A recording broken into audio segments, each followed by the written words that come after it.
Yo, how's it going, everyone? Give me a second here while I just make sure I'm set up. How's it going? Hold on. Hey, what's up, big boss? Little Dragon Mailing, all the usual suspects in chat. Payne is Soccer, Night Tackle, Icy, Rodrigan, Nick, Solidus Ace, of course, Piero Danny. How's it going? Hold on a second. I don't even have my stream elements open here. Eddie Obscure, what's up? I think DRK is like right at the end of the Virtuous mission. I saw seemed like he was doing like the very last few things that you would do at the end of the Virtuous mission. Has he done the Sorrow call? Did he go back and get the silly call with Zero as well? If you try and leave the mission, we still have to do the Sorrow call. Hey, what's up, Appy? It's been a while since I've seen you. How's it going, man? Hope you're keeping well. Genome. Okay, let's just go back and make sure we've done certain calls. No to both. Okay. Sometimes I forget about the Zero one. Every now and then I just forget that that's a thing. Let's go back.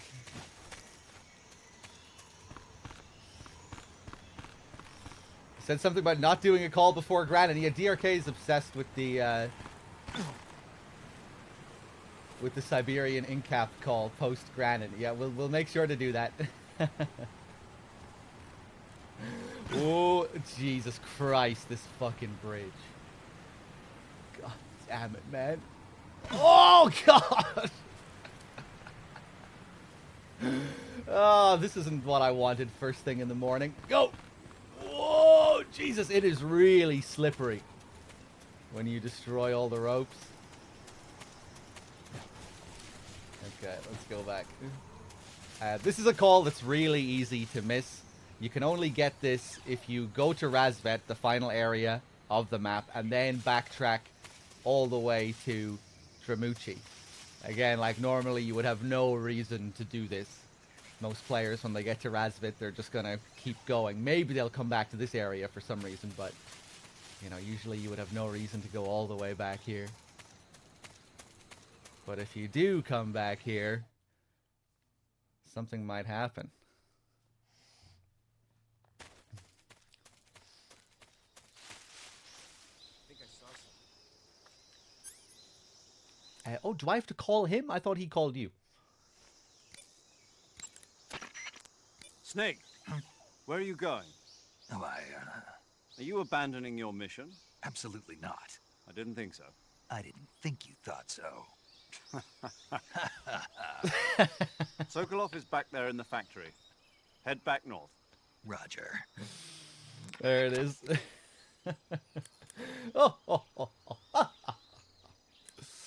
Okay, let's go back. And now we'll try and get the call with the boss. / the Sorrow. You really need to pay attention with this next call. Because you can barely hear it.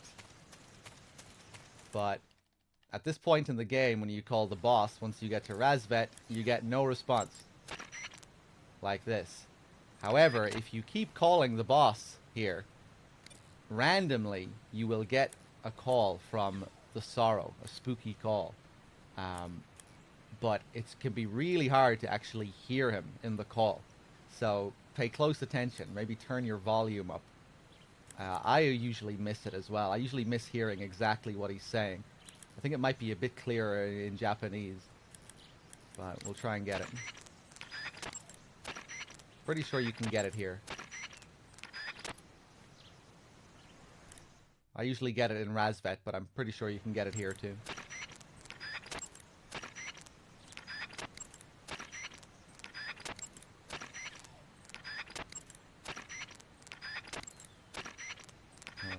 So of course, the Sorrow is close by too. His body, his remains are down there somewhere.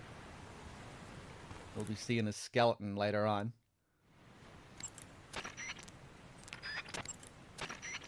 God damn it. I think the best way might be to just close it and open it and just go for the first try. Let me try this strat.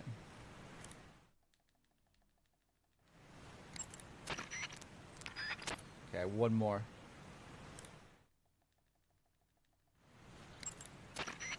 God damn it. Okay, we'll try in Razvet. Maybe you get better RNG in Razvet. That's where I usually do it. It's usually not that hard to get. Okay, easy does it on the bridge. Oh!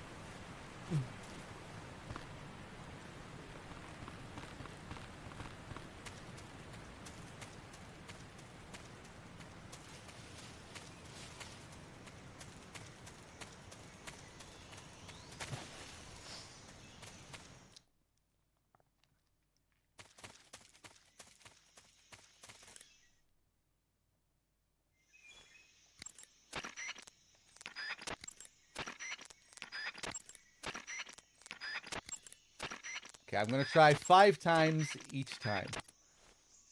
Close the radio, open the radio, and we'll do 5 each.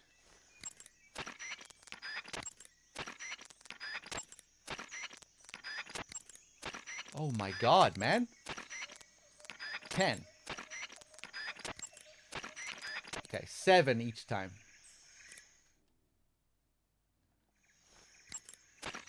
Boss.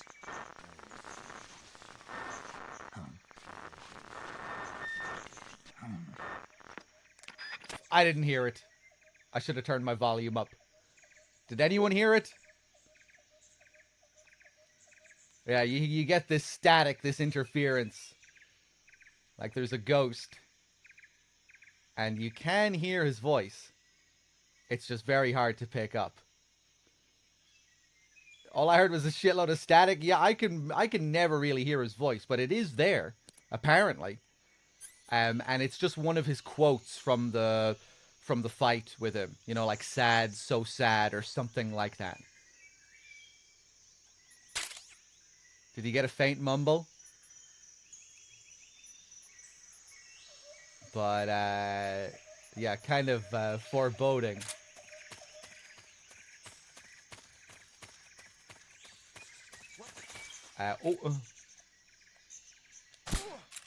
Okay, well, now I guess we're at the very end. I think I saw DRK do all the stuff with Sokolov and the Rykov mask.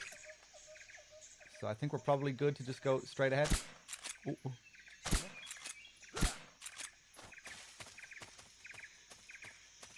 Kill. These guys respawn all the time, it seems like. Even if you wipe them all out, you go back to that area once and you come back. I think they always respawn.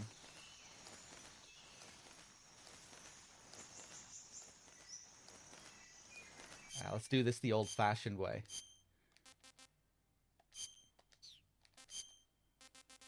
I think squares is usually the best here, isn't it? Yeah. Usually I just sprint through here. Oh.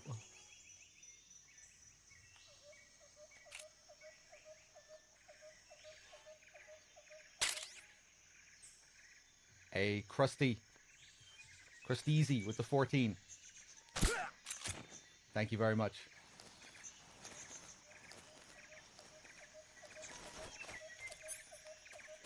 What's this other dude? Huh.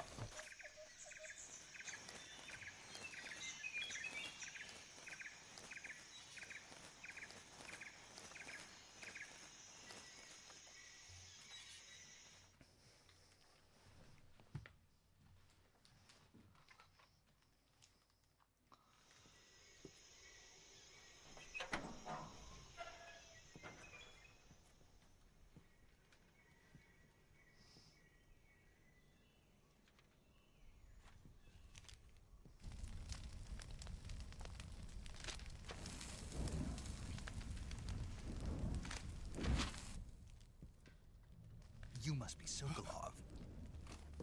Are you one of Volgin's men? You'll never get it from me. No. I'm a CIA agent.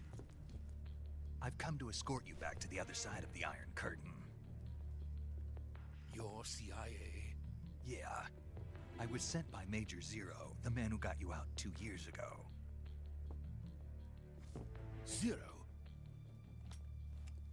I have a message from him. What is it? He said to tell you sorry for being so late. Did he now? What does it mean? It means he's a man of his word. But we've got no time for this. You have to get me out of here before they arrive. Who's they? Colonel Volgin of Gru. You in the West know him as Thunderbolt. Thunderbolt? Never heard of him. He's a member of the Army's extremist faction, a man who seeks to seize control of the motherland. Ever since the Cuban Missile Crisis 2 years ago, Khrushchev has been pursuing a policy of peaceful coexistence with the West.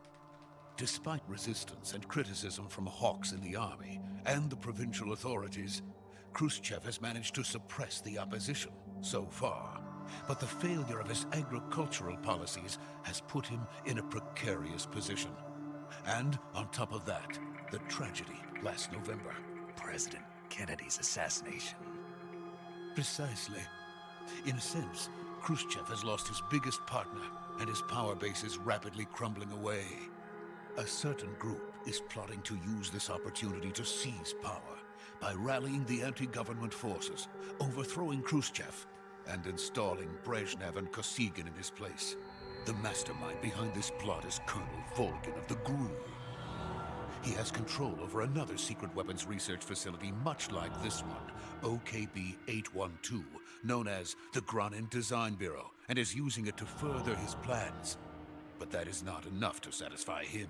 Now he's plotting to seize the secret weapon I have been developing here and use it as leverage in his bid for power.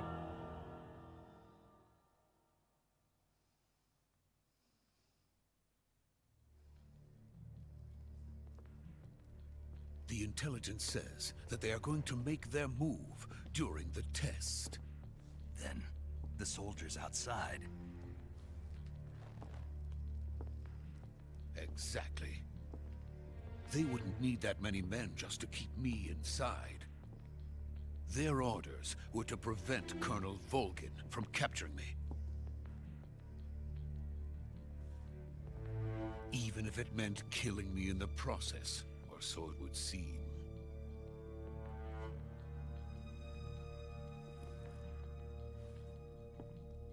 Volgin will come.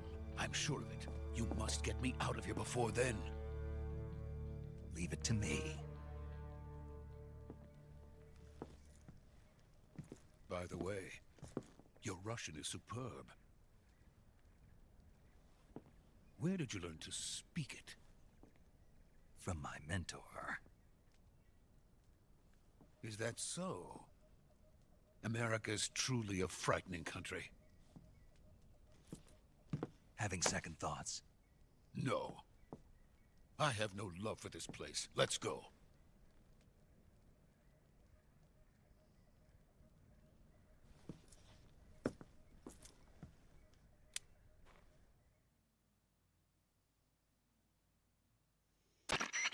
Major, this is Snake.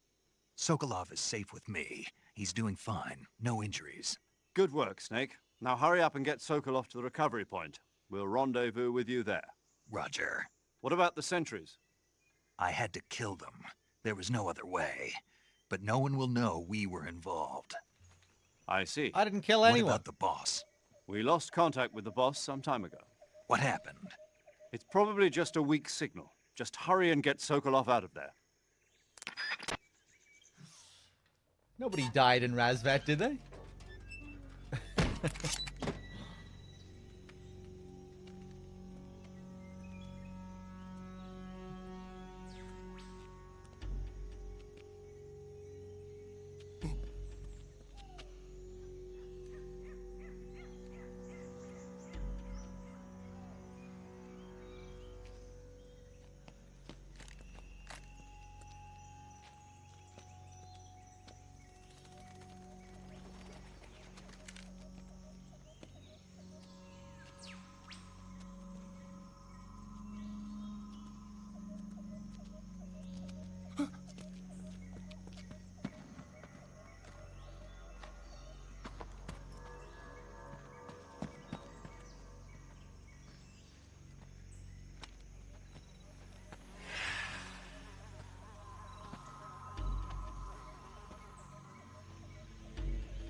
Freeze!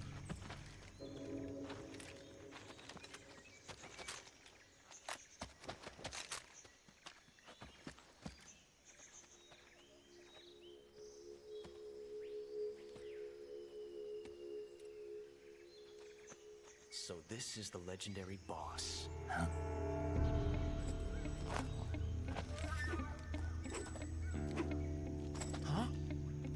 We meet at last.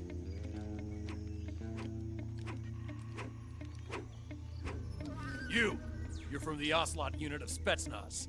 Huh. What's a Gru soldier doing here? Soldier?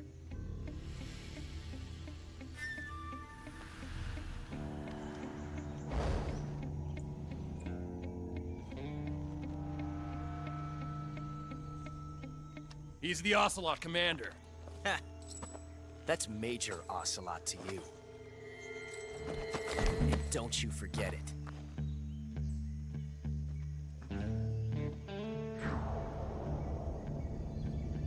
Sokolov is ours. Now get out of here. And Ocelot never lets his prey escape. What?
I can't say it feels good to kill a comrade, even if it is for the Gru.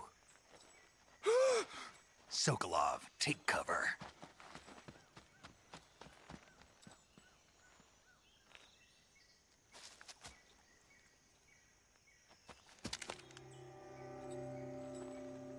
Huh.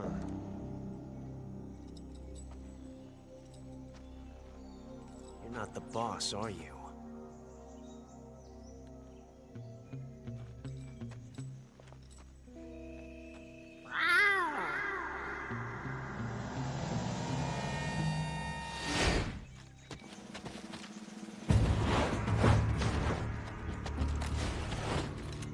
Crew operatives! What is that stance? Huh. That gun.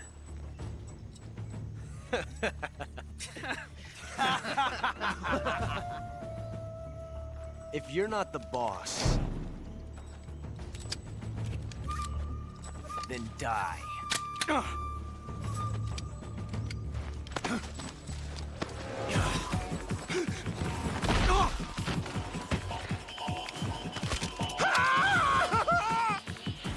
Major! Leave it! Shoot the other one! Whoa!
You ejected the first bullet by hand, didn't you?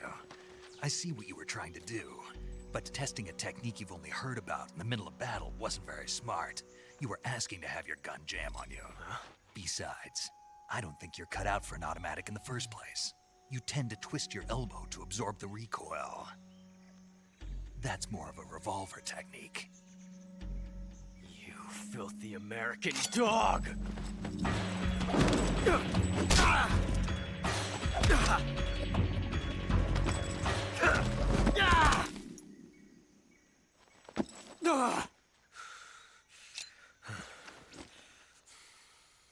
But that was some fancy shooting. You're pretty good. Pretty good.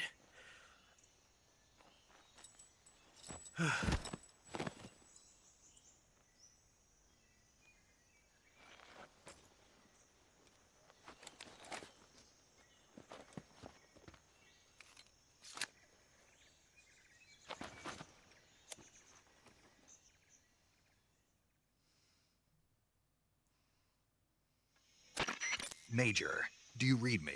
I read you. Snake, you all right? I've run into a few snags. These guys were after Sokolov too. Apparently they were taking orders from a GRU colonel named Volgan. A GRU colonel? Part of an internal Soviet power struggle, according to Sokolov. Something between the KGB and GRU.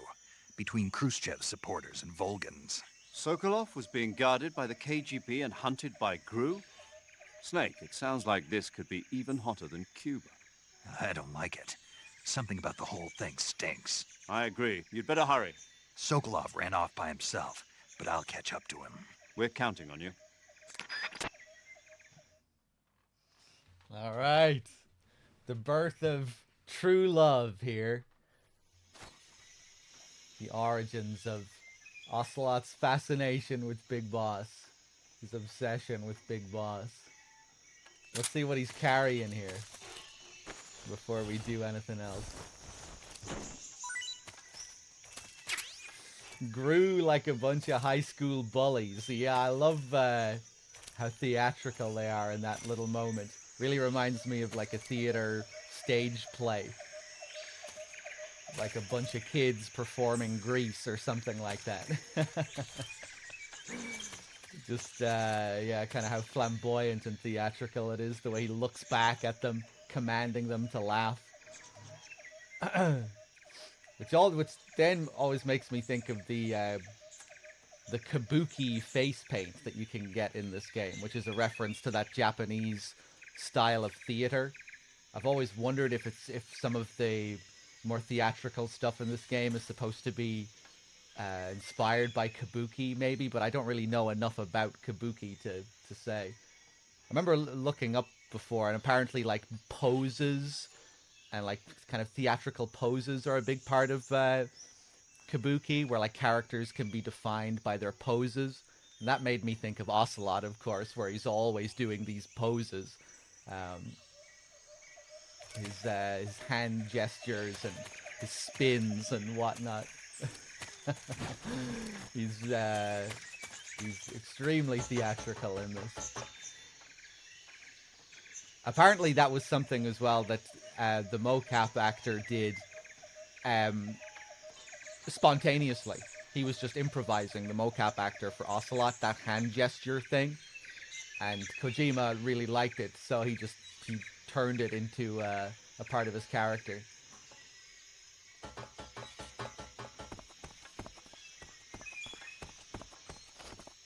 I don't think the plan was for him to be doing it all the time. Initially, it wasn't written into the script. It just, yeah, he liked what the actor was doing. Hey, what's up, Arya? I'm doing good. He also killed Hornets on the set. The Japanese voice actor for Granin got drunk on the set. There's another bit of trivia for you. I remember reading, like, apparently, yeah, they got into a bit of trouble. Like, the voice actor booth was just stinking of booze by the end of it.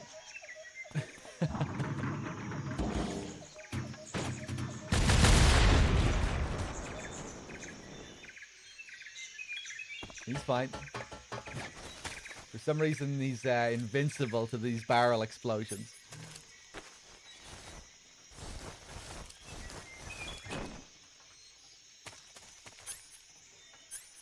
Did I pick up the mouse trap from him?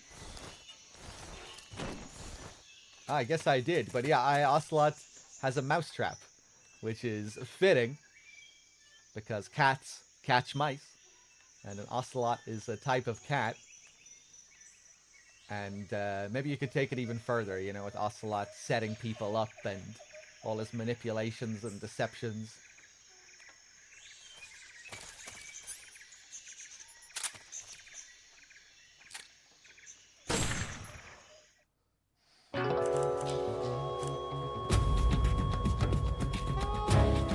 Snake, what have you done? You changed the future. You've created a time paradox.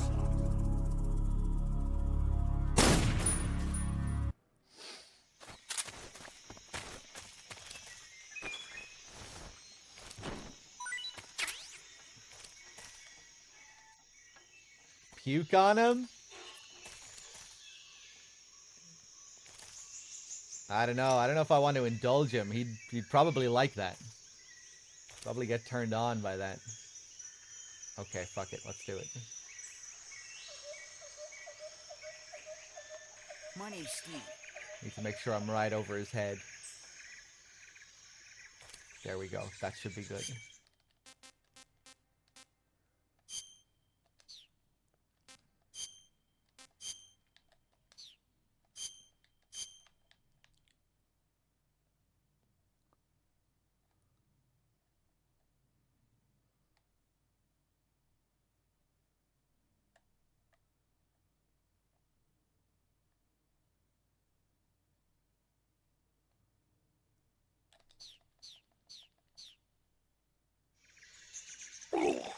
Oh, perfect.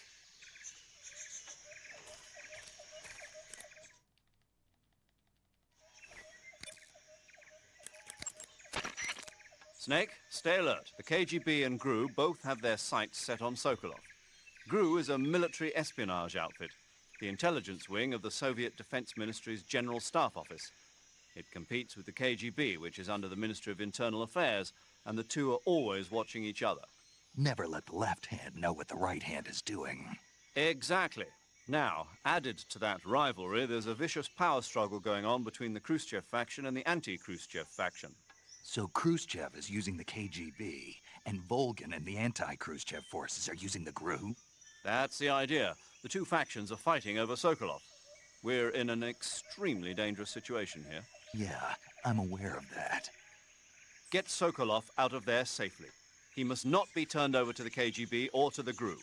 Sokolov took off in the direction of the rope bridge. Get after him. Hurry! Has anyone ever made any modded gameplay overhauls, ROM hacks for the MGS games? I don't know too much about the modding scene when it comes to MGS. I know like a year or so back they made a lot of developments on MGS2, modding MGS2, and I know that got some interesting mods like first person only and stuff like that. I think I remember even seeing one where you could play as Fat Man or some shit, but I don't know if they got that working correctly. But we might be seeing more of that stuff now with the Master Collection release, because I think the Master Collection is probably easier to mod. We've seen some interesting mods for that already. So yeah, I don't know too much about the modding scene. Major, have you been able to contact the boss? No. What about you? No good. You really think it's bad reception? We're looking into it. Major. Snake, you've got more important things to worry about than contacting the boss. Right now, Sokolov is out there wandering around the jungle alone. What are you going to do if he gets caught by the enemy? We're still looking into why we lost contact with the boss. I'll let you know as soon as we find anything out.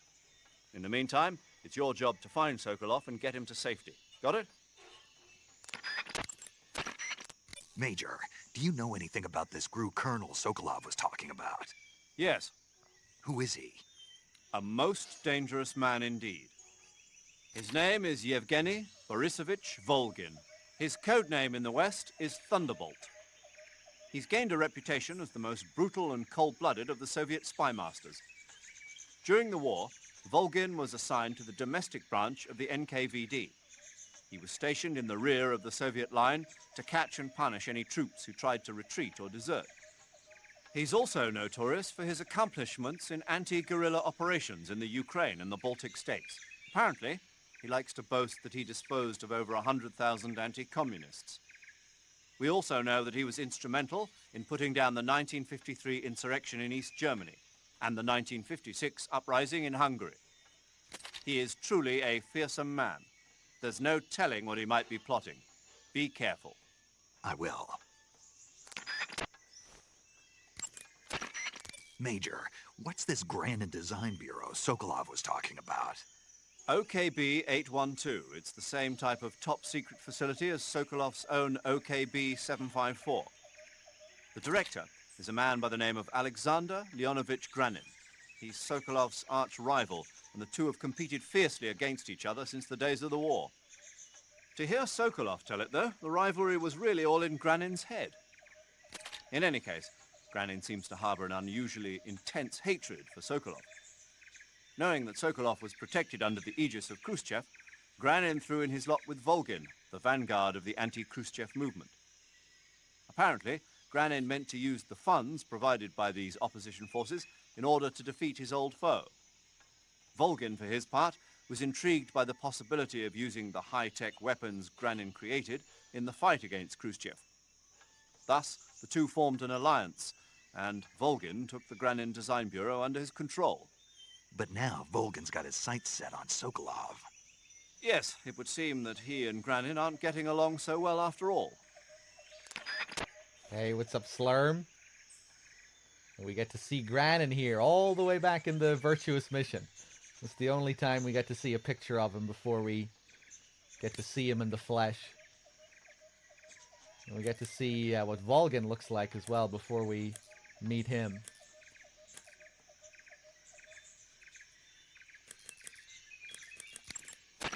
By the way, Snake, what were you doing back there? Back where? You were giving some kind of advice to a GRU commander, weren't you? Yeah? He's your enemy. What the hell were you thinking? Really? What was all that about doing the thing with your hand on the first round or whatever? Whenever he put a new clip in his gun, he'd always load the first round by hand, whether there was a round left in the chamber or not. It's a technique they teach in the Middle East. By making sure there's always a round in the chamber, you eliminate the risk of pulling the trigger with nothing to fire. He must have heard about it from someone or read it somewhere. In any case, he probably wanted to try it out for himself. And he was obviously motivated by vanity to show off his new technique. That's when you make mistakes. The battlefield is an unforgiving place. The only techniques you can rely on are the ones you've mastered through experience and practice. Uh-huh. And what were you saying about him being more suited to revolvers? When he fired, he was bending his elbow sharply to avoid the recoil. It looked like he wasn't aware he was doing it, but that habit can be either a fatal flaw or a gift. What do you mean? Automatic weapons use recoil to operate, so if you don't let the recoil hit you, it interferes with the operating cycle of the gun. Basically, he shouldn't be trying to avoid the impact like that. But with a revolver, there's no need to let the recoil hit you.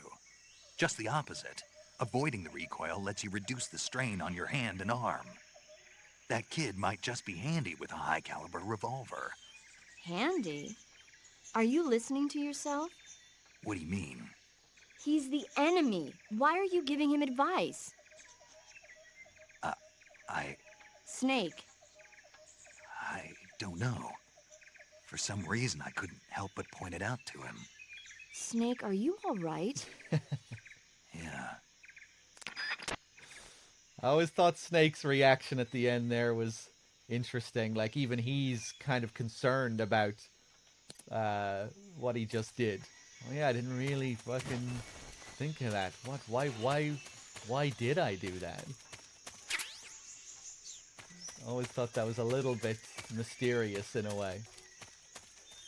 Does he sense a kindred spirit in Ocelot? Makes me think of the boss as well, you know, what she says about the nature of an enemy. Changing with the times and all of that. Maybe he senses something of the boss in Ocelot.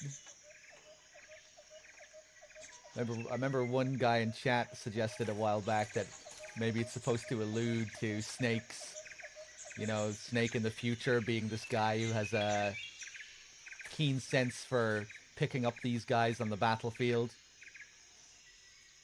Recognizing talent, weirdos. You know, alluding to Big Boss the recruiter, Big Boss the mercenary leader. I'm not sure. Whatever it is, it's kind of an interesting call anyway. And anyway, I think we can continue. Martian as well. How's it going, man? And then he pukes on him. Maybe that's why he was kind of confused. But yeah, I always think about how, you know, Ocelot and Snake in this game, you know, they're both sons of the boss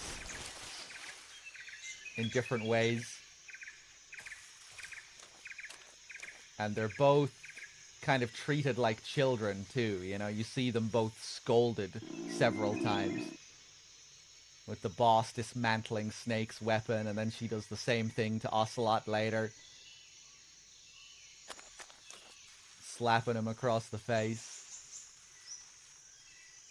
She says that Snake can't come with the Cobra unit because he's just a child. Too innocent, too pure for us Cobras.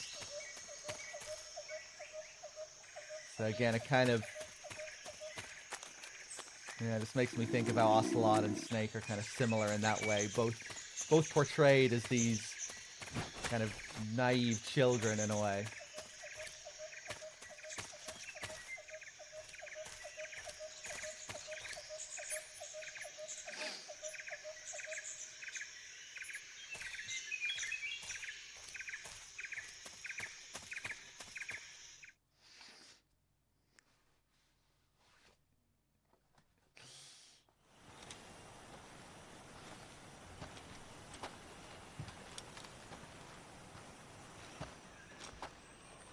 You okay? Those men were from the Ocelot unit. Spetsnaz? Yes. The best crew has to offer. They're coming for me. I'm finished! Calm down. I'll get you out of here, I promise. And we've got some of the best backup we could ask for. Look.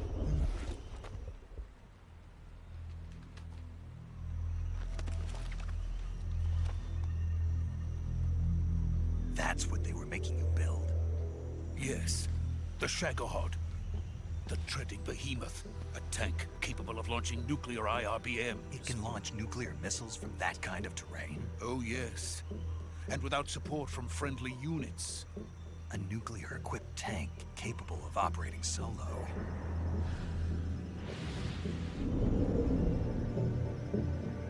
Is that thing finished?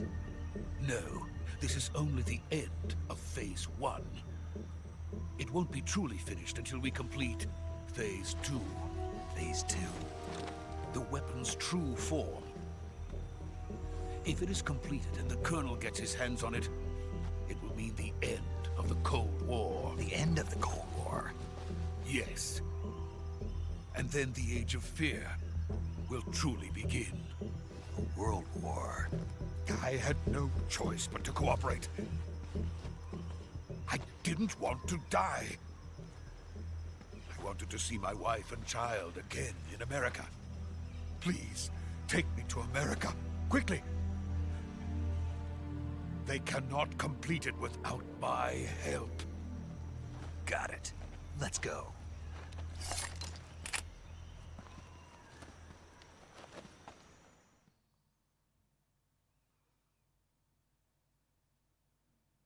My name's Steve.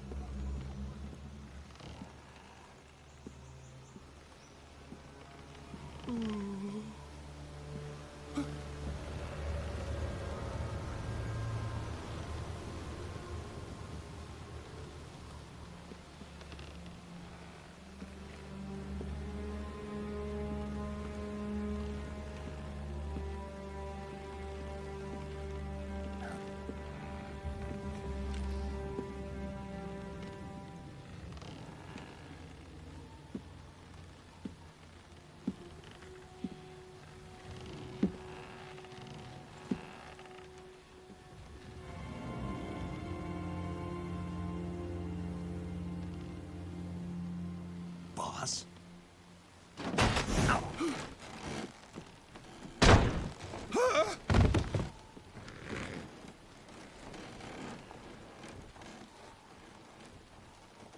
Good work, Jack. What are you doing here? Sokolov comes with me.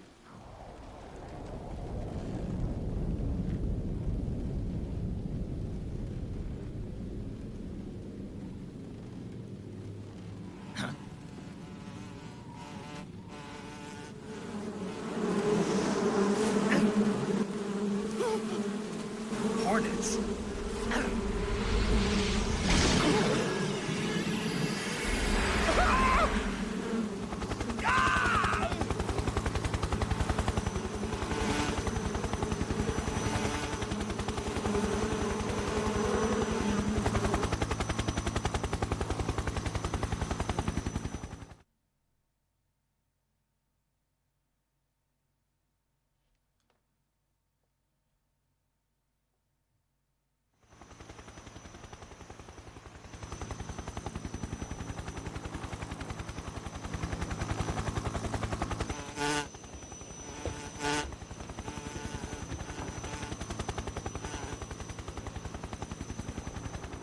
My friends, let us fight together again.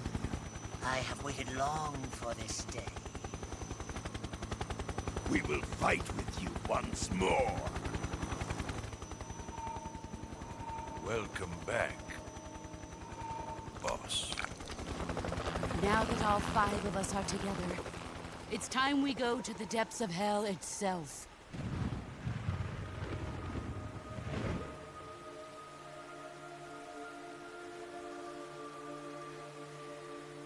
It's raining blood. Is he crying?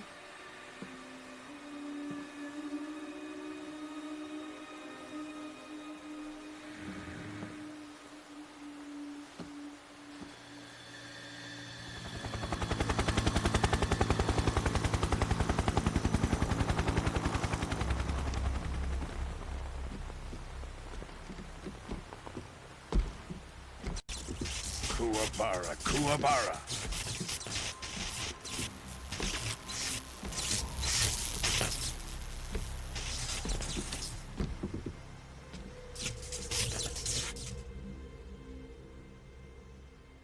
Ah, what a joyful scene.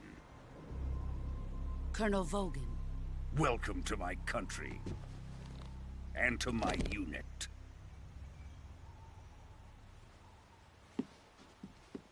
Boss, what is this? I'm defecting to the Soviet Union. Sokolov is a little gift from my new hosts. Recoilless nuclear warheads.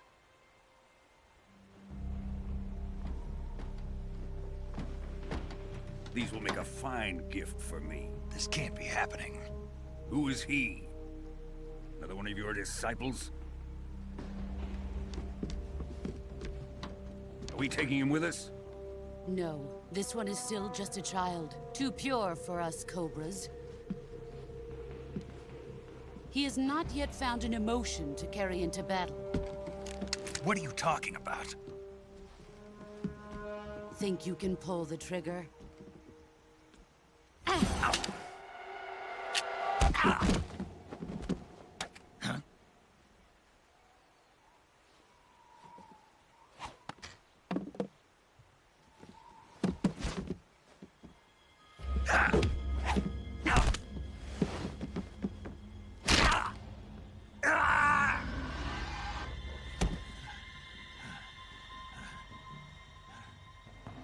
He's seen my face. We can't let him live.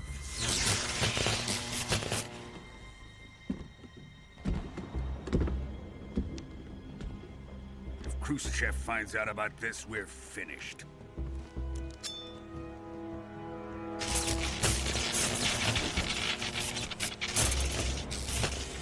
He must die.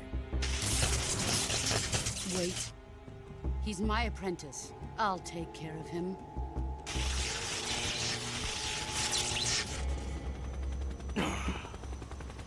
Jack, you can't come with us.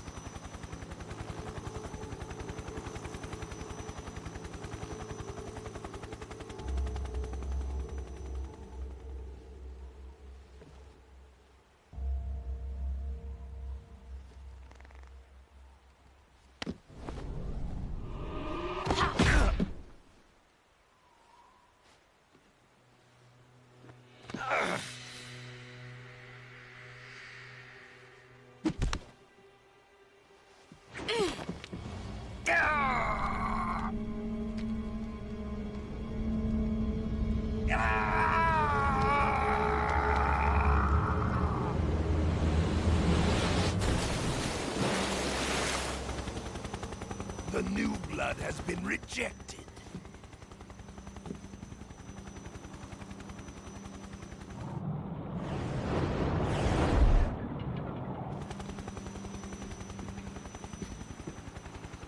Are we done here? Now, onto Sokolov's research facility. Shagohod is ours.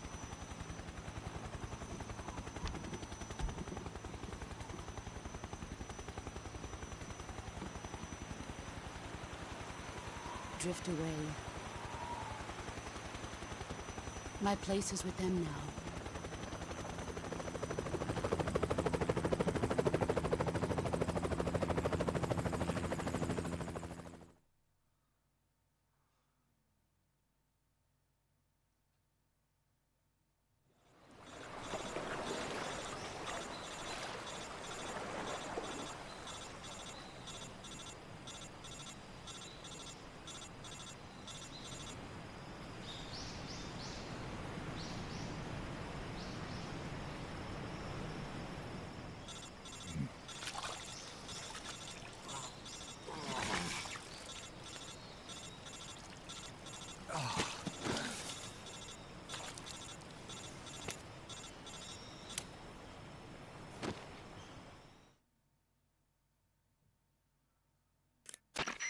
Snake, can you hear me?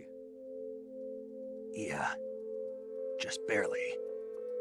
Snake, listen to me. You need emergency medical treatment. Can you move? You've got to get those wounds treated. Hang in there. All right, let's get you fixed up. Paramedic? Okay, Snake. Just relax and it'll all be over before you know it. Stay with me. I've seen people in worse shape before. Think you can handle it? Major. The boss. She's defected. We'll talk about that later. First, we've got to get you patched up. Okay, here we go. First, open the survival viewer with the start button. If you select cure, you can start the treatment. Healing is divided into treatment using medicine with the item window button and surgical treatment using the weapon window button. Your injuries include a fractured left elbow and rib bone, and lacerations on your upper arms, right elbow, and abdomen. They need to be fixed using surgical treatment. Move the healing cursor with the left stick to the affected part of your body. Once you've selected the affected area, hold the weapon window button and use the left stick to select the medical item, and then press the enter button. With this method, you can use items to help your recovery process. To treat a bone fracture, first secure the affected area with a fastener and then wrap it in bandages. That should do it. For lacerations, you'll need disinfectant to clean the wound, sutures to stitch it up, styptic to slow the flow of blood, and bandages to wrap the wound. If you do everything I mentioned, the wound should heal completely. Understood? Yeah. Stay with me. Go into the survival viewer and treat those wounds. All right.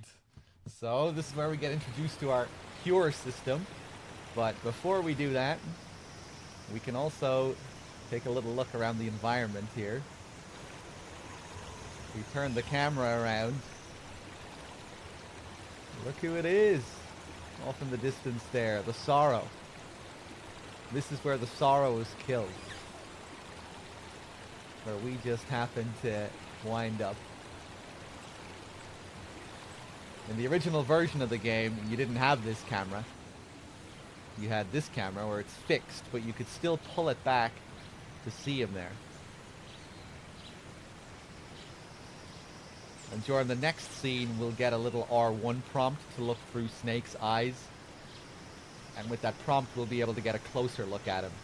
But it's kind of cool how you can see him here, too. It's kind of a creepy shot that he looks like he's reaching over to him.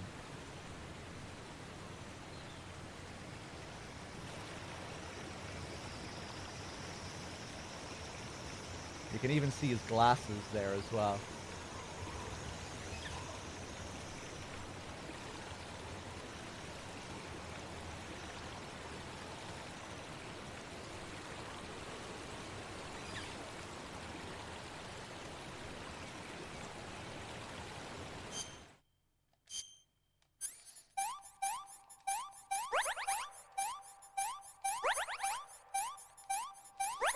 When was the last time I played with the Snake Eater cam? Usually I mix between both cameras when I play the game.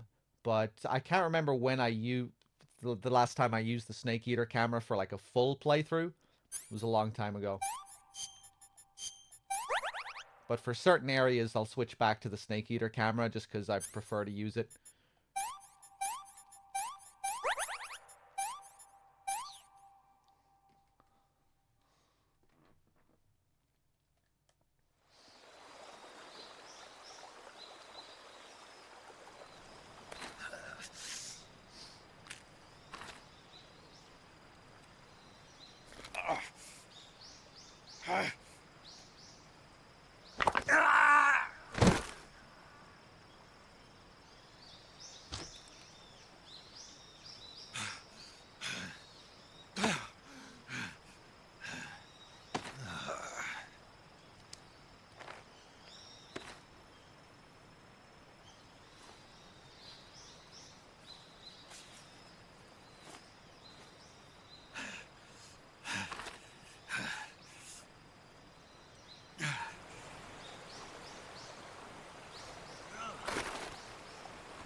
Good job, Snake.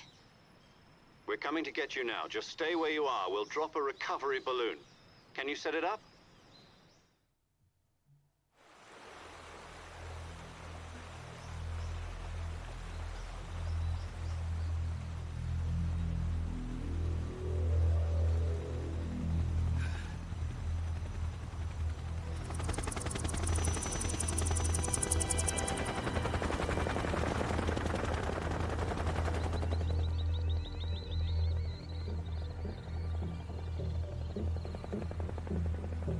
Shagohod.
Excellent.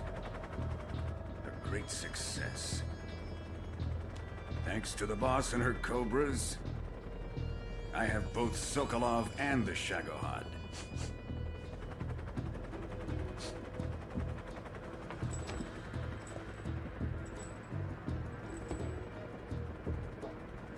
What are we going to do with the girl? Who is she? Apparently she's Sokolov's woman.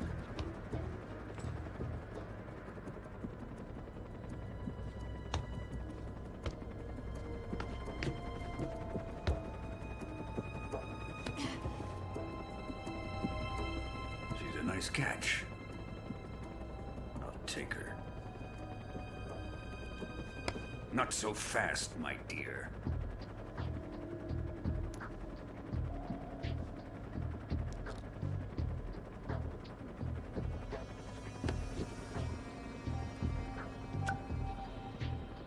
A kiss of death?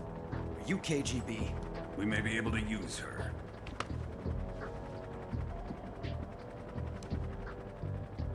She has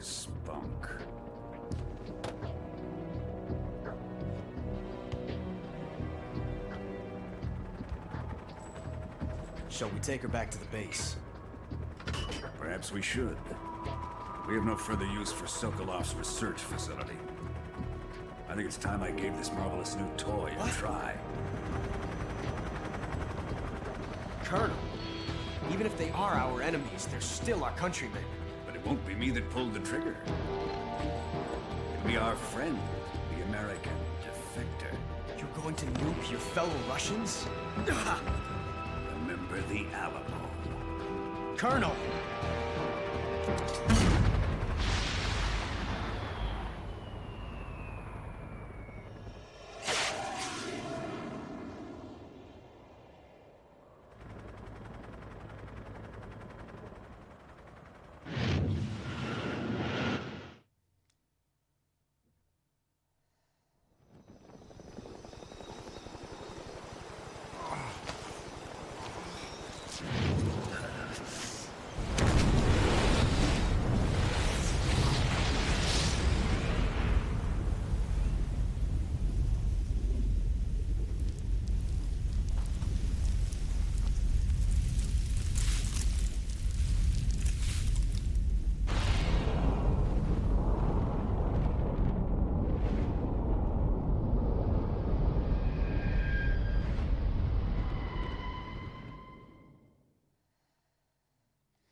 Silence through the night. What a thrill. I'm searching and I'll melt into you. What a fear in my heart, but you're so supreme. I give my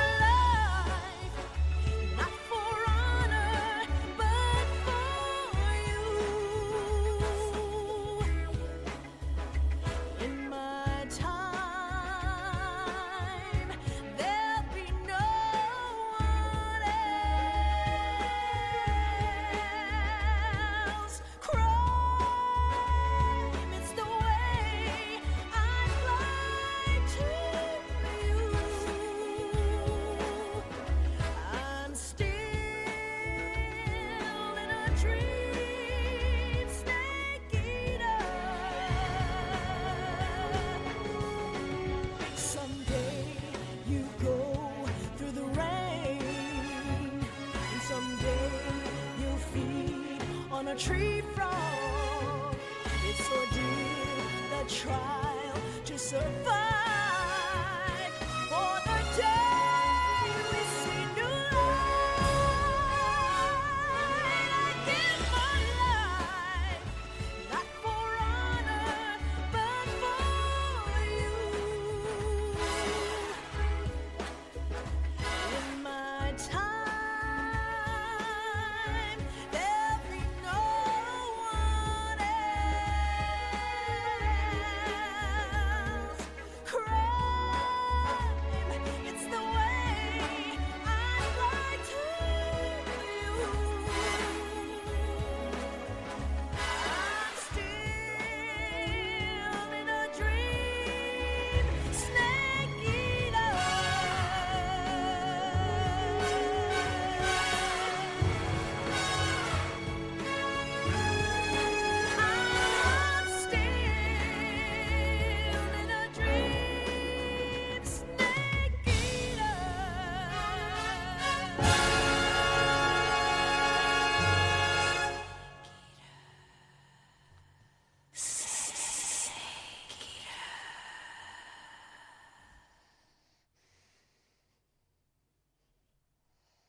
Currently flying over the Arctic Ocean, altitude 30,000 feet, approaching Soviet airspace. Arriving at the designated drone launch point. Drone oil pressure and voltage are nominal. Payload oxygen supply is nominal. Power supply to payload antifreeze system shows no problems. No gusts. All systems go for drone detachment. Snake, we can't risk Thanks, a halo Miller. jump this time around. Airspace security has gotten tighter since we were last here. We can't get as close to the ground as we did during the Virtuous mission. So instead, we'll be using one of our newest weapons. Snake, you're being given an honor on par with Alan Shepard. This is our last chance. Show your patriotism. If you fail, you'll be back in a hospital bed again, waiting for the firing squad.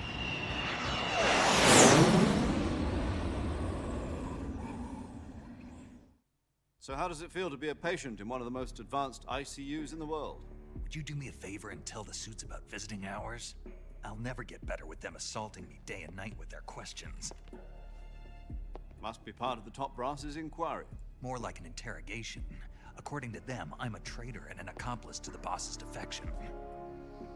They're just looking for a scapegoat. Does that mean they're after you, too? Let's just say neither one of us is going to be made a national hero out of this. Does this mean Fox is going to die? No. This fox is still one step ahead of the hounds. The reason I came to see you today, Jack, it's time for Fox to clear its name. What are you talking about? The situation has changed. We've still got a chance to come out of this one alive. Yeah, what kind of chance? Don't get too excited. Here, have a cigar. It's Cuban.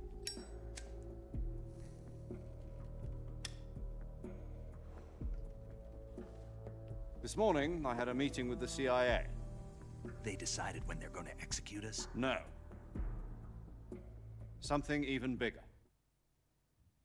Yesterday, the White House received an unexpected call. President Johnson? Yes, I hear you, Mr. Chairman. It was a hotline call from Khrushchev to President Johnson. From the head of the Soviet Union? That's right. A few days ago, one of our country's main design bureaus, OKB 754, was destroyed in a nuclear explosion. At about the same time, our anti-aircraft radar picked up a signature that appeared to come from one of your military aircraft. Does any of this sound familiar to you? In retaliation, I have placed our armed forces on secondary alert.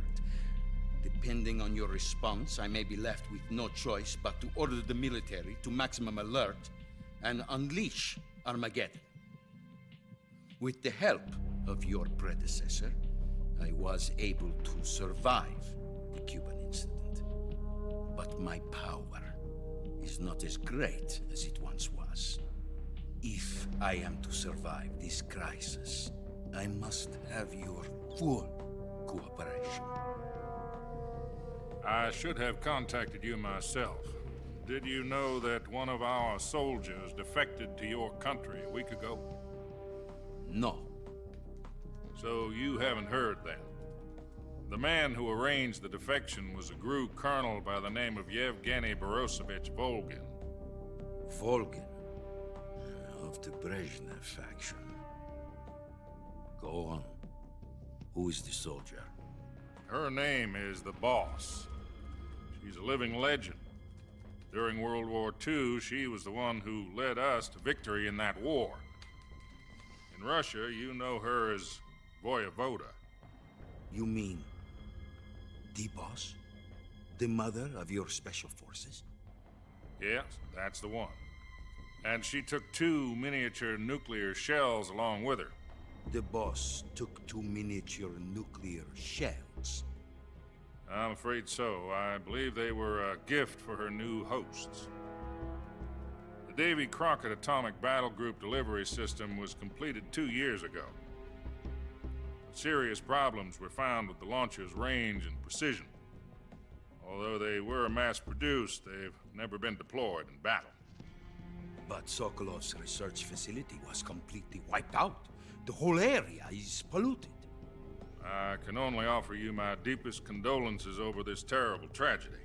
So, The boss, with Colonel Volgin's help, stole 2 experimental nuclear shells and took them with her as gift when she defected.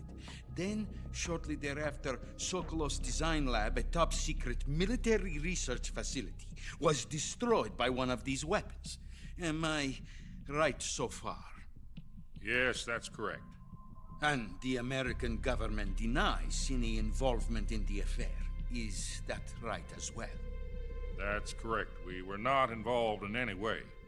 Then what was a U.S. military aircraft doing on our radar screen? It was clearly in violation of our airspace. And yet you say it was not acting under your orders. That's correct. You expect me to believe that this was all the work of a single soldier? I don't know what else to tell you. The army insists that this is all a ploy on your part. I've said it once, and I'll say it again. Our government had nothing to do with it. And I would like dearly to believe you. However, I'm afraid my power over the military has weakened since the Cuban incident. I will need some kind of proof that this was not the action of the American government. You have 1 week. You must catch the boss yourselves and recover the remaining nuclear device. Then, you must find some way to prove your innocence. Prove our innocence? Yes, preferably something painful. Prove to me that this is not merely another one of your tricks. The boss should be close to Colonel Volgin. How about a little co-action? I would not expect too much if I were you. The political situation here is unstable. And Colonel Volgin is a member of the Brezhnev faction, which seeks to topple my government. 1 week.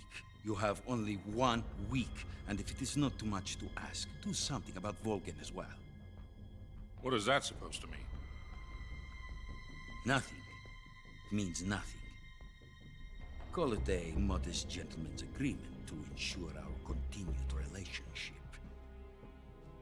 What if we can't prove our innocence? Then I will be unable to restrain the military.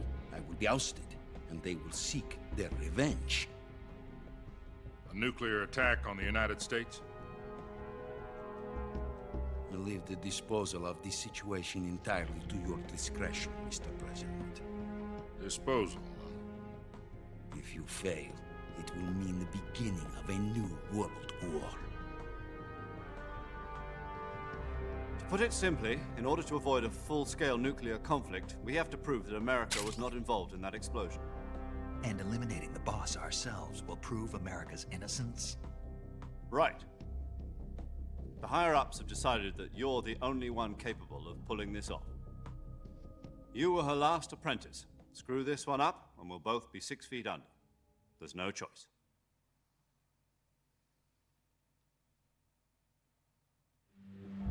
Are the Russians going to be helping us? The KGB has promised to lend us one of their communications satellites so that you and I can talk to each other. That's it? They've also put us in touch with a couple of insiders. Insiders? There was a defection in September 1960. You remember it? You mean the 2 NSA codebreakers who went over to the Soviet Union? Precisely.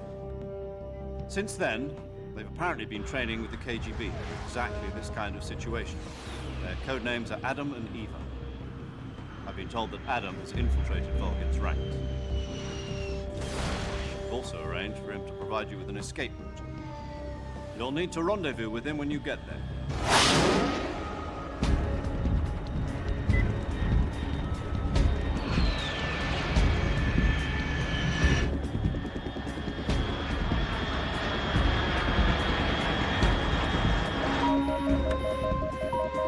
Control. Unidentified aircraft detected. Altitude 30,000 feet.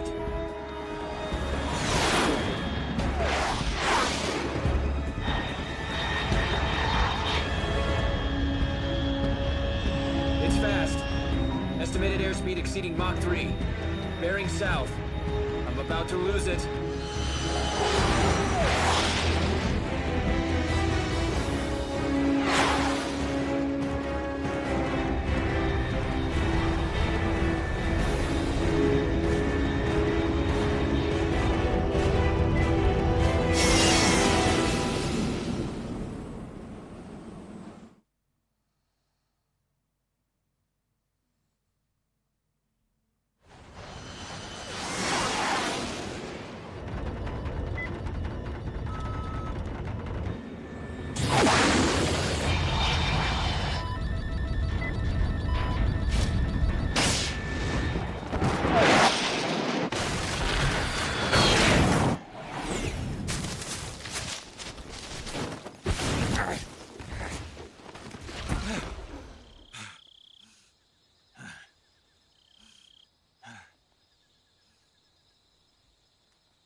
This is Snake. Do you read me?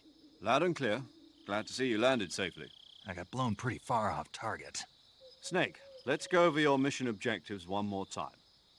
Rescue Sokolov. Find out what's happened to the Shagohod, then destroy it. And finally, eliminate the boss. Eliminate the boss.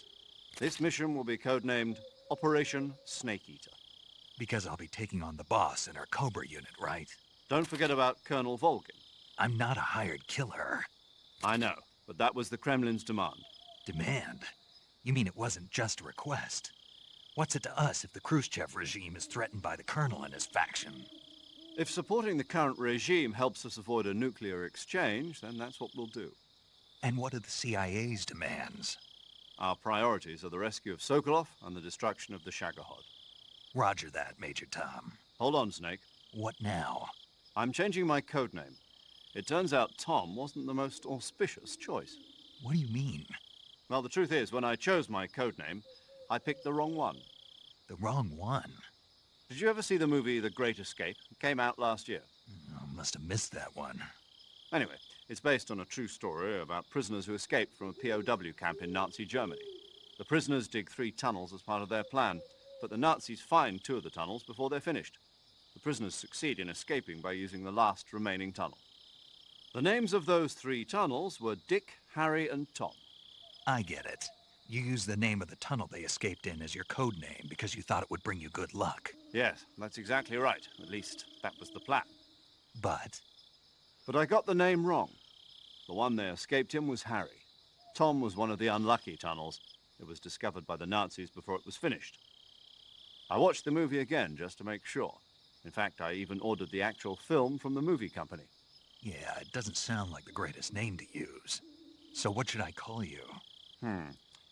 You know, let's just use Zero, like we've been doing all along. All right, then. Major Zero it is. We'll start over from square one. From square 0. My frequency is 140.85. Oh, I almost forgot. Paramedic is with us again on this mission. Is this her last chance, too? If we fail, she'll have her medical license revoked. It's more or less the same kind of fate. Her frequency is the same as during the Virtuous mission, 145.73. She'll be recording your mission data as well, just like the last time.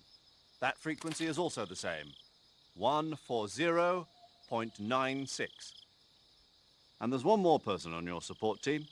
His name is Mr. Sigint. He's an expert on the latest in weapons and equipment technology. You'll be going up against some of the world's most advanced weaponry when you infiltrate the research facility. If you have any questions, just ask him.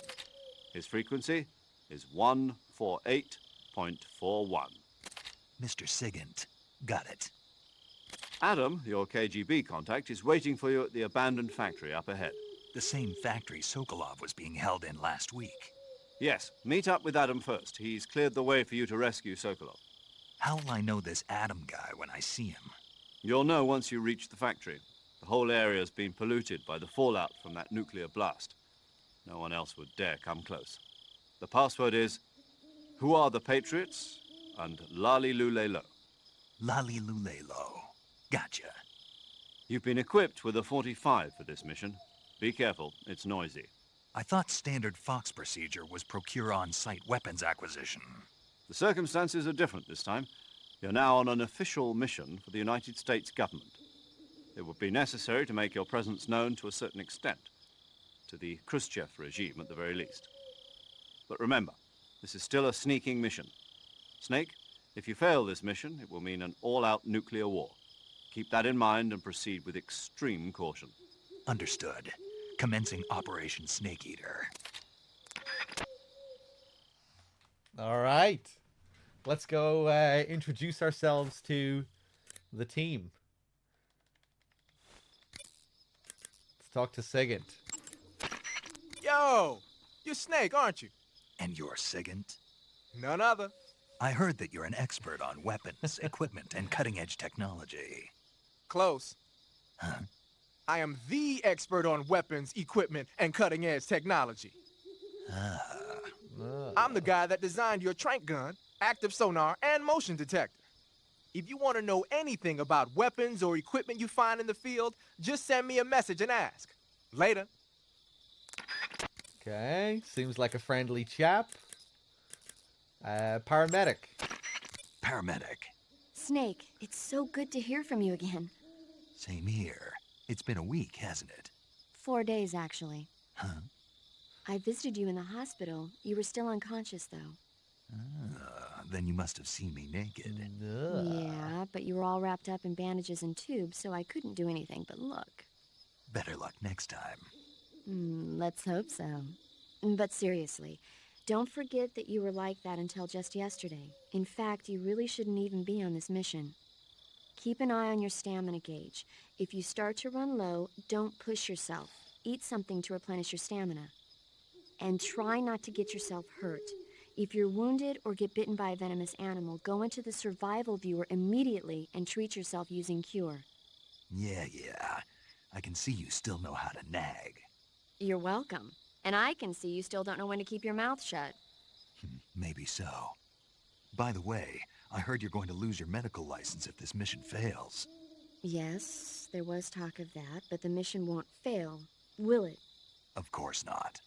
Good. I believe in you. But you know what? I really don't care about my medical license. Didn't they use that to force you to participate in this operation? No, I volunteered. Why? So that I could watch over you. Snake, you're the best agent I've ever seen. But you push yourself too hard. You're reckless. Someone has to stop you from getting into trouble, to make sure you and the boss don't kill each other. So that's why I volunteered.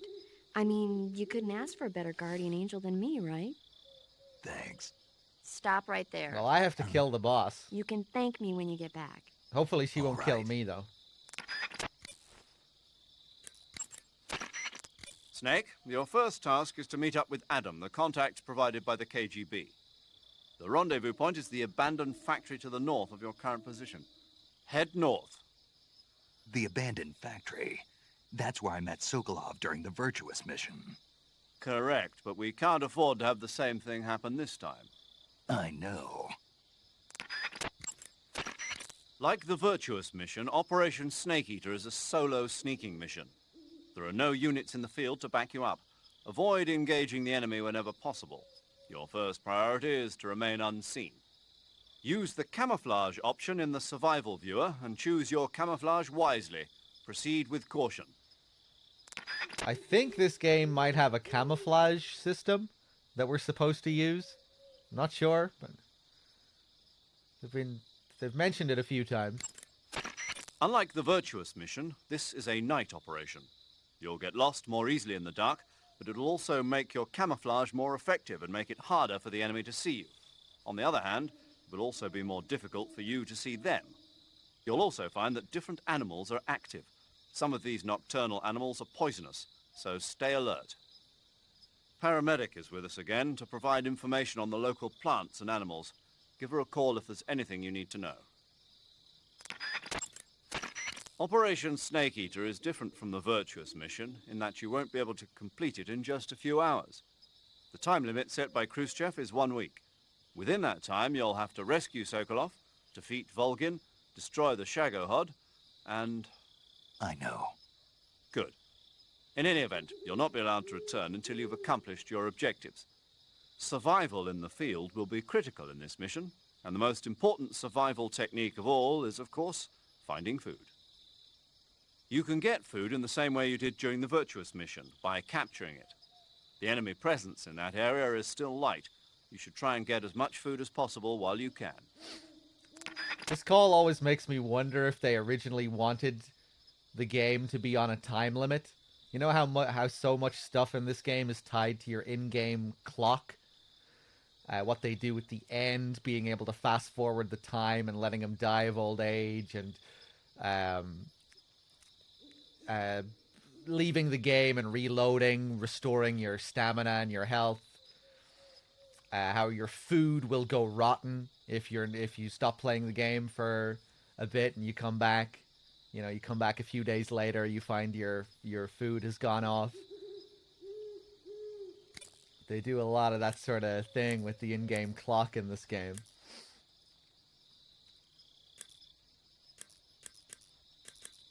Maybe that was the plan initially, that we actually did have a week to finish the game.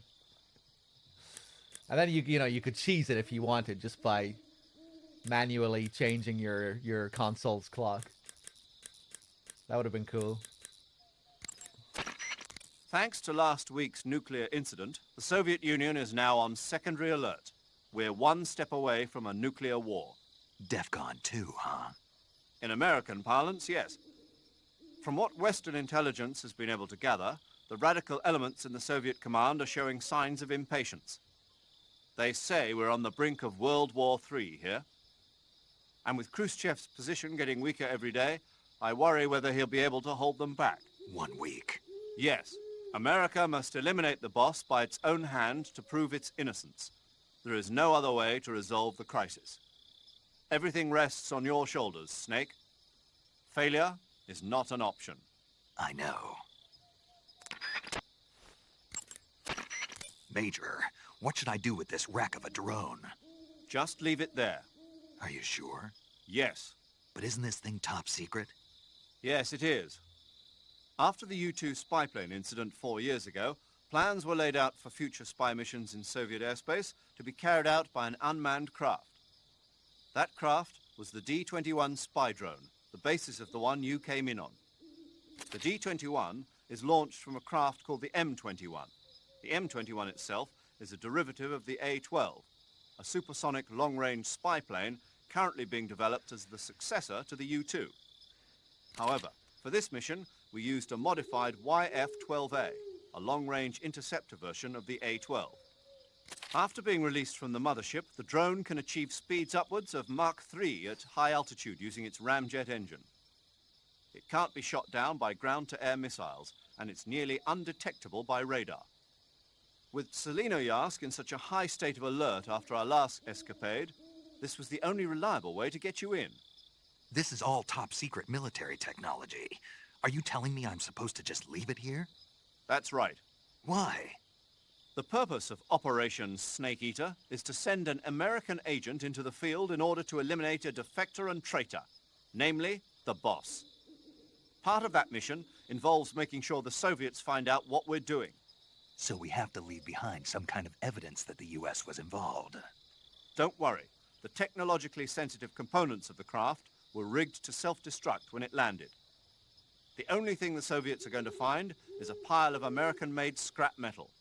Got it. Just one thing, though. What is it? I think they'd better redesign the landing impact buffer. People are going to get hurt landing that thing. I'll let them know. All right, let's continue here. We do have a few more optional calls to do, but we can do those a little bit later. Yeah, Dr. Gray, I'd imagine they toyed with the idea and then decided against it. Around this time as well, just in general, they were doing a lot of stuff with in-game clocks, like with their other games, Boktai, that other Kojima Productions game. That game does even more stuff with the in-game clock than this game, like certain things that you can only do during the day versus the night. Needing to go out to the real-life sun to charge up your solar gun.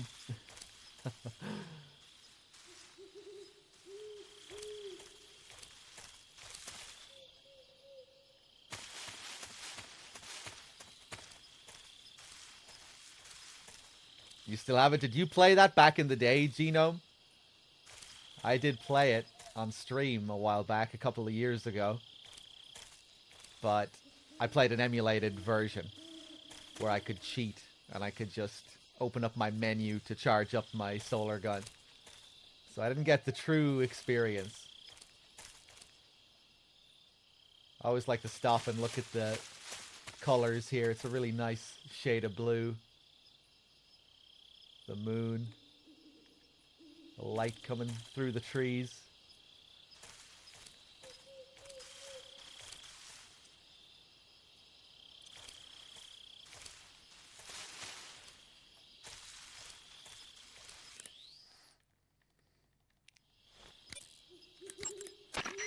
Snake, unlike the Virtuous mission, this is a night operation. You'll be encountering nocturnal animals that you didn't encounter your last mission. Some of them are venomous, like the king cobra, so be careful.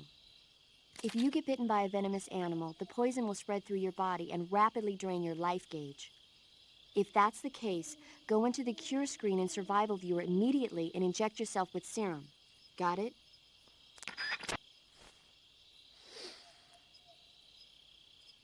Oh, damn, Dragstar. Boktai is pretty expensive now, is it? Yeah, I'd love to get a real copy of that game. The gauge below your life gauge is your stamina gauge. Yeah.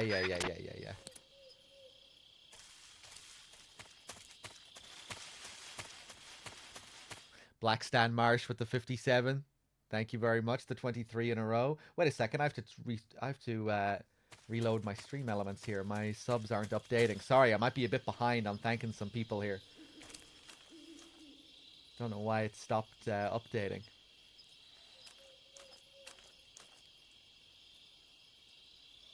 Oh my god. Yeah, I've missed fucking 3 donations.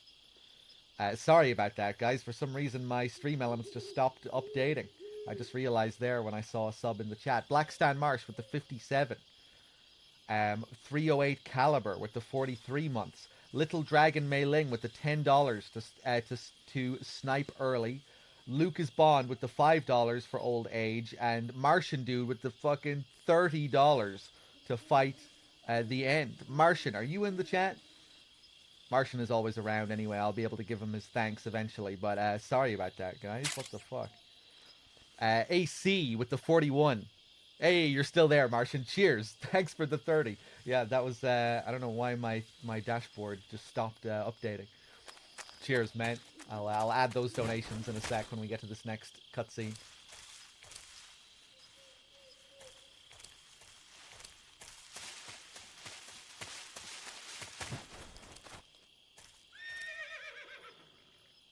You just heard a horse? You just heard a horse? Yeah. You sure it wasn't something else? I know a horse when I hear one. Paramedic, are there any wild horses in Selino Yask? Do you really expect me to say yes? No. So what should I do? There's only one way through that area. All you can do is move forward. Head towards the sound of that horse. It came from the north. Be careful.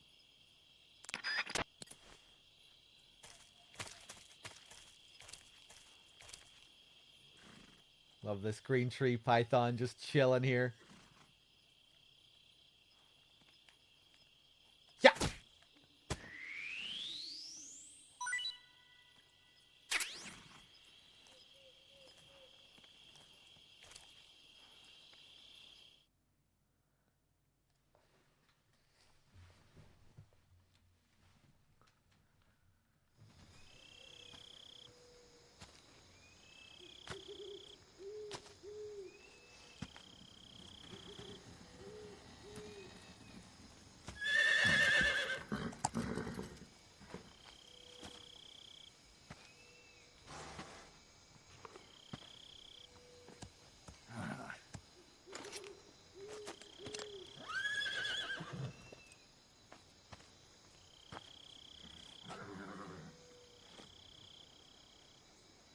Looks like death wasn't ready for you yet.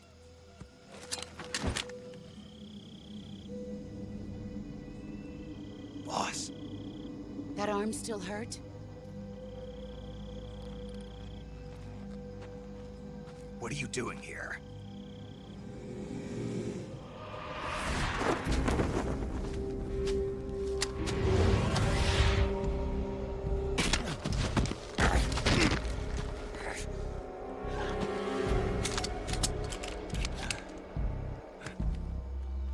Go home.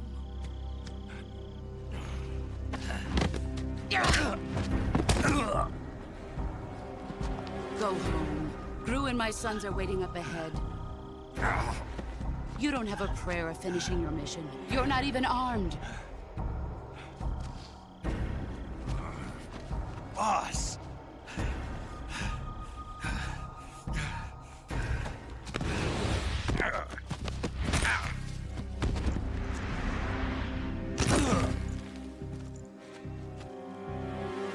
I'm not your boss anymore. There's nothing for you here. Go home. Go back to your boss. There's no need to prove that you are virtuous here. This isn't America.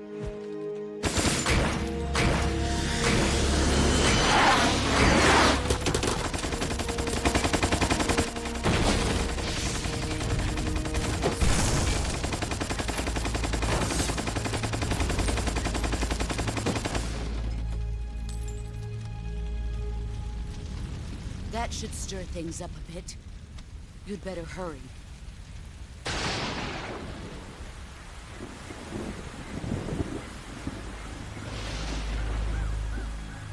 The border is 60 miles south of here.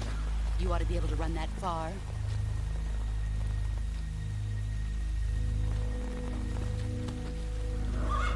Why'd you defect? I didn't. I'm loyal to the end, to my purpose. What about you, Jack? What's it going to be? Loyalty to your country or loyalty to me? Your country or your old mentor? The mission or your beliefs? Your duty to your unit or your personal feelings?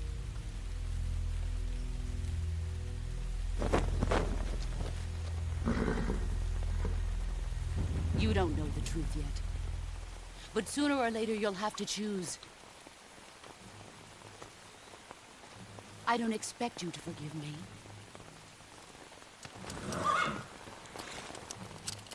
But you can't defeat me either. You know me too well.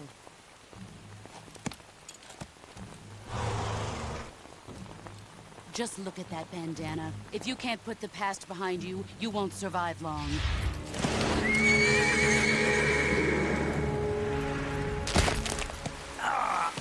If we meet again, I'll kill you.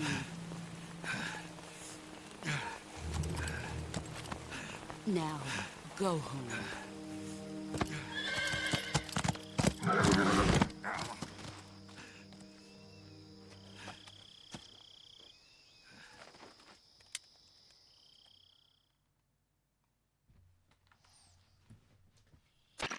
This is Snake. Major Zero. I read you, Snake. I was ambushed by the boss. You were what? The drone's been shot to hell. It's up in flames. That's not good. Enemy scouts are going to come looking for you. Yeah, I know. But what was the boss doing here in the first place? There's got to be a leak somewhere. No, that's impossible. The man the boss is working with, Volgin, isn't exactly on speaking terms with Khrushchev. I lost my gun. The boss destroyed it. Snake, I know how you're feeling.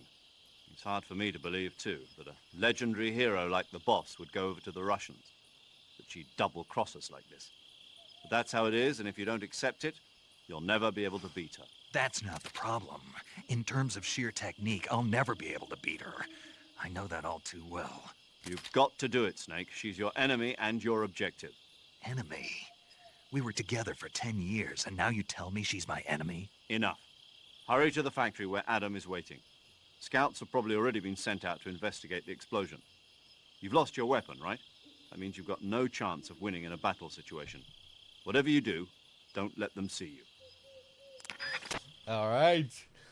Dog, give us your best cheerio. What, just cheerio in an English accent, in Zero's accent? Cheerio. Cheerio. Well, cheerio, old chap. One of your Dans donated $29.99. End the end before the end by sniping the end early before the end rolls his ass away to the end. Thank you, one of your Dans. That goes to snipe early. I think I figured that out. I think that's snipe early. Much appreciated. AC with the 41 as well. Cheers. Blackstand Marsh, I did thank you already, I think, for the 57. 308 caliber, and again, all those donations that I was behind on earlier. Mei Ling, Luke, Martian Dude. Cheers, everyone. So a lot of people after that scene, they get confused about the boss's Patriot and those flying bullets what's going on there? Well, here you'll get to learn exactly how this gun works. Let's call Sigint and learn about it. Although we'll probably have to go through a few of his story calls first. My name's Steve. Sounds like the Cobra unit's members' names came from the specific emotions they each carry into battle. Emotions? Yeah. For unbearable torment, the pain. For true oblivion, the end. For infinite rage, the fury. For absolute terror, the fear. And for unsurpassed bliss, the joy. The joy? It's another name for the boss, because of the joy she feels in battle, I suppose. During the war, she had a partner named the Sorrow. Sorrow and joy. They say there couldn't have been a more perfect pair. You ever notice how the joy never really looks particularly joyful in this game? How she's constantly frowning, being very serious. And the Sorrow is the opposite. The Sorrow is having a great time. The Sorrow is always laughing and smiling in every fucking scene. But maybe it was the opposite way around before she had to kill the Sorrow. Maybe when they were both alive, working together, then maybe it was the other way around, where he was always frowning and she was always smiling. Sigint, anything else? The Davy Crockett's that the boss took with her when she defected are mortars that fire nuclear warheads. They're named after Davy Crockett, the hero who died defending the Alamo in the Texan War of Independence. Remember the Alamo? That's right. The warheads are equivalent to between 10 and 20 tons of TNT. Every building within 150 yards of the hypocenter is completely obliterated. But the warheads the boss had with her were some kind of experimental super bomb. So they're actually even more powerful than that.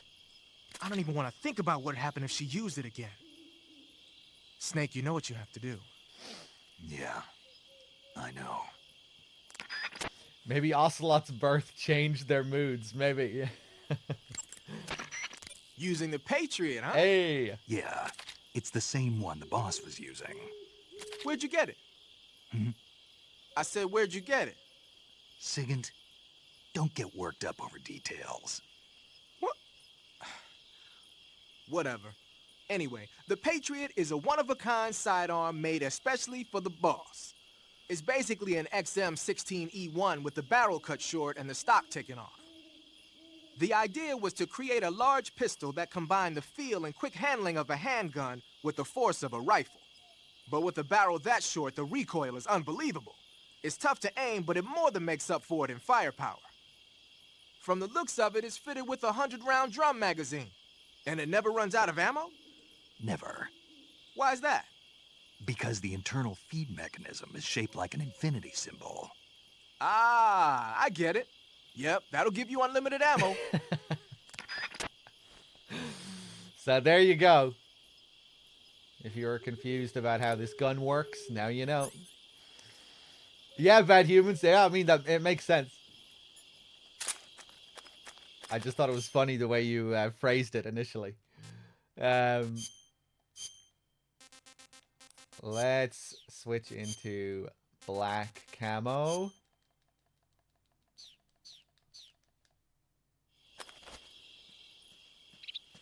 When it's dark, we get amazing camo index with this. What the hell is this? 95%. I'm basically invisible. HQ? HQ. Almost stealth camo. This is HQ. Patrol here. We have evidence of an enemy intruder. Commence alert formation. Acknowledged. Sending reinforcements. Use extra caution.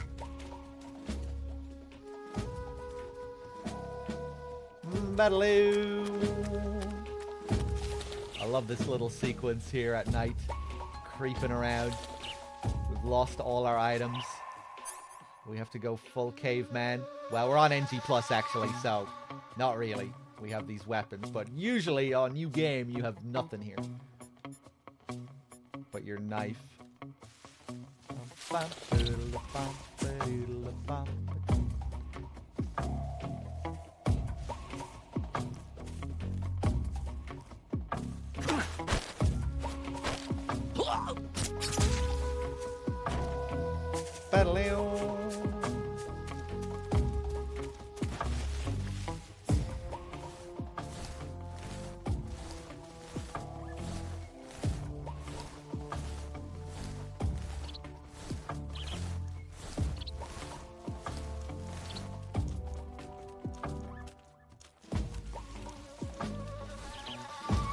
Three guys.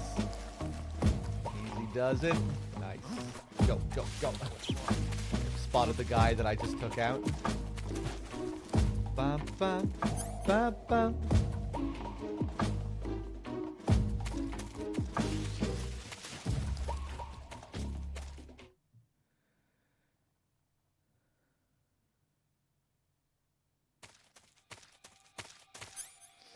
You might have learned more about the relationship. Is the Sorrow MGS game? Some team members pitched before Rising was a thing. Really? One where you were going to play as the Sorrow? Everyone expecting like a boss focused game, World War II game, and they were gonna do a Sorrow one instead at some point. That's interesting.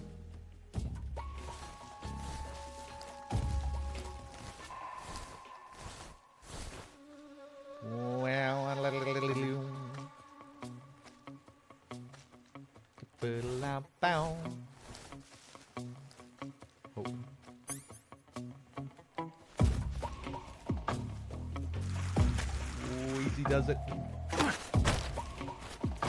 Answer me. While falling, press the action button above branches. Thank you. Nice tip for the bridge here.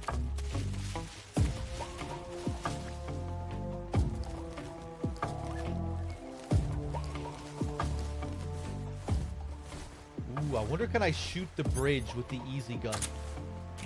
Or, you know, the ropes.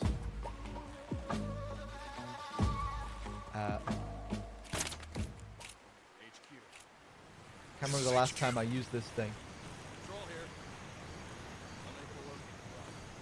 I'm not getting a laser on the rope.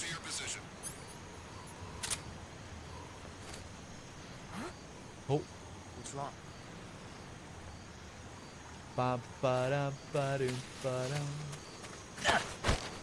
The range you get on CQC.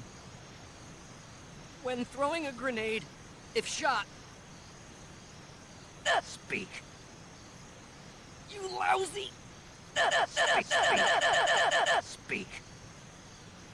When throwing...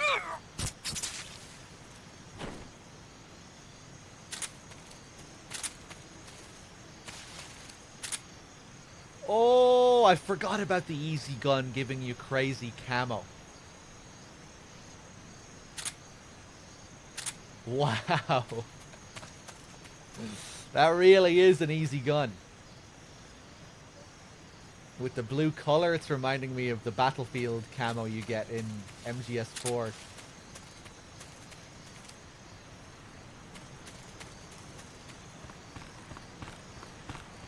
Oof.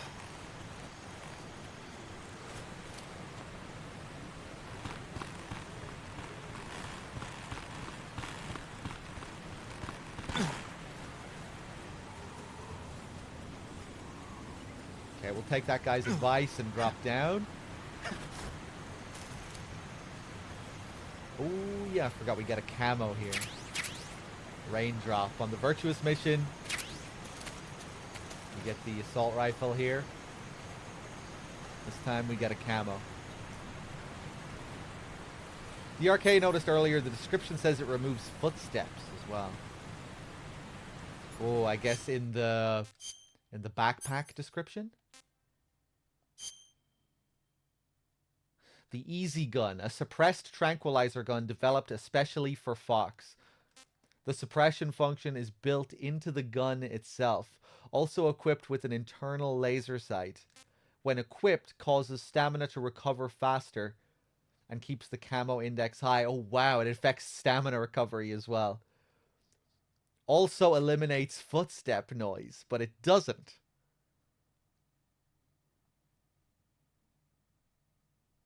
Weird. Maybe it like Maybe it does a little bit, but not completely?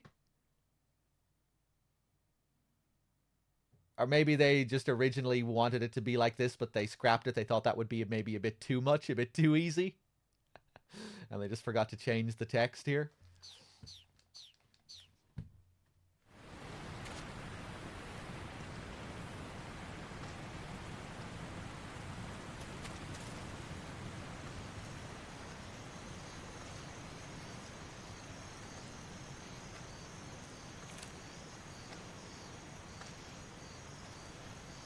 Okay, I'll test it here with regular footsteps.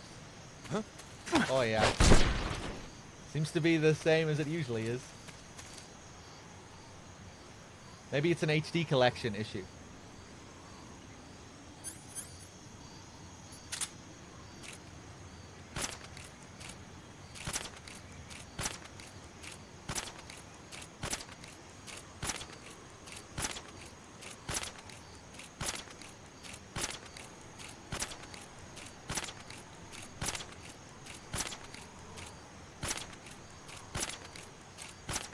I don't think we can really pull an MGS2 here.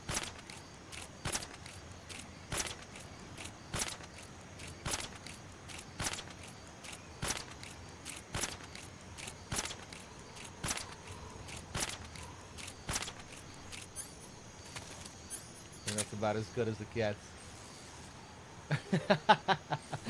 Still pretty good though. Oh my god, those ones are like lodged deep up his eye sockets.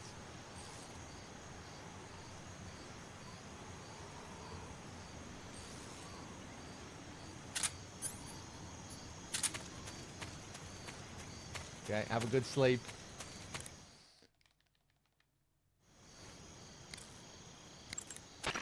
Major. Snake, the boss is your enemy. You've got to accept that reality. Adam is waiting for you at the abandoned factory to the north of your current position. Head north. The enemy must have seen the drone explode. They've probably already sent out patrol units. You never know when you'll encounter the enemy. Use your camouflage wisely and proceed with caution. Major, why was the boss there? Did they detect my infiltration? That's impossible. The drone shouldn't have been picked up by their radar at all. Then how did she know? It couldn't have been a... That's also out of the question. We've taken all measures to ensure this mission stays secret. Then what's going on? I don't know. It won't do you any good to dwell on it, Snake. Hurry to your rendezvous with Adam. Head for the abandoned factory to the north. Watch out for enemy patrols. Stay alert at all times, okay? Awesome Possum, thank you for the $10 to kill Meryl, in brackets, the end. Much appreciated, man. Cheers, I'll add that. I need to fix this dashboard because it keeps, it's not auto-refreshing like it should be. Ralphie, thank you very much for the 8. Cheers, Awesome Possum. Major. What is it? Why did the boss betray us? Leave it alone, Snake. But... We've been through this before. Besides, asking for reasons now won't change anything. I thought I'd find out if I met her face to face. I thought for sure she'd tell me, but... Then you'll have to find your own answers. By completing my mission? Yes. The Soviet intelligence community must be up in arms about the boss's defection. The great Voyevoda has abandoned America and embraced the Soviet Union. Voyevoda? Apparently, that's what they call the boss behind the Iron Curtain. It means warrior or mighty soldier in Russian. When used to refer to a woman, it means something close to Lady Knight. In Russia, where they've had a number of female emperors throughout their history, it's a term of great respect. Well, poetic in a way. The boss's exploits have made her name famous in the East as well. Awesome Possum, you didn't specify how you wanted me to kill the end with your message. You just said kill the end. Kill Meryl, in brackets, the end. Normally? Fight him normally? That's what I figured it probably was, but I wanted to make sure. Thank you. Major, why did the boss defect? Again. I don't know, but I will tell you this. America is all too eager to get rid of her. What do you mean? She knows too many of our secrets. If she were to relay all the top-secret information she knows to the Soviet bloc, it would put us at a severe disadvantage. It might even lead to the downfall of the West. Even if we survive, the boss is still too much of a hero to us. With her in the Soviet camp, we'd suffer a fatal loss of morale at home. There are even whispers that some of the less stalwart elements of the military might follow her example and defect themselves. I assume you're aware that since your last mission, several key figures within the CIA have been placed under house arrest. Yeah. The loss of the boss has been a painful one indeed. What about you? Me? I still can't believe it. As a comrade, I would have placed my trust in her before my own family. But now that I think about it, the boss always seemed to have an aura of mystery about her. I never would have expected it to manifest in this way, though. Oh, well, it won't do to get all misty-eyed about it. She's an enemy now, worthy of nothing more than our contempt. Understood. Malco Bracklini, thank you very much for the tier 1 sub. Much appreciated.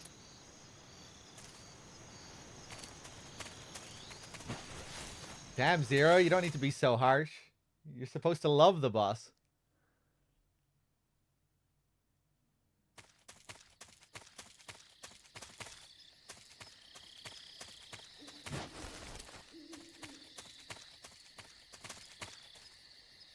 Ooh, there's that nice shade of blue again.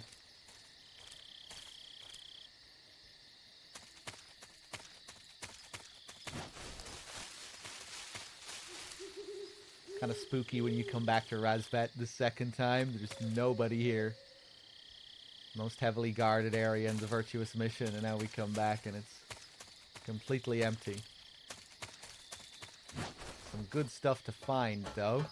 You really miss out if you just go straight up to the next cutscene. Up here we can get the AK.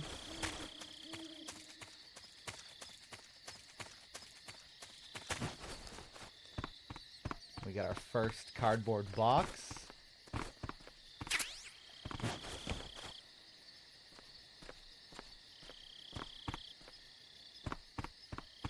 Mine detector.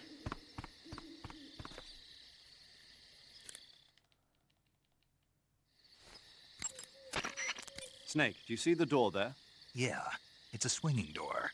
Opening a swinging door is a bit different from opening the doors that you got used to during training. To open doors, generally you can just use the left stick to move towards the door. This way you use your body to push the door open. Oh my god. To open a door without creating any noise, move the left stick slightly. So, when you're concerned about alerting enemies on the inside of a room of your presence, open the door slowly and slip right in. If you use large motions of the left stick and run towards a door, you'll burst through it. The sound of the door opening will surely be heard by your enemies, but it allows for a fast entrance. Right. When you want to jump right in and take care of business, running is the way to do it. Stand in front of a door in first-person view and use the left and right step buttons against the door. This will gradually open the door and allow you to glimpse inside. Use this technique when you want to check what's happening on the other side. Oh, I completely forgot about that last part. Hold up. Let's do this.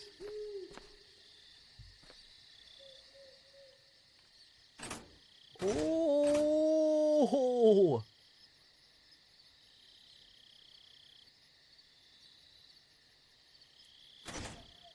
Pretty cool.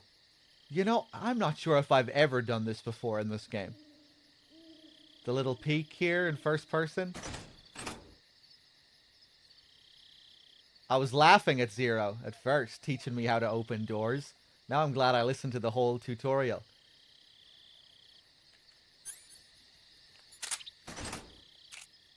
You can peek in, have a little shot. Nice. You used to do this all the time in your first playthrough, really, Zamakor? I don't know. I think I might be learning something new here. I don't know if I've ever done this before in MGS3.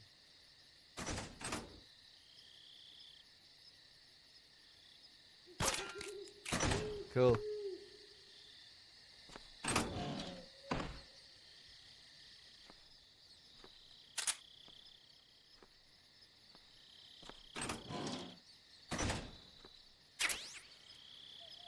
Got thermals.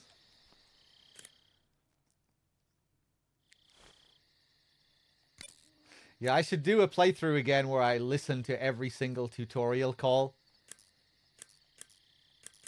There might be some other stuff that I forgot about, or maybe stuff that I just don't even know. Adam is a spy sent by the KGB to infiltrate Volgin's ranks. You'll need to be extremely careful in how you approach him. Obviously. He can't let Volgin know he's meeting me. That's right. Adam won't show up if you're being pursued by the enemy. Before you go to rendezvous with Adam, make sure you haven't been seen by the enemy. Meet up with him in normal phase. Got it? MGS2 doesn't have old-fashioned doors like this. MGS2 is futuristic automatic doors that just open as you get close to them. So, no. Yeah, well, it's either those doors or, you know, like the doors on the tanker with the wheels that you have to turn.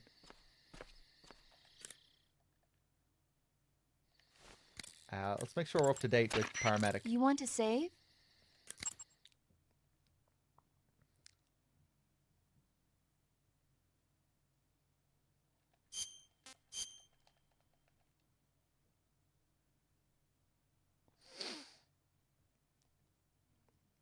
Yeah, you can't open lockers while you're inside them.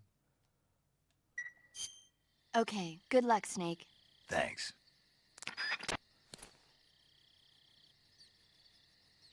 Or are you referring to MGS3? Yeah, MGS3s, I'd imagine, is just the same as 2s in that regard, where you can just press up and look out. And if you press too hard, too fast, you smack your head against the locker, which can draw the attention of the enemy.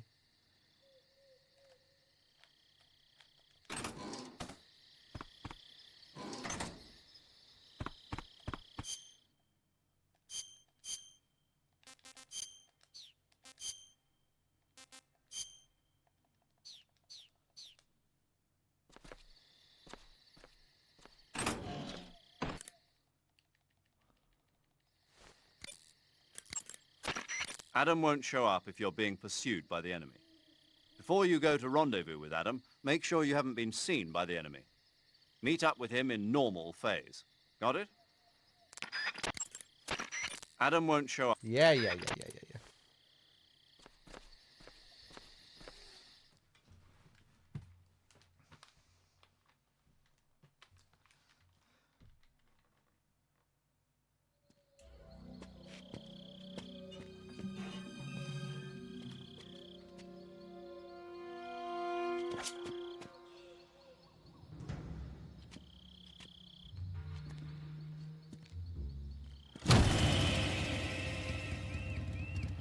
Sorry I'm late.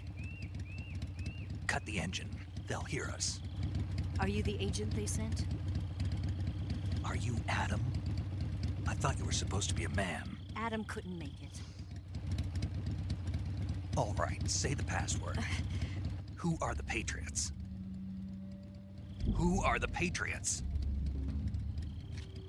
Answer me!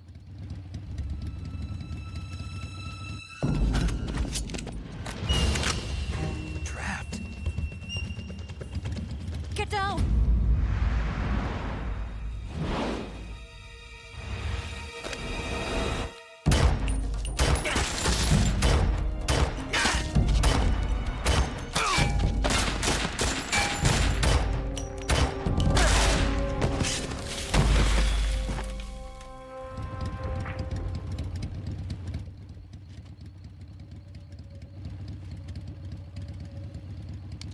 There is your answer.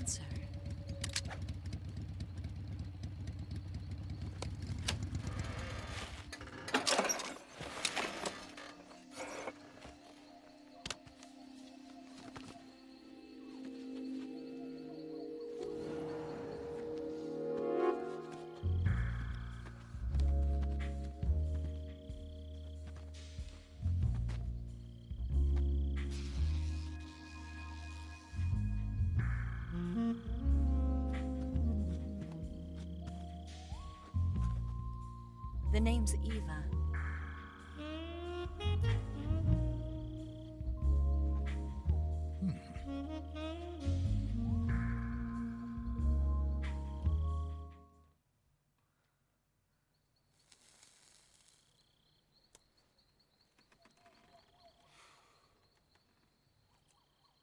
This wasn't part of the plan. What happened to Adam? What's your code name? It's Snake. Snake, huh? Well, I'm Eva. Are you here to tempt me?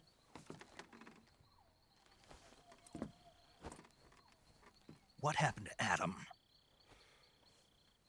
Colonel Volgin is a very suspicious man. He decided Adam wasn't the right person for this mission. And you were? Yes, Why? because I can do things he can't. I heard you used to be a codebreaker for the NSA. I was. 4 years ago, I defected to the Soviet Union with Adam. Mauser military. The broom handle. It packs quite a punch. Nice to have when you're on a bike. You held it sideways and used the muzzle jump to create a horizontal sweep. That was impressive. Bet you've never seen that technique in the West. It's imitation, isn't it? Yeah. It's a Chinese Type 17 pistol. Around here, even that's hard to come by. Don't worry, though. The one I've got for you is American-made.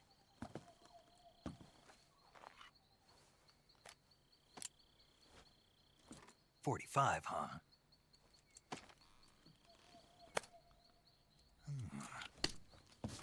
Incredible. Do you like it? The feeding ramp is polished to a mirror sheen. The slide's been reinforced, and the interlock with the frame is tightened for added precision. The sight system is original too. The thumb safety is extended to make it easier on the finger. A long type trigger with non-slip grooves. A ring hammer. The base of the trigger guard's been filed down for a higher grip. And not only that, nearly every part of this gun has been expertly crafted and customized.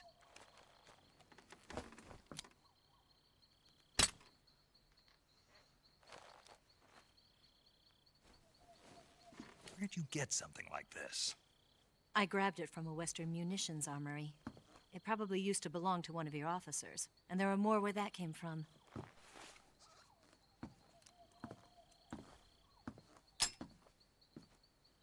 You had this with you, didn't you?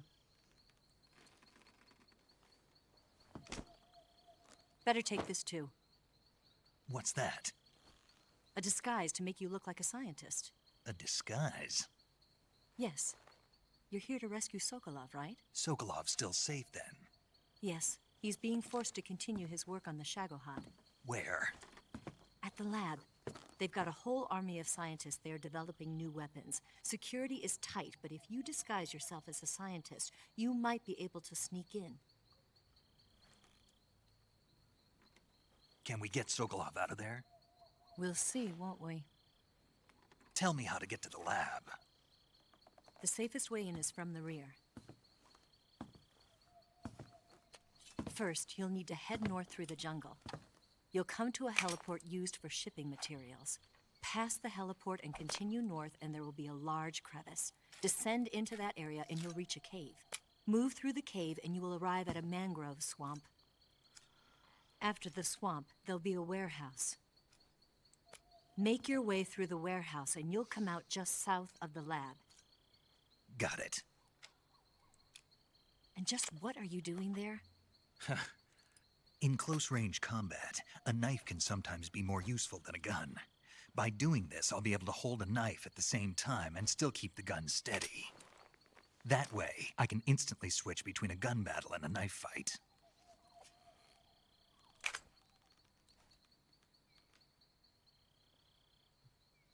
Right, let's get going. Wait a minute. What now? You must be tired. Why don't you take a little rest? I'll be fine. You'll never make it in your condition. It's a jungle out there. There's still an hour before dawn. It's dangerous to be out in the jungle at night without a guide. What about you? I have to get back. I can't be gone for too long. They'll start to suspect something.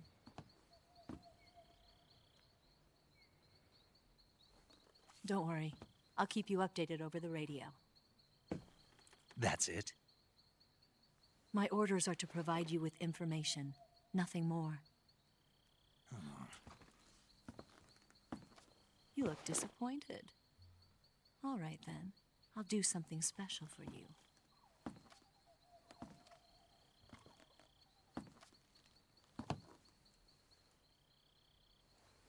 I'll stand watch until dawn. Now be a good boy and lie down.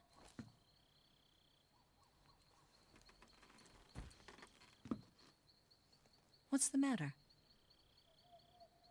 I don't know you well enough to trust you.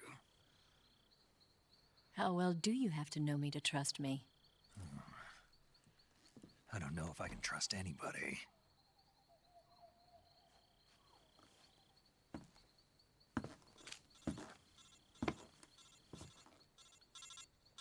Gonna get that?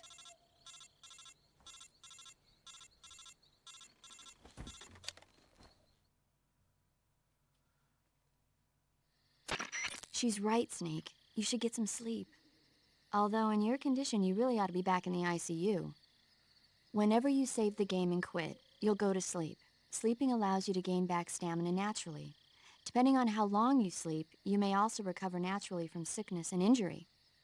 When you're tired or hurt, the best thing to do is just get some sleep. So do yourself a favor and take a nap. Doctor's orders, okay? Yeah, okay.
What's the matter?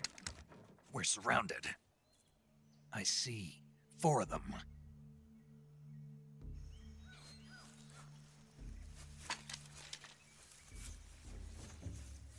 We've got company. It's the Ocelot unit. Let's get out of here. Hurry!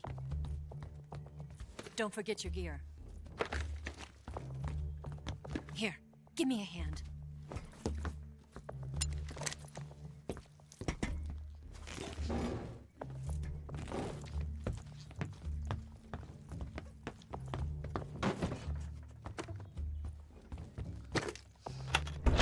We can use this to get to the basement.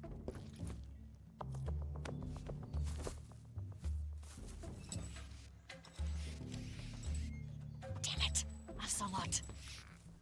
I'll get past them on my bike. I'll call you later. Okay, I'll keep them busy.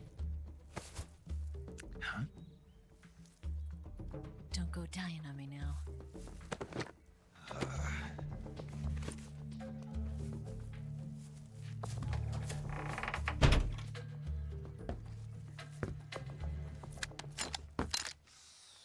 All right, let's do it. Noroko, thank you very much for the tier 1 sub. Much appreciated.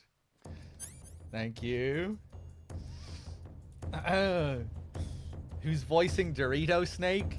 Jeff Keighley, of course. Jeff Keighley is going to be voicing Snake in MGS Delta. He's going to fulfill his dream. Apparently, if you use the naked camo as well in MGS Delta, you get a huge buff to your strength. That was one of Keeley's requests. Let me get my Mark 22 here. Let's see. Let's check in with the team first before we do anything. It appears you've been completely surrounded. Yeah, so I gathered. If Eva is to escape from there... Right. I'll have to take them all out. Snake, you must defeat all the Ocelots. That's the only way to ensure Eva's safe escape, as well as your own. But you're up against a lot of them. Don't try to take them head on. Approach them without being seen and dispatch them one by one. And don't forget to use your camouflage. Snake, they're conducting a sweep of the inside of the factory. Sooner or later, they'll come to your room. If you're just standing there doing nothing, they'll find you and they will kill you. Yeah, I would say so. Get out of that room quickly. Use the trapdoor that Eva showed you. What makes you think I'm just gonna stand here and do nothing, Zero? Snake, don't try to engage the Ocelots head-on. There are too many of them. If they surround you, you'll be finished. Use your camouflage to approach them without being seen, and take them out one by one. When you have a serious injury, like a gunshot wound or a burn... Yeah. Those rifles the Ocelots are using aren't AK-47s, are they? No. They kind of look like AKMs, but they're different. Different how? They've got steel handguards and vertical type foregrips, and the muzzle suppressor is bigger. A carbine version of the AKM, huh? Hungary has a unique modified version of the AKM called the AMD-63. I heard something before about them making a prototype carbine version of that. My guess is they probably imported some of those prototypes. If they're using a carbine version of the AMD-63 like I'm thinking, then they could be a serious threat. Those things handle better than the AK-47s, especially at close range. And don't forget, the Ocelots are elites. They're gonna be better shots than normal Spetsnaz, and you're that much more likely to get seriously hurt. Keep your eyes open. Yeah, you'll be safe in the locker or under the bed. Heads up, Snake. Looks like some of those guys are equipped with M63s. The M63 is an American-made light machine gun. It's got more firepower than you might think. It can punch through a wall too, so watch out. You said some of them are using shotguns? Those shotguns are M37s. They're an American model designed for field combat. Not all that dangerous from a distance, but at close range, they'll tear you to shreds. Be careful. They do, Shin Lane. Yeah, they're much more dangerous. They're much more lethal than regular soldiers. Looks like some of them are using Scorpions. The Scorpion is a Czechoslovakian submachine gun. They don't have the stopping power of a rifle, but they're easier to handle and lethal at a medium range. If you eat more than a couple of rounds, it's not gonna be pretty. Don't fool around. Have you tried calling him after using the naked camo? Yeah, it's one of my favorite calls in the game. Snake, watch out for those grenades they're tossing. You'll be injured pretty bad if you get caught in the blast. You could get burned too. If somebody throws a grenade at you, get away from it and hit the deck. Snake, what's up? Why are you naked? Okay, let's do this shit. Let's quickly get on our toes. Take him out. Stand up. Peek out the window. Take him out. What's wrong? What's wrong? Now we're gonna wait for these boys to come in through the door. Get our stun grenade ready. Ha! What? Look up so we don't get stunned. Take out the last two guys outside the window. Huh. Get on our toes here. Peek out the window. Take him out. Whoop. Unequip those binoculars. Oh, you son of a bitch! What did I do? I must have been a little bit slower than I usually am. Alright. Change of plan. Out the window. Bam.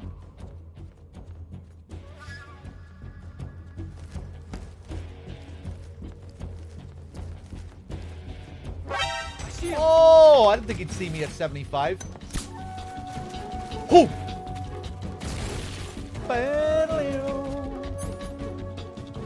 Fuck it, I'm gonna go up.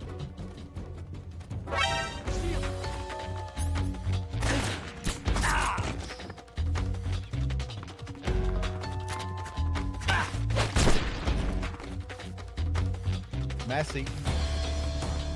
Oh, wow! They can really toss those grenades.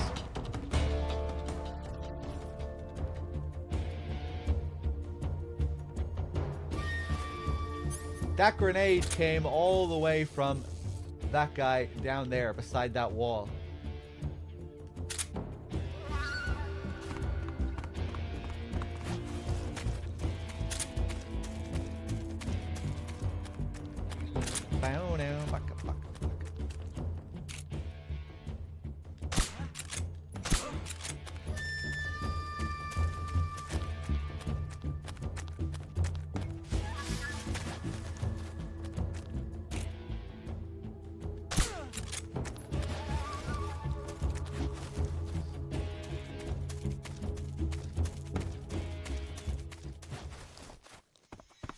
Okay, here we'll pick up some more ammo. One of these guys should have an extra suppressor as well.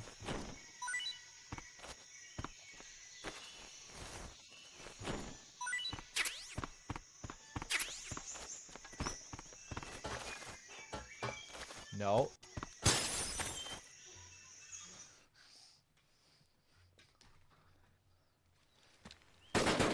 One, two, three. 4,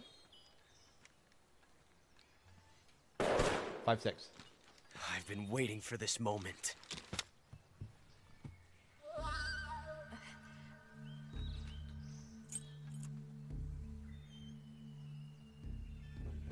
That's it. That's the stance. I don't think so. What? A female spy?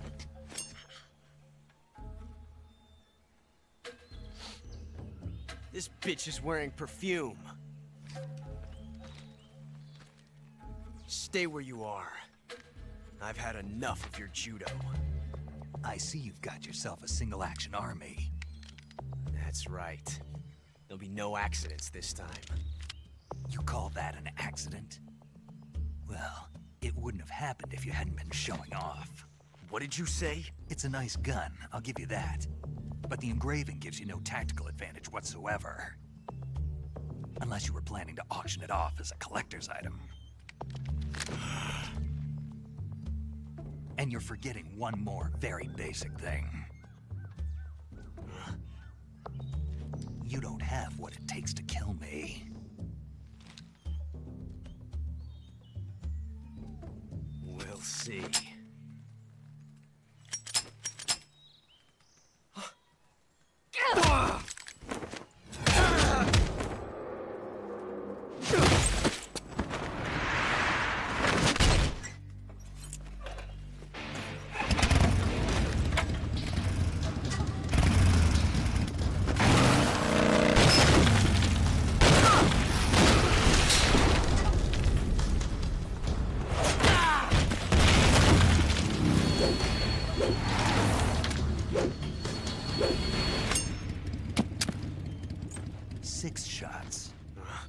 That thing only carries 6 shots. The Makarov carries 8. You have to get a feel for how many you have left.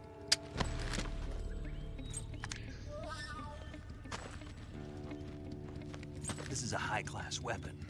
It's not meant for shooting people. Damn!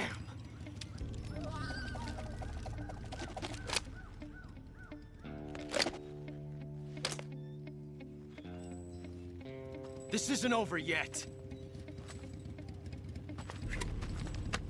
Don't. Why?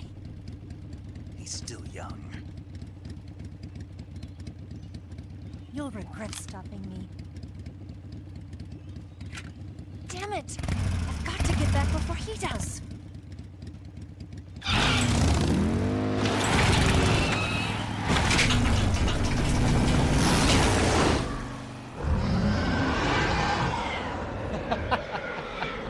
That's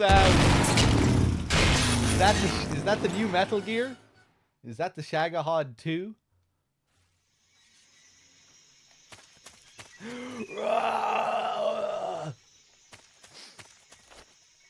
Maybe she's starting its she's turning on its underwater capabilities.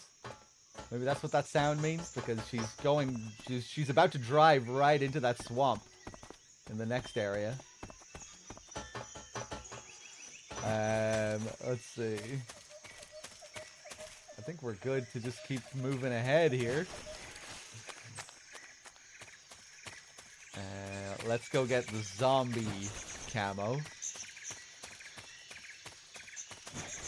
Loads of optional calls and stuff to do now once we get to this next area.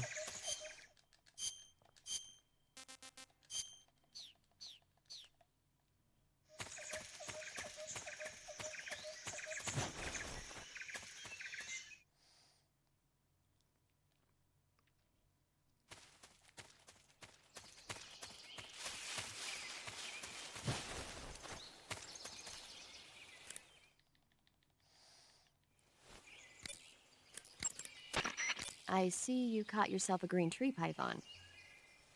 The green tree python isn't venomous, so no need to worry. It's fairly docile too, so I don't think it's likely to attack you. The green tree python originally comes from Australia and New Zealand. It's a really pretty green color, and it lives... Oh my god. What's wrong?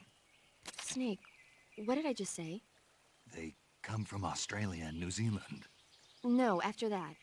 They're a really pretty green color. I thought so. What was I thinking? Seeing a snake and calling it pretty? What's wrong with that? Everything. When a normal woman sees a snake, she's supposed to scream or get sick or something like that. And you think you're normal? What was that? Nothing. Oh, it's all your fault. Jeez, I'm sorry. But enough of that. What do you mean, enough of that? This is serious. No, I just wanted you to tell me how it tastes. How should I know? Ugh. It was awfully pretty, though.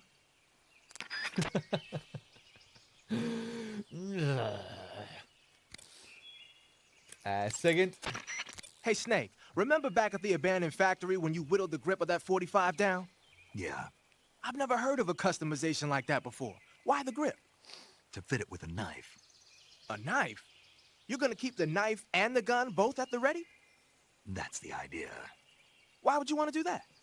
Sometimes a knife works better in close proximity encounters. So I equip both at the same time. That way I can switch back and forth in an instant. Badass. So that's that. CQC. CQC. By the way, FIFA, I didn't do the in-cap call, in case you thought that's what I meant with my ambiguous kappa. Yeah, I'll do the call later, after Granin, which I did last time as well. Sometimes I do it, sometimes I forget about it. It seems like DRK is obsessed with that call, but yeah, we'll make sure to do it later on. Sigint, what else do you have for me? Snake, you said Eva said her Mauser was a Type 17, right? Yeah, what about it? That model was produced in the 1920s in a weapons lab in the Shaanxi province in China. The cartridge part sticks out lower than the original to accommodate 45 caliber rounds. The barrel and chamber are a little bit thicker too. But most telling of all, it's got Chinese characters engraved on both sides of the frame like you saw. And that firing stance Eva was talking about where you hold the gun horizontally, that's a trademark of the Chinese. Just like you were saying, when you're firing in full auto mode, the muzzle jump effect gives you a horizontal strafing motion. They say it's especially deadly in indoor and close-range mop-up actions. The Japanese called it bandit shooting and used to dread it. Makes you wonder where she learned to shoot like that. You know that army motorcycle that Eva was riding? That's a replica of a German model. A replica? Yeah. After World War II, the Soviets confiscated an entire assembly line from a German motorcycle factory, machines and all. And then they took it back with them and started producing replicas? Exactly. Originally, that motorcycle was designed to be used with a sidecar attached. That means it's got enough power to drag a 200-plus pound sidecar around. So that's how she could pull off all those crazy stunts. Uh-huh. Of course, it takes a lot of skill to be able to control that much power. That Eva chick is something else. Hey, you've got an M1911A1. Oh, here we go. Yeah, A .45. 50 years since the Army adopted the first model, and they're still using them.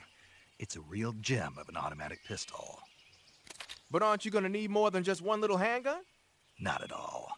When you're in a tight spot or fighting in close quarters, sometimes a handgun works better than a rifle. And if I equip a knife at the same time, I can instantaneously switch over to hand-to-hand combat. I see. That .45 you've got there is a lot different from the original, though. Looks like someone did some serious work on it. It's more than a little. First of all, the feeding ramp is polished to a mirror sheen. It's not going to have any feeding problems. The slide's been replaced with a reinforced version, and it meshes perfectly with the frame. The frame itself has been iron welded and scraped down multiple times for maximum precision. The front strap part of the frame has been checkered to make it dig into the hand. That prevents any slipping. The sight system's original too. It's a 3-dot type. It's got an enlarged front sight, giving it superior target sighting capability. The regular hammer's been replaced with a ring hammer. That enhances the cocking control and increases the hammer down speed. They also reworked the grip safety to accommodate the ring hammer. Looks like they eliminated it altogether. This is a tool for pros. The thumb safety and the slide stop are extended to allow for more precise handling. The base of the trigger guard is whittled down so you can use a high grip. And the trigger itself is a long type for easy finger access. The trigger pull is about 3.5 pounds. That's about 1.5 pounds lighter than normal. The magazine well has been widened to make it easier to put in a new magazine. The magazine catch button has been cut down low to make it harder to hit it by mistake. The mainspring housing has been changed to a flat type to increase grip, and it's even been fitted with stepping so it doesn't slip from the recoil when firing. On top of that, they added cocking serrations to the front part of the slide. That lets you load and eject cartridges faster in an emergency. Whoever did this is a professional. No question, this thing could shoot a one-hole at 25 yards in a machine rest. Well, I'll be damned. That's some gun. Yeah, I've never used a weapon this fine in my life. 18 fucking pictures we get for that. I don't think any other call in the game comes close to that. DRK might have explained earlier as well, but the more optional calls you do with the characters in this game, the more pictures you unlock. And the new pictures you unlock will also come with more information on the character, like their hobbies and interests and other silly stuff. I think we have, you start off with just 4 images. I think we already have the 5th one unlocked for 0. It looks like you've got rid of all the ocelots. Yeah. Now proceed with the rescue of Sokolov. According to Eva, you should start by going to the crevice to the north and... Can we trust her? What's that? Eva is with the KGB, isn't she? Can I really believe what she says? How do I know she won't double-cross me? There are no guarantees in espionage, Snake, only calculated guesses. At this point in time, the KGB stands nothing to gain by stabbing us in the back. So you're saying I can trust her? I'm saying the chance that she'll betray you is low. Of course, we checked the route she gave you against our own data. It looks like a pretty solid infiltration route. It makes good use of weak spots in the enemy's defenses. You shouldn't have any problems. Follow the route Eva showed you and proceed with the mission. Roger. First, enter the cave through the crevice. Eva said it was to the north, so head that way. That swamp seems pretty deep. It's probably deep enough to dive underwater and swim around. Press the crawl button when you're swimming on the surface to dive underwater. The controls when you're underwater are quite different from when you're on land. The left stick... Yeah. Snake, you'll be helpless if a crocodile attacks you in the water. You can't see behind you when you're swimming, so if you're in a crocodile-infested swamp, keep an eye on your 6. Also, by using your sensors, you should be able to detect crocodiles before they get too close.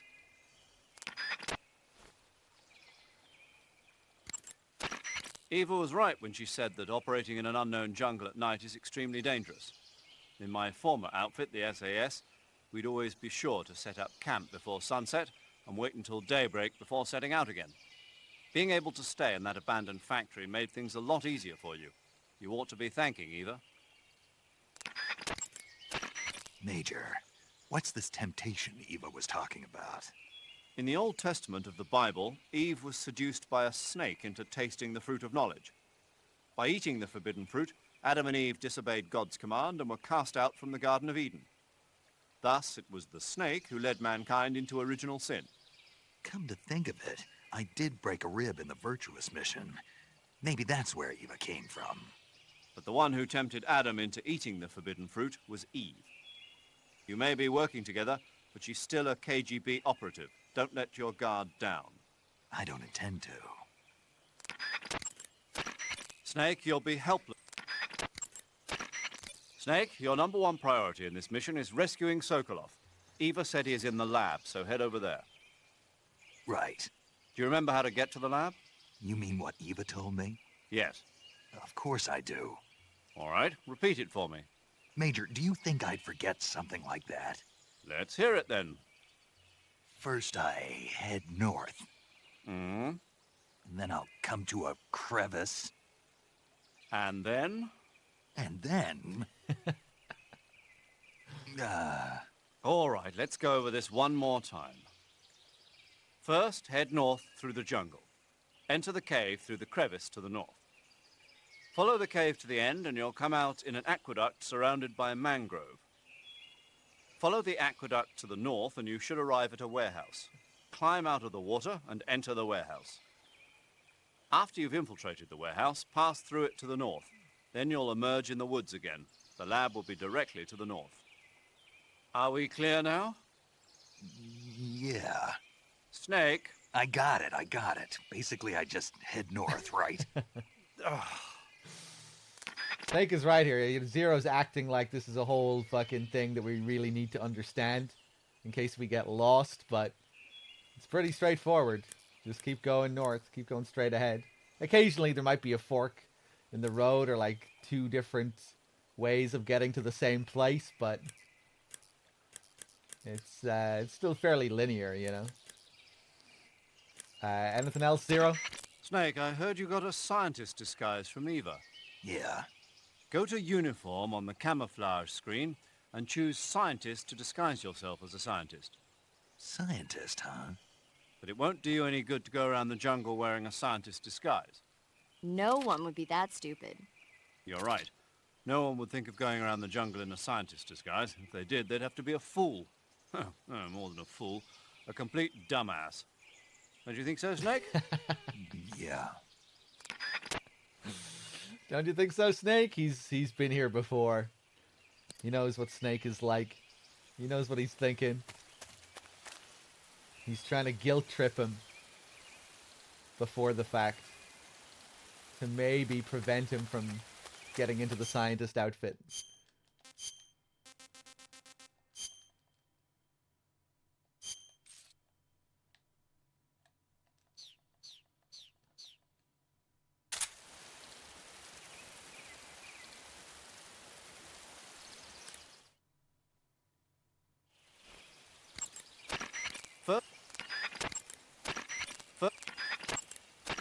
Snake? What's wrong, Major? I should be asking you the same question. Why are you wearing that outfit? I wanted to try it on. Did you listen to a word that I said? What are you thinking, dressing like a scientist in the middle of the jungle? Look at your camo index. You're a walking bullseye. Get back into your camouflage now. Lighten up. What was that? Nothing. I guess we'll do the zombie face paint one. So you're wearing the scientist uniform. Wearing that scientist outfit lets you pose as a scientist. Oh, really? But be forewarned, you can't equip most of your weapons while you're disguised as a scientist. Even when you're disguised, your cover will be blown if you get blood on your clothes or something. If you do get blood on your clothes, take them off and switch to another outfit. The bloodstain should come out after a little while. I actually forgot about that. That's cool. Snake, your face paint is... I know. It's called Zombie. Zombie? What does that mean? Beats me. Are you serious? Hello, paramedic. You mean you've never heard of zombies? Nope. Never. You guys don't know anything. A zombie is a dead body that's been cursed and brought back to life by a master of black magic. Supposedly, they revive the dead and use them as slaves. It's also seen as a kind of punishment. People who commit terrible crimes can be forced to labor even after they're dead. Interesting. How do you know all this stuff? I saw it in movies. Like White Zombie. Never seen it? Nope. Can't say I have. How about Plan 9 from Outer Space? No. Missed it. You can't just focus on the things you like all the time. You have to expand your horizons, try new things. You guys need to get out more. Yeah, well, anyway, that face paint doesn't look all that useful. Go ahead and wear it if you want, but I think you should change to... You don't need to change anything. Why not? It makes him look awesome. Doesn't it? Look, arguing about it isn't going to get us anywhere. Snake, you do whatever you want. It does make you look cool. All right, let's keep going here. Let me switch out of this outfit.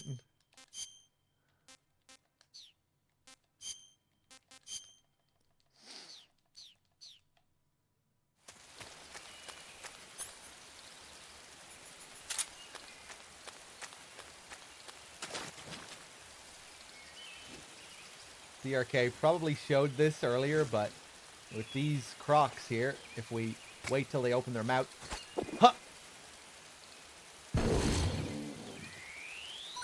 That's another way to kill them. Just lob a grenade into their mouth.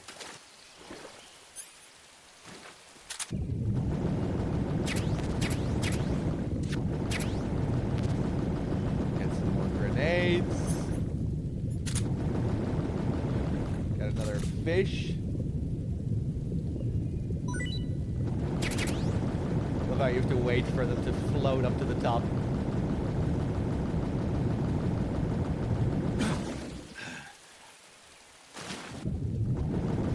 Another way of rising to the surface here as well, instead of manually swimming from the bottom all the way up like this, you can just press triangle. You can just press the action button. And Snake will instantly fly up.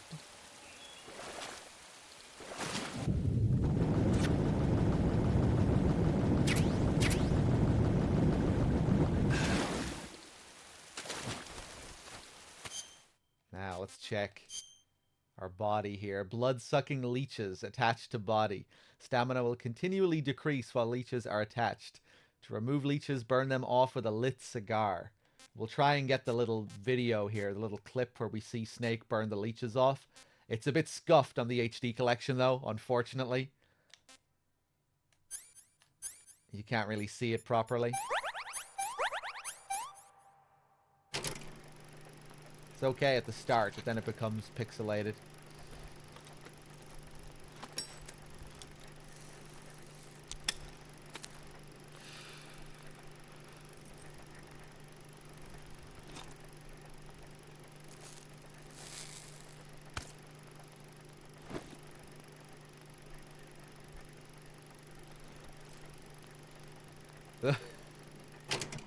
Feels like it starts to lag as well at the end. It becomes a bit of a mess. Now let's take that last one off.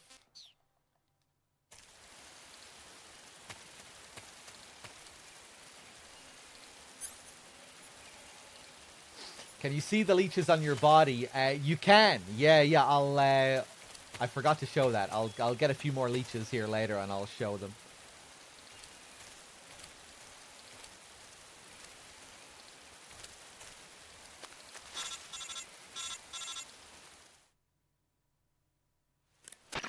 Snake, are you there? Eva, Did you miss me? did you make it without any trouble? No one saw me. So you're back with Vulcan. In a matter of speaking. What about the boss? Yeah, she's here too.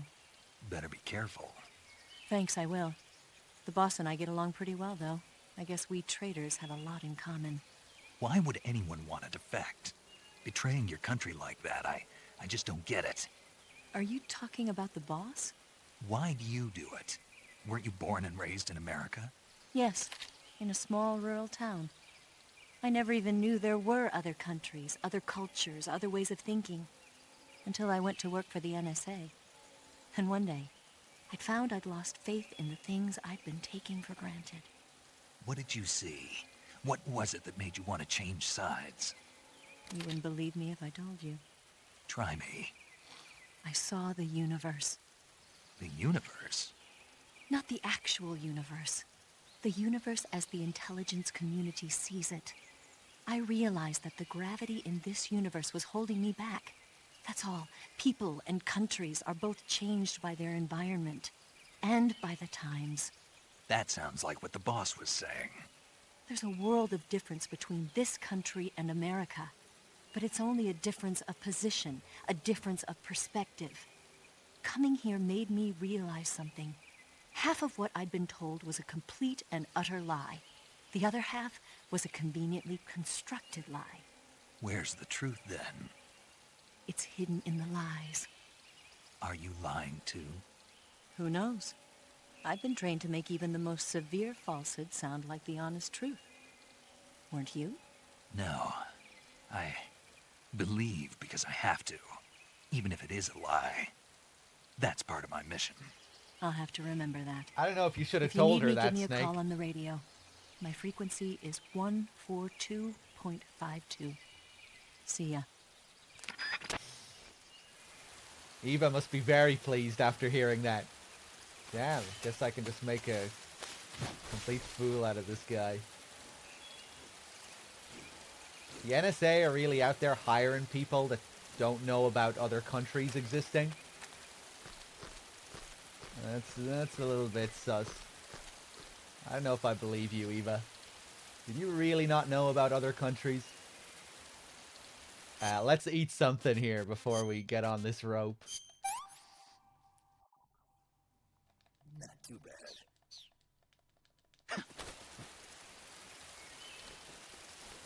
bad. Maybe she was a janitor at the NSA and she just worked her way up.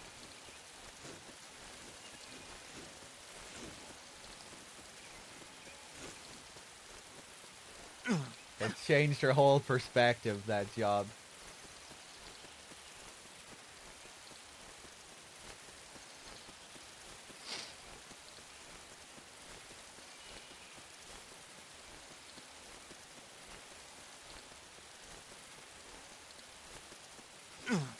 Alright, now we get the infamous croc cap.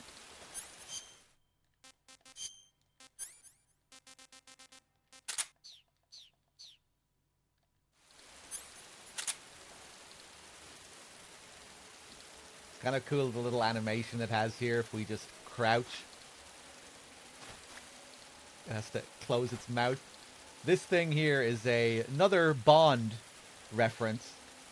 It's a reference to Goldfinger and a little duck cap that Bond wears, or some kind of bird hat, bird cap. I should have an image of it here, actually. Hold on. I'll link it in chat for anyone that wants to see it. Ooh, I hope this link isn't too big in chat. It's not too bad. That's what this is. This was inspired by. Remember seeing an interview with Kojima where he said whenever he watches Goldfinger, that scene always makes him laugh. And yeah, that's what inspired this croc cap.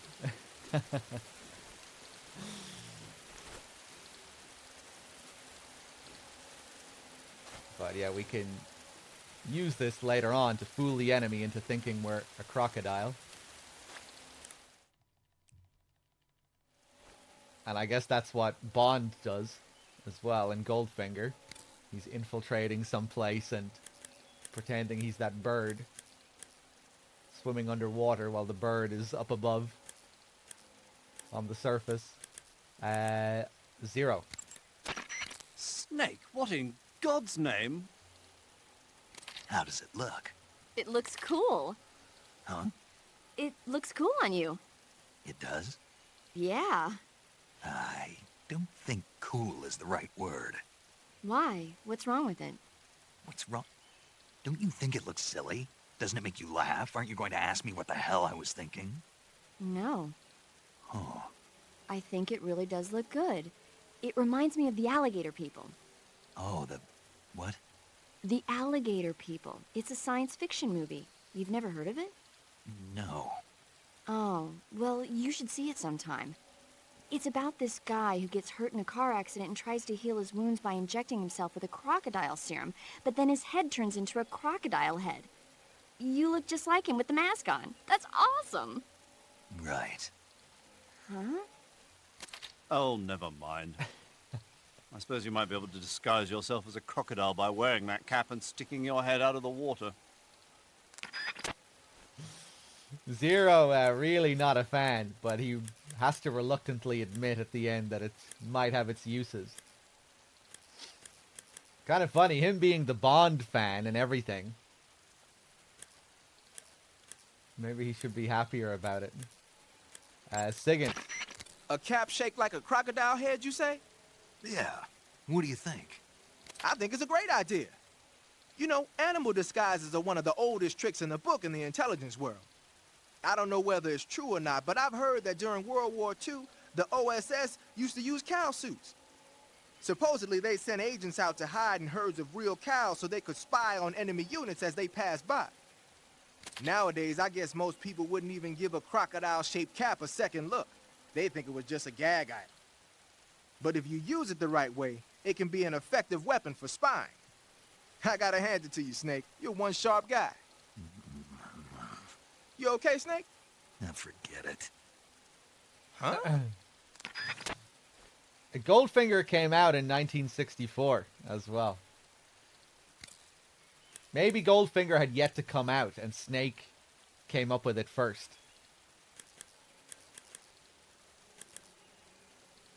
Maybe Zero just has to see it.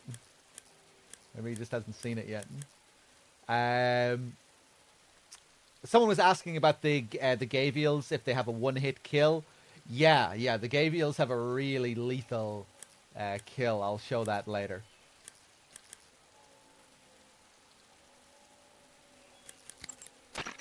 That area is known as Chorny Prud. The name means something like the Black Shore in Russian. It got its name from the deep swamp that covers the area. The crocodiles in that swamp are extremely vicious. Apparently, they've already chewed up a bunch of soldiers out on patrol. Now no one even dares to go near the swamp. They said that most of the soldiers who were killed were attacked from behind while they were in the water. You be careful out there.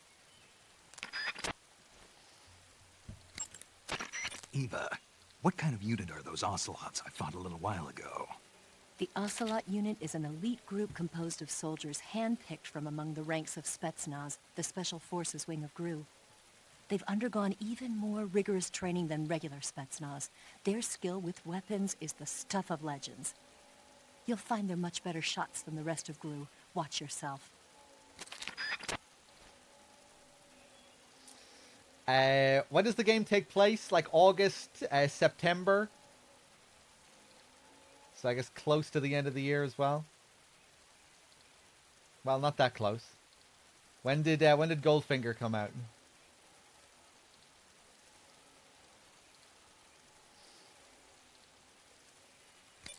Now we have Eva as a support team member. One of her roles is to tell us about the area that we are currently in. She'll give us some history on the area, translations for the Russian names.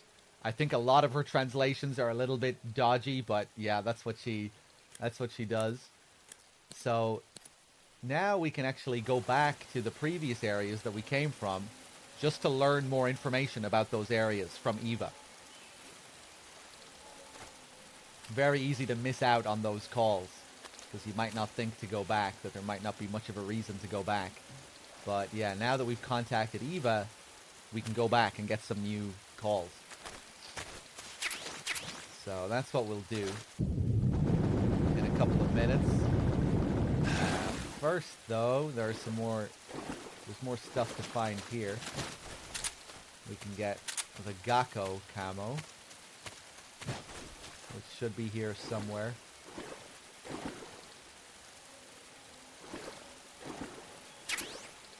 There it is. Really hard to see certain items in the water.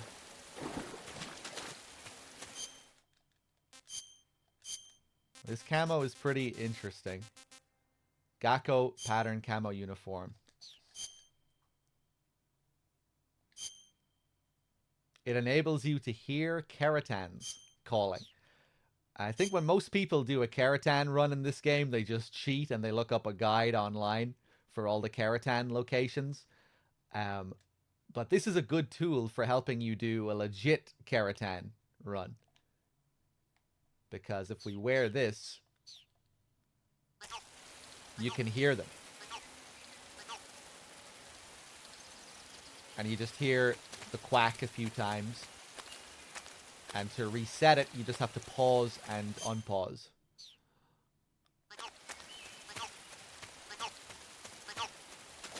And the closer you get, the louder it becomes.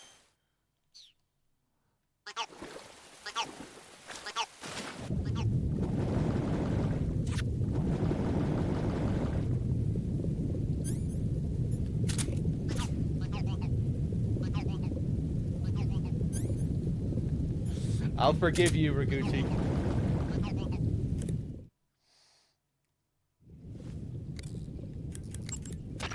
Snake, I see you're in the water.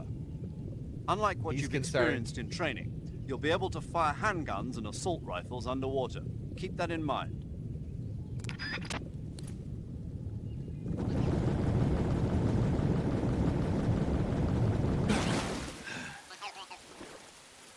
Someone asked earlier if we could see the leeches. I think I got another... Yeah, there it is. See it there? Ugh.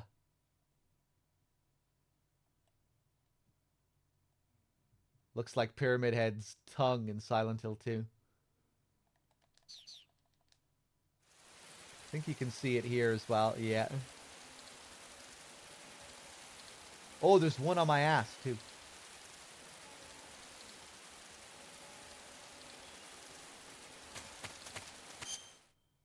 But wait. Oh, shit. That was a big leech.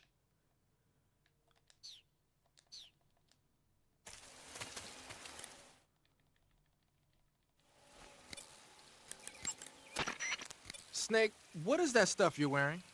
I don't know. It's called Gakko camo, whatever that means. What? Paramedic? You've never heard of Gakko? Nope. Never. You must live in a cave or something. Well, excuse me. By the way, Snake, that outfit is really killing your camo index. Unless you want the enemy to see you, I suggest you change your clothes as... Why? Why? Because his camo index is... Camo index, schmamo index. Hold on now. He's wearing the Gakko suit. Why? Because it looks cute. Snake, talk some sense into her. What's wrong with being cute? Am I the only normal person around here? No, you're not too normal either, Sigurd. Oh my god. Didn't even see him. Okay, let's backtrack a little bit. I'll try not to get eaten. Go.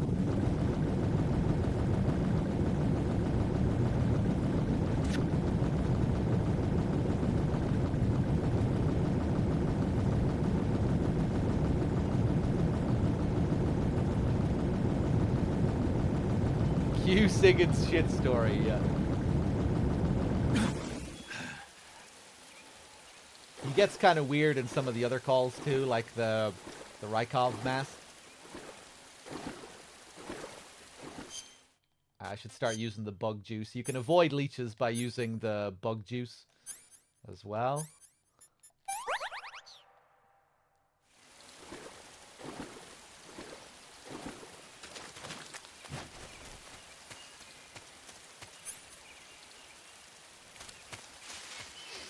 My favorite SIGINT is probably the naked call.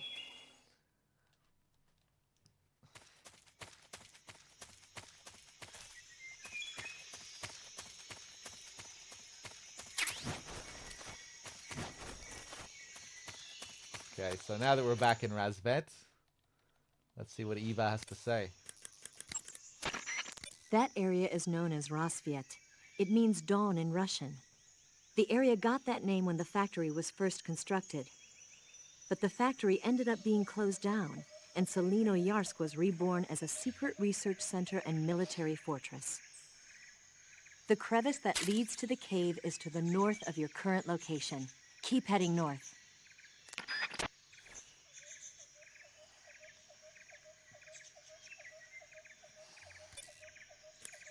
I think that's the naked one, Nick. Unless I'm misremembering.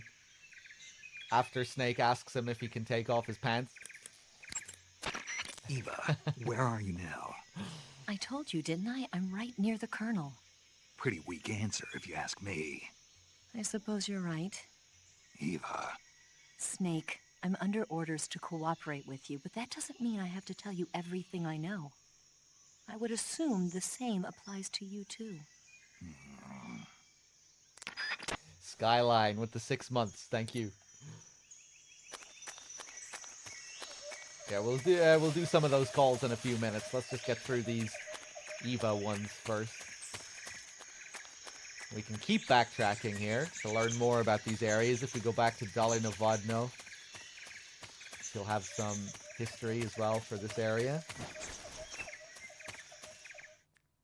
But we don't have to go all the way back to the start of the game. Just as far as Dramuchi. Because the first few areas are all just different parts of Dramuchi. We only have to go to the last part. Huh?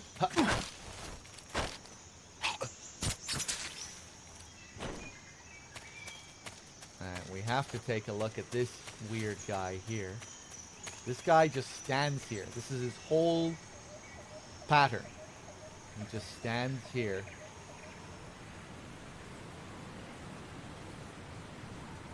Ugh.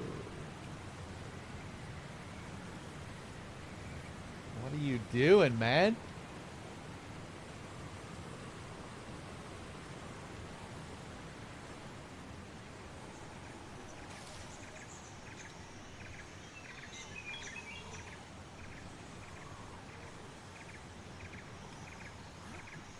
Oh, yeah, my camo is not very good.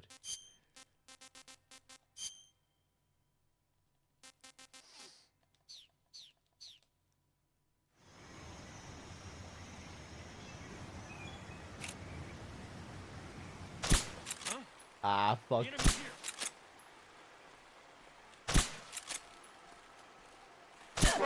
Who's that? Oh! Radio, we need backup. Did he turn around eventually? Oh, it was the caution. No, the caution changed his pattern. I just wanted to chill there with that guy.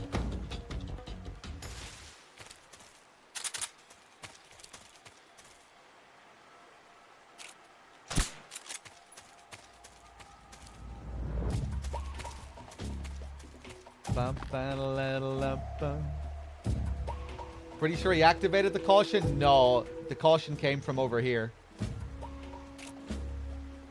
When I shot the rope, one of my shots hit the ground over there, and that guy heard it, and that triggered the caution.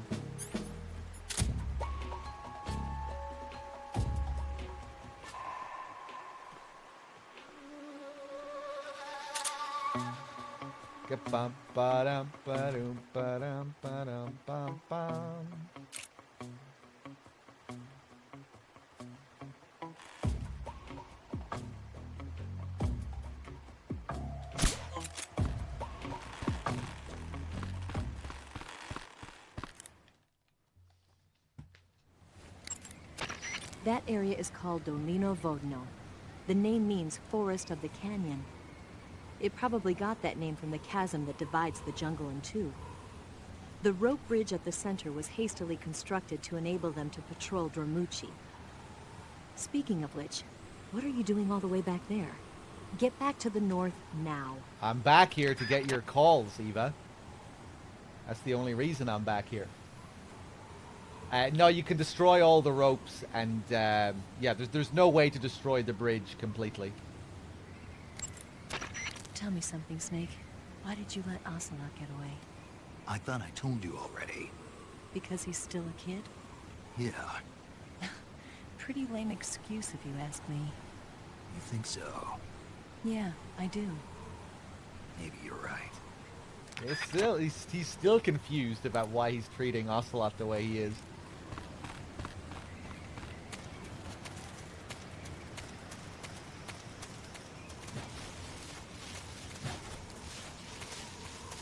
Okay, one more area.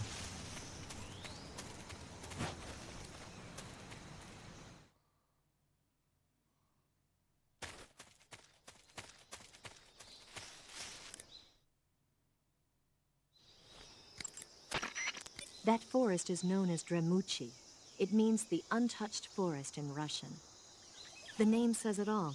Dremuchi is a pristine jungle at the far edge of Selino-Yarsk, untouched by human hands. The forest is so dense that large units can't penetrate it, making it a natural defense. That's why Sokolov's research facility and Groznygrad were built here.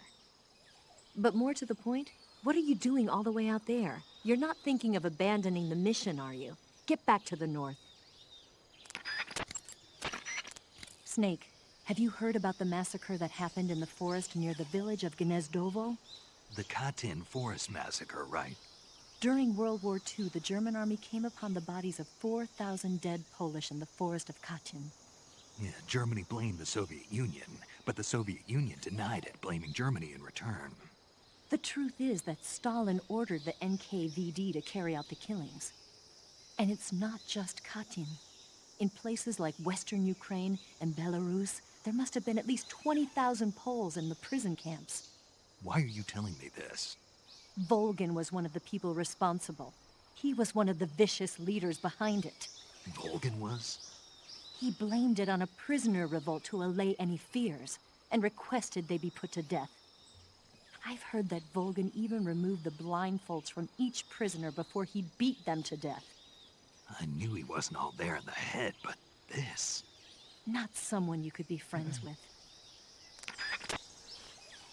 That Katyn massacre is a real, was a real thing, by the way, if you didn't know.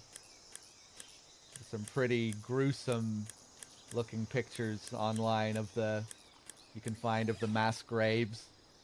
With all the bodies laid out. The previous call is kind of interesting as well when she talks about the translation for Dremuchi, the untouched forest. Remember earlier, Zero at the start of the game tells us that we'll be landing on the Virgin Cliffs. The virtuous mission, the Virgin Cliffs, the untouched forest. Let's make our way back. Who was it really? Volgin.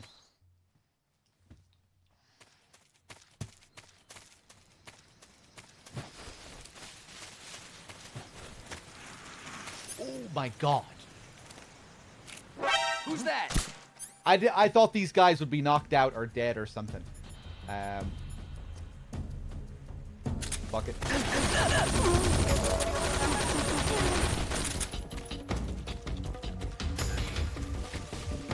Cheat mode.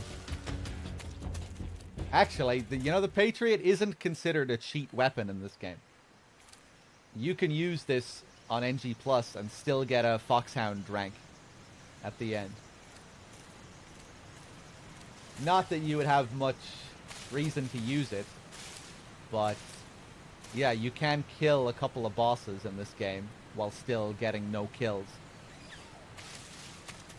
Like if you do a lethal kill on Ocelot for the first boss, that won't count as a kill. So you can just destroy him with the Patriot.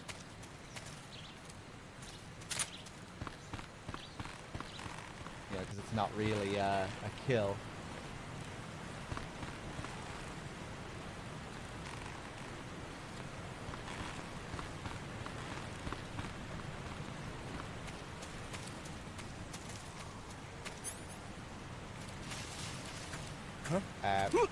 Excuse me. That was weird.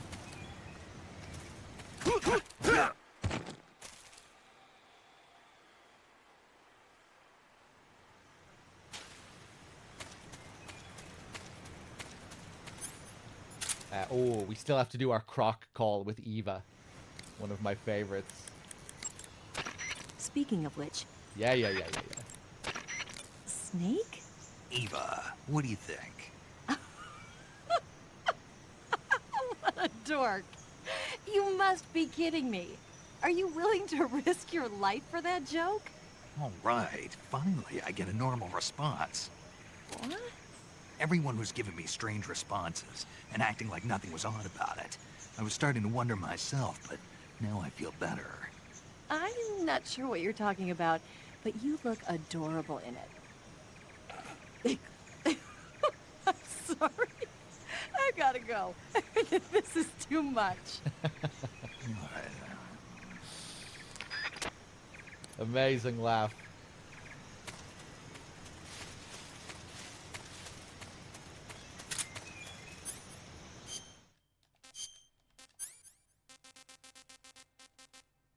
Okay, let's do the box. Let's get naked.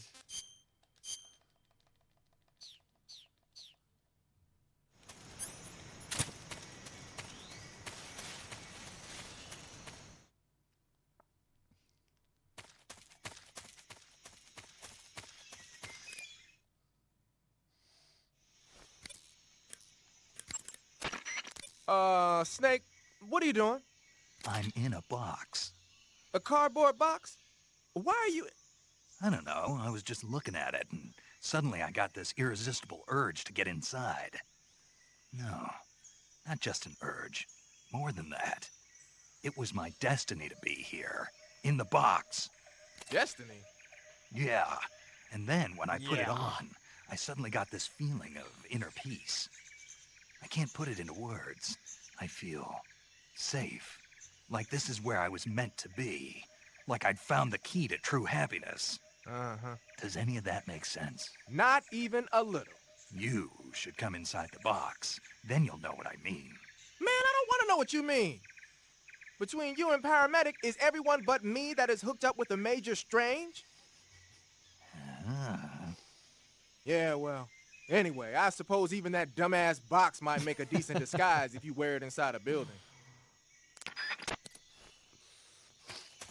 He just makes me think of Rose there. Rose also with the box slander.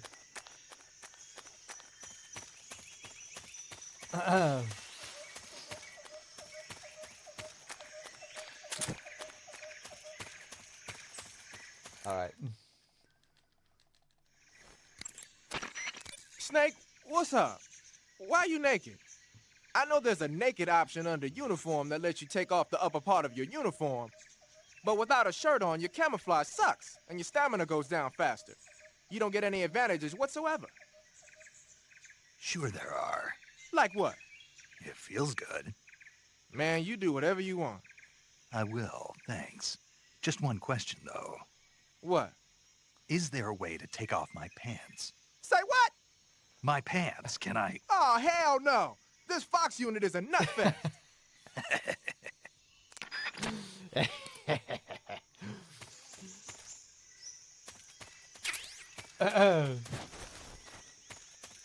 Something I love about these calls as well, it's the kind of humor you could only really do with a video game. Is there a way to take off my pants? You know, playing off the game systems and the fact that you cannot actually remove your pants. Snake needing to be taught how to do simple things like eat and open doors and stuff.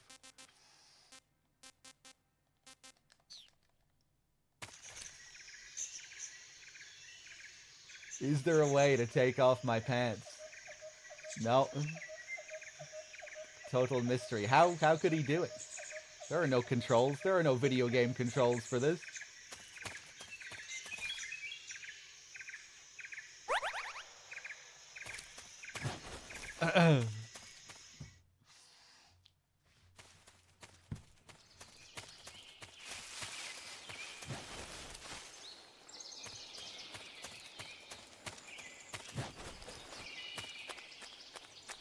Now, let's see. Let's eat something here.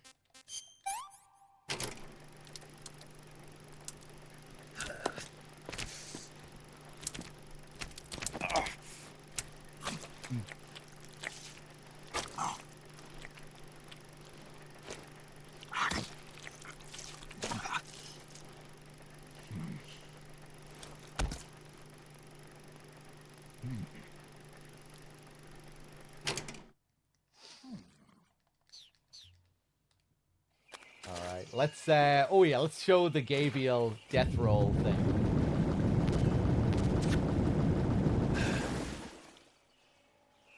We just swim around here. I wonder if we can fool the Gavials into thinking that we're Gavials. What if I wear the croc cap?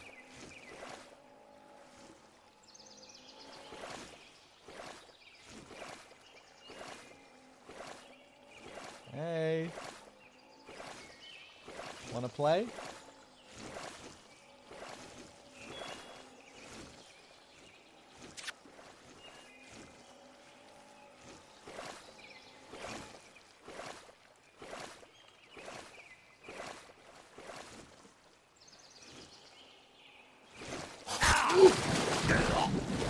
Jesus.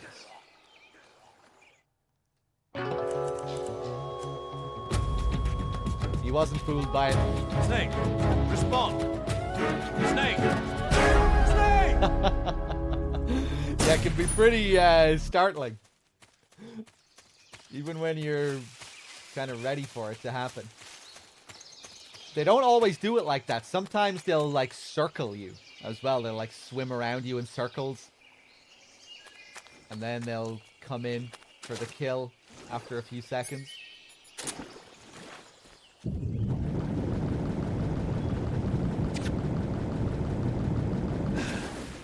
Do you lose codec call progress when you die? Exiting and entering an area saves them, yeah. Otherwise, you'll lose them. You have to move to another area.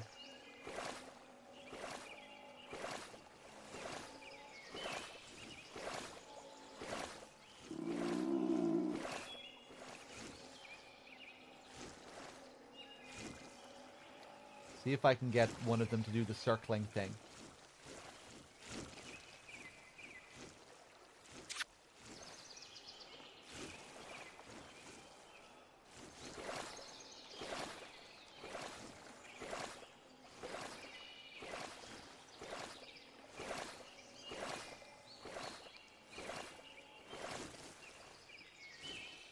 Hello there, Gabriel. He's doing it. He's doing it. It's like we triggered an alert.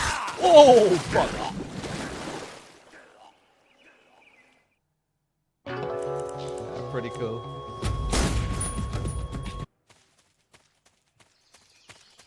I wonder if you get them... If you get them into that situation where they start circling you, I wonder if you ever have any chance to escape. I wonder if you can swim away quickly.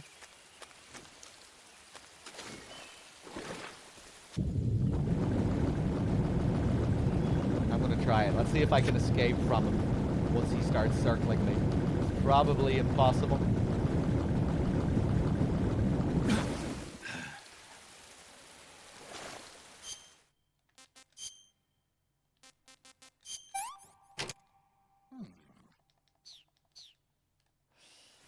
Yeah, I could shoot at him while he's circling me. Yeah, that'd be one way. But I'm curious to see if it's possible to swim away. Or if they'll always catch up to you.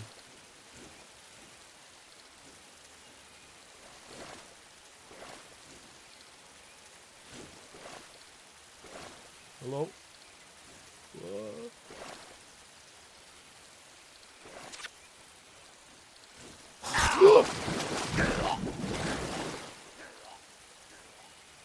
Damn, it's weird. I'm not sure how it works exactly. Sometimes they'll alert when you're a little bit away from them. They'll start the circle thing. Sometimes they just don't seem to do it.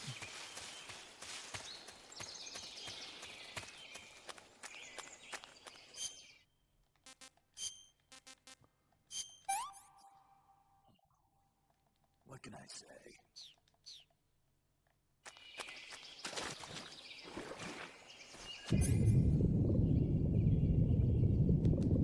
Hold on.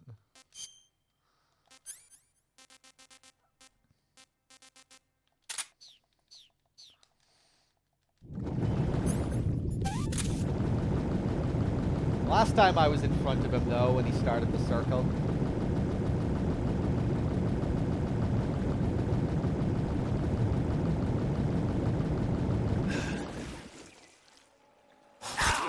Yeah, I knew that was going to happen that time. You get too close to them and you definitely won't get the circle.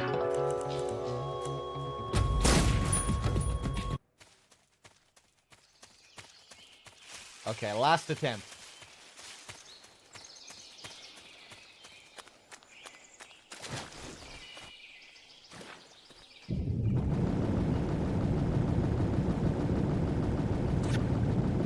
I'm kind of intrigued as well to see how they react if I do shoot them when they're circling, just to see if they have a unique reaction. Oh.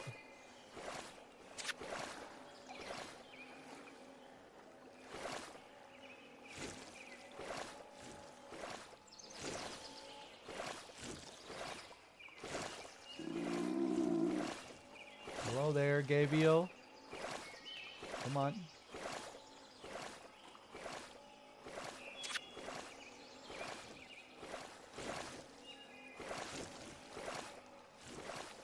Ooh. Oh shit.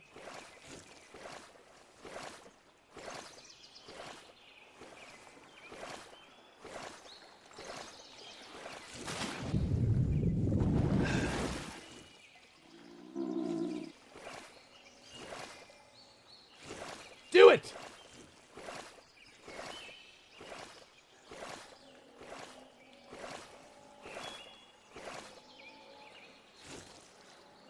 Maybe I need to just stay still. I think that's probably it. If I swim, I need to just be kind of along his path. I need to just be waiting along his path. I bet that's it. Here we go. Here we go. Watch this. Ah, fuck.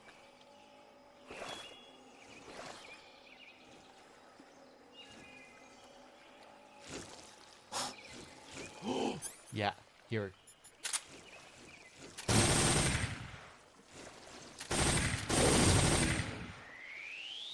He kept circling after the first few shots. I got him just in time.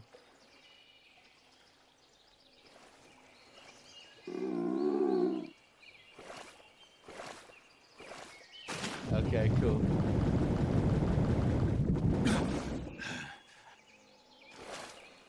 I think I figured out the way to get them to circle at least. You just need to stay still. I'm hungry. And I'm covered in leeches.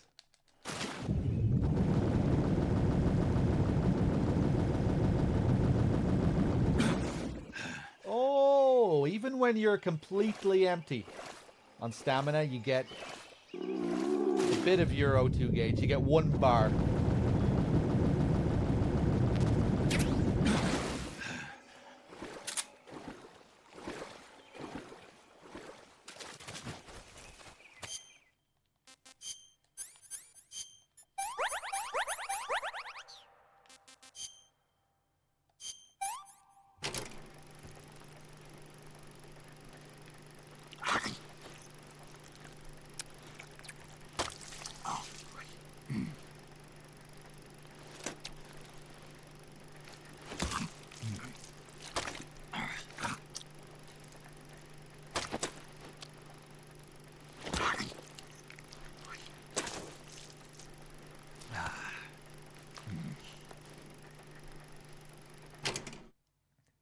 What can I say? Disgusting.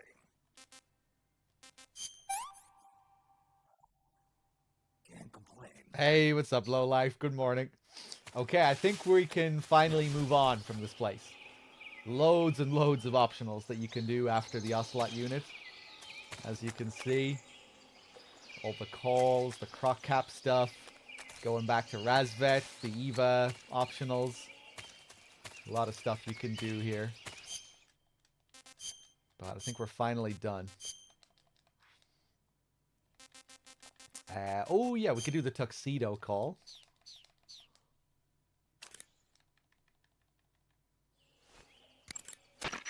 Snake, what are you wearing now?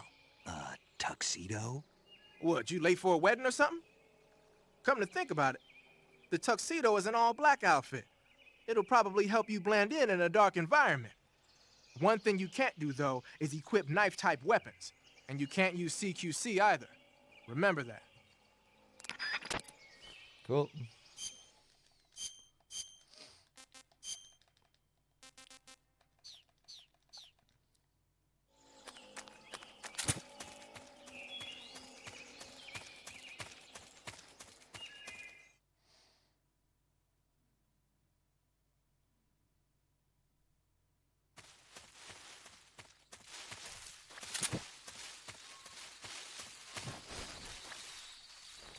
Oh, fuck.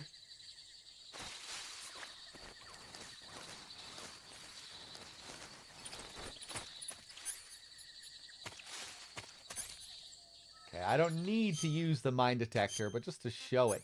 It's kind of cool. I like the MGS3 mine detector. Very old school.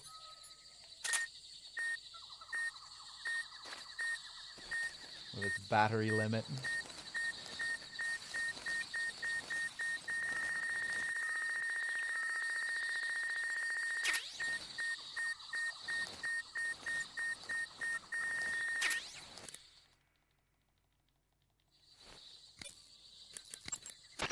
Snake, it looks like there are claymore mines planted all over that area.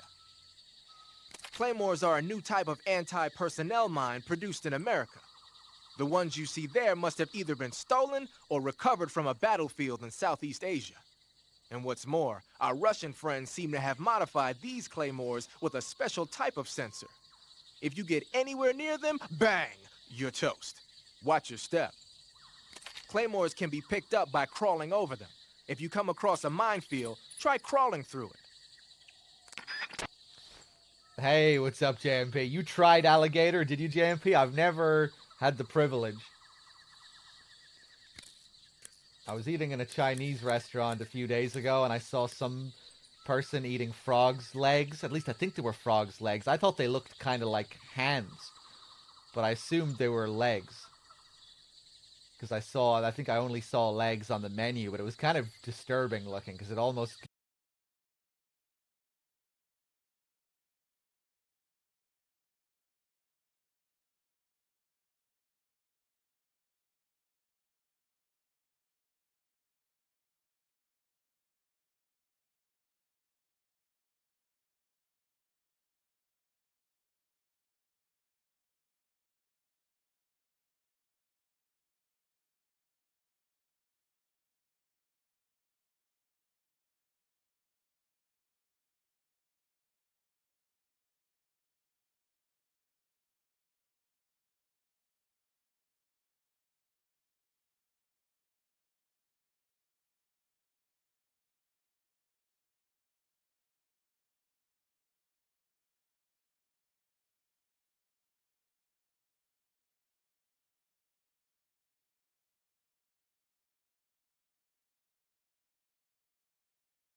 search operations.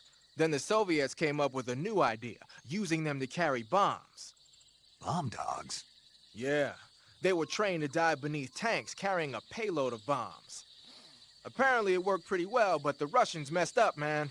They used their own tanks for the training. Turns out the dogs kept going after Russian tanks and blowing them up. So the plan was scrapped before it got off the ground. Well, I don't think you need to worry about those dogs exploding on you. They don't seem to be the bomb-carrying type. But they are highly trained in tracking and detection. Don't underestimate them. They're excellent trackers and ferocious fighters. Attack dogs move fast and are deadly in proximity encounters. They'll pick up your scent and use it to track you, so it'll be hard to shake them off. In a way, they're more dangerous than any human opponent. Be prepared. The Soviet-made smoke grenades you might find around there also seem to act as a mild tear gas. It might not have that much of an effect on human targets wearing balaclavas, but it ought to wreak havoc to a dog's nose. If you're being chased by attack dogs, give them a taste of a smoke grenade. Have a dog blowing up your own tanks? It sounds like something I would do. Yeah, that's crazy. The camo index, located in the top right corner of the screen, tells you... Yeah. Eva should have something to say about the dogs here as well. Good. You made it to Bolshaya Pust. The name Bolshaya Pust means something close to the Great Cavity. It probably got that name from the crevice to the north. There's a fortified area in the southern part of Bolshaya Pust that's strung with barbed wire.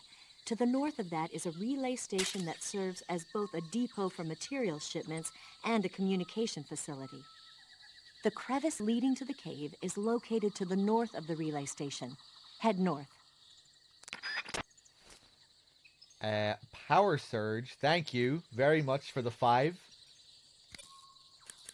Much appreciated. Snake, the enemy's attack dogs are very highly trained, so be careful. You can tell if a dog's been highly trained or not? I can tell. How? I used to have a dog. You had a dog? Yeah. What's so funny about it? Nothing. It's just hard to picture you with a puppy. Who asked you? He was really cute, but I had a hard time housebreaking him. When he finally did learn, I was so happy. I still dream about it sometimes. And at the end of the game, we'll find out that she's telling the truth there. Because we can actually listen in on her dreaming about her dog. As well as dreaming about Snake and the boss. But yeah, this comes back later as a little Easter egg at the end of the game. You know, you have that escort sequence at the end where you're with Eva going through the forest before you fight the boss. If you put Eva to sleep during that sequence, that's how you hear her dreams. Paramedic? You say there are attack dogs? Those attack dogs are Great Danes. The breed is originally from Germany. They've been used for hundreds of years as hunting dogs. As you can see, they're very large, strong too. They've got a calm yet courageous temperament, and on top of that, they're extremely intelligent. In some cases, a trained Great Dane can be more dangerous than a human opponent. Watch out for them. Interesting. Forget it, Snake. Forget what? You were thinking about how they taste, weren't you? I wasn't thinking... Don't lie to me. I could tell by the look on your face. You can't see my face. No, but I can imagine it. Don't you dare think about trying to capture an attack dog. You hear me? Yeah.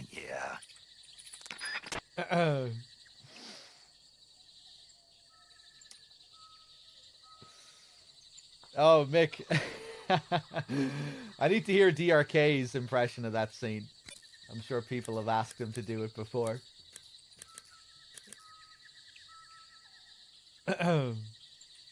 But yeah, that seems kind of weird that you can't... That there's no chat on Twitch if you're watching from a console. That seems kind of strange.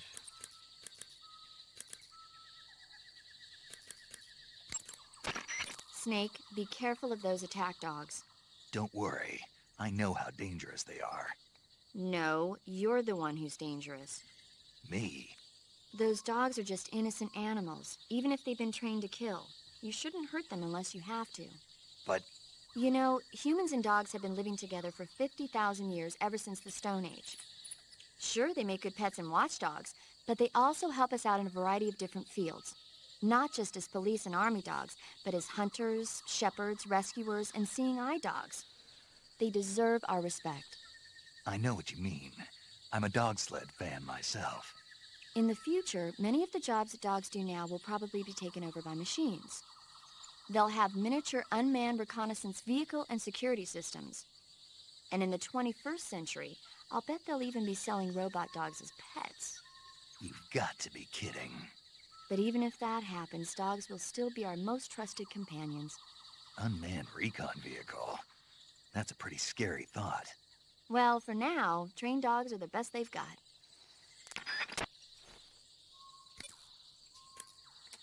Let's save.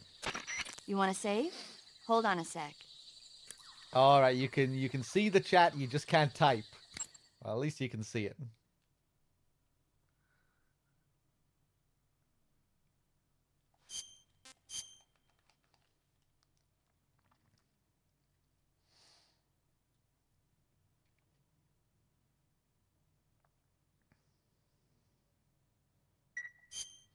Snake, have you seen Earth versus the Spider? Nope. It's about this spider that suddenly mutates into a giant monster. They bring it into the city in a state of hibernation, but it wakes up and starts wrecking the place. So why did the spider turn huge? I told you, it suddenly mutated. Yeah, right. Snake, it's people like you that take all the fun out of watching movies. Always nitpicking and taking things too seriously. Honestly, why even bother? Look, the important thing isn't that it got big. Then what is important? The fact that there's a huge spider destroying the city. Suspend your disbelief. That's the whole point of movies. My name's Steve. Snake, it looks like they've got attack dogs in that area. Attack dogs generally receive extensive military training in tracking and combat techniques. They're formidable close-range fighters and difficult to elude. Their barking can alert enemy patrols to your presence as well. Take care not to let attack dogs catch sight of you. Attack dogs may be dangerous, but they can't climb trees. If you've been cornered by attack dogs, try climbing a tree. Smoke grenades should prove useful as well. Climbing the tree to get away. Classic. Oh shit, Anonymous with the donation as well. $20 to snipe early. Cheers. Much appreciated. I'll add that. Thank you. Anything else, Zero? First, enter the cave through the crevice. Eva said it was to the north, so head that way. Major. Yes? I was just wondering, why do they call you Zero? What do you mean? We go back a long ways, but I just realized I never asked you why you're called Zero. You want to know where it comes from? Yeah, if that's all right. That's a bit nostalgic, really. Nostalgic? The first British intelligence outfit was established in 1909. The head of the Foreign Intelligence Division was a man named Mansfield George Smith Cumming. He was referred to simply as C after the first letter of his last name. Since then, out of respect for Cumming, the heads of the SIS have traditionally taken the name of C. And James Bond's boss is called M. That's right. I myself was once known as O. And that's where Zero comes from? Precisely. In another sense, though, it signifies a ghost, one whose true identity must remain a mystery, the primogenitor of the solo sneaking operation. Is that so? Okay, bit mysterious. Snake, let's go over the controls for CQC one more time. Let's not. Snake, this is a solo sneaking operation. There are no medics there to assist you. You'll have to treat your own injuries. Are we clear? I had a little bit of training, but I'm no doctor. That's where I come in. To treat an... Yeah. Okay, let's keep going.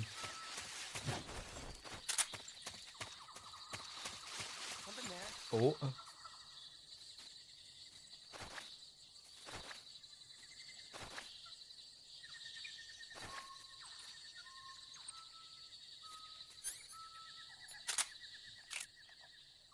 I must be seeing things.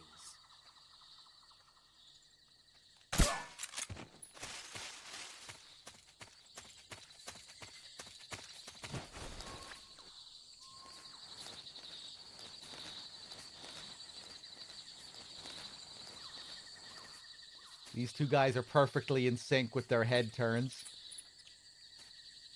Right. Or left, then right. Get this guy while the other guy's looking that way. Oh. What's wrong? No, you seen him.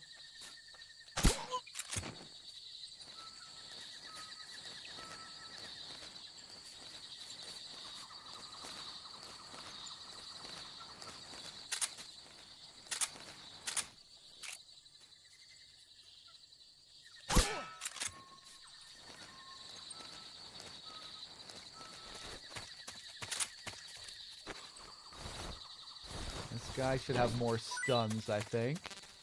Okay, we're already full.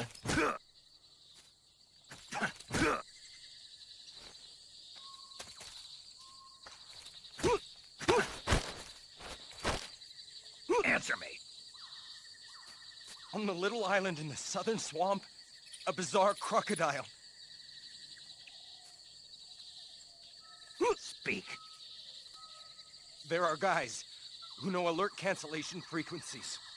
He's talking about the croc cap there, by the way. The little island on the south in the previous area. That bizarre crocodile is the croc cap. Remember before that dialogue was confusing. What the hell is he talking about? Is there some like unique crocodile in the game? No, it's the cap.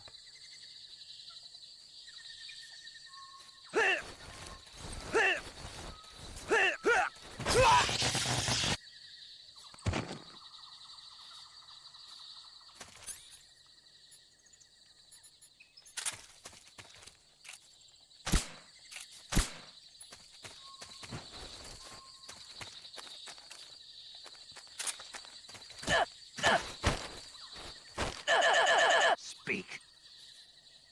Watch your feet. Speak. We have guys who know About my feet? fire support frequencies.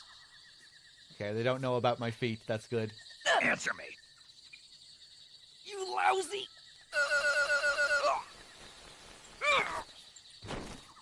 The neck break is pretty unsatisfying in this game, I think, compared to 2 and even MGS1. Those satisfying sounds you get.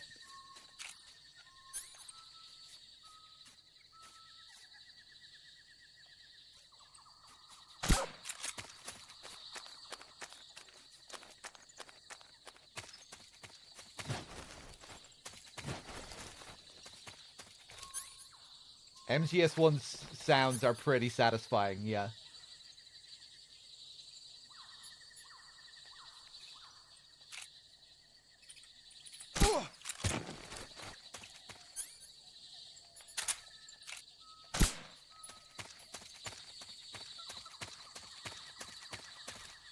I'm sorry, chat.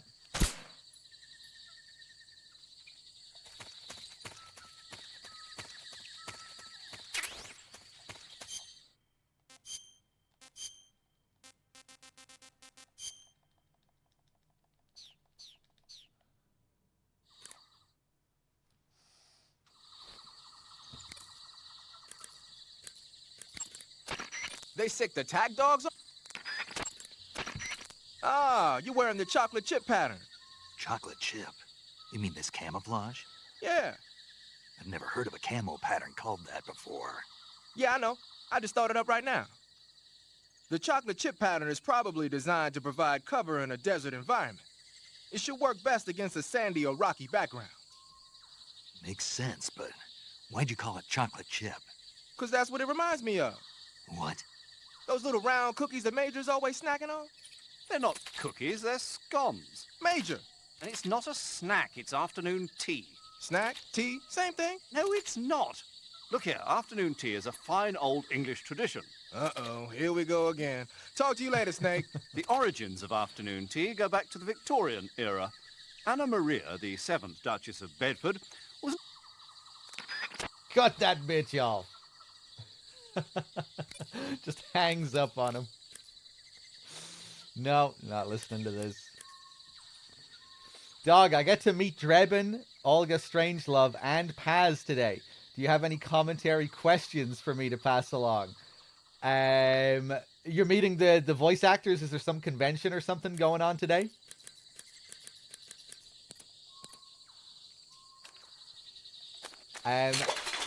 Oh, I'm blaming that on you. I stopped paying attention. I can't think of anything, no.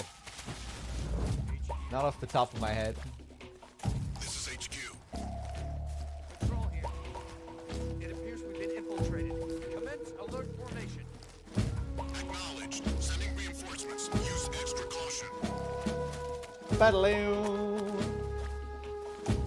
I mean, Vanessa Marshall is always hanging around these parts anyway.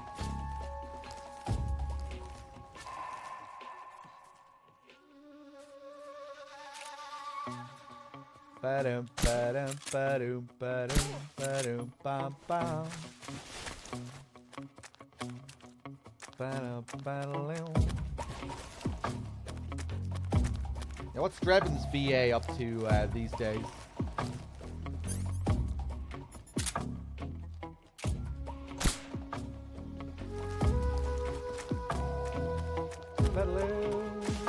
Where is this last guy? He must be up there.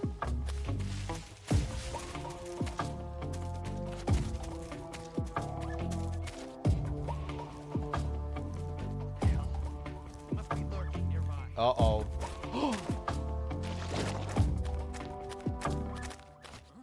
I wanted to switch to the classic Snake Eater camera.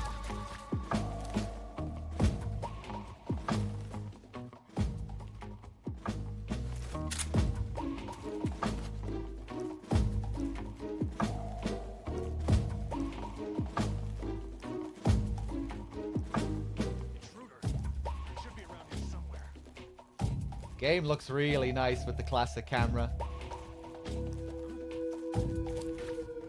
Get some nice shots when it's all zoomed out like that.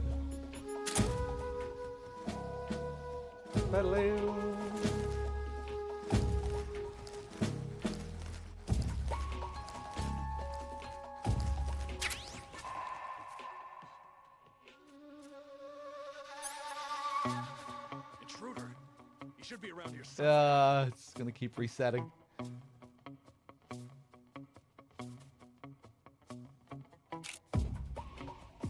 Ba-laka boom, baka chaka doom, bam bam.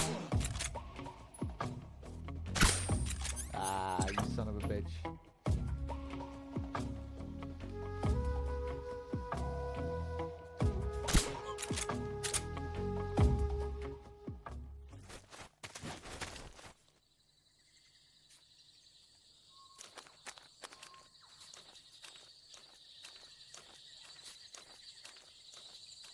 Yeah, ask Drebin if he'll make you his own personal customized B&B backstory. And he'll probably ask you what the fuck you're talking about.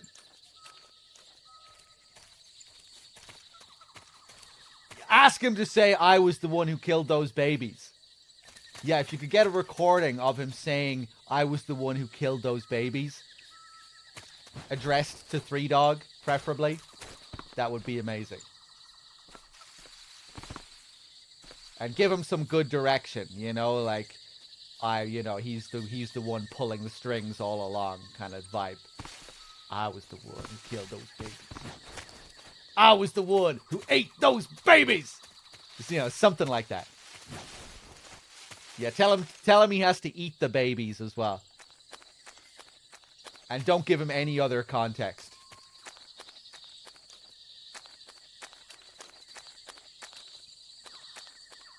Oh, yeah, maybe he'd want a bit more context. Actually, he might not feel comfortable. But yeah, just get the job done. Get back to me.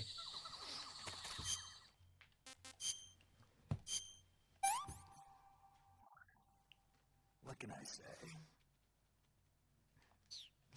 Yeah, if you could get him on video doing a performance as well, that would be even better. But he might not be up for doing Drebin impressions anyway, I don't know.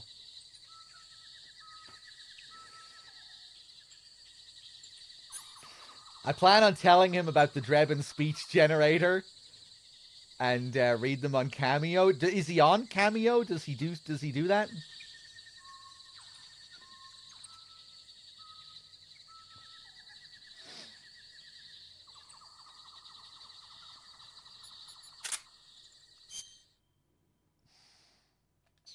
Hey, what's up, Katazera? Bum ba doom ba doom ba doom. Oh, I still need to add that 20 to snipe the end. Hold on. Tell me something, Sigint. What's that? What does Sigint mean, anyway? It's short for Signal Intelligence. Signal Intelligence? The part of intelligence that deals with electronic information. Things like intercepting and analyzing electronic communications, determining enemy force strength and positioning from radar emissions and radio chatter. You get the idea. Code breaking is considered part of SIGINT as well. 40 years from now, we'll be in the age of electronic warfare. It won't be long before information replaces firepower as the most valuable commodity on the battlefield. So you're saying they won't need guys like me anymore? Sorry to break it to you, but that's not gonna happen. No matter how advanced our technology gets, there's still no substitute for human beings. Anyway, the Major is a man of foresight. He knew the electronic age was coming, and so he called out to me. And you responded? Well, I didn't have any place else to go. You couldn't find a job? Nope. None of the places where they do this kind of high-tech research would even let me in the door. Why not?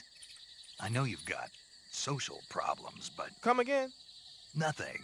I mean, someone with your talent ought to be able to... Yeah, well, maybe it has something to do with the fact that I'm black. The Major, though, he doesn't care about what color you are. I've never met anyone like him before. He's different, you know? Oh, yeah, I know. I don't think racism's gonna go away even in the 21st century. But I want to work with computers and use them to bring people closer together. In the digital world, it doesn't matter whether you're black or white, American or Russian or whatever. Everybody's going to be the same. That's what I think. All right, so pretty interesting call, right? Because it actually works quite well with these characters' later developments. Although, I mean, in MGS3, you already learned that he's going to be the DARPA chief. You see that at the credits at the end. It's the heavy implication. But even the way he describes Zero there, right? Very much in line with Zero's later development. He sees Zero as this great man of foresight who sees this new digital age coming. Yeah, very much in line with who Zero would become later. It's just interesting because I don't think they did really have that idea for who Zero would become later in the series in this game, but that is still interesting. I guess it makes sense with Zero's history to some degree as well, you know, being in the SIS and being so heavily involved with the intelligence community.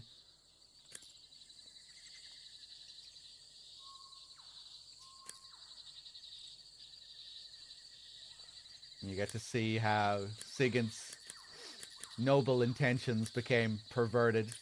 You find out later as well that it was SIGINT who initially came up with the idea to create the AIs, not Zero's. Zero liked the idea, but it was SIGINT who came up with it.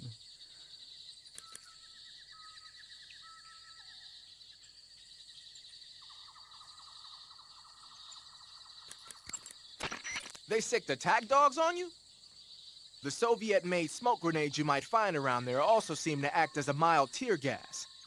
It might not have that much of an effect on human targets wearing balaclavas, but it ought to wreak havoc to a dog's nose. If you're being chased by attack dogs, give them a taste of a smoke grenade. I heard you fought against KGB troops in the Virtuous mission, but this time you're up against Spetsnaz. Spetsnaz is the Special Forces unit of GRU, the intelligence wing of the Soviet Defense Ministry's General Staff Office. Spetsnaz troops undergo rigorous training in all types of special ops, from assassination and demolition to intelligence gathering. That and Volgan's loaded, man. His unit is one of the best equipped in the entire Soviet Union, if not the best. I heard the enemies you encountered in the Virtuous mission were only carrying weapons like AKs and grenades. Well, it ain't that simple anymore. In addition to AKs, some of the patrols you'll encounter might be equipped with Scorpion submachine guns and shotguns. The Scorpion is even lighter than the AK, making it much easier to handle. Basically, a guy with a Scorpion is not gonna miss you as often as with an AK. The shotgun is a powerful weapon. One blast is enough to floor you, and you're likely to be seriously wounded. Watch for that, man. All right. Let's move ahead.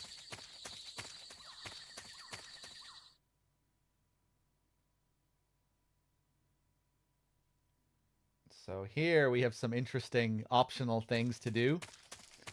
We have the Hind up ahead. We have the birth of the Hind here. Huh? Get down. Freeze!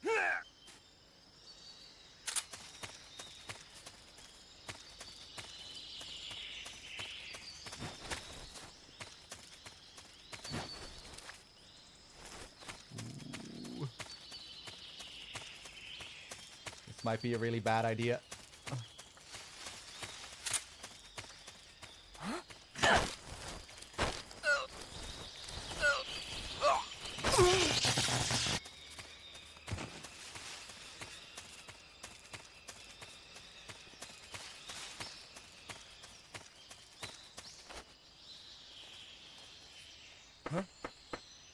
What's that? Huh? What's that sound?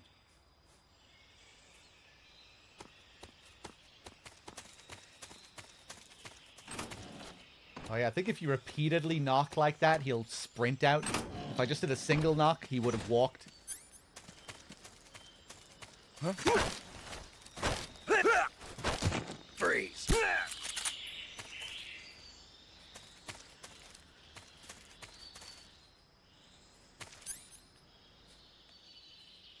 I just want to see how the animation changes when he falls asleep.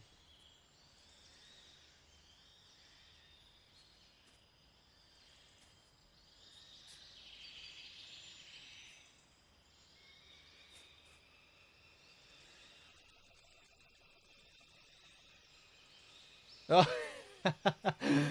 I didn't quite catch it there. Was it a unique animation? I was glancing at the chat at the same time. Didn't look like an instant switch of animation. It looked like he kind of slowly put his hands away.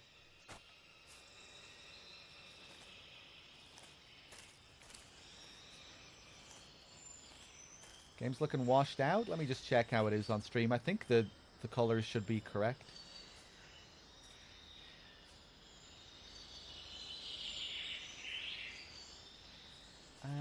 Hold on. It does look kind of dark. Hold on a second.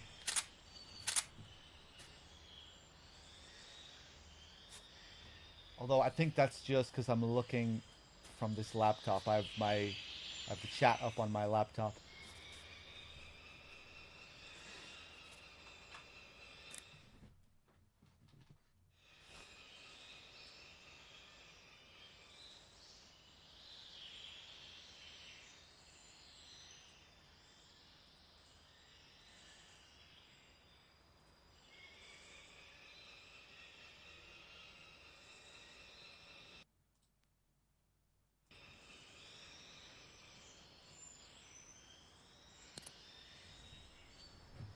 Okay, let me just see how it looks now.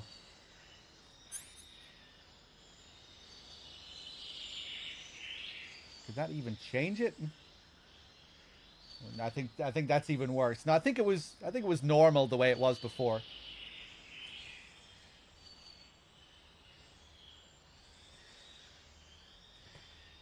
Yeah, no, I think it was fine the other way.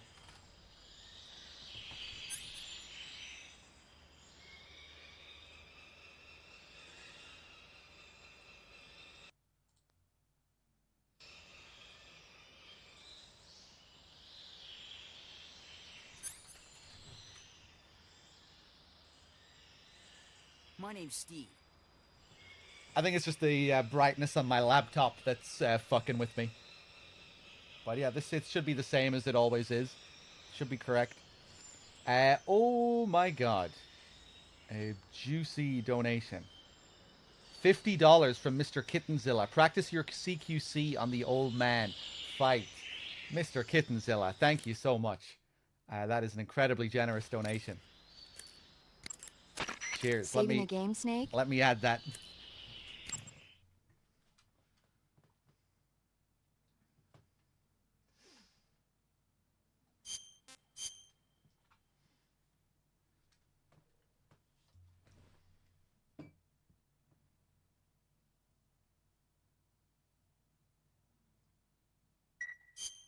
Snake, have you ever seen On the Beach? No, I don't know it. It's about the survivors of the Third World War. The entire northern hemisphere is obliterated in a nuclear holocaust, and it's only a matter of time before the few survivors left in the southern hemisphere are poisoned by the deadly fallout. Their only hope is an American nuclear submarine that escapes to the southern hemisphere. They set out for the Arctic to investigate the fallout. The movie came out in '59, and the year that the war was supposed to happen was 1964. In other words, this year. Nice warning. Let's hope it stays just a movie. Oh, cool. Yeah, On the Beach. I forgot that was the subtitle for DS2. I remember Kojima posting about the film as well on Twitter. I haven't seen it. I've seen a good few of the films that she talks about here, but I haven't seen that one.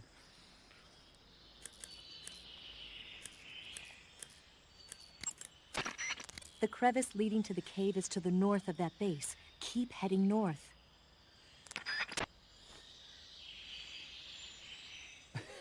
Ralphie, is it possible for you to tell DRK to fix his sound? His microphone is much louder than the game, and it's been bothering me for a while, but I'm a little afraid to tell him and risk getting banned from the chat. Yeah, I guess I could bring it up. He'd probably find that amusing. It would be worth telling him just to get the laugh out of him.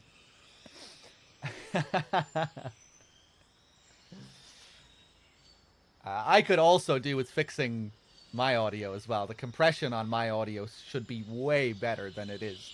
Like when I scream and caw, those caws should be getting compressed. But audio is just such a pain in the fucking ass to play around with. It requires so much trial and error. But yeah, I'll try and do it one of these days. Good luck. I've been trying to tell him since MGS Con. I'll tell him. Eva, about the 45 and the Mark 22 you showed me. Yeah, You said you got them from a vault full of Western weapons, right? that I did. How? A vault full of secret Western technology should be under strict surveillance. You really want to know? Yeah. Really? Yes. Well, I'm not telling anyway. Why not? It'd be a waste of time. A waste of time. Even if I explained how I did it, you'd never be able to do it yourself. What does that mean? Exactly what it sounds like. You're a fucking idiot, Snake. I see you've caught yourself an arowana. I see you smoke some The marijuana. arowana is an ancient fish that lives in tropical freshwater areas. Because of its large size, I don't think you'll be able to capture one alive. Ancient fish like the arowana are living fossils. They've hardly changed their form since the Devonian and Jurassic periods. Other ancient fish besides the arowana include the coelacanth, the starlet, and the knifefish. Almost all organisms on Earth have evolved in various shapes and forms, but these fish have kept the same form for hundreds of millions of years. Baffling, isn't it? Sure. Well, I can see you're not interested. Not at all. I'm fascinated by ancient fish. Why? They're supposed to be huge, aren't they? You're wondering whether they'd make a good meal. Yeah. So, do they? The guide says they taste just fine for a fish. great. Feel the same about his audio. Then Three Dog swaps and everything is so quiet. Hopefully you can turn it up though, so it isn't so quiet, right? I hope I'm not too quiet even when you're turned up to the max. When I watch myself on my PC and look back on my streams, you know, it sounds fine when I'm turned up. But I think I am a little bit lower generally than most streams, so maybe I should turn up the overall balance a bit. But yeah, I'll try and fix I'll try and fix that call compression. Although maybe it would still wake you up with those screams, because it's, you know, it would still be loud. It would just be compressed properly, so it's not like peaking.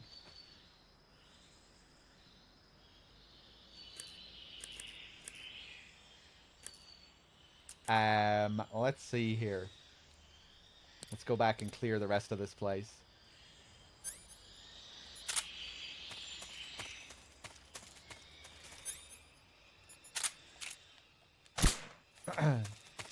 The HD collection audio can be a bit of a pain too. It goes all over the place with regards to its range. Like MGS2, when you enter a boss fight, yell dead cell is like extremely loud. I think we always get drowned out a bit.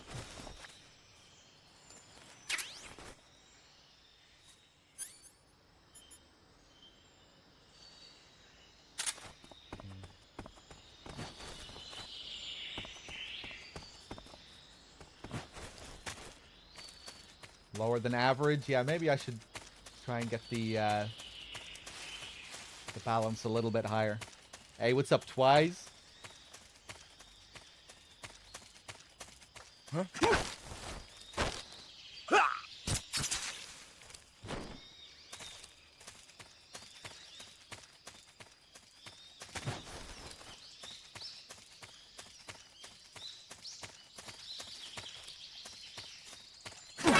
No! I thought I'd get him just in time.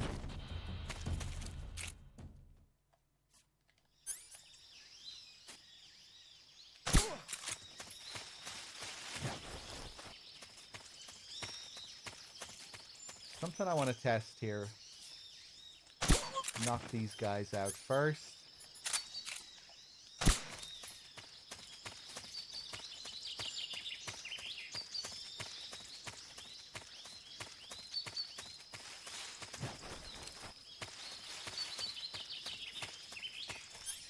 Does every guard trigger an instant alert? No, they have to see you for a second before the alert triggers.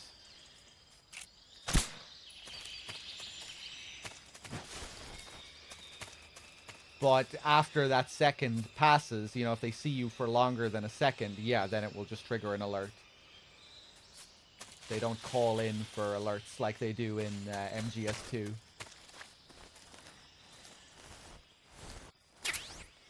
But it won't cause all of the guards to go on alert. Like you saw what happened with that guy. I triggered an alert, but that other guy didn't notice. I was able to cancel it straight away.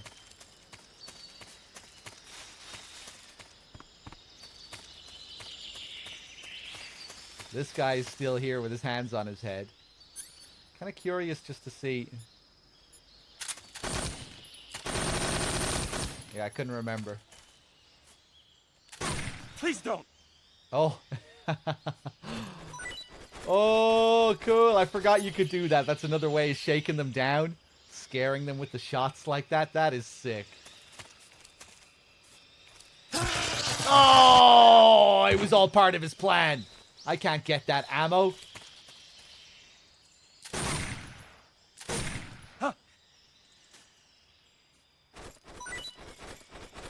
Damn, look at that ass.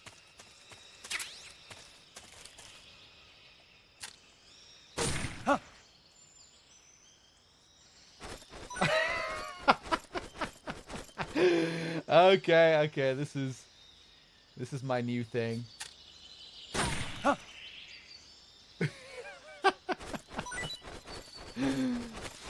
Oh, porn mag, nice. Found my new MGS3 kink. I'm sorry. Just a little scratch.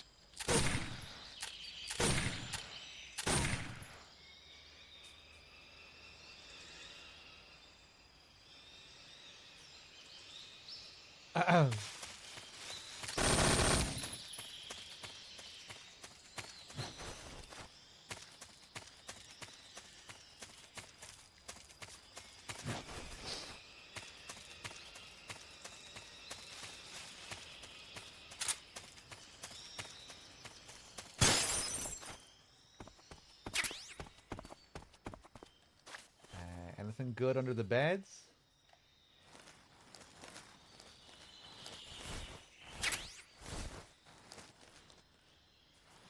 Take this later for the Tsuchinoko. Okay, let's go learn about this hind.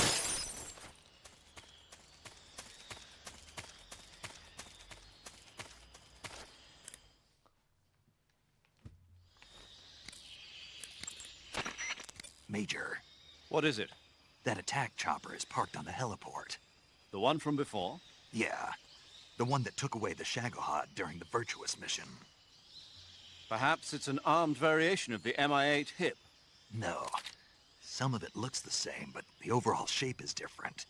It's got stub wings, and the cockpit canopy looks like an angular greenhouse. No kidding. Then it must be some kind of new model.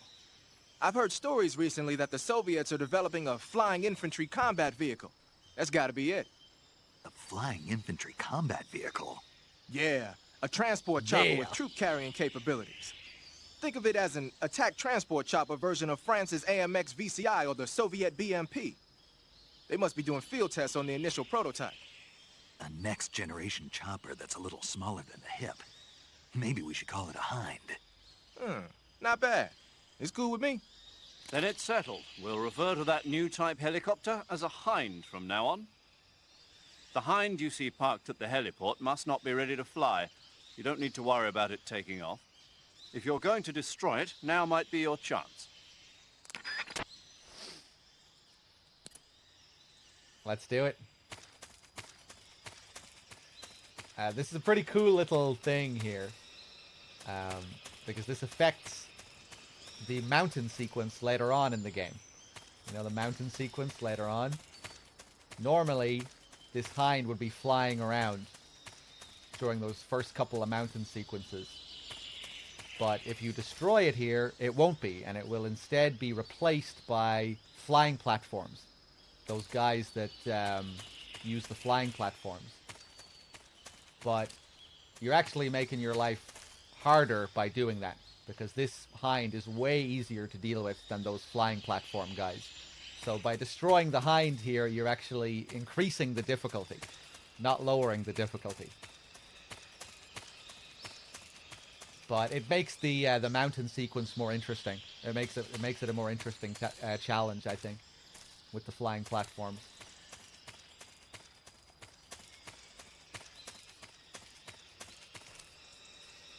And it's just kind of cool to have flying platforms out in a normal sneaking sequence like that, which you don't usually get. Let's destroy it. Ah!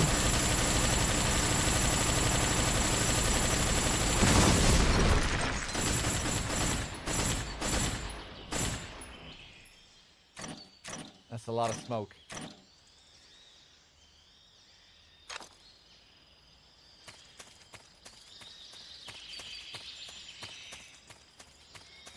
Not sure if there's a follow-up call. Do they talk about it if you destroy it? I can't remember. Good. You've reached the relay station. Yeah. The crevice leading to the...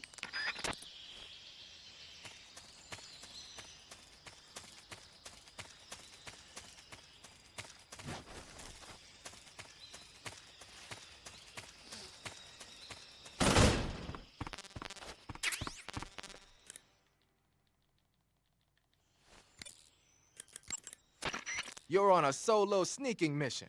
Your success is based on your ability.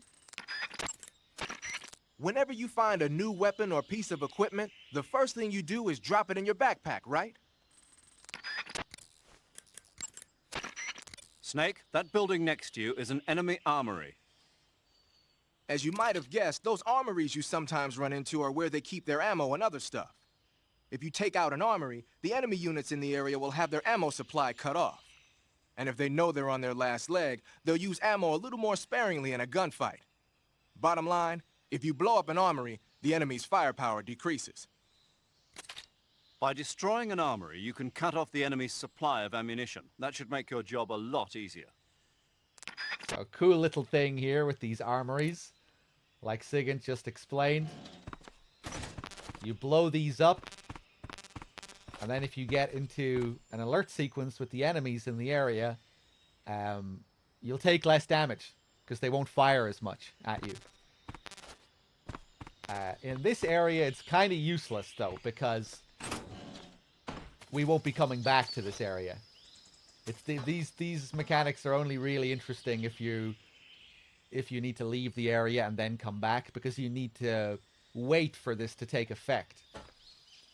You know, we've already cleared out the area. We won't be coming back here. Stuff like this is cool, like later on in the warehouse. You know, you can starve the enemies in the warehouse, then come back later and they'll all be... or, you know, you can destroy the food supplies in the warehouse and then come back later. They'll all be starving. You can do the same thing here too. The food supply is up there. But yeah, it's just not so useful in this particular area.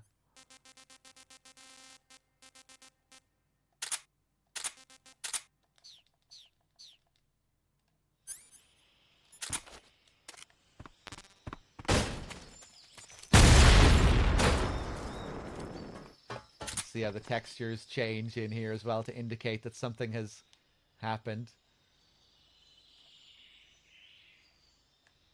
Everything's fucked.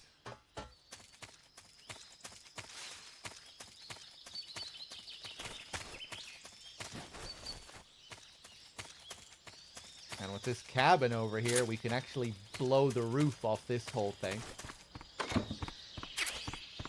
Take the stuff.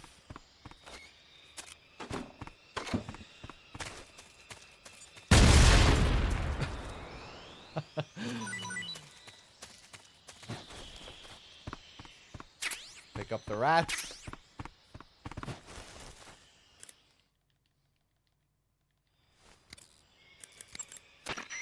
Looks like you've got some TNT. TNT is short for trinitrotoluene, a pale yellow crystalline compound made from a trinitrified mix of nitric acid and sulfuric acid. It's used throughout the world as a military explosive. It has a low sensitivity and is chemically stable, making it easy to handle. It's also got a low melting point and can easily be shaped by boiling or steaming it. But because the sensitivity is so low, you need a booster to actually get it to explode. No problem. It came with its own remote control detonator. Good. Then all you have to do is press the weapon button to place the TNT, and then press the CQC button to set it off. The map screen in the survival viewer will display the locations where you've planted TNT. Take warning though, the radio signal for the detonator is pretty weak. Don't forget that pressing the CQC button will only set off TNT that's planted in the same area. Keep in mind that I see you have a calorie mate. Calorie mate? The thing you're holding now? Oh, the little block that looks like a cookie? Try it, it's pretty good. Okay. But what is this thing? Never seen anything like it. Calorie Mate is an energy supplement that contains all the proteins, lipids, vitamins, carbohydrates, and minerals needed for a balanced diet. It's a well-balanced food. Because of that, it's just perfect for giving your body the nutrition it needs in combat. It sounds like a space-age food. Real astronaut food is not very good, but that should taste fine. Yeah, and it'll help balance out all this jungle food I'm eating. It's easy and quick to eat, so it's perfect when you're running late for an important mission in the morning. I've never been late for a mission. Really? Aren't you always keeping people waiting? Huh? It's easy to keep track of your calorie intake and receive the nutrition your body needs, so it's good for losing weight, too. All of the geisha girls in Japan use it for watching their calories. Is that why they're all so slim? Right. And any diet where you eat nothing at all is bad for the body. I see. You seem to know a lot about Japan, don't you? Yes, I love Japan. The crevice leading to the... By the way, Snake, do you have a calorie mate? Yeah, Is it any good? I haven't tried it yet. Oh. You want it? What? Do you want the calorie mate? What? What are you saying? You want it, don't you? I didn't say that. So you don't want it then? No. But if you were going to give it to me as a token of thanks for me helping you out, then of course I wouldn't refuse it. Are you on a diet? What did you say? Calorie mate is supposed to be really good for losing weight. Are you saying I'm fat? No. I'm not on a diet, and I don't need one. I just wanted to try the taste. Oh, sorry. Be careful with what you say. Yeah, sorry. So, is it true? Is what true? That it's good for losing weight. Yeah. Calorie Mate provides a nutritionally balanced source of energy, and it makes counting calories easy. That's what's supposed to make it good for dieting. Oh, I see. I heard that all of the geisha in Japan use it. Geisha? Yeah, I've never heard about that. really. Yes. I'm sure there are some geisha out there using Calorie Mate for diets, but I doubt all of them are using it. No, I guess not. Someone asked there, does that change depending on if you've eaten it or not? I think a couple of the lines there might change, yeah, when they talk about if Snake has tried it or not. That's generally the rule with all of the food items in the game. You have, you get a different call depending on whether you've had the food or not before calling paramedic.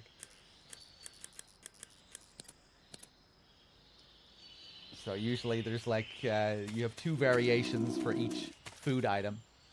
And some even have more than that. You might get like 3 different variations. Like the in-caps call with Granin.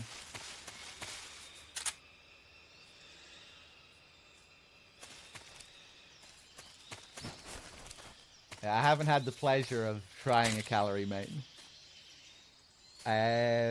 Assyria, or however I pronounce your name, I'm not sure. Assyria, thank you very much for the tier 1 sub.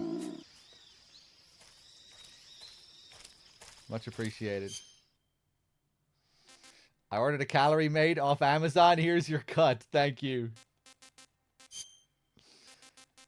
Is it easy to just order a Calorie Mate? Maybe I should do it.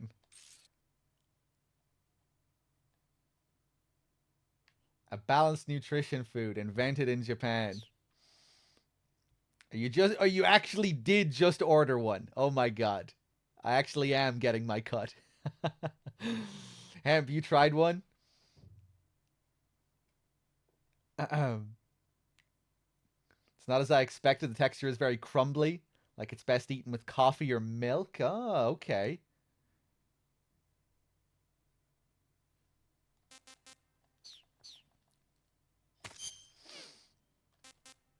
Let me eat something here. We already watched that. Let's eat this rat. Okay.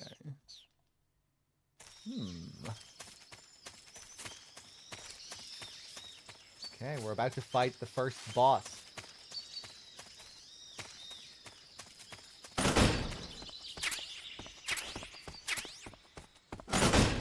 Ooh, life meds.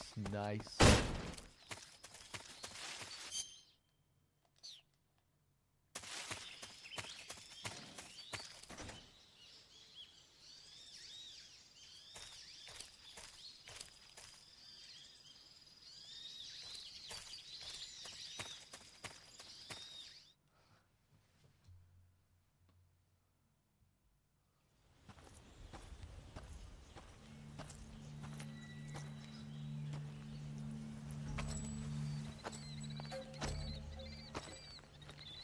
Here at last. Looks like the boss's info was right.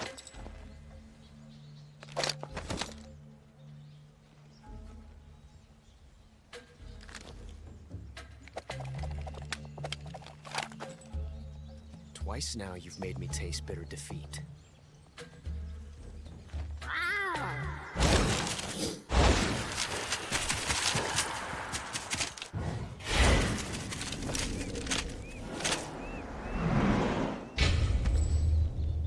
I hate to disappoint the Cobras, but you're mine now. All of you, leave us.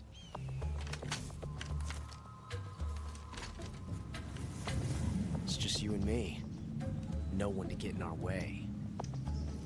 Ocelots are proud creatures. They prefer to hunt alone.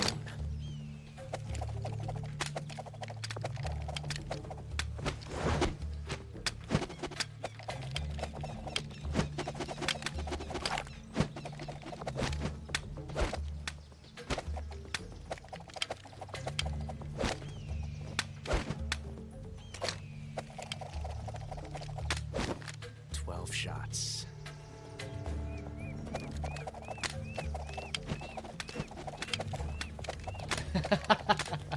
Love how he just keeps going. Is it ever gonna stop? This time I've got 12 shots.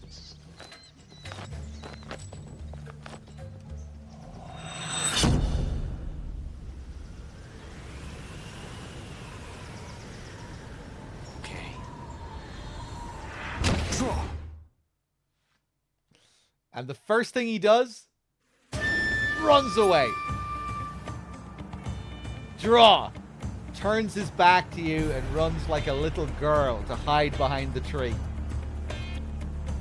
But I guess I do the same thing in MGS1. I run straight to the nearest pillar. Stop that!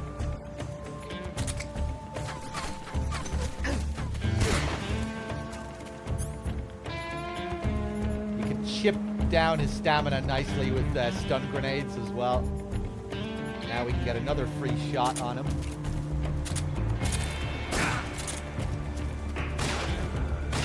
Another one. Oh.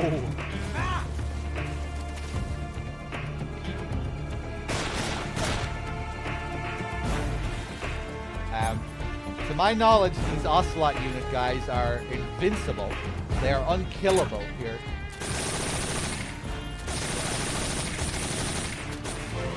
Won't get away from me! What are you doing?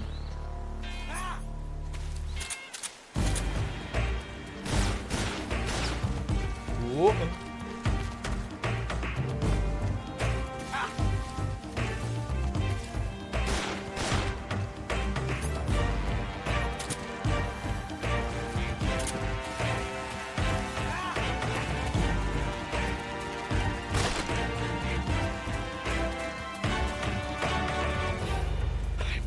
Tension like this before.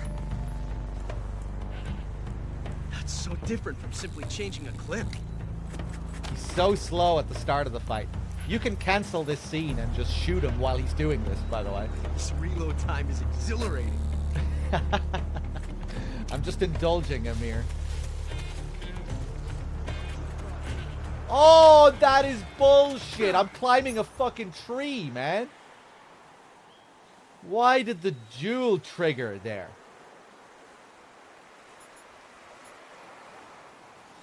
It should only really trigger when you're standing up close to the crevice. Ah! Oh. That range, huh?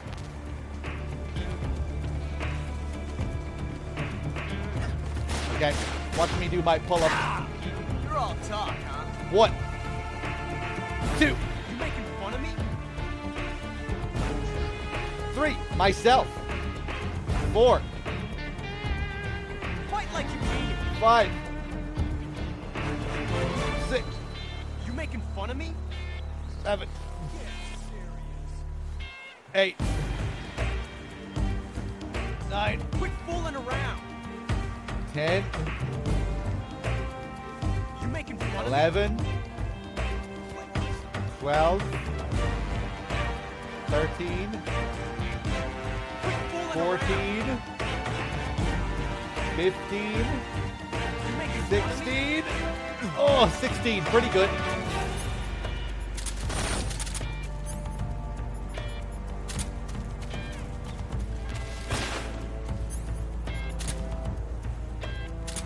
They don't laugh at the box. I think they will laugh at the croc captain. You won't get away from me!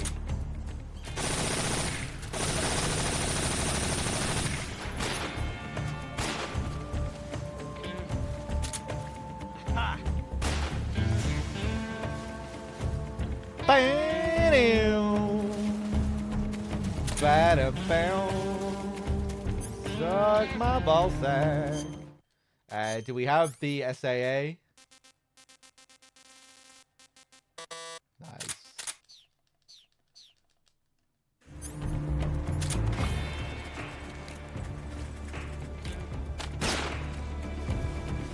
Come on, show yourself.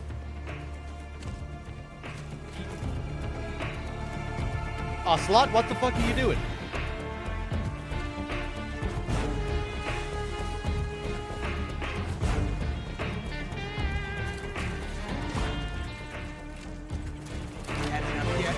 Show me your skills. My shots will follow you wherever you go. I haven't felt tension like this before. You will also react to the Markor if you shoot the Markor. That's so different from simply changing a clip.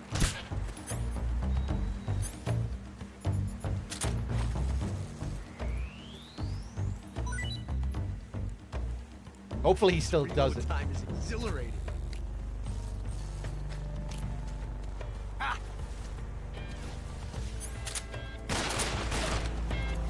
Oh! He's not reacting because I did it during the other animation. Ah, that's disappointing. Maybe he'll notice eventually. Not bad, eh? You won't get away from me! Usually he'll look at the Markor after you shoot it and scream, "Son of a bitch!" He really cares about that Markor for some reason. I want to try to get him into a spinning competition here. Nice. Right. Nice shot. Not bad. Excellent. Touché. Ah!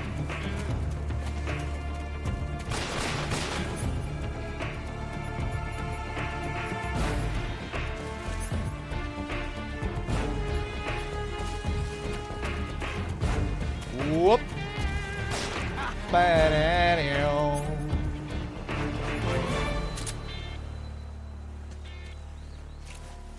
Oh.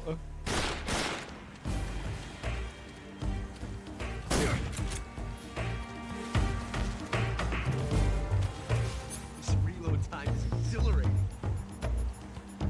Will the Hornets get him from that range? Don't want to risk it. Can also get him with the Hornets here.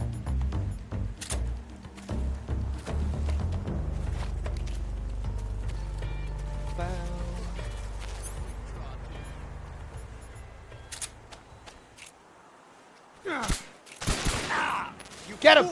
No! Get away from me! Oh, nice, I got him. See, he does the same thing that he does after the fight in the cutscene. Ah! Get away from me! Ah!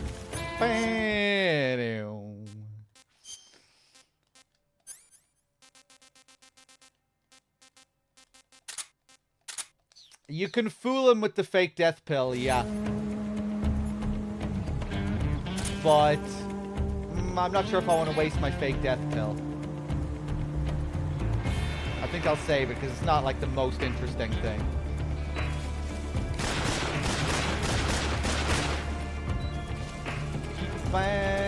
Not fight, you coward! Oh! What's the matter? Amazing. I never knew reloading could be so thrilling in the middle of battle.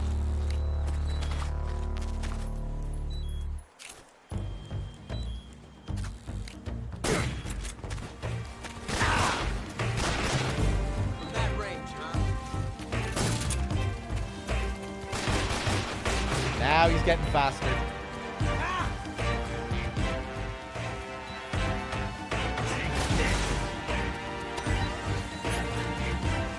I don't think I'm close enough to them. Loading like this, it's a revolution. Oh! He's a quick learner. Come out and fight, you coward!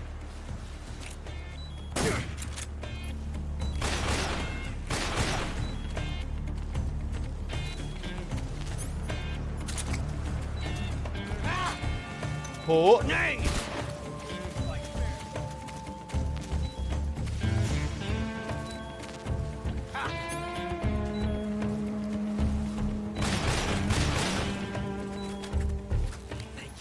Thank you for teaching me the joy of the revolver. There we go. Sometimes it can be tricky to trigger that line. You'll only get it in the second half of the fight when he starts to get really fast. I always thought his choice of words there was interesting, teaching him the joy. Given that his mother is the boss, we learn our skills from the joy, pass them down to him. Oh. Oh no, See no, my no. technique? It was perfect. Take this.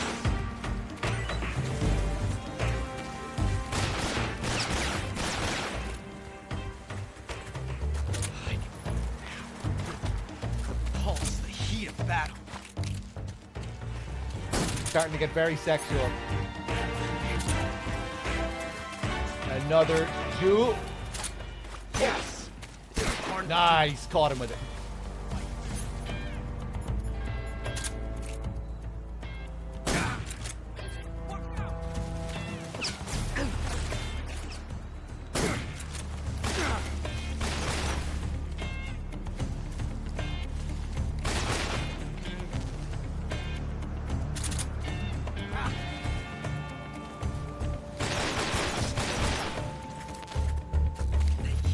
Thank you for teaching me the joy of the revolver.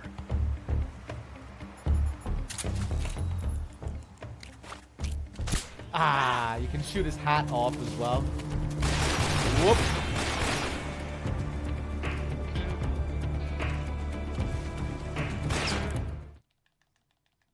Guess we could do some of the calls. They're not that interesting, but... Ocelot is a force to be reckoned with. Don't even think about running away. The only way to proceed with the mission is to defeat him. They say that Ocelot can hit targets hiding behind obstacles by using ricochet shots. Rocks and trees won't protect you. If you stay too long in the same spot, you'll only be making yourself an easy target. Don't stand still. Keep moving. I'm not sure why, but Ocelot seems to have a thing for his cap. You might be able to get him to let down his guard by shooting it off his head. All the exits are being blocked by members of the Ocelot unit. They're fiercely loyal to Ocelot. Even if Ocelot ordered them not to get involved, they might just step in to back him up if he gets in trouble. If you get attacked by one of the Ocelots, use a grenade or something to fight back. They say that Ocelot... That guy is using a single-action army. It's a 6-shot 45 caliber revolver. The only drawback is that because it's a revolver, it's a pain in the ass to reload. Ocelot will be open to attack while he's reloading. Use that window to unload on him. Ocelot has 2 single-action army revolvers. That gives him 12 bullets in all. Keep a close eye on his remaining rounds. When he stops to reload, open fire. That guy is using a single... Yeah. You know what? I think I might use the fake death pill, because I forget what his reaction is to it.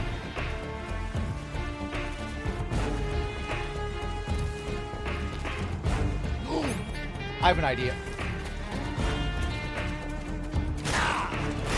I thought he was behind the tree. Fuck.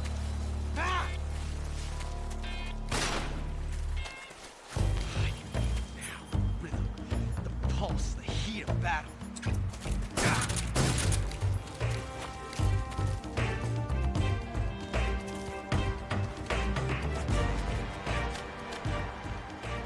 Yes! It's the heart of a duel.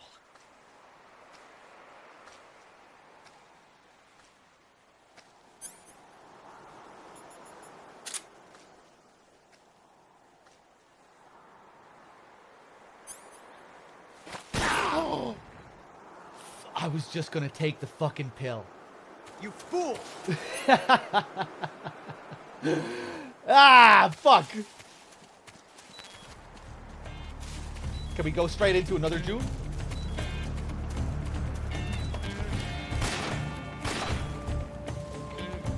I really wanted to try to wait as long as I could there.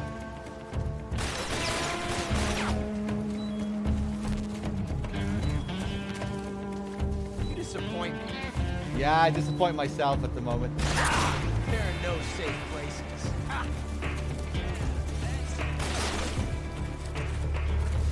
Like this. It's a revolution.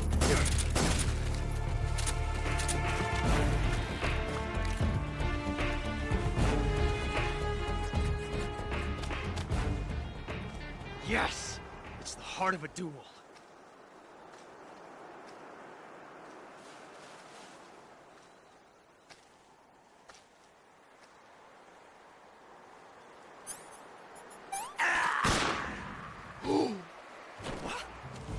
It's over. Fun while it lasted.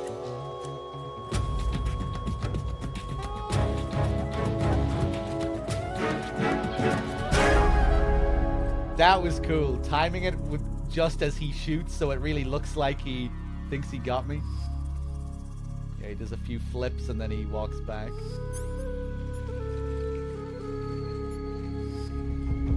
Will he go behind the tree? I kind of want to just get up and get a cheesy finish on him here, but I also would want to see if he goes behind the tree.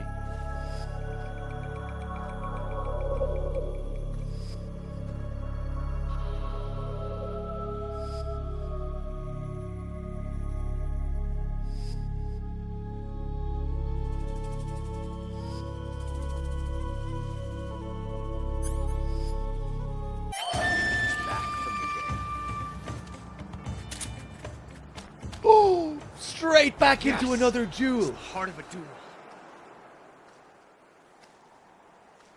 I guess that'll happen if you take it right up close to the edge. Makes sense, because that's what he always does when he's behind the tree and you're in this position.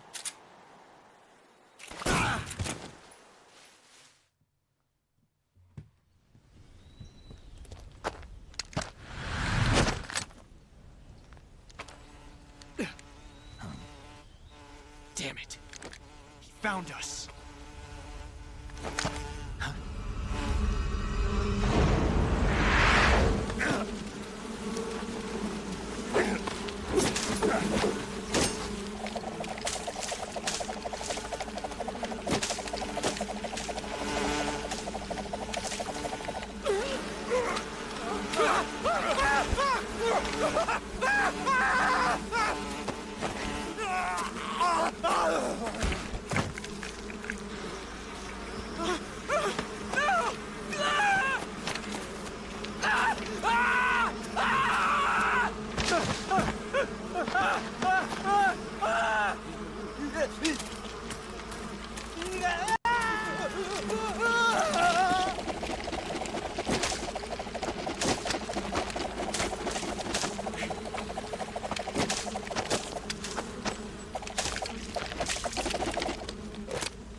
You were lucky. We'll meet again.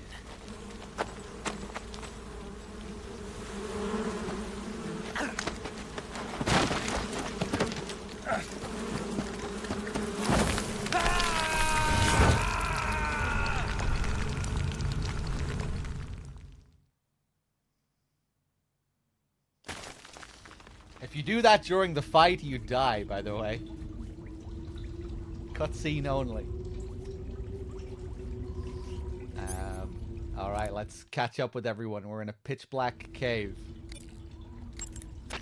Snake, are you okay? Snake! Major. Snake. Are you all right? You're not hurt? No. That was a hell of a drop, but I'm fine. Looks like there's no way back up, though. I see. Well, anyway, it's good to hear you're not injured. Slipping and falling may not have been part of the plan, but getting into that cave was. Proceed further into the cave. The cave seems to be structured like a maze, but there's an exit somewhere. Find a way out of the cave and head for the aqueduct. All right, but it might take me a while to get through this cave. Are you hurt? No. Is it the enemy? Did they set a trap for you? Not that either. Then what is it? It's dark in here. Dark? Yeah, there's no light anywhere. I should have brought a flashlight with me. So what you're saying is that it's going to take you a while because you don't have a flashlight? Right. Snake, if you don't have a flashlight, you should be looking for a substitute. I tell you, American soldiers these days rely too much on ready-made equipment. Here we go again. What was that? Nothing. American soldiers rely too much on ready-made equipment. And not only that, they can't seem to grasp that one piece of equipment can have multiple functions. Back when I was in the SAS, we never had that problem. We were trained to use every piece of equipment in as many ways as possible. If you don't have a flashlight, look for something else. You need to develop flexible, innovative thinking if you want to... Hey, are you listening to me? Yeah, of course I am. First, take a look at what you're carrying with you now. Don't you have anything that can provide you with some light?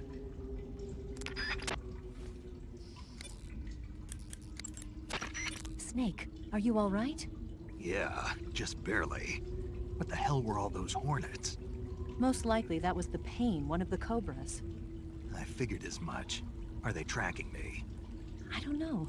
The Cobras only take orders from the boss. Not even Volgin knows what they're really up to, so I don't know anything about them either. No kidding.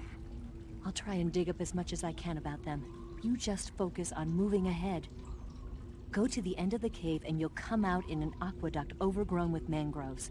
This leads to the Ponizovye swamp. And Snake, be careful. That cave is pitch dark inside. Good. I did remember to tell you then. If it's completely dark and you need a light, try using a torch. I heard there's some emergency torches stored somewhere in that cave. Torches. Got it. So where are they? Huh? Where are the torches? How should I know? Go find them yourself.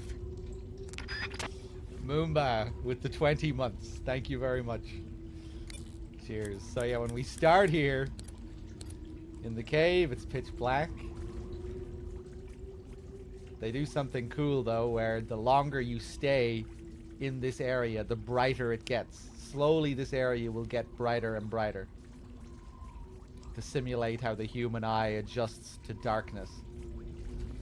Right now it looks pretty black, but wait till you see this area in a few minutes. It'll be way brighter. You'll be able to see the walls and everything clearly. You can use the cigar if you want to get a bit of light.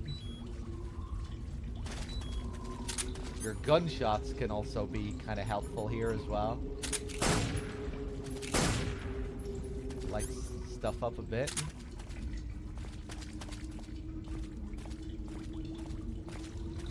It's one area in the game as well where I think the map can actually be useful. I think people often forget that this exists.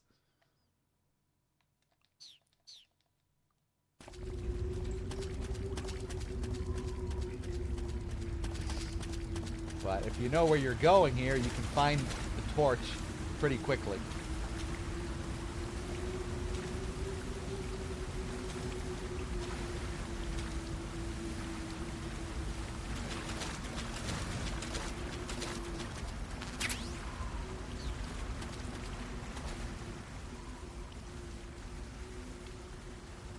The Russian glow caps here.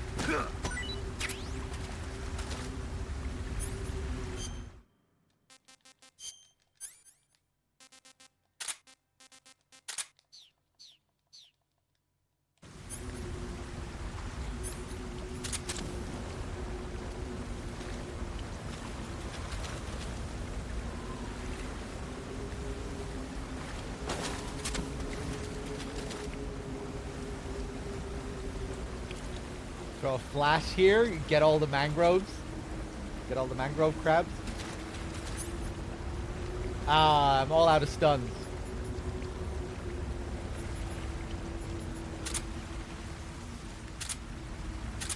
Yeah, good place to farm a load of crabs here.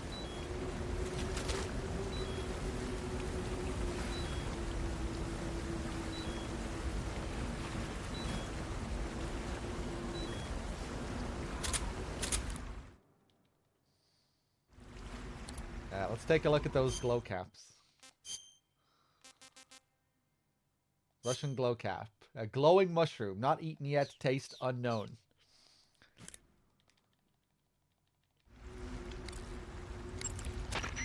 Snake, you've got a gunshot wound. When you get shot, you'll sometimes suffer a gunshot wound. The chance of suffering a serious injury is especially high at close range. I see you cut yourself a rat. The rats in that area are the descendants of wild Norway rats that were domesticated by humans as pets and lab animals. They're not poisonous, and I don't think they'll attack you, but they're quick little creatures, so you might have a hard time catching one. I see you found some Russian glow caps. The Russian glow cap is a kind of luminescent fungus, a mushroom that glows in the dark. Why would a mushroom glow in the dark? It's bioluminescent, just like a firefly. It uses the so-called luciferin luciferase reaction. To put it simply, luciferin reacts with luciferase in the presence of magnesium 2+ ions, breaking it down into oxyluciferin and carbon dioxide. The carbonyl groups in the oxyluciferin are initially in an electrical excited state. When they return to their base state, they give off light. Did you get all that? Not really. Oh. By the way, does that mushroom recharge your batteries when you eat it? Huh? I mean, it seems like if you ate a glowing mushroom, it might recharge your batteries or something. Snake, your batteries are organic batteries. They produce electricity by utilizing the potential difference between cells. Organic batteries are known for their highly efficient energy conversion, but they still rely on chemical reactions between proteins and enzymes to... So you're saying they'll get recharged? Believe what you want. Great. Great. Okay, now let's take a look at the description and see if it's changed. Not eaten yet, said to recharge the battery when eaten. Because it's a glowing mushroom, it supposedly recharges the battery when eaten. Okay, let's test it. First, we need to equip something. We really want to test it. This mine detector. Let's wait for the battery to die down a bit.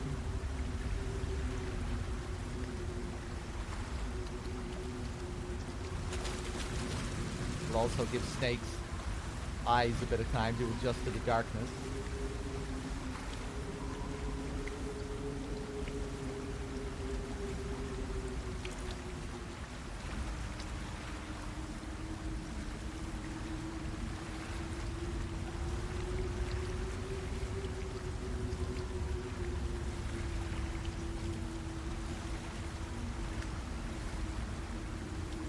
Okay, so we've taken away 1.5 bars.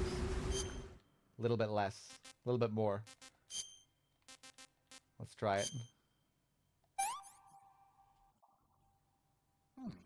Battery has recovered. Let's see. It's true. 1 whole bar.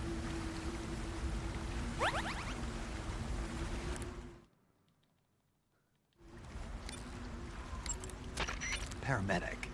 What's up? You were right. About what? I ate a Russian glow cap and it charged up my batteries. Huh? What's wrong? That's great. Snake, can you excuse me for a second? Sure. Yeah. There's no way eating a bioluminescent mushroom would cause your batteries to recharge. What do you think it means? Beats me. Maybe it's all in his mind. You mean like a placebo effect? Why not? You've seen how gullible he is. I guess there's no harm done. Should we let him keep eluding it? Sounds good to me. Okay, Snake, I'm back. Yes, the Russian glow cap is a glowing mushroom, so it'll recharge your batteries when you eat it. Why not? You've seen how gullible he is. I love these moments where you hear them in the background talking shit. Did Beeper mention to wait for that mushroom? Yes, and loads of people in chat did too. DRK is always very insistent that I do the Granin call. But yeah, there's a really cool little alternate in-cap call if you wait until after Granin. You'll see it a bit later.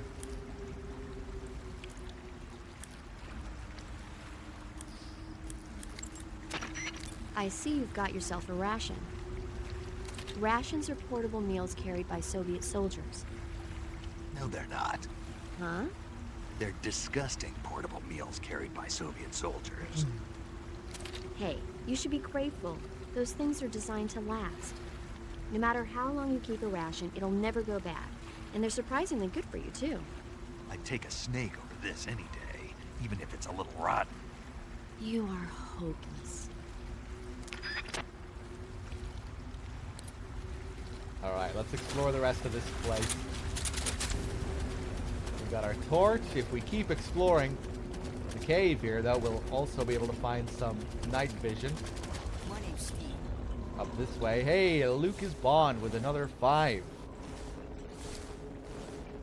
Luke, thank you. $5 to fight the end. I'll add that in a sec.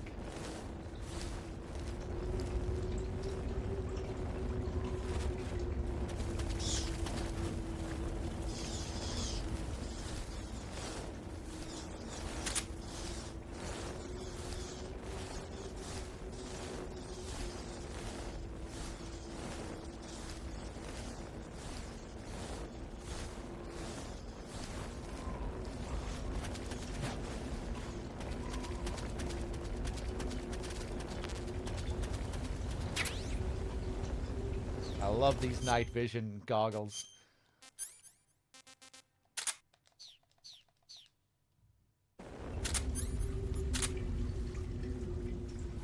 Look at this bulky looking thing.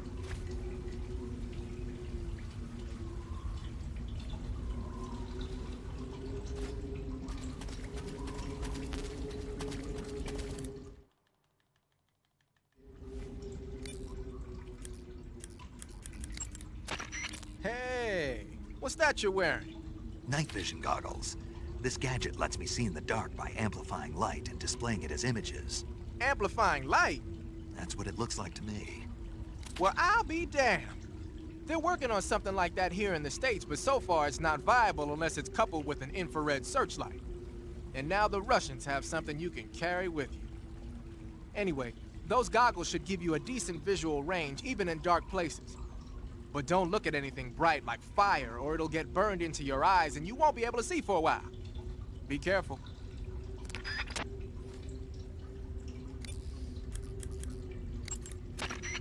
That area is inhabited by the Taiwanese cobra. The Taiwanese cobra is native to Taiwan and southern China. It's quite vicious and carries a potent neurotoxin in its fangs. Be careful.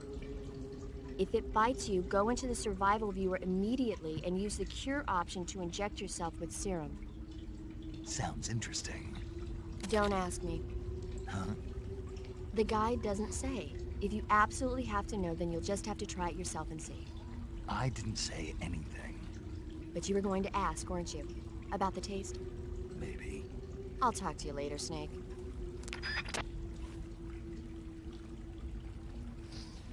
Do you get anything for hitting every frog? You get stealth camo, yeah, if you shoot all the frogs. But it's not the only way to get stealth camo. You can also just do a playthrough where you don't get any alerts. That will also get you stealth. If you do a no alert playthrough. But the Keratan, shooting all the Keratans, that's another method. You'll also get a unique Keratan rank at the end of the game as well.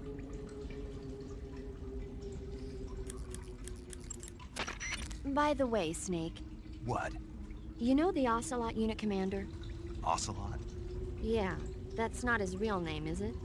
I wouldn't think so. Is it a code name? You mean like Snake? Yeah. Maybe. Why? Is that strange? No, I was just wondering why he's called Ocelot. Why's that? Well, I looked it up, and it turns out the ocelot is a wild cat whose habitat stretches from the southern U.S. down to northern Argentina. They live in a variety of different environments, from tropical rainforests to savannas. The biggest ones can grow up to 1 meter in length. They're normally solitary creatures, and their diet consists mainly of small animals and fish. During the day, they sleep up in the trees, but at night... Yeah, paramedic. Oh, right. So, the ocelot is an animal that lives on the American continent. But then I wondered, why would a Soviet officer be using the name of an American wildcat? Good question. Maybe it's because he's fast and agile like an ocelot. Yeah, maybe you're right. But why'd you go to all the trouble of looking it up? Because I was curious. Was it helpful? Sure. Or maybe he's an American agent.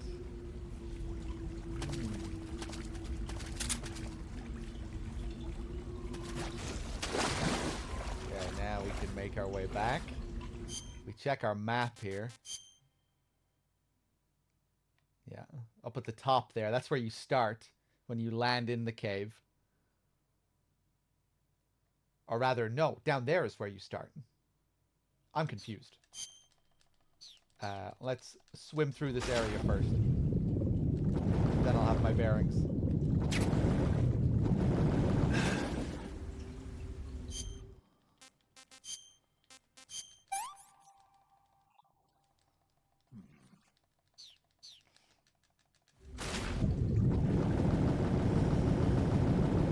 Yeah, Snake, it's mainly the bike chase frogs that are tricky.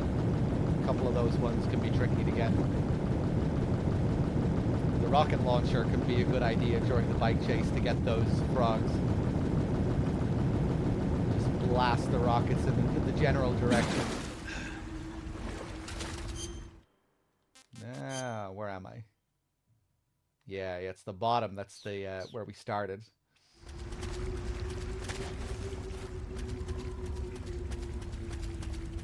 See, now we're right back at the beginning.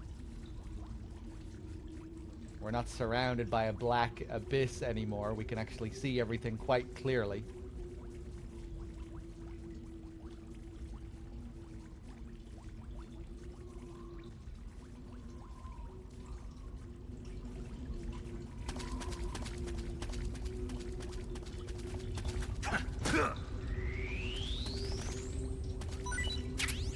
Favorite boss in MGS3? I think the end is the best boss in the game.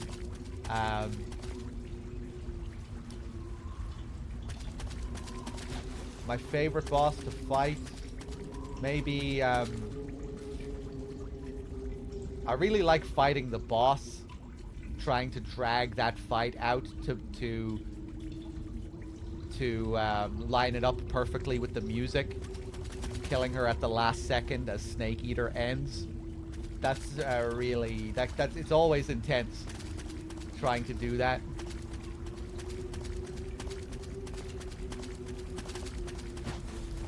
So with that like self-imposed little challenge, the boss fight might be my favorite.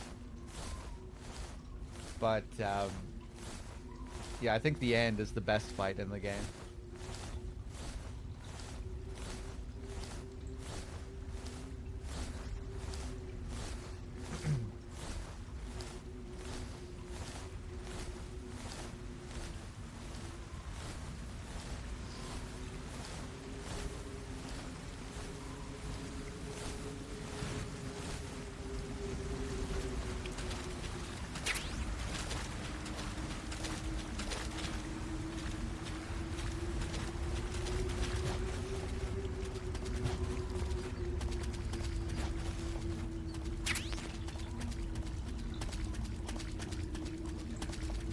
You know, when you've played the game 100 times, more than 100 times,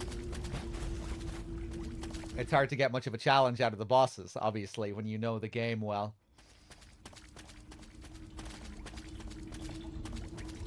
But still fun.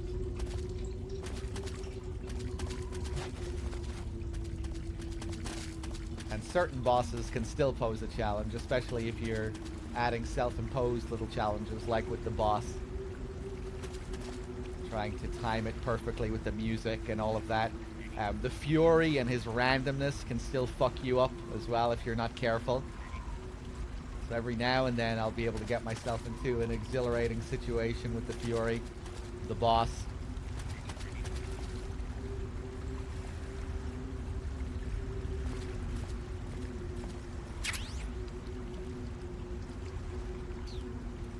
Here we got an M37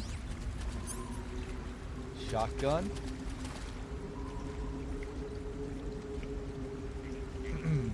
Yeah, I think the pain is kind of decent, Mr. Man. I guess it's annoying the way he forces you into the water so much. How that's like the go-to solution for so much of his shit. But I still think he's kind of interesting. You know, he has a lot of different moves. I was quite pleasantly surprised when I fought the Pain for the first time on European Extreme. You know, because fighting him normally, I thought he was kind of boring. You know, but then I was quite surprised how much there was to learn going up against him on European Extreme. He has a lot of moves and a lot of little things that can catch you off guard.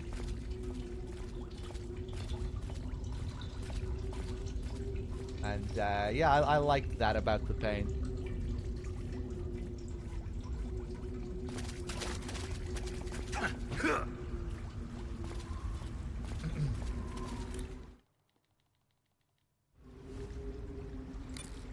Yeah, like it's still not great, I guess, but it's decent. You know, like some people really hate the Pain fighter; they just think it's garbage. I don't. I think it's, you know, pretty decent.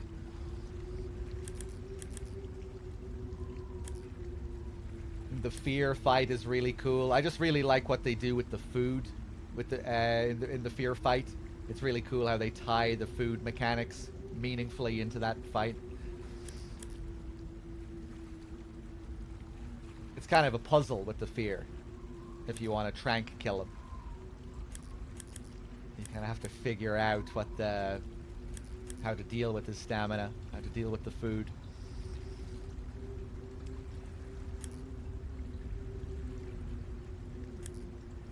I guess the end as well can be interesting with regards to food, because if you're getting shot by him a lot, you need to stay topped up on food. Kind of incorporates the food mechanics in a different way.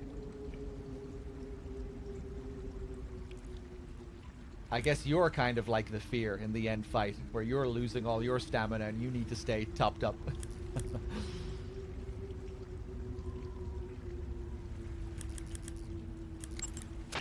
You want to save?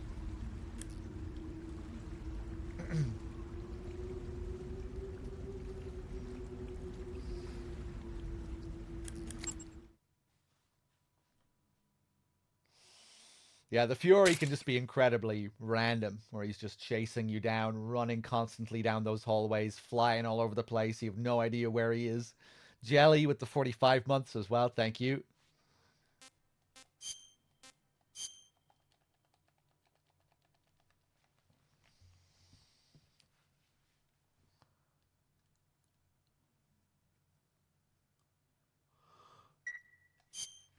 Snake, have you seen 007 From Russia with Love? Nah, I don't like those movies. Real spies are nothing like James Bond. It's pure fantasy. Snake, I don't think the Major's going to like you saying that. And even though it's fiction, I can't help but comparing myself to Bond. What exactly don't you like about James Bond? I mean, is it the fantastic gadgets? The cars? The guns? Major. Snake, wouldn't you like to have a gun shaped like a pen? What good is a pen gonna do me in the jungle? I'd look like a fool. Then what about a snake-shaped gun? You could make it look like you're grappling with a giant snake and then get a shot in on the enemy while they're distracted. Okay, now you're being ridiculous. We'll make you a snake-shaped gun that folds up and fits into an attaché case. Will you give it a rest? Oh, I get it. You're worried about how to handle the ladies, aren't you? No. I knew it. To tell you the truth, I don't like the idea of playing hanky-panky with enemy femme fatales either. But that's part of Bond's appeal. You could learn a thing or two from him. I mean, what about this Eva? What are you planning to do with her? I don't even trust her yet. No, that's not what I mean. You can't let yourself get involved. This is a game of spy versus spy. She's using you just as much as you're using her. I realize that. You've got to grab the initiative, and to do that, you have to get the upper hand in the relationship. That's what a spy is supposed to do. Get the upper hand. I don't think I'm cut out for that mission. Maybe if you change your code name to 00 Snake. Major. 007 is the biggest thing to come out of England since the Mayflower. I wouldn't be surprised if they made 20 more of those movies. Didn't you know? The Major is a huge James Bond fan. Don't get him worked up like this. Worked up? Maybe you don't realize this, but now that you've got him started talking about Bond, I'm going to have to listen to him lecture for a whole hour after he gets off the radio. You have my sympathy. It's too bad you can't enjoy such a great movie, though. I guess I'm just one of those people who can't enjoy spy flicks. As I always say, it's a real shame they couldn't include all this in the game for NG+. You should have had an option. You know, when you pick, I like MGS 1, 2, 3 at the start of the game, you should have unlocked a new option after your first playthrough. I like 007, or I like 00 Snake. Put 00 Snake up above his health bar instead of Snake. Give you the snake-shaped gun as an optional weapon. You know, you get the Patriot, you get the easy gun. They should have put that snake-shaped gun in the game too, with the attaché case. We have some calls to do with Eva here. That cave is known as Chornaya Peshara. In Russian, Chornaya Peshara means the black cave from which cold wind blows. It's a magma cavern formed millions of years ago, back when Salinoyarsk was the site of volcanic activity. The structure of the cave is pretty complex, but you should be able to find the aqueduct if you keep moving inward. Head toward the interior of the cave. Eva, I wanted to ask you about Ocelot. Yeah, I know. He's pretty infatuated with you, isn't he? That's not what I meant. Aren't the Ocelots an elite unit? Yeah. So how'd he get to be their commander? He can't be any older than 18 or 19. I can't believe he's already a major.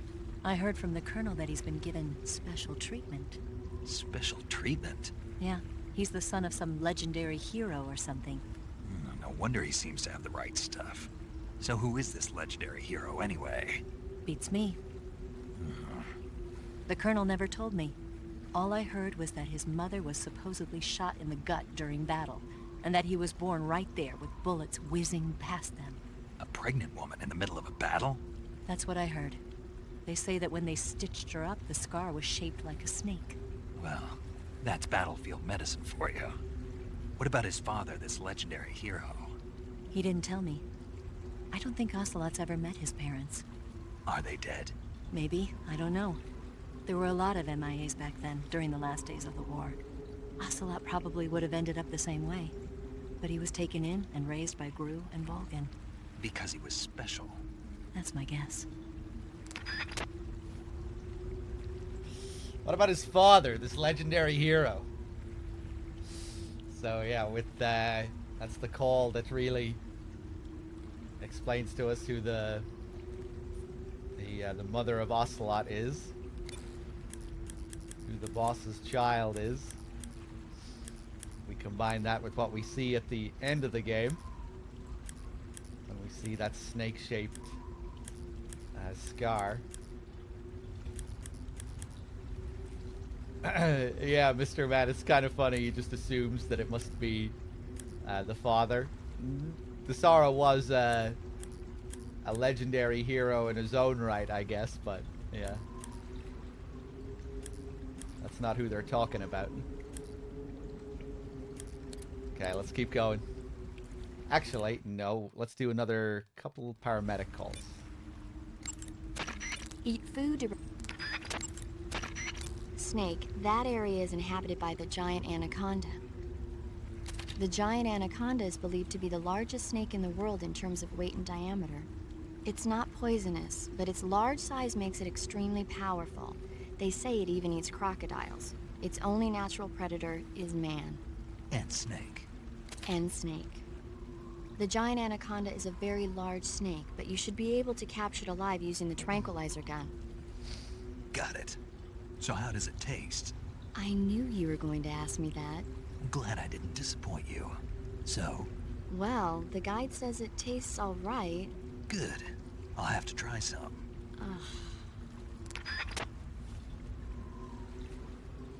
Does the boss know who he is? It's never revealed. Some people think she does, some people think she doesn't, based off how she interacts with him in this game.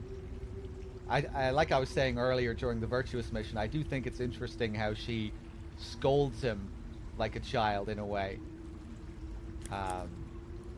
Similarly to what she does with Snake. You know, when she's like dismantling his weapon, does the same thing with Snake.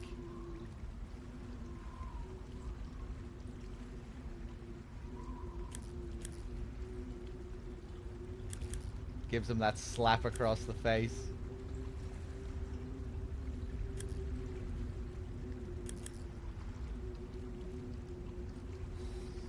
It's implied she knows. I don't think so, really.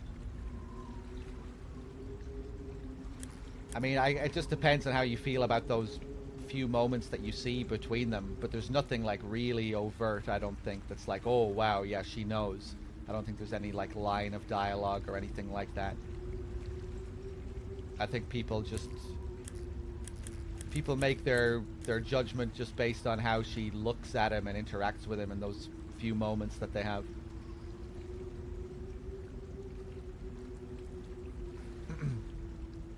There's a story. She knows she has a scar. Oh, well, she knows that she had a child,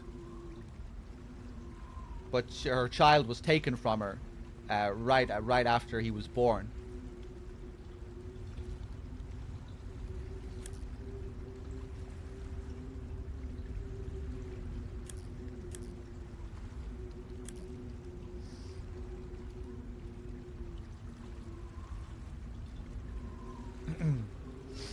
It is interesting as well, you know, the Cobra unit and Snake, all of these other characters, they're all referred to as sons of the boss. Meanwhile, you have this, but like in a less literal sense, you know, they're called sons of the boss because they are the boss's students.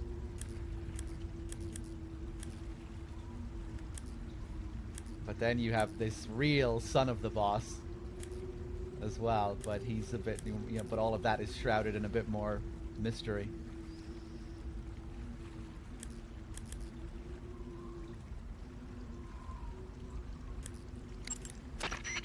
Snake, be careful. That cave is inhabited by vampire bats.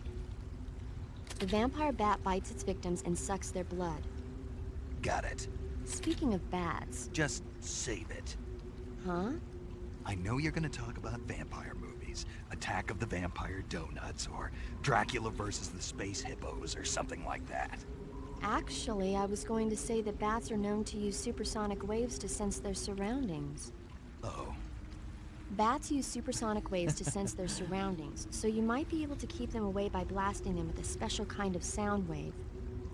Alternatively, you could try equipping a torch and waving it around with the CQC button. As for taste, I suppose there's no reason you couldn't eat them. Snake, do you hate vampire movies? What? Just now, you sounded like you really hated them. I did? Yeah. Oh. Well, no one really likes them, do they? Some people do. Like you. Yeah. They're fascinating, you know? Like the movie Dracula... Don't say it. Why not? Just don't. Are you afraid? What? You're afraid of vampires, aren't you? Don't be ridiculous. But... Listen, there are no such things as vampires. They're just a stupid, made-up legend. And if they do seem real sometimes. Well, sure. You think I'd be afraid of something like that? No. Exactly. Right. I'm not afraid of vampires. Uh-huh. It's just that whenever somebody starts talking about vampires, I end up dreaming about them that night, and I don't need that right now. That's all. Okay. Yeah, I really wouldn't have a good time playing MGS2.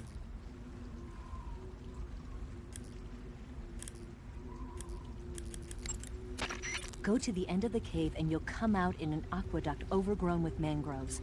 This leads to the Ponyzovye swamp. Scar Alien, people think she knows because of the hand gesture thing. Yeah, I considered that before as well, and maybe, yeah, again maybe, the hidden R1 prompt where you see her do the gesture. The thing is, the thing that makes me question that is that there are several hidden R1 prompts where you see characters doing that gesture, and that kind of makes me wonder if it's just supposed to be a meaningless little Easter egg. You know, you have a moment where you can see Eva doing the hand gesture, then you see the boss, and then you see Ocelot himself doing it at the end of the game. Somehow he's outside the window when Snake is getting his big boss title and he does the hand gesture. If there was only one hidden R1 scene and it was the boss doing the hand gesture, then I'd probably be more inclined to believe that there was more meaning behind it. But when it feels like it's part of this greater Easter egg with multiple characters doing the hand gesture, it starts to feel less meaningful to me. Like it's just, yeah, I don't know. However, when you see Eva do the hand gesture, it's very silly the way it looks, and she kind of fucks it up. When you see the boss do it, she looks very serious when she's doing the hand gesture to Ocelot as she leaves the room. So, yeah, maybe. Again, it's hard to know for sure. And I guess Ocelot's at the end is kind of silly. The boss's version of that scene is the only one that actually looks kind of serious.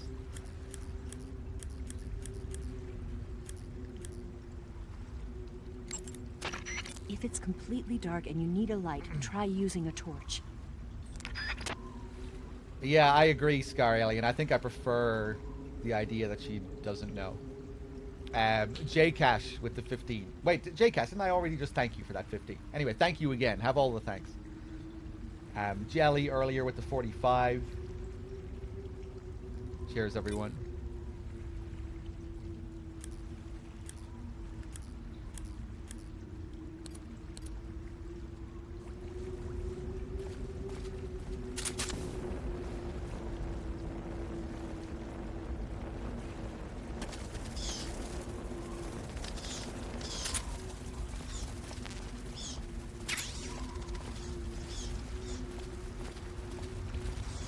I don't really get that impression, Kefka, because it's not like alluding to anything from a previous game or anything. It's all just within MGS3. Just feels like they're having fun with that hand gesture, which I guess they enjoyed. Remember I was saying as well that the hand gesture thing, Ocelot's hand gesture started out as improv from the mocap actor. That wasn't written into the script. That was the mocap actor improvising. And Kojima liked it and he turned it into more of a recurring thing throughout the game.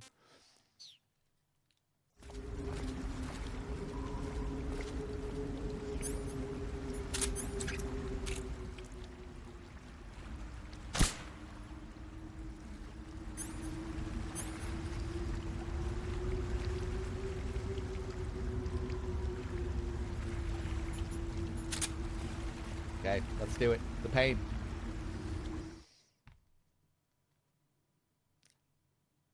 Yeah!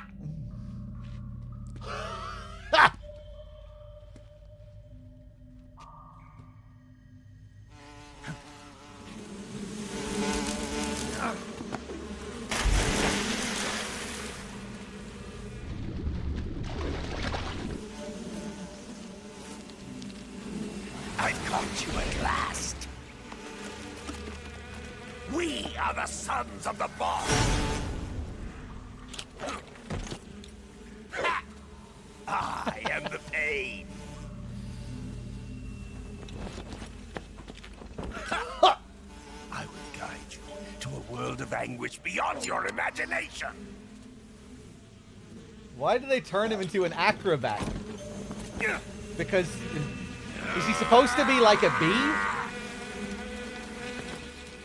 Let's get started. I never even considered that. Is he trying to be a bee because bees fly around the place and being an acrobat is the closest thing to a bee that you could be?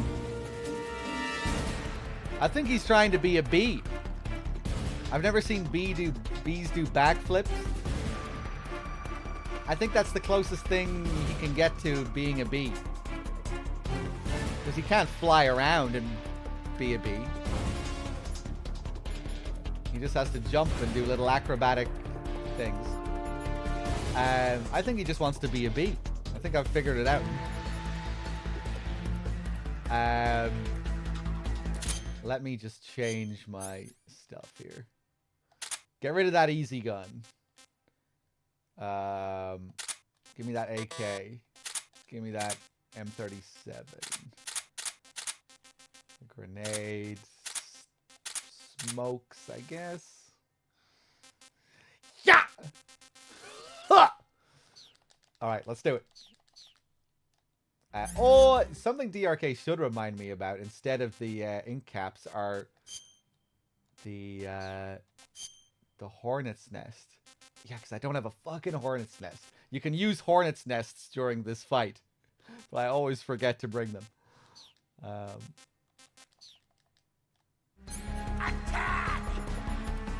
Nope. Stop that. Nah, I stunned him out of it.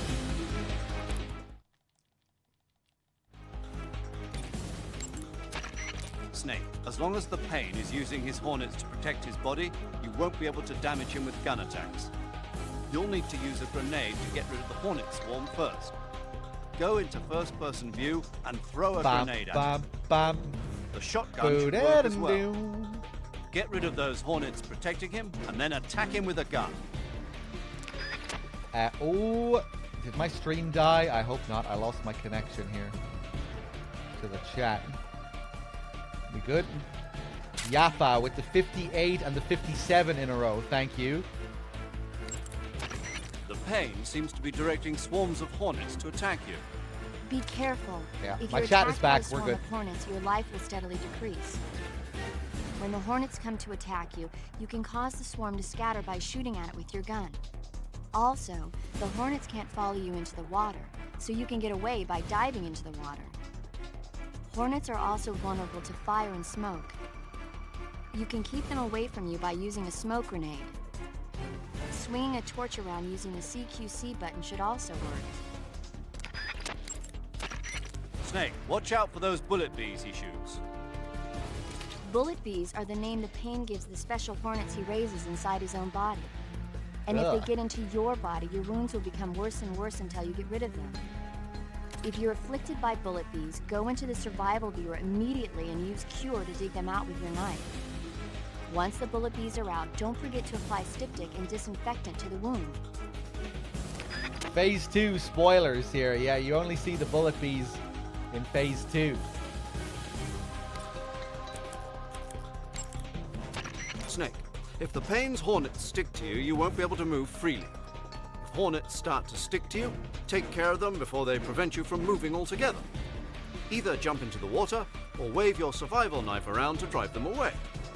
If you become unable to move, wiggle the left stick and press the buttons rapidly Wiggle my to shake them balls. off before you get shot. Understood? Snake, not even the Pain's special hornets. Yeah. Second. The Pain is said to possess the power to control his hornets at will. Watch out for insect-based attacks, especially his so-called bullet bees. Everyone's spoiling The them. Pain doesn't just use hornets, he's got guns and grenades in his arsenal too. Be especially careful about those grenades. Snake, you won't be able to see a thing with a swarm of hornets covering your head. The hornets can't follow you into the water. If you find your vision being blocked by a swarm of hornets, dive into the water.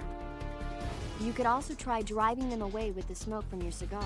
Yeah, another Waving your strat. torch around with the CQC button should also work. You might be able to trap some of the hornets by throwing a hornet's nest at them. If you succeed, it should reduce the number of hornets the Pain has at his disposal. It might even make the nest taste better. Try it out. I really need to remember to bring a hornet's nest next time. Pretty cool detail. Using insecticidal bug juice on yourself should make the hornet's attacks less severe. Try it out. Oh, yeah, I always forget about that, too. Bug juice being effective, that's pretty slick. Using insecticidal bug juice on yourself should... Snake! The Pain can supposedly use his hornets to create a copy of himself and confuse the enemy. If he does that, try and figure out which one is real and attack it. When he copies himself, the hornets that normally protect him will be used to create the double. That means you'll be able to damage him with a gun. But be warned, if you screw up and shoot the double, or you take too long to shoot, you'll get hit with a counterattack. Snow camo or Oz cam? Any white camo? I think, anyway, any white camo. I wonder, does it stack with bug juice? Snake! What? The Pain doesn't just use hornets. He's got guns. Yeah.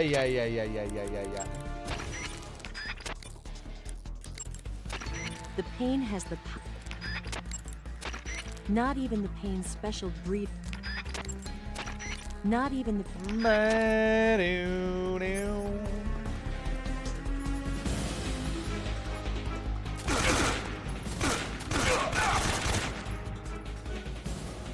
Of my brothers!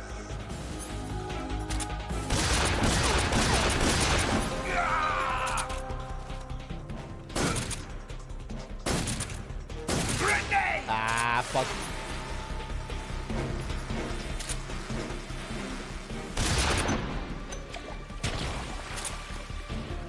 Take this! Go, my brothers!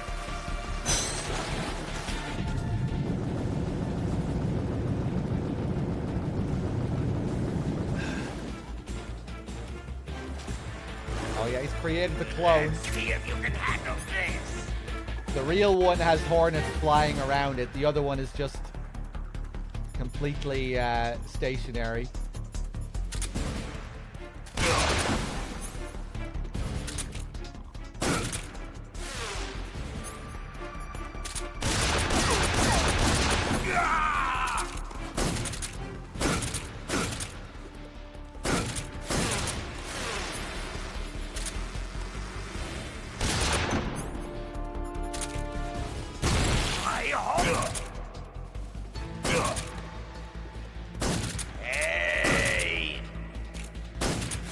Ah, fuck. You to taste some real pain! Bum, bum, bum, bum, bum, bum.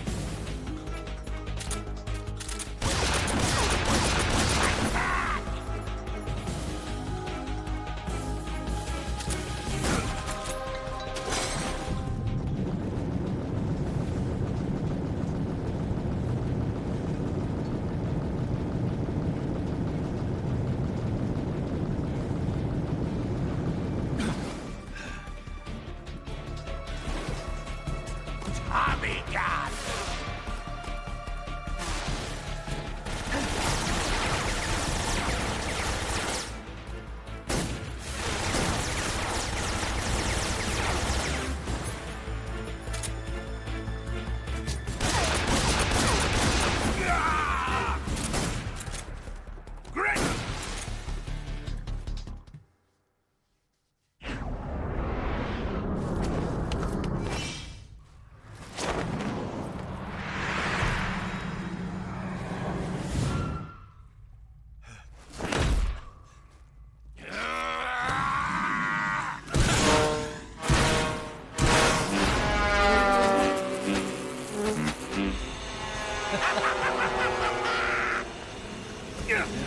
Fucking sound out of them.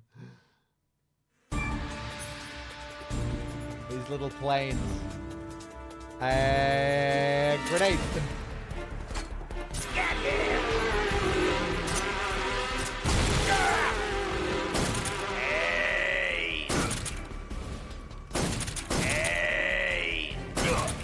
Oh my god.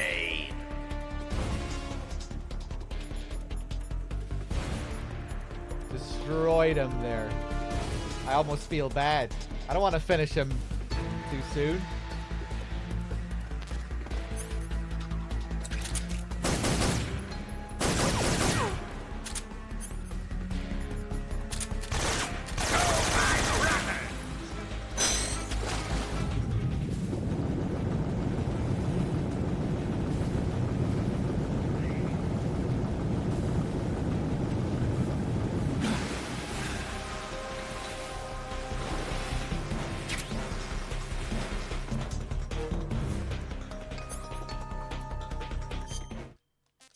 want to see how he reacts to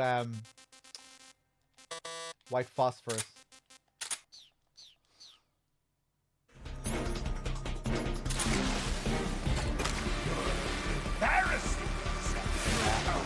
Pop the grenade. Get him! Oh, first person, quick, quick. If you look in first person, the bullet bees won't be able to hit you for some reason. It's a exploit.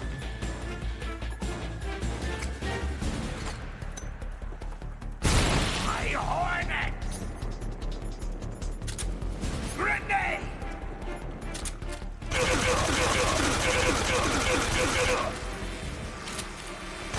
Hey! You're making this fun!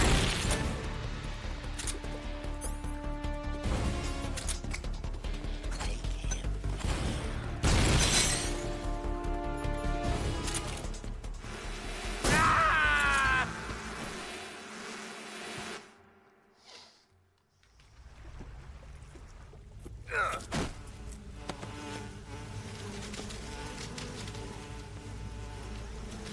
pain!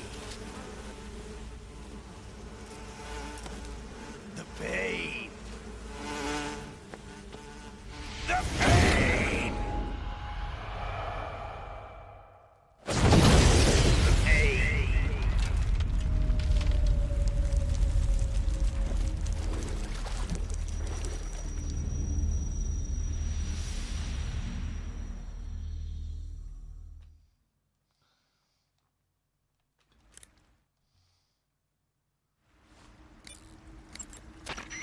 The exit from the cave should be toward the back. Proceed through the cave and find the exit to the swamp aqueduct. Zero doesn't give a fuck about the pain. Doesn't even acknowledge the fight. No congrats, no well done. Yeah, the fucking aqueduct out the back. Go north, whatever. Eva, do you care? Snake, you beat the pain. Hey! Not without a tough fight. How did At it least feel someone to fight one cares. of the boss's comrades? What are you getting at? I just want to know what it's like to have fought a member of the legendary Cobra unit. That's all. What you want to know is if I can really face the boss. Is that right? Well, that too. Don't waste your time worrying about me. I'll get the mission done.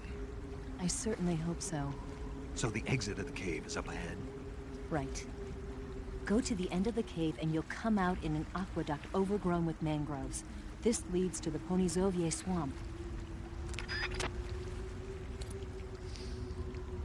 Alright. Now we'll pick up the Hornet camo for tranking the pain. We get his unique camo. One of the most fun camos in the game to fuck around with. We used to go all the way up on top of his platform. We can't get up here during the fight. It's blocked off.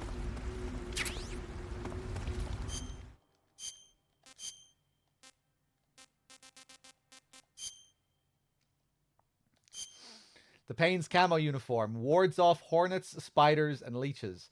Also allows wearer to tame hornets. And that's the really cool part.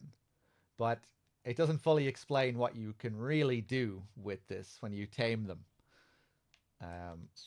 I'll show this off a little bit later when we get to a good area. Let's just go back to Tiger Stripe.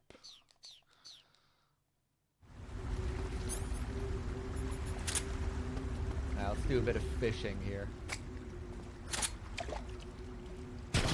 Oh, nice. These are all little maroon sharks, I think, and I don't think they're all that tasty, but fuck it.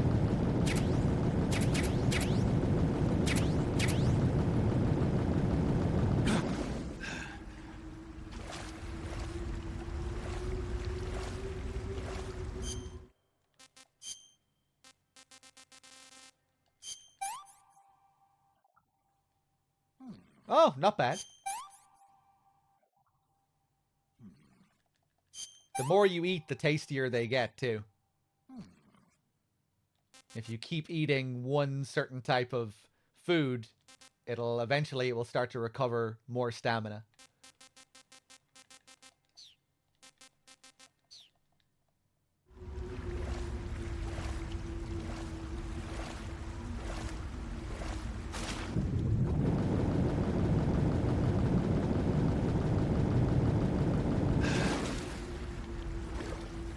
You develop a taste to it, yeah, that's the idea.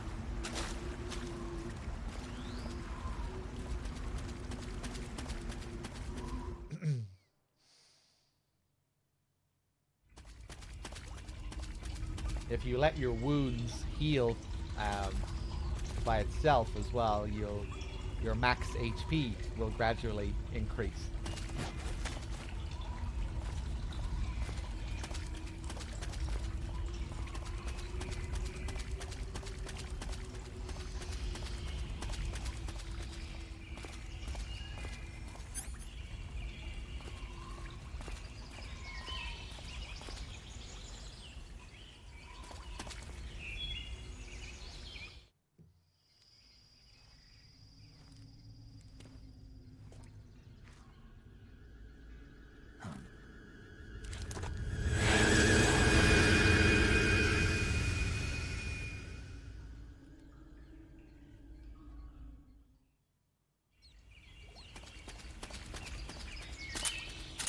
Aliens.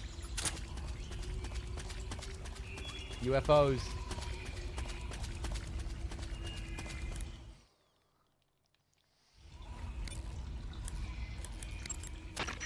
I see you've caught yourself a maroon shark. The maroon shark is found mostly in Southeast Asia, but it's not actually a shark. It's related to the carp. It's also known as the red-finned cigar shark, the river barb, and the sultan fish. The taste is, well, you've already eaten one, right? Yeah, it was pretty good. That's all? Yeah, You didn't mind all the little bones or how oily it was? not really. Bones? It had bones? Snake just swallowed it whole. That area is home to the Thai cobra. The Thai cobra is a large venomous snake that carries an extremely potent neurotoxin. Be careful not to get bitten. If you do get bitten, go into the survival viewer right away and use Cure to give yourself a serum injection. The Thai cobra originally comes from Indochina, Thailand, and southern China. The ones in that area were probably imported as pets and research subjects before they escaped and turned feral. Not as food. Come again? They weren't imported as food, They're not for eating. so they don't taste good then. That's not my point. It's not a matter of whether they taste good or not. People don't raise snakes for food, period. Okay. So you're saying they might be good to eat, right? Only one way to find out. Princess Yang, yeah, injuries that need to be cured. That's what I'm talking about. Regular damage, it doesn't affect it at all.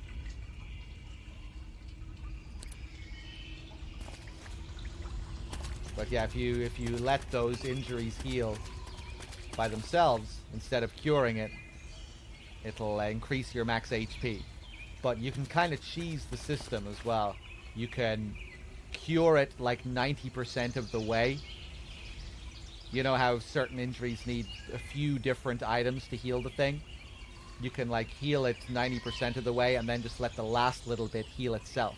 And that will still work to increase your max HP. So that's like a faster way of doing it. Yeah, it's like a cheese method for getting the extra health.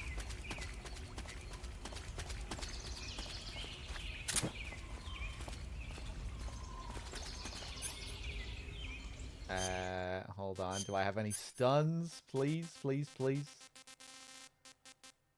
Oh, no!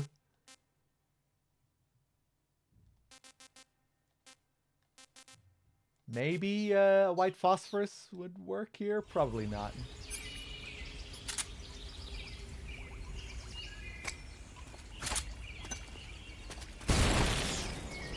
Nah. The place is full of bats. With a stun grenade, you can kill all of them at once.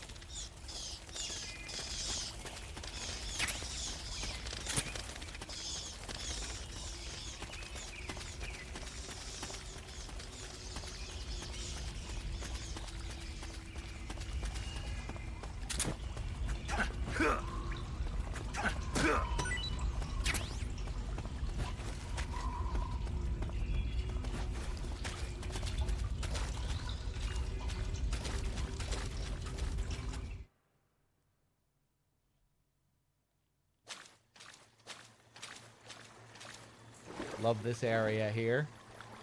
We get to see what these flying platforms were from the previous cutscene.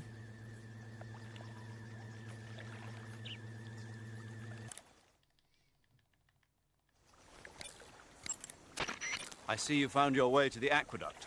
If you follow it to the north, you'll come to a warehouse used for transporting supplies. Pass through the warehouse and you'll come out into a forest.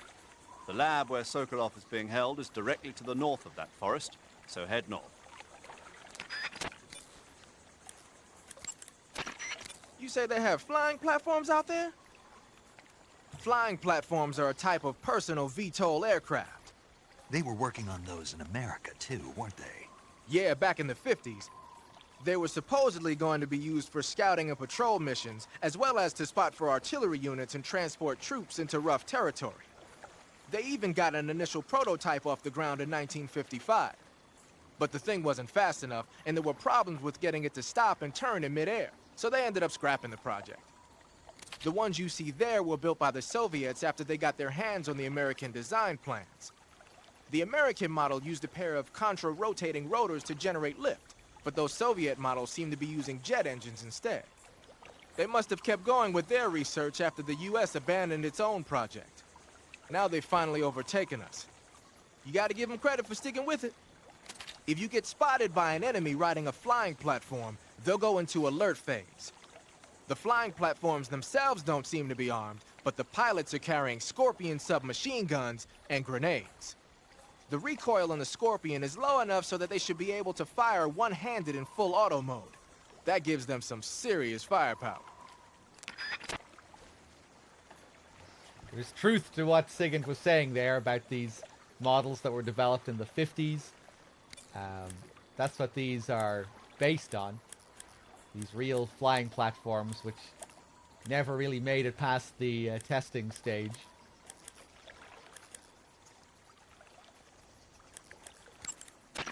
When you fire continuously with a gun like the assault rifle, the recoil will cause your... Yeah. Tell me more about these things.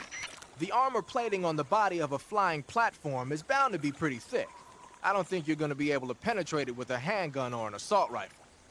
When you're up against a flying platform, try and aim for either the pilot or the engine on the underbelly.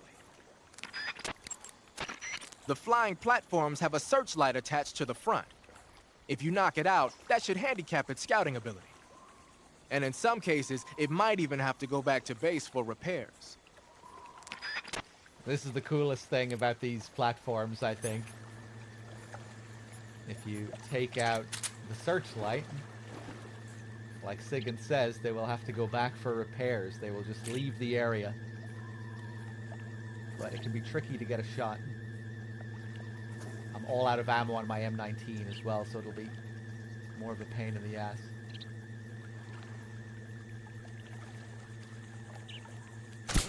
Nice.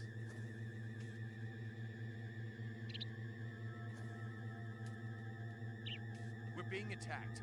Enemy position unknown. Going into high alert. Acknowledged. Keep your eyes open. The searchlight broke. Going back for maintenance. Acknowledged. Return to your post upon completion. Pretty sick. So now he's going to leave the area completely and then come back in a couple of minutes. And it really doesn't take that long for him to get that repaired. I think it only takes like a minute. Maybe a bit longer. And no, the croc cap isn't useful here. It'll be useful in the next area.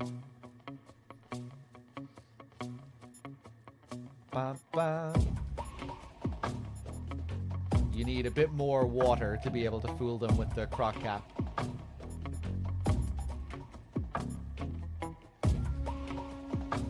Too much of Snake's body is sticking up out of the water to be able to fool them here. You need to be able to swim with your head up above the water. Go, go, go, go, go, go. I might change into my water camo here, though.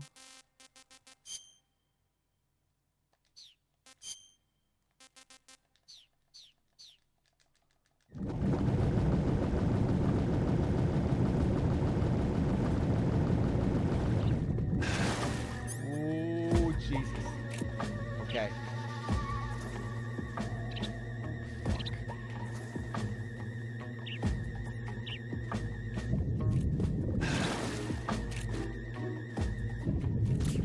Oh. Snake, why are you doing that? What the fuck was that? Nice. What happened to that fish? We're under fire. Enemy position unknown.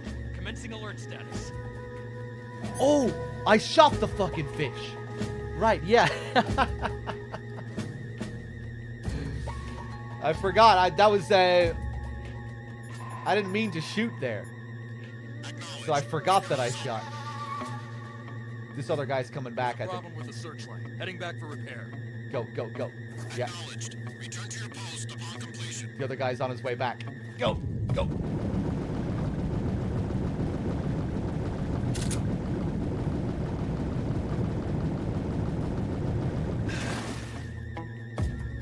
Yeah, for some reason when I crouch and I try to aim...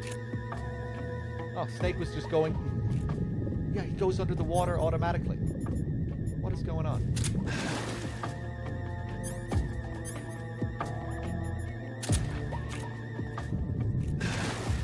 that usually happen?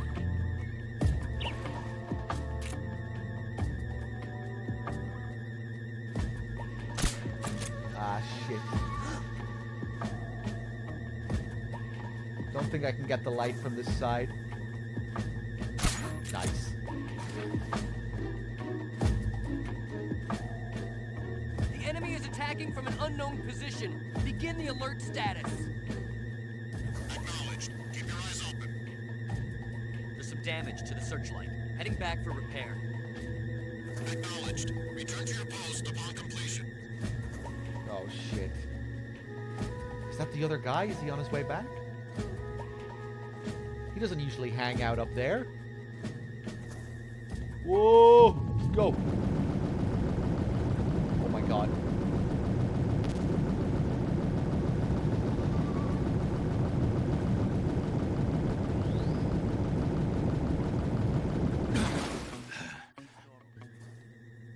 Understood. Resume your patrol. Oh boy.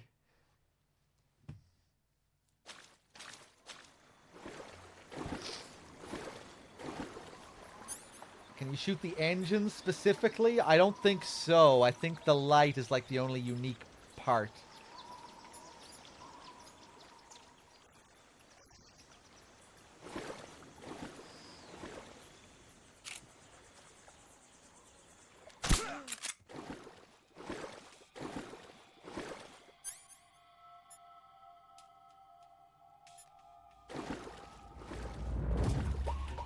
Come in, HQ.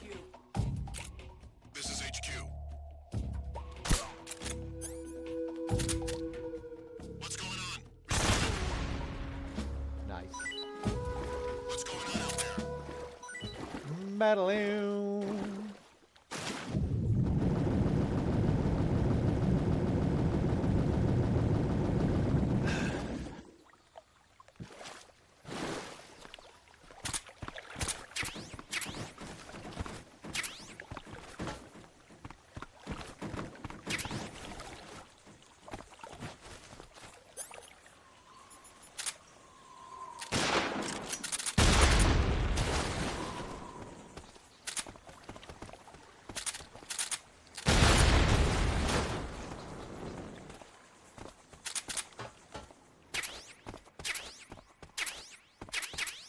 Yeah, they don't send backup here. which is interesting because they have the flying platforms, right? You think maybe they'd be able to send the flying platforms in here. This is where we get the SVD, a sniper rifle.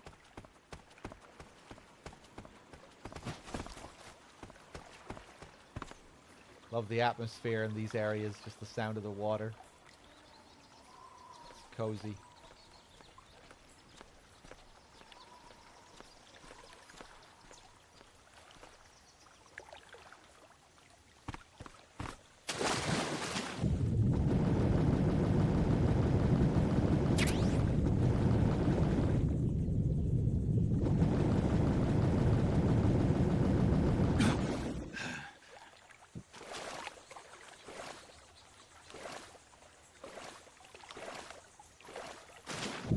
I don't think it's been that long since he got sniped early. It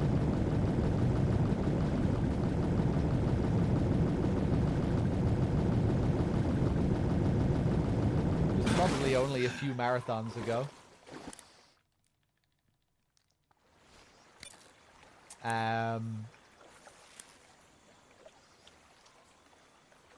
Paramedic. Snake, be careful. That area is supposed to be inhabited by cobalt blue tarantulas. The cobalt blue tarantula is a poisonous spider with a highly potent venom. If you get bitten, go into the survival viewer immediately and use Cure to administer a serum injection.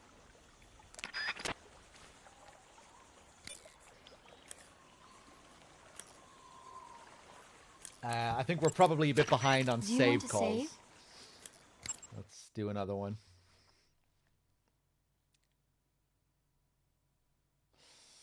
There's a unique codec call, or radio call after you snipe him early, yeah.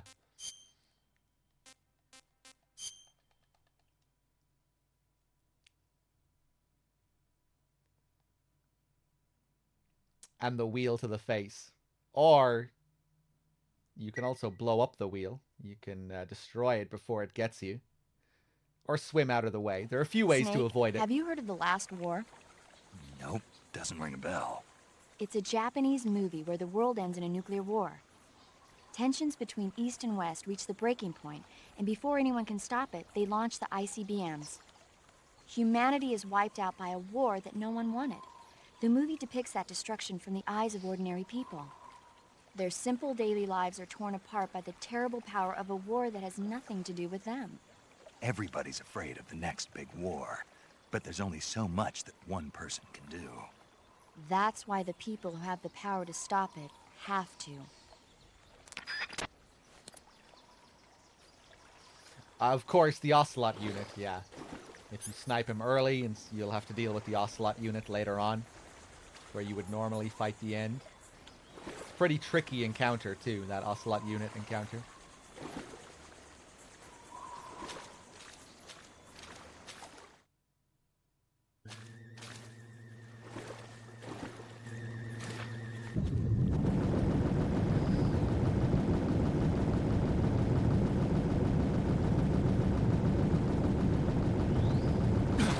Okay, so if something other than Snipe Early is in the lead after this next scene, we remove Snipe Early from the list, and then it's just between Fight and Old Age. And in the case of tie breaks, you know how it goes. In favor of the most recent donation, if it's a tie break. And yeah, all bets are off once it cuts back to gameplay. Once you see the fade to gameplay, that's it. Nothing is counted. And again, thank you everyone for all the generosity so far with the donations. Always appreciated. Let's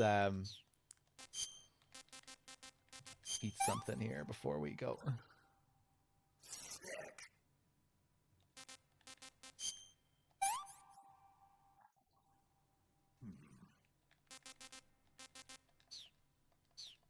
Yeah, Old Age has probably been the least common historically, although we have seen it more lately, I think.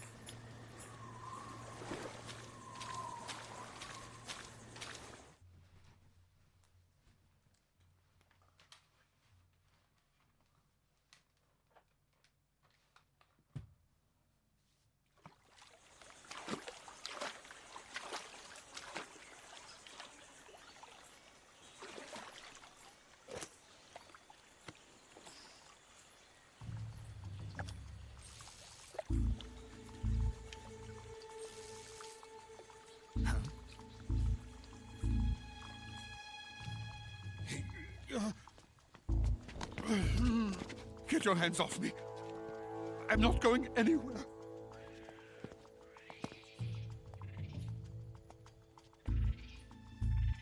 Really now? How many times must I tell you?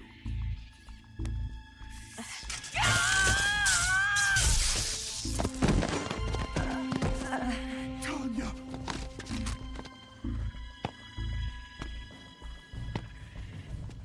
Each time you resist, your lover will suffer the consequences. Is that clear? Vulcan.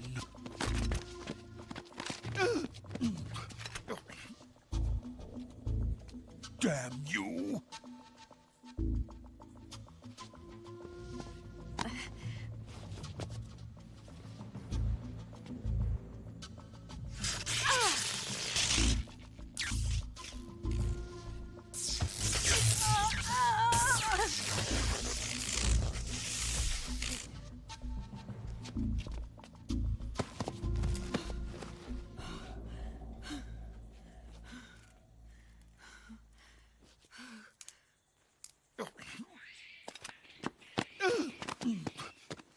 Hold it right there, traitor.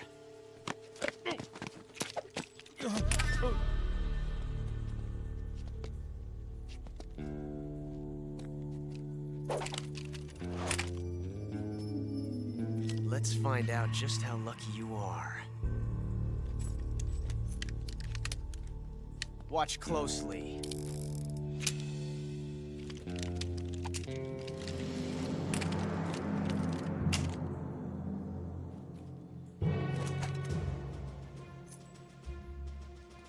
One of these 3 guns has a single bullet in it. I'm going to pull the trigger 6 times in a row. Are you ready? Huh.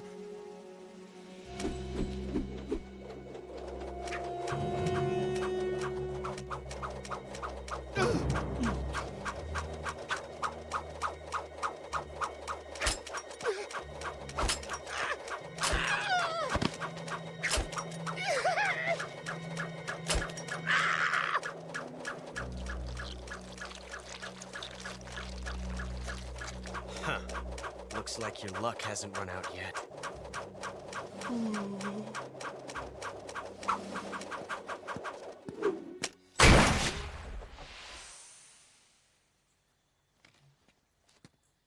There's no such thing as luck on the battlefield.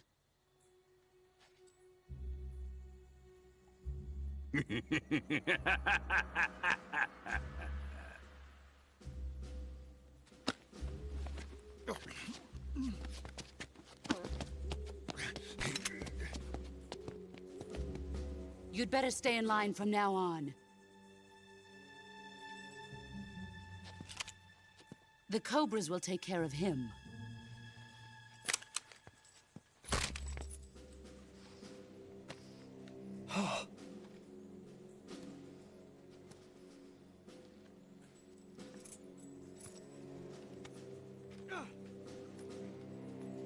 Has the CIA dog been disposed of yet?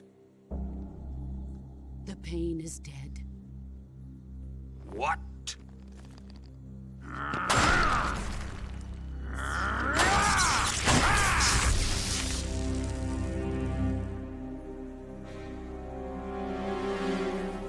He may be a child, but he's definitely one of yours.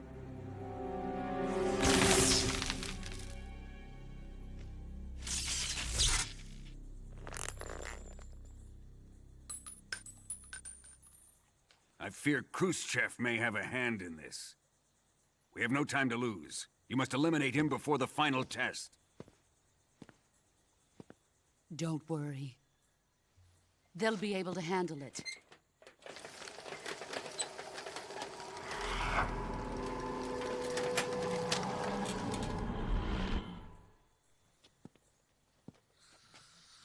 I'm leaving him to you, the field.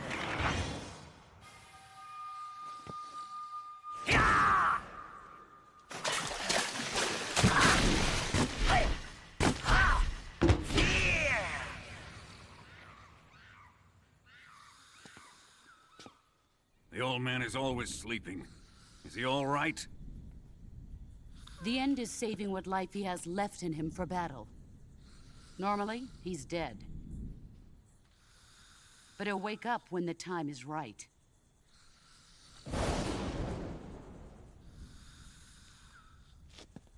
And when he does, it will be the end for the boy.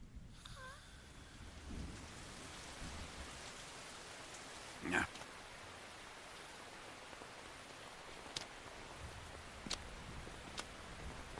Sokolov isn't worth your love. You can entertain me until the rain stops.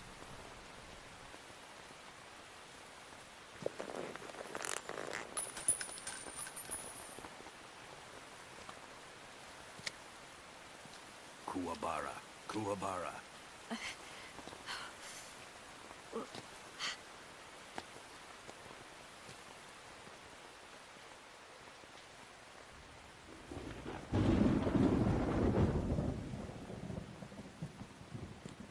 Gisaro, is that you?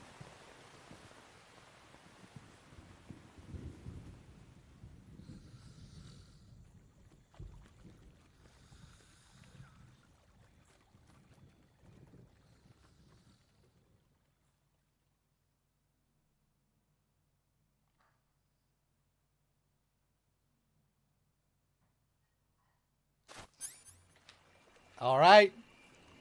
It's between fight and old age. Hold on a second, guys. Let me just remove this from the list. Hold on.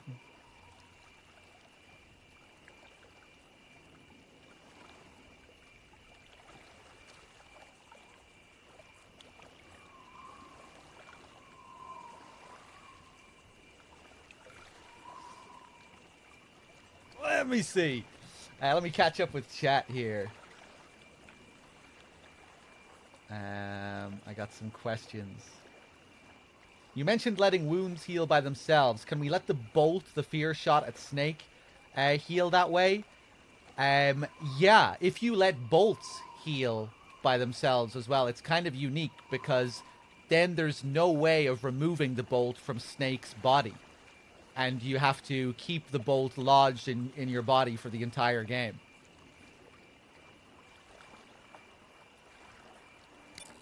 So, yeah. If you let those bolt wounds heal, there's no way of getting rid of the bolt. You just have to look at you have to look at it for the rest of the game, for the rest of the playthrough, which we do sometimes. We just leave a bolt stuck in Snake. When it comes to the poison, you have to cure the poison, but you use serum for that. And that's a poison effect. It's not the same as the usual red mark injury effect. Yeah, so you can't let those wounds heal by themselves. There's no way of reversing the effect of poison.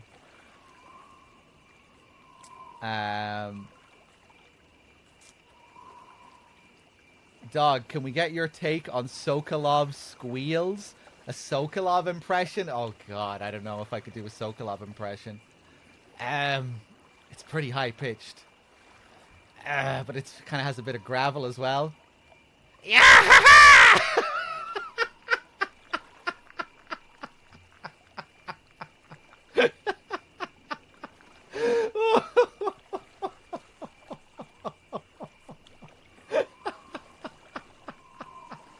I had no idea what was going to come out of my mouth.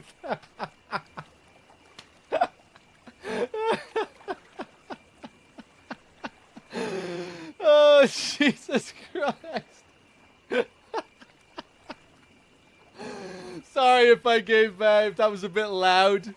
If that audio was a little uncompressed. That sounded more like the fear or something.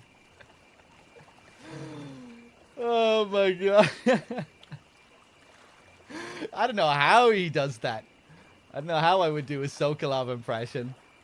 He gets really he kind of does get like that in a way though. It's just a bit more controlled. I'm not going to try and do it again. That's all you get. Let me check my feed here. Hadriel or Hadriel with the 5 months. Thank you very much. I should take up VA work. Yeah, maybe that could be another good voice. Maybe that could be my own VA voice. Napoleon doing the fear. I can hear that.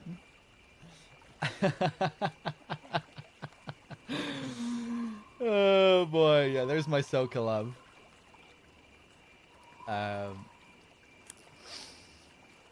Let's call Zero here straight away. Major, Sokolov's been hauled off.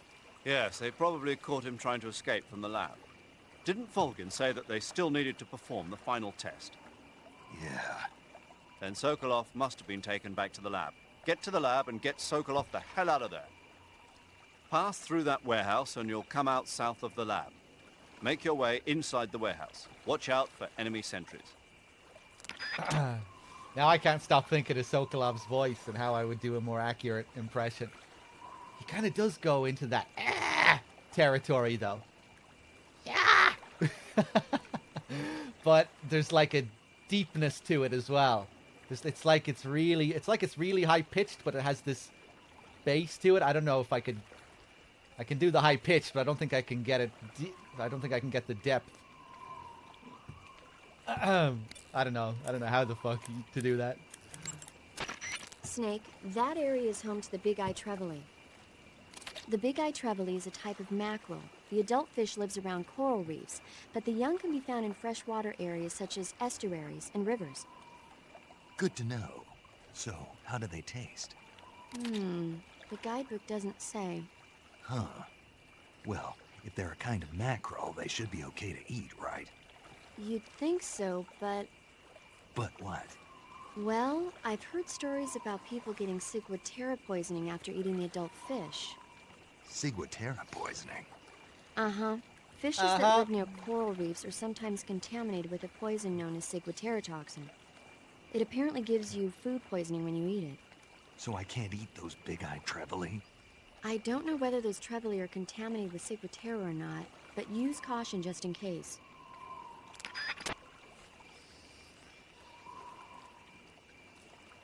Droops, did you just practice it? Droops, post your impression in chat. I want to hear it. You can capture animals alive. Yeah.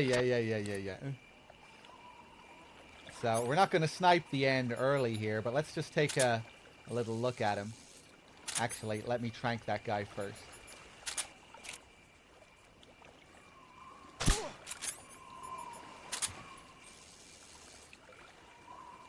He gets taken away. However, I might not be able to do it now. It might be too late. Can we still damage him? What's wrong? Oh, he's gone already. Fuck.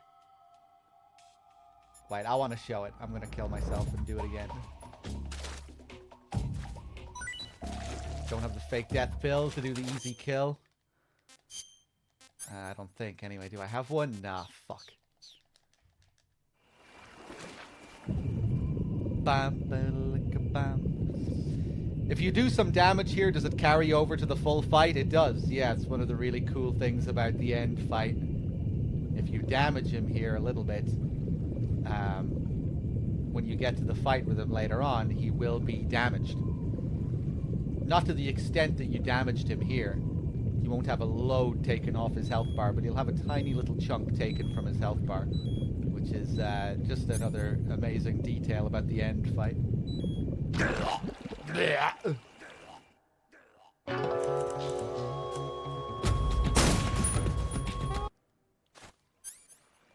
Breaking out the headset for this one, I look forward to hearing it, troops. Okay, let's quickly get a headshot.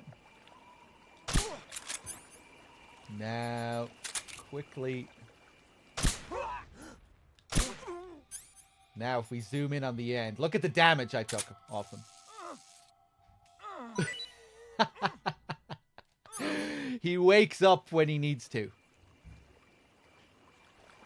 He was fast asleep 2 seconds ago. And off he goes. Yeah, when we get to the fight with him later, He'll have a tiny little chunk drained off both his health bar and his stamina bar.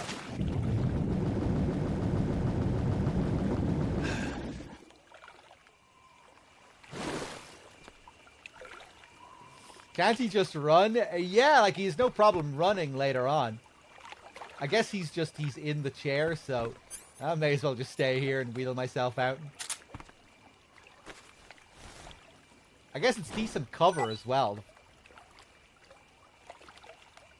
When he turns his back. Oh, is DRK's Cobalt Tarantula here?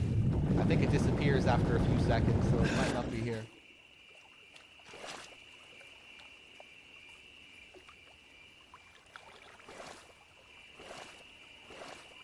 It's gone.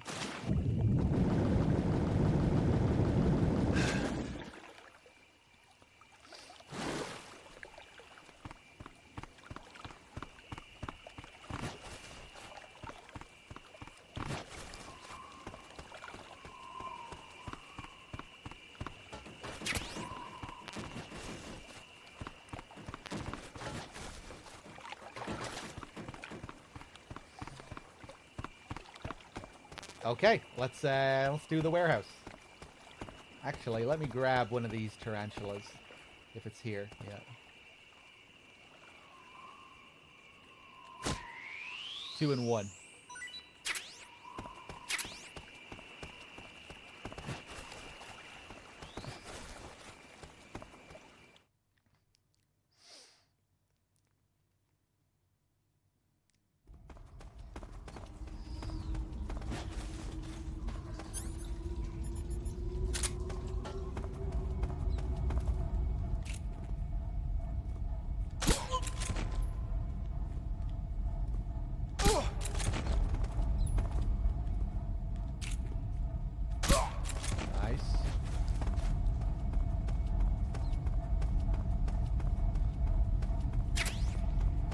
Desert face camo.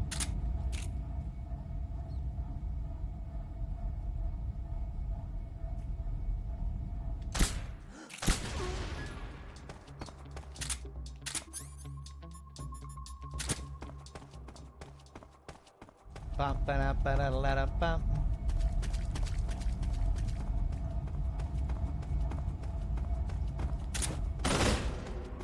Now we get another one of these food supplies. This time, it's actually a bit more useful because we can destroy the food supply, and we'll be coming back through here later. So we'll be able to make use of it, unlike in the area before Ocelot, where we never go back. But now, when we come back to this area after Granin, all of these guys will be starving. They'll all be hungry. And when they're hungry, they're easy to poison. They will eat anything. Under normal circumstances, they won't just eat anything. They won't eat poisonous shit lying around. But when you starve them, you can poison them with whatever you want. Dart frogs.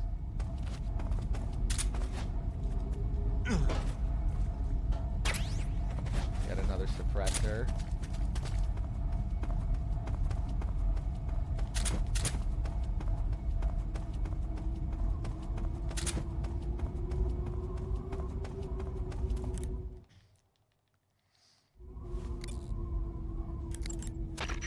You got some instant noodles, huh? Instant noodles? Uh-huh. It was invented in Japan just recently. Add some hot water and it's ready to eat. It's cheap and can be stored for a long time. And besides, it's delicious. It's like a miracle food. Wow. Speaking of which... Yeah? Are you going to eat that? I was planning on it, yeah. Oh, all right. Is there some reason I shouldn't? No, that's not what I meant. Then what did you mean? I was just going to say that if you weren't going to eat it, you should bring it back to me. I've always wanted to try some. Whatever. What was that grunt? What were you going to say there, Snake? Eva's gone.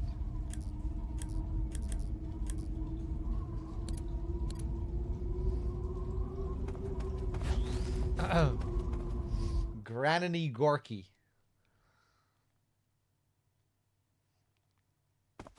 So now we get to the forest section. This is where we fight the fear, of course, later on.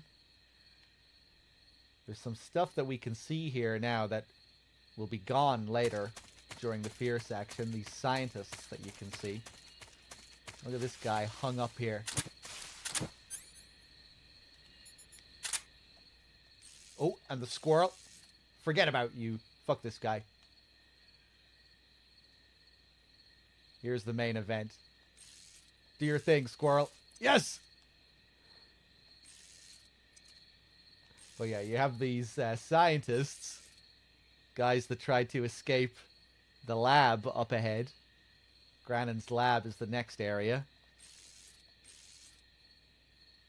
This poor guy tried to escape.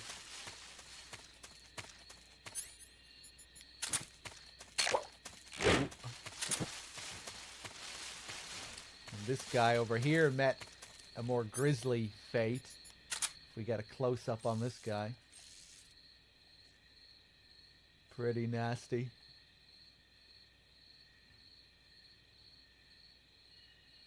Can you shoot them down? No, you can't, unfortunately.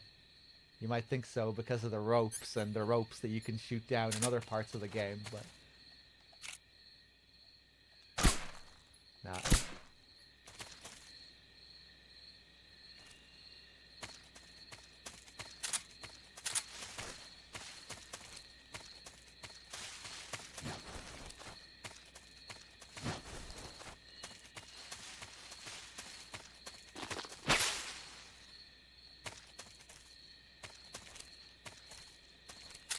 Want to find the squirrel again.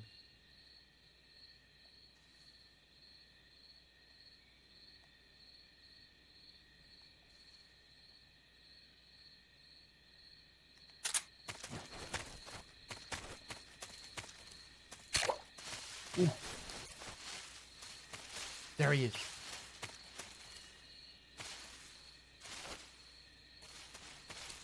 I want to shoot him while he's climbing up, just because it looks funny the way he falls back. I know it's cruel, but it's funny.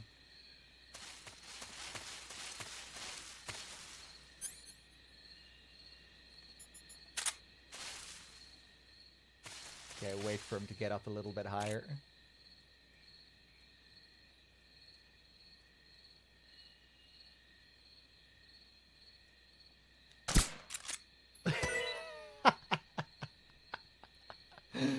I didn't kill him. He's still alive.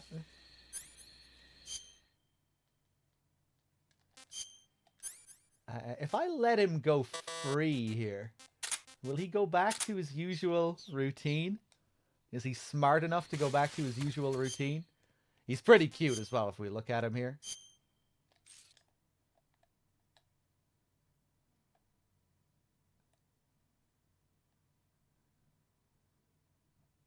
Little chunker.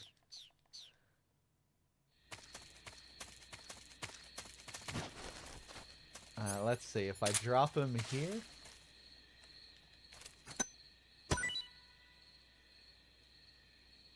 Where's he gonna go? Uh-oh. I think he's broken.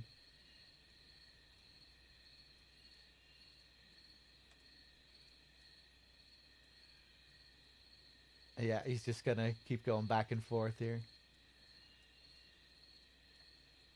Forgot how to climb trees. Doesn't know where to go. He's lost. Doesn't know where he is.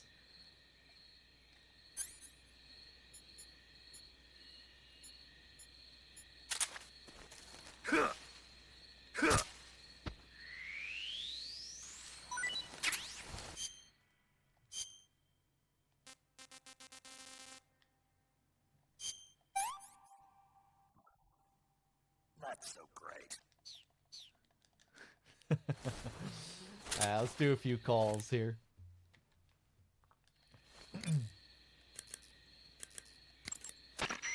Snake, the lab where Sokolov is being held is to the north of that forest. Keep on heading north.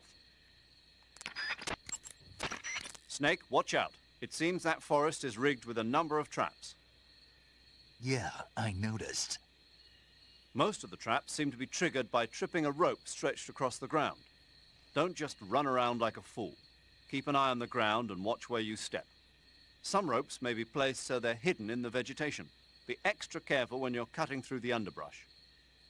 If you use the directional buttons to move around stalking, you should be able to spot the traps before you step on them. Use stalking to move safely through suspicious-looking areas. There seem to be traps planted throughout that area, and they look a little primitive. Yeah, but this is their territory. Why would they need this many traps here? Maybe it's part of some kind of tactical research. Tactical research? Yeah. As Yeah. I'm sure you know, the Soviet Union is leading a worldwide revolution among communist forces all over the globe. But a lot of the countries involved don't have the necessary funds and industrial technology, so they need tactics that are both effective and economical. That's what they're researching? Yeah, and traps are one of the best ways to do that. I'll bet that place is one of their testing grounds. Clappers, arrows, pendulums, all of these traps are set off by applying force to a rope. Don't touch the ropes and you'll be fine. Use rolling to get over them, or just crawl under them. Either way ought to work. If you do set off a trap and an arrow or a spiked pendulum comes flying your way, you can still dodge it by immediately diving out of the way. Pit traps and snares are camouflaged into the ground to make them harder to detect. But if you look carefully enough, you can see them through the disguise. Try stalking to proceed with extra caution. In any case, if you think there might be traps lying around, keep a close eye on the ground and stay alert. Clappers, arrows, pendulums, all of these traps are set off by applying force to a rope. Don't touch the ropes and you'll be fine. Use rolling to get over them, or just crawl under them. Either way ought to work. Yeah. Paramedic? You can capture animals alive by using the tranquilizer gun or a mousetrap. When you capture a live animal, you can carry it on... Actually, we don't want to do the calls here because we might trigger the in-cap call by mistake, and we want to make sure we do that after Granin.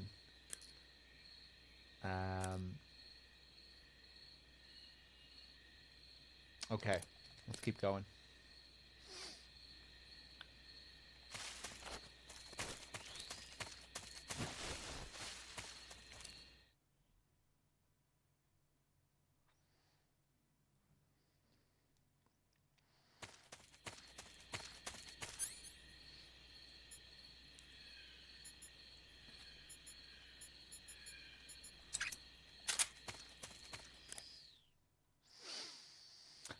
The Most Tough Samurai. Hey man, just wanted to stop and let you guys know it's my birthday today. Are you pulling a fast one on me? I don't think I know who you are. Should I know who you are, Tough Samurai?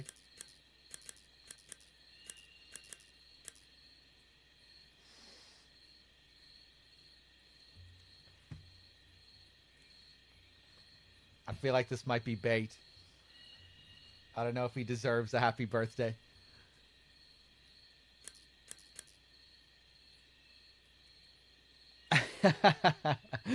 Wait, did it? No, it didn't say first message. Or did it for you guys? I just got the mention. Long-time lurker, convenient excuse.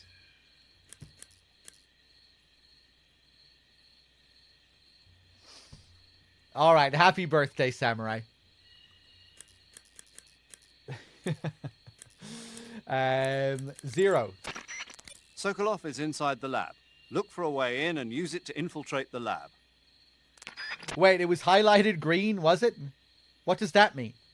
Does that mean it was a first message?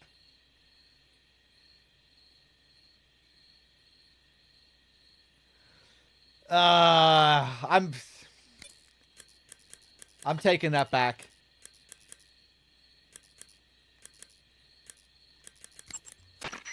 Snake, the food you catch will gradually spoil over time.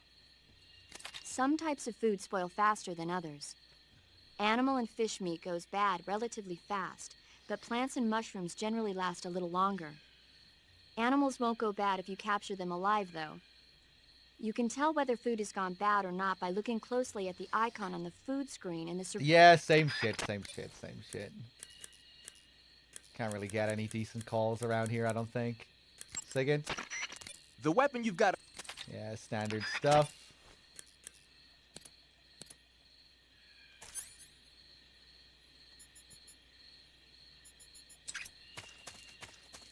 Let's switch out of this bullshit camo.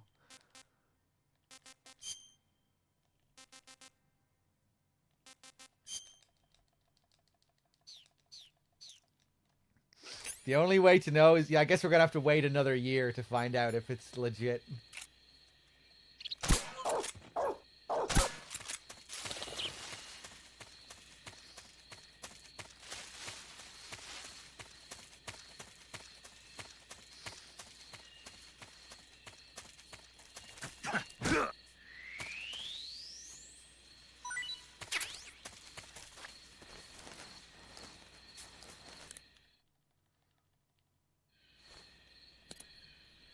Hold on, let me eat this snake.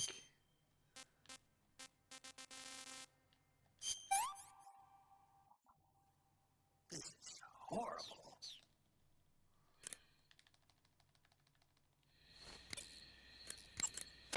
You say there are attack dogs?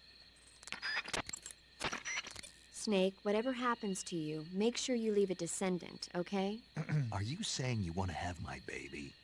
No. I'm saying that in the 21st century, the genes of soldiers like you are going to be in high demand. Genes? Uh-huh. Remember when Watson and Crick discovered the double helix structure of DNA back in 1953? No.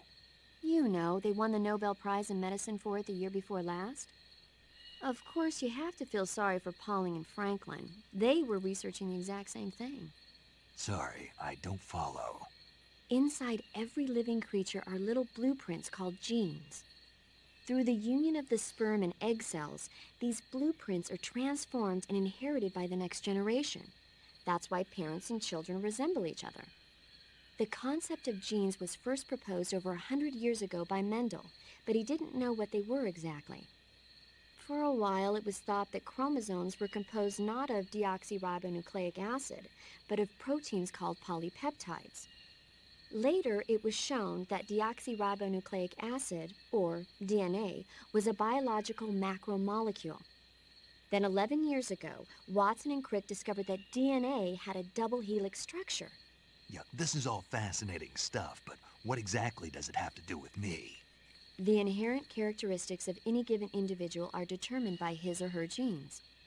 By duplicating a set of superior genes, a separate body with the same set of characteristics, a clone, can be created. But genes don't control a person's fate. That's true, but having an offspring that's genetically identical to the parent is more efficient, right? You can expect better results that way. More efficient? You can't mass-produce human beings. Maybe, but now that we know the true nature of genes, human cloning is that much closer to reality. Nuclear transplanting is already theoretically possible, so one day... My genes are going to be a valuable commodity. Exactly. They'd never let that happen. Just think, even if your body dies, you survive and go on to bigger and better accomplishments. If you think about it, it's kind of an honor. Does that kind of technology seriously appeal to you? Well, I am a doctor. I can't condone it on moral grounds, but I'm fascinated by the possibilities. Especially when I see such an excellent specimen as yourself. Yeah, well, thanks for the compliment, but it doesn't make me feel any better. Don't be so glum. It's not like it's going to happen anytime soon. We'll just have to wait and see. Stay away from me, paramedic. I'm a little bit scared of you now. It's not like it's gonna happen in 8 years or so. Droops! Oh my god, Droops. Have you posted your Sokolov impression? Droops just posted his Sokolov impression in chat, by the way, if you want to hear it. That link is safe to click. Let me see, let me hear it.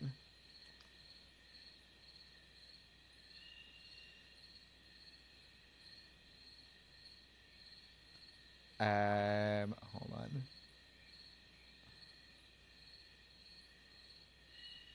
23 seconds, troops. Are you reciting a whole monologue here?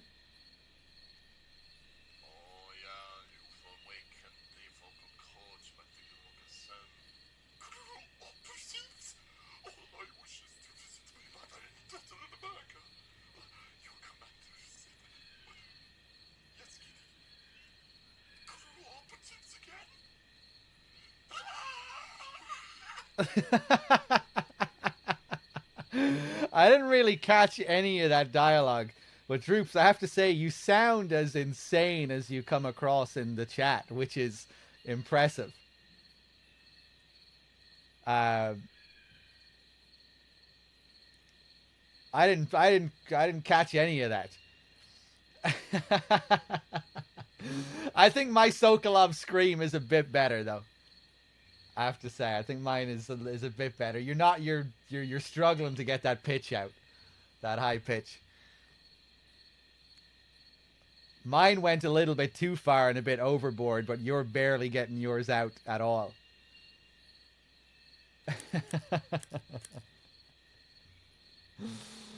Was that your cat interfering with the recording towards the end? That had to be the first take. There's no way Droops would do more than one take. If he really cared as well, you know, he would have done another one without the cat interfering. Let's do another save call. You want to save? Hold on a sec.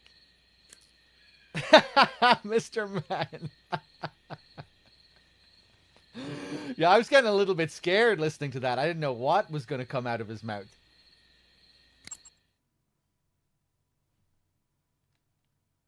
I got a bit worried as well. I was like, is this even a fucking Sokolov impression in the first few seconds? Am I safe to play this? Although I'm not sure how much of that came through my mic. I played it on my laptop.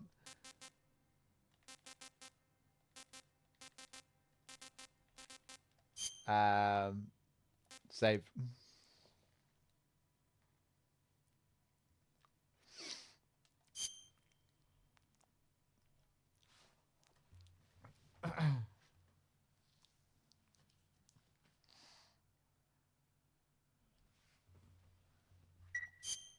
Snake, have you ever seen the War of the Worlds?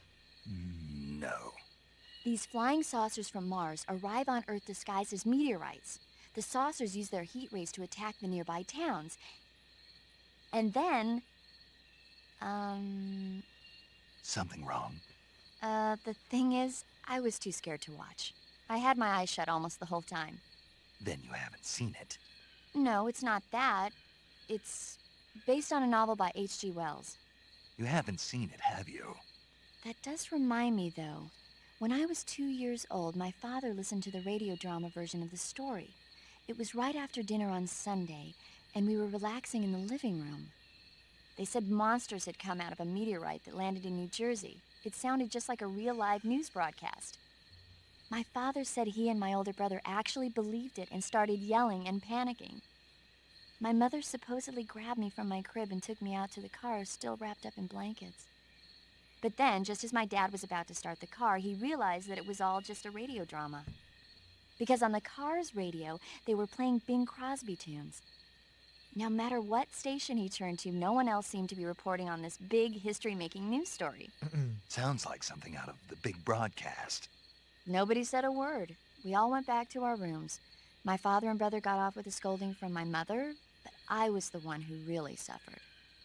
After that incident, every time I acted up, my father and brother would scare me by saying, "The Martians are coming!" That's terrible. Isn't it, though? So, you haven't seen the movie? I saw it. So even nuclear weapons wouldn't work against the Martian war machines. Uh-huh. Anyway, Snake, if you conceal yourself like the Martians did, the enemy won't know what hit them.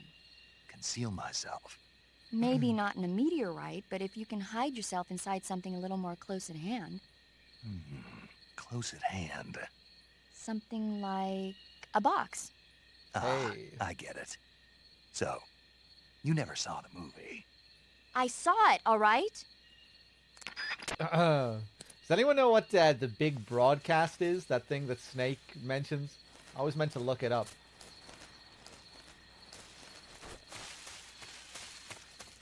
some other similar radio thing. Okay, let's take these guys down.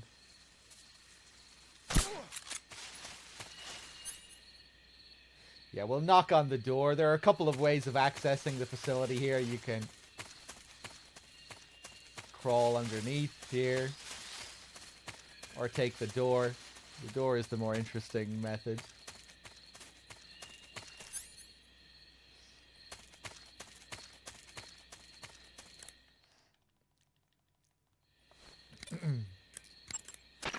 So there's a high wall around the perimeter of the lab. Climbing over it probably isn't an option. But there must be an entrance somewhere. Keep your eyes open. The best source of information about a facility is the people going in and out of it. Try interrogating one of the enemies about the entrance. To interrogate an enemy, grab him from behind using CQC and press the left stick to put your knife to his throat. After a quick Google, I found the War of the Worlds 1938 radio drama. Yeah, that's what they spend most of the conversation talking about. But I was wondering what Snake makes reference to another little thing. He says, "Oh, this reminds me of something out of the big broadcast." So I thought maybe that was some other thing. The Big Broadcast was a series of movies. Snake knows something about movies? That's what I was thinking as well. This surely can't be Snake knowing something about a movie. Paramedic doesn't say anything about it. I didn't think Snake had watched a single movie in his life.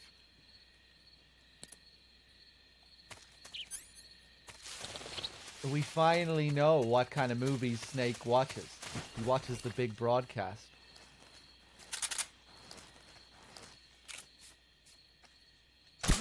No. Or maybe Snake only heard about it.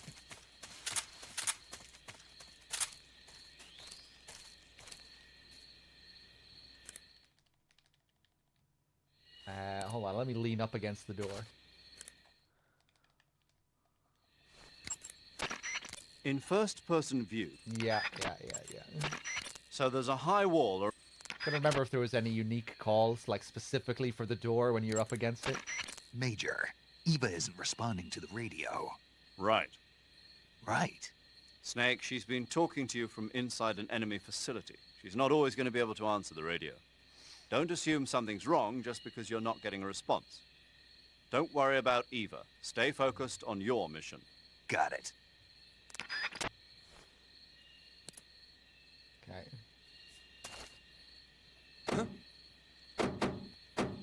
Okay, just a second. All right, Kaz. There's Robin Atkin Downs again. What's wrong?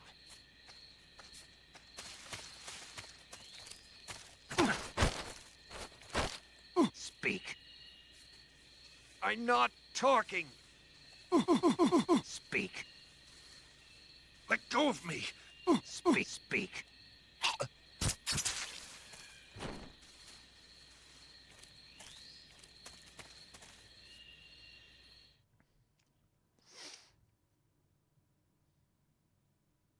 It's Kaz. Yeah, you hear Kaz's voice quite a bit in this game.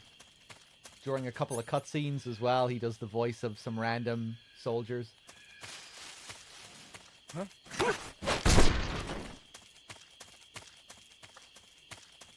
Huh?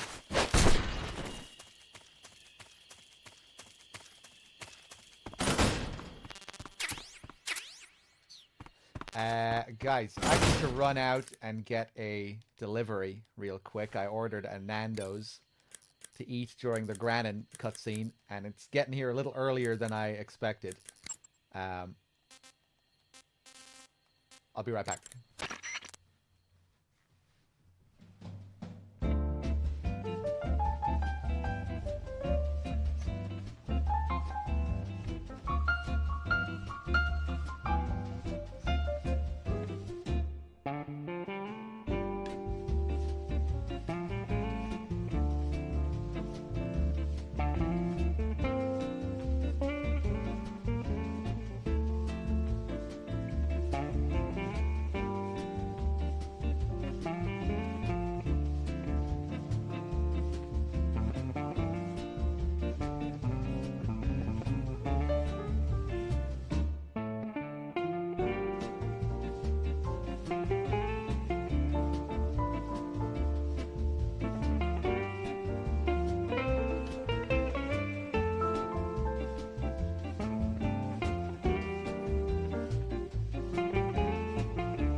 Okay, I'm back.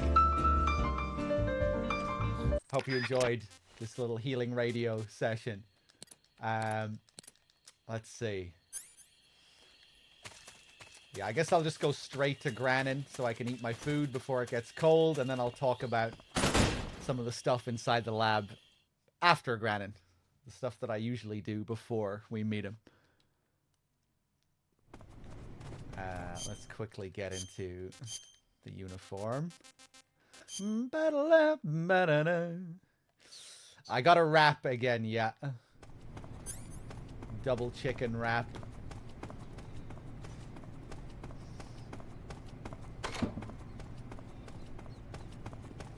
Out of my way.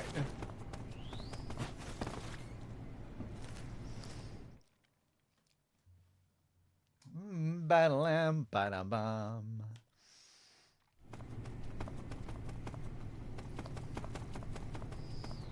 Don't think there are any particularly unique calls when you're inside here. I see you're disguised as a scientist. It suits you rather nicely. As long as you don't do anything suspicious, like roll or crawl, the enemy should have no reason to suspect you. Sokolov is somewhere inside that lab. Find out where he is and make contact with him. If you want to know where Sokolov is, why don't you ask one of the people around there? Yeah, it's pretty good, Mr. Man. I think it's like the best fast food around here, but it's just a bit overpriced. When you get hurt, your body will... My name's Steve. The Mark 22 is a tranquilizer gun. Yeah. Same old shit.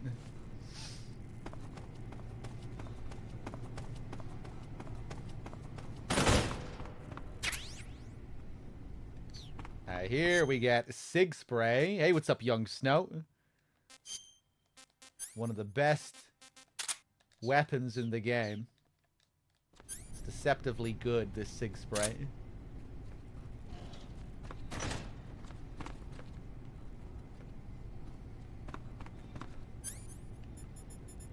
See, normally you can't use your weapons when you're dressed as a scientist, but with these certain weapons, these obscured weapons, you can.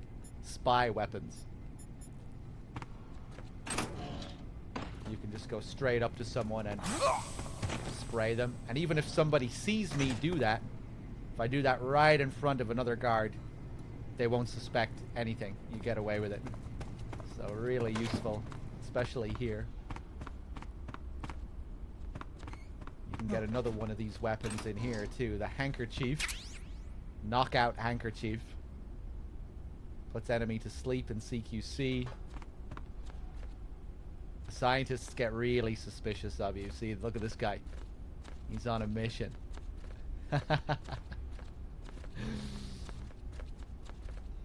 Ooh, what a badass.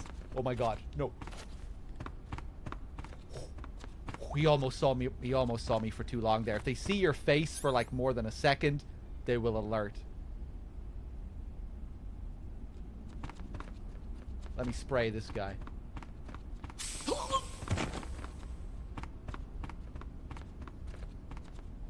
The scientists are who you really need to look out for when you're in these areas. The guards, they're okay, but the scientists, they'll be suspicious that you're not one of them. So they can't see your face for more than a second. But there's one...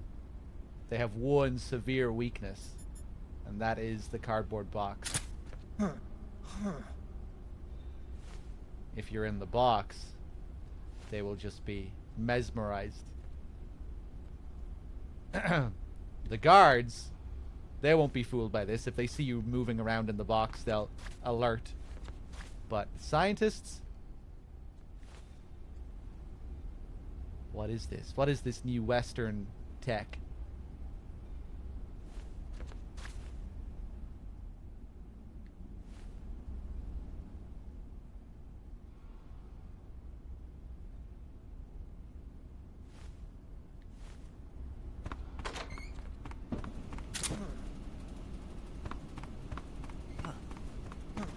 Huh?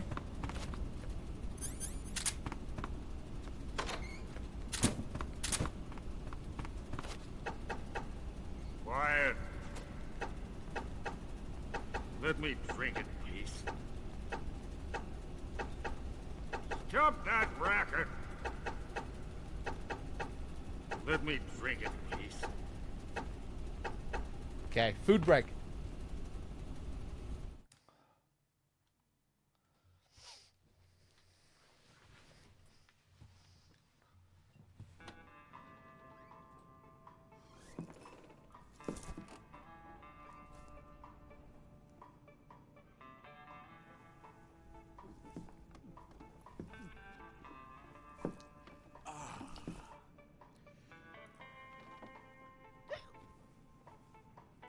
If you're looking for Sokolov, he's not here anymore.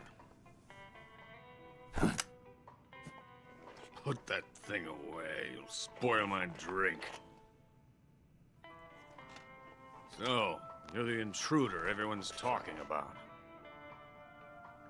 Typical capitalist dog. No manners.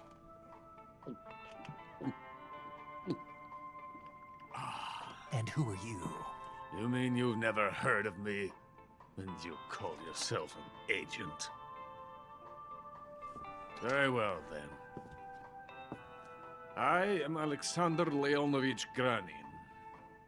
A man of some importance, if I do say so myself. I am the foremost weapons scientist in the Soviet Union, and the head of the glorious Granin Design Bureau. This is the Order of Lenin. It is an honor of the greatest magnitude, given along with the title of Hero of Socialism to only the finest workers. It was awarded to me in recognition of my brilliant contributions to society. Since the Great Patriotic War, I have created countless weapons in the service of our great communist society. It was thanks to me that we were able to stamp out the Nazi scum. It was I who created the basic design for the mobile ballistic missile system you know and fear as SS-1C.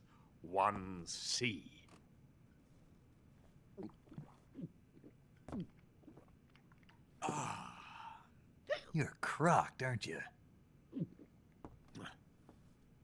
I'm merely drowning my sorrow. Because of him, I've got nothing to do but sit here and drink this crap. Him? Sokolov. It's him you're looking for, isn't it? Because of him, I have been stripped of my authority. My research has come to nothing. Look. It is a revolutionary mobile nuclear missile system. A bipedal tank.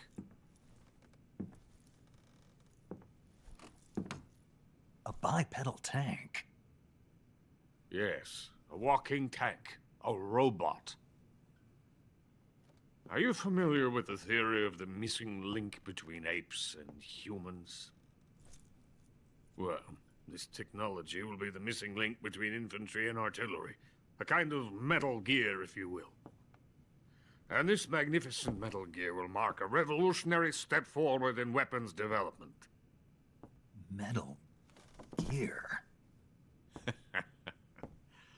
But I won't be used so easily. No crying myself to sleep. For you see, I'm going to send these documents to my friend in the United States. What? These bastards will live to regret this. And when they themselves become the targets of my creation, they will know my true greatness. Yes, Sokolov's pathetic Shagohod pales in comparison to my work. What are you going to do with a rocket engine on a tank? About Sokolov.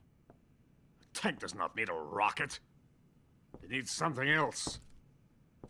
Look at these. Nice shoes. No. Legs. Legs that allow it to go anywhere. Just as when humans learn to walk upright. That is the real revolution in weaponry. Don't you agree? But The fool's in charge. Joe Sokolov. And where is Sokolov?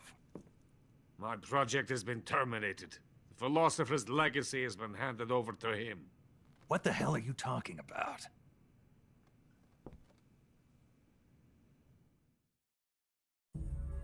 The Philosopher's legacy. Haven't you heard of the Philosophers? The Colonel has inherited their immense legacy.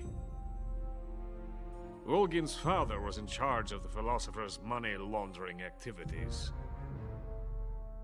In the confusion of the war, they somehow ended up with their treasure. And Volgin inherited that treasure illegally.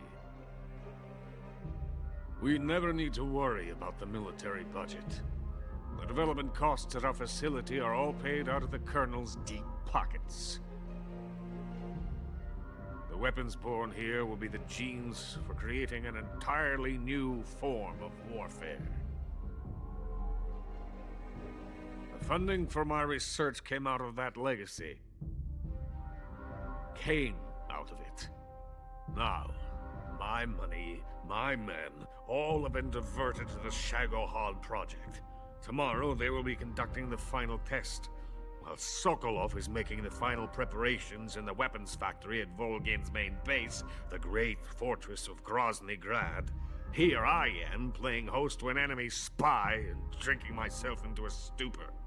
That's where they moved Sokolov? Yes. And the Shagohod is there too? Of course. Hey! You're not thinking of going to Grozny Grad. Are you mad? It's an impenetrable fortress. I'm sure it is. You'll be killed. I'll take my chances. Wait. What? Listen to me, you fool. I want to help you. Help me? To thank you for your compliment. What compliment? My shoes. Tatiana gave them to me. I wanted to thank you for complimenting me on them. I'll tell you how to get into the fortress. In return, I ask only that you get that idiot out of there and destroy the Shagohod. There is an underground tunnel that runs around the perimeter of the fortress. You should be able to use it to sneak into the base. Head for the mountains. The entrance to the tunnel is located there. Take this.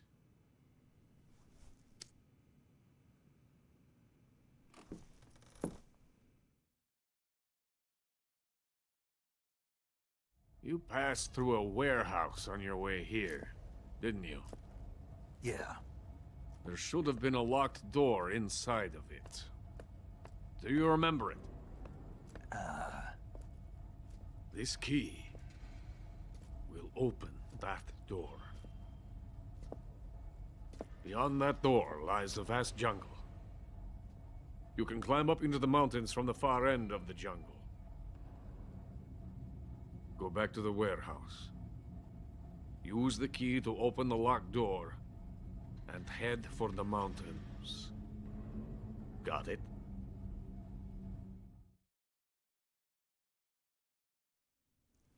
Why are you helping me?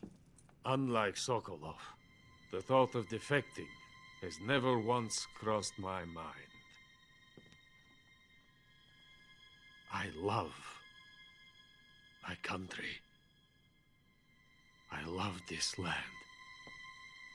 I cannot even imagine living anywhere else. I wish to remain a hero of the great motherland. I cannot bear the thought of being hounded into a corner and left to waste away. It is already dawn. You must hurry. I will remain here and nurse my troubles for a little longer.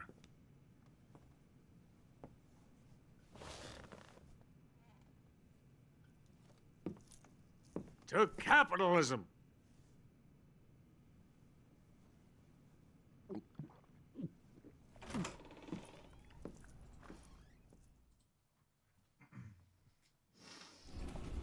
Oh boy, I had just enough time to eat. Hold on a second.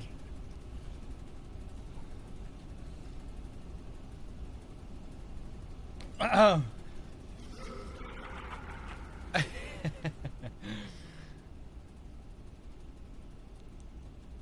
think we can get some new lines out of him now as well.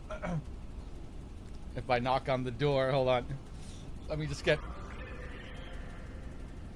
get comfortable again. Get out of here! I have nothing more to say to you. Get out of here! I have nothing more to say to you. Get out of here!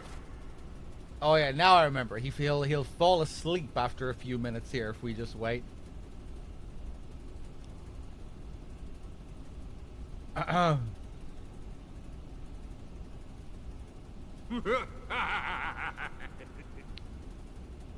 If we're just patient.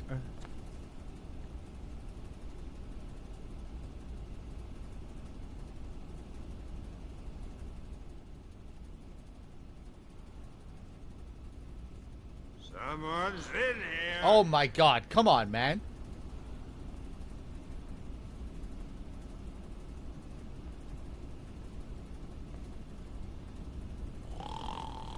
There we go.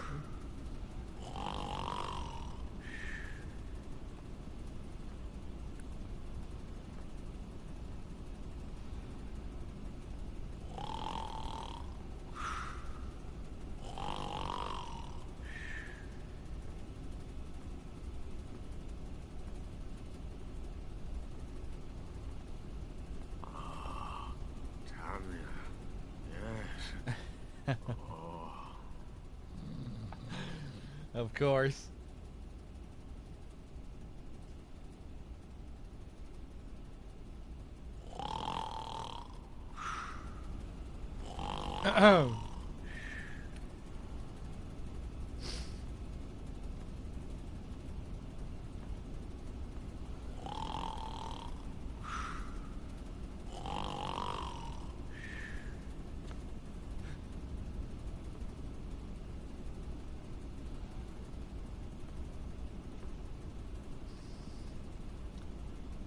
Tanya, Eva.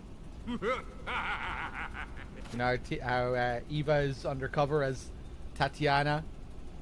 Tanya for short. She's the one who gave Granin those shoes.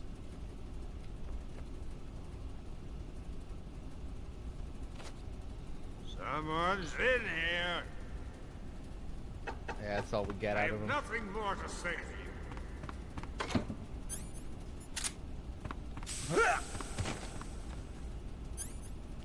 Now, this section can be a real pain if you're playing the game blind, because you have to walk in front of these scientists. But again, like I explained, if you have the box, it's no problem. You just sprint past them.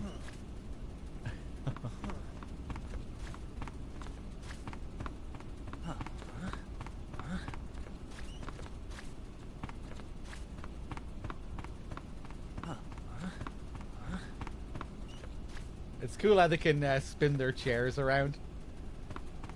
Never really paid attention to that.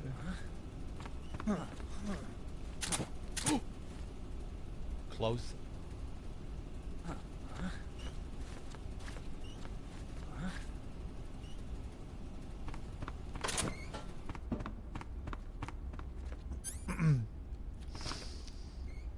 Oh, really, Jehudi? Granin and Doctor of the same VA. I probably did know that at one point, but forgot about it. I don't play much Rising. Alright, now let's explore the rest of this place. There's a cool little Easter egg area. Well, maybe not an Easter egg area, but a cool little area on the top floor. We also need to get the fly camo.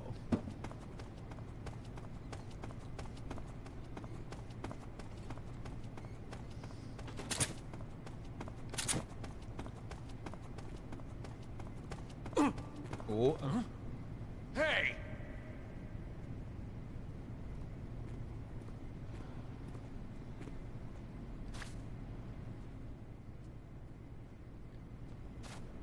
Hey, stop!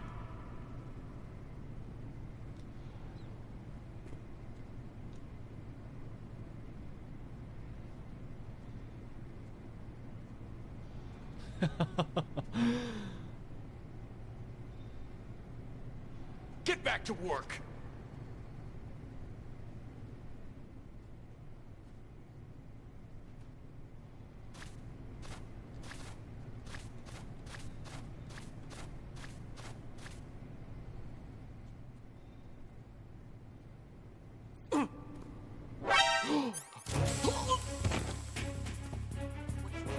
Oh, who heard that?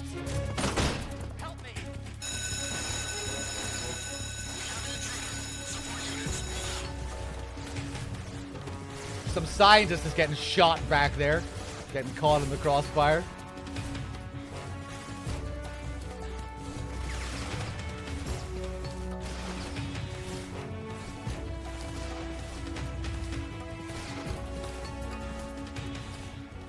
Ba-dum-ba-ba-ba-ba-ba-ba-dum.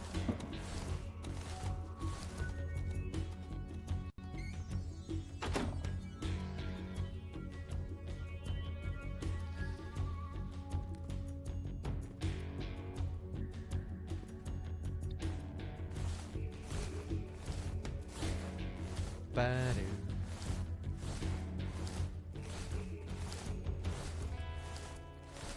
What's wrong?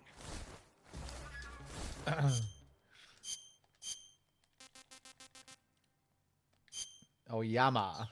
We get the Kabuki female paint. Think we can get a call about this.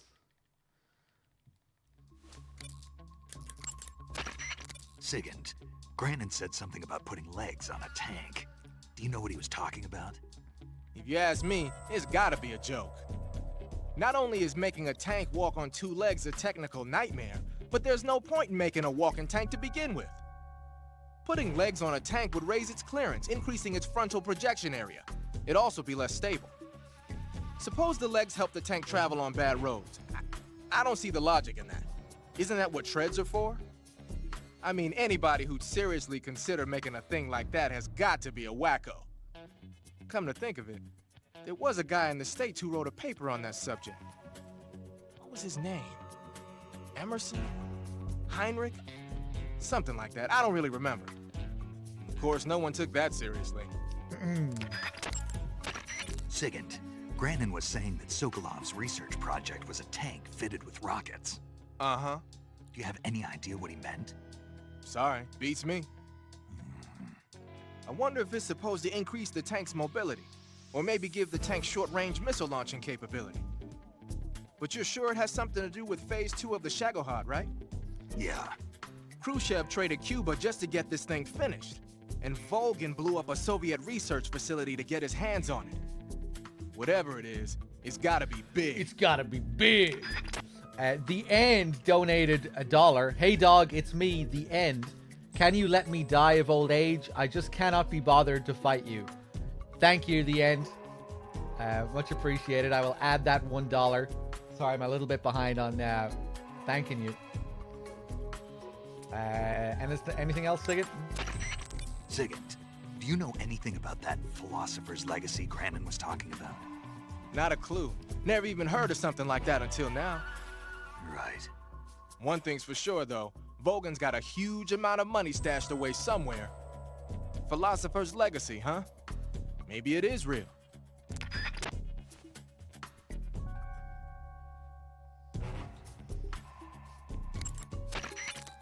That Order of Lenin that Grannon was talking about is the most prestigious award in the Soviet Union.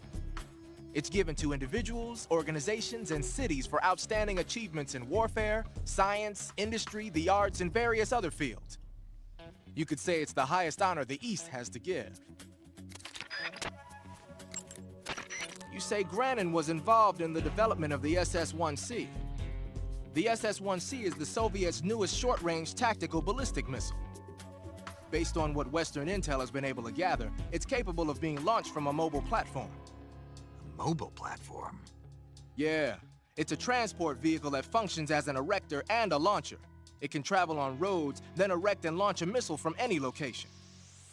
Of course, in addition to conventional explosives, the missiles could also be fitted with chemical or even nuclear warheads. A nuclear missile that can be launched from any location. I'll bet it wasn't the missile itself that Grannon helped develop. More likely, it was the mobile platform. From what I've heard, the SS-1C is set for actual deployment as early as next year. That's bound to send a chill down NATO's spine. So, you found yourself a cigarette-shaped narcosis gun. The cigarette-shaped narcosis gun is just what the name says, a sleeping gas gun shaped like a cigarette. It must be a test model that Grannon's lab is working on for KGB spies. Equip it and press the weapon button to fire sleeping gas. It's got a short range, but any enemy that gets hit by the gas will be knocked out cold. Snake, what's with that face paint? It's called Oyama. Oyama? Yeah, it's the name of an androgynous Japanese deity. Are you serious? That's what I heard. From who? Paramedic. Never mind. In any case, that face paint doesn't seem to work very well. We didn't hear that from Your camo Paramedic, index did we? is way down. Unless you want the enemy to see you, I'd change to something else. Oh. Okay. Let me guess. You were just getting to like it. It kinda grew on me. Fine. Get yourself shot. Let's get rid of that for now. Feels like Snake should be referencing a previous call that we did with Paramedic there or something, but I don't think so. I don't think they ever talk about that, do they? Well, ba-down. Okay, go, go, go, go. Hey, how's it going, everyone? We find this guy yet?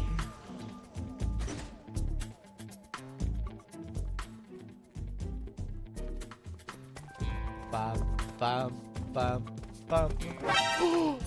I didn't think about what I was doing. I just rolled without thinking.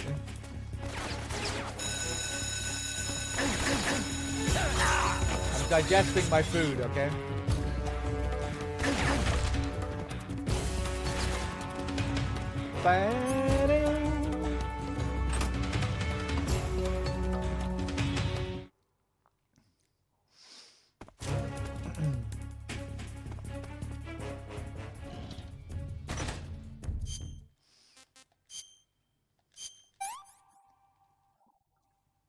I'm gonna puke.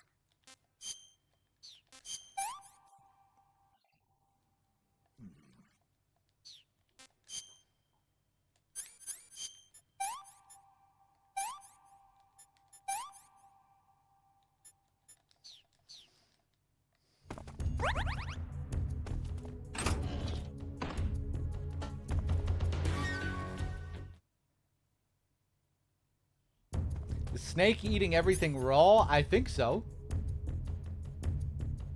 He cooks a snake later during the waterfall scene. But when you see him eat in the videos, the little videos you get, it's always raw. You know, the fish that's like jumping around alive in his hands while he's munching on it.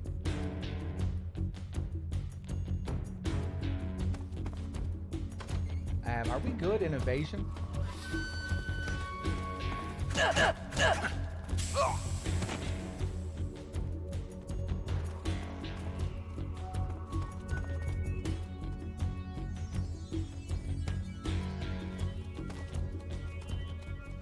What's wrong? What's wrong?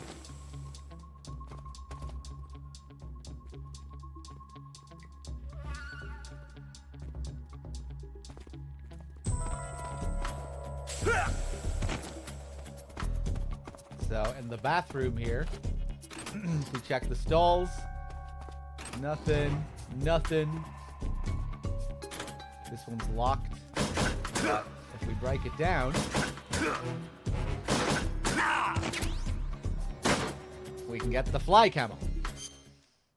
one of the more interesting camos in the game, I think, along with the Hornet camo. A foul-smelling camo uniform. It smells so bad that it attracts flies, but it also makes enemies think twice before coming in for a proximity encounter. This one is fun to fuck around with, and I'll show you how this works later on. It's it can be pretty abusable in alert mode.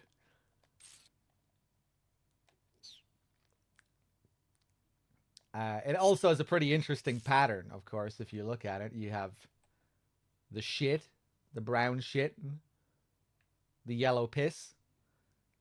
But then you also have the nice little mixture of piss and shit when they overlap. You see, you get that orange color there as well. So it's yeah, nicely detailed camo. Let's switch back to scientist.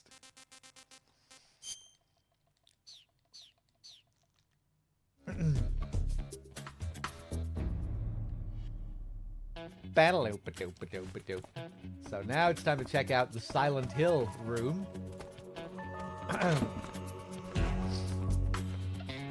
This room here, all these paintings here are references to Silent Hill 3. And the reason for this is because one of the developers that worked on Silent Hill 3 also worked on this game. And this is one of the areas that they designed for MGS3. So this little Silent Hill room was kind of like them putting their stamp on this area because they were the designer of this place. This is the only painting that doesn't appear in Silent Hill 3. All of these are in Silent Hill 3, these pictures, these paintings. They're extremely low res here. They're like incredibly detailed in Silent Hill 3, but here they're just like pixelated versions of them. But this is the only one that isn't in Silent Hill 3. And I used to always wonder what the deal was with this one. And like a year or so back, I actually got to ask the developer because she was here in the chat. She's been here a couple of times. Hiro Asuda is her name. So it was cool actually having the developer of Granon's Lab in the chat. I got to ask her. And yeah, she just said this was just kind of like, she said this was something she drew at the time while Silent Hill 3 was being made, but it was just for her own pleasure. And yeah, this was just like her kind of putting her signature on the area. Oh yeah, it looks like something that could be in Silent Hill 3.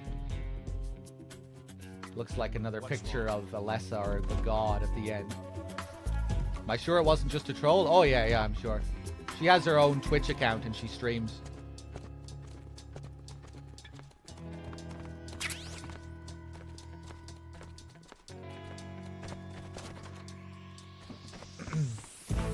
Ba-dum-bum-bum. Bum-bum-bum. She designed a few other areas in MGS3. I think the little cabin area, or maybe not actually, beside the end. I think she also did work on Groznygrad, which I guess has some similar visuals. The area where Snake gets the title of Big Boss at the end of the game, those hallways and that room, it's another area she designed. And a few others as well that I can't think of off the top of my head. If Bad Humans was here, he'd probably know.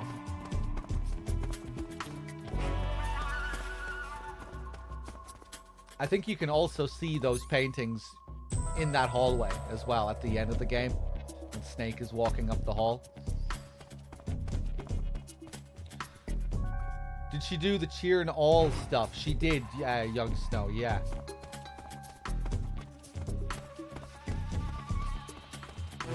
Yeah, those Cheer and All references are That's her doing as well, which you also see in Silent Hill 3.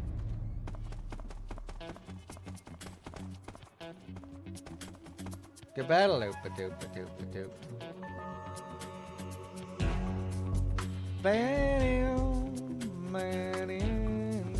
No, it's definitely not a troll. We know it's the real person.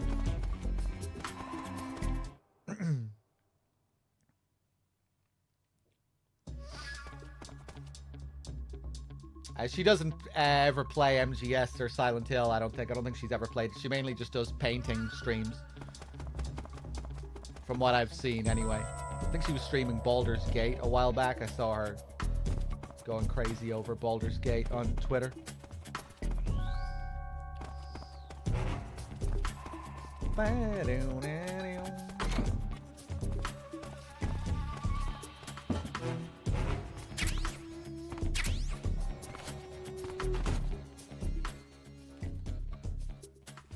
Yeah, there it is.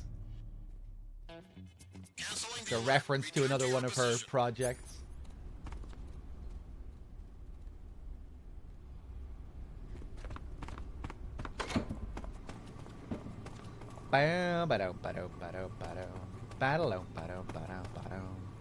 Did she just join the stream and introduce herself as a dev, or how did that happen? I forget how it happened exactly.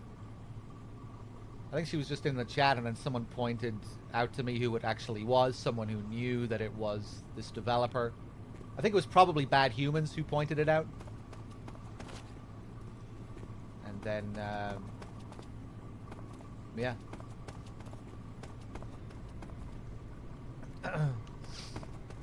Cynthia Harrell shows up here every now and then as well, you know, the singer of Snake Eater. She was here earlier in the marathon. I'm not sure if you were here.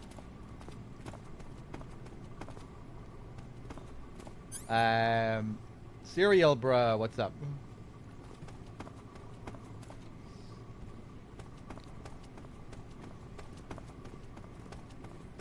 Huh? Cynthia Harrell actually got banned here by mistake the first time she was here because people thought she was just taking the piss, that it was someone pretending to be her. And she made a tweet, "I can't believe I got banned in this guy's channel." It's like, oh wait, she's actually the real deal.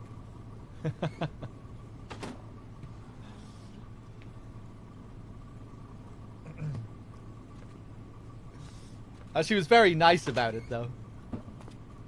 It's not like she went on a rant or anything on Twitter. It was just like a little one short tweet where she was kind of upset.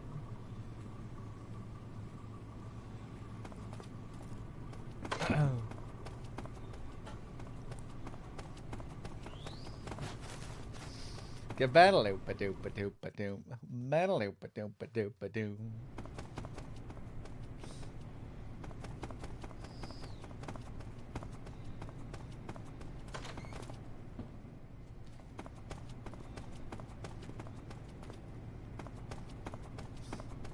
Oh yeah, it wasn't that long ago, Pain is Soccer. I think it was like a few marathons back. Like 6 months ago, maybe even less. I don't know. Feels like it was less than 6 months, but it might have been 6 months. I think it was less.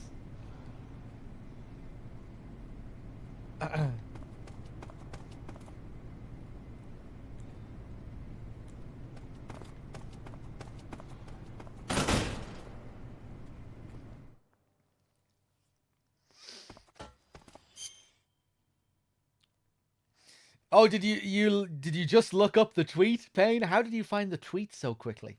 Or maybe someone else posted it. That's a good way to find out. Yeah, I guess it was the October marathon in 2023. So I was watching a few people over the past couple of days play Metal Gear on Twitch just to reacquaint myself to the game, because a few people on one site didn't believe it was me. I was banned from commenting. Poor Cynthia.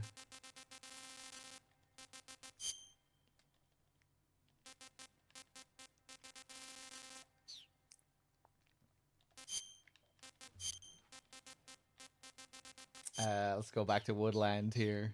Oh, fuck. I forgot to pick up poison dart frogs. That's okay. We can pick them up during the fight with the fear. I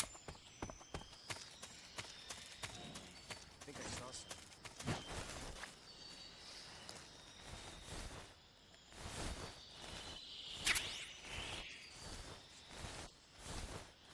Battle, better, better, better.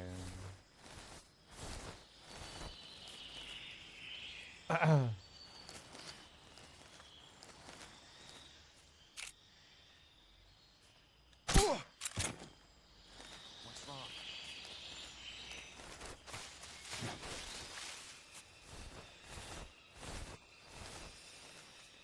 Kojima definitely knows about the stream too. He's retweeted us many times in the past.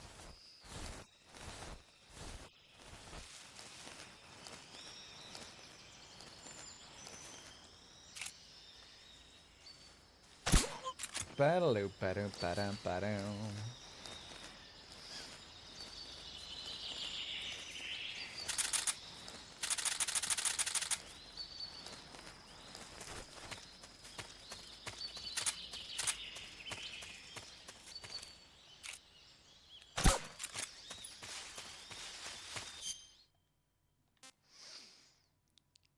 PS3 HD, Resident.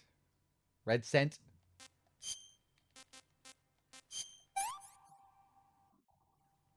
What can I say?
Coated in the venom of the Brazilian wandering spider.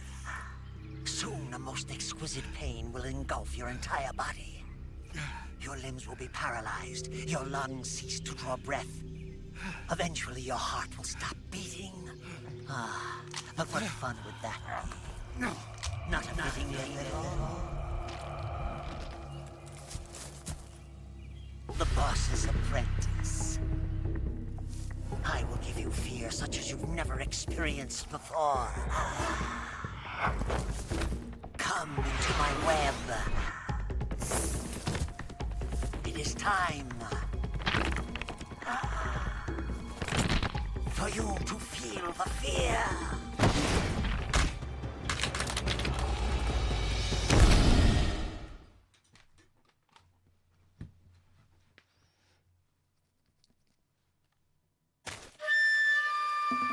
Let's do it. You've been shot with a poison bolt. The poison is spreading throughout your body. Your life is going to keep decreasing unless you do something about it. Hurry and neutralize the poison. Go into the survival viewer and use Cure to give yourself a serum injection. The serum will neutralize the poison, but don't forget to treat the bolt wound itself as well. To treat a bolt wound, you'll need your knife, a styptic, and a disinfectant. Use your knife to dig out the bolt, and then apply styptic and disinfectant to the wound. Follow those steps and the wound should heal right up. Now start the treatment. Hurry! Hey, Young Snow, do you actually think the Master Collection is currently in a better state than the HD Collection? That was a surprise reading that. Isn't the audio still like completely scuffed across the board in the Master Collection? As long as the audio is scuffed, I wouldn't. I would never put it above the current HD collection. I thought it still had loads of issues. Let's take the serum. Like, the audio is horrendous, I think. Like, if it's still in the same state that it was, you know, when I played it. Seems like that might be a major problem as well. I don't know if that audio is getting fixed by the sounds of it.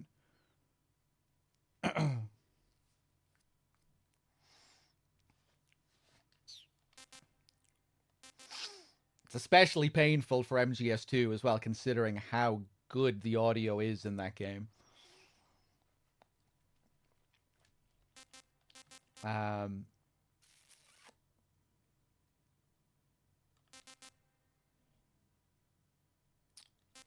But yeah, visually it had some significant problems too. Some weird stuff going on in MGS1. MGS3 had all sorts of flickering textures and shit. Had some really nice fixes. The occasional fix going from the HD collection, but you know, it was like 2 steps forward, 10 steps back. That's what it felt like. I don't think it's received many patches since, right?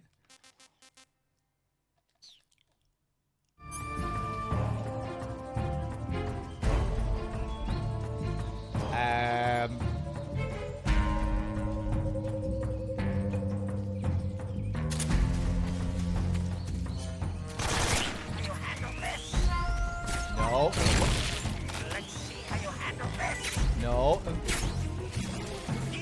Yeah, you can kill the frogs for me.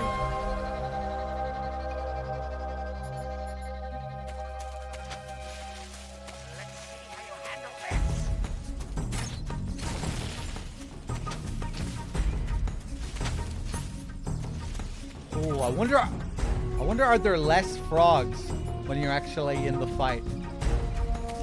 Oh no. Still a good few of them here.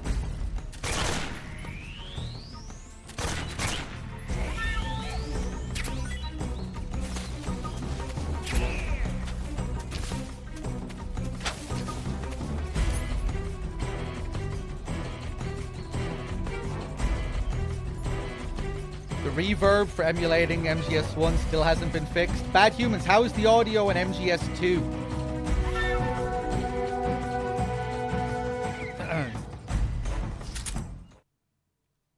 When I did my first playthrough of it, it felt like all of the audio was fucked. It just happened that certain sounds were more noticeable than others. It was like everything had a higher pitch than it should have had, but you only really noticed it for like the high-pitched sounds.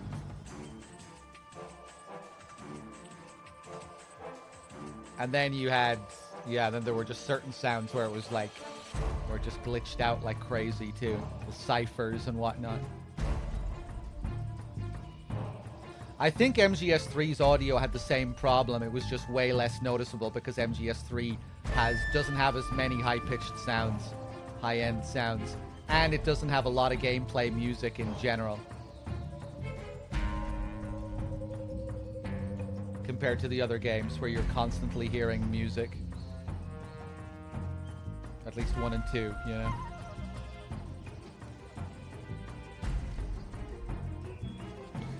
The running over the surfaces, yeah, like everything just had a slightly higher pitch.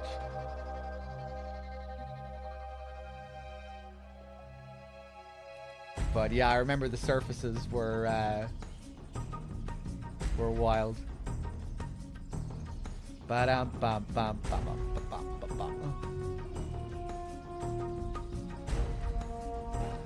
They fixed sound effects issues with 2 and 3, but the audio files are still slightly lower quality. You need a mod for higher quality audio. Oh, so you can fix it with mods at least.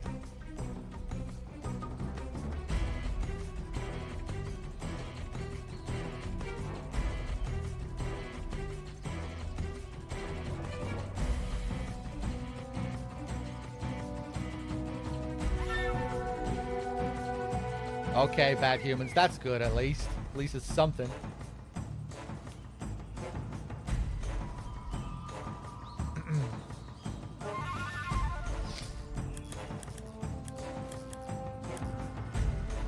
Yeah, I'd be down for switching over to the Master Collection with mods if it, you know, got up to a really good standard.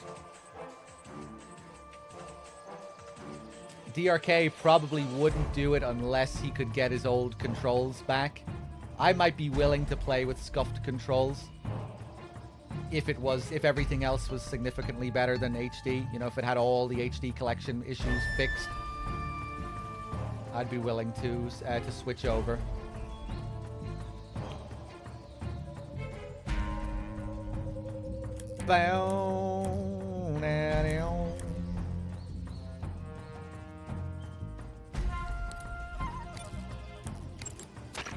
The Fear is using something called stealth camouflage to conceal himself. But you should be able to spot him if you look closely in first-person view. Watch for rustling grass, falling leaves, anything that will betray his presence. Find him and shoot him in first-person view.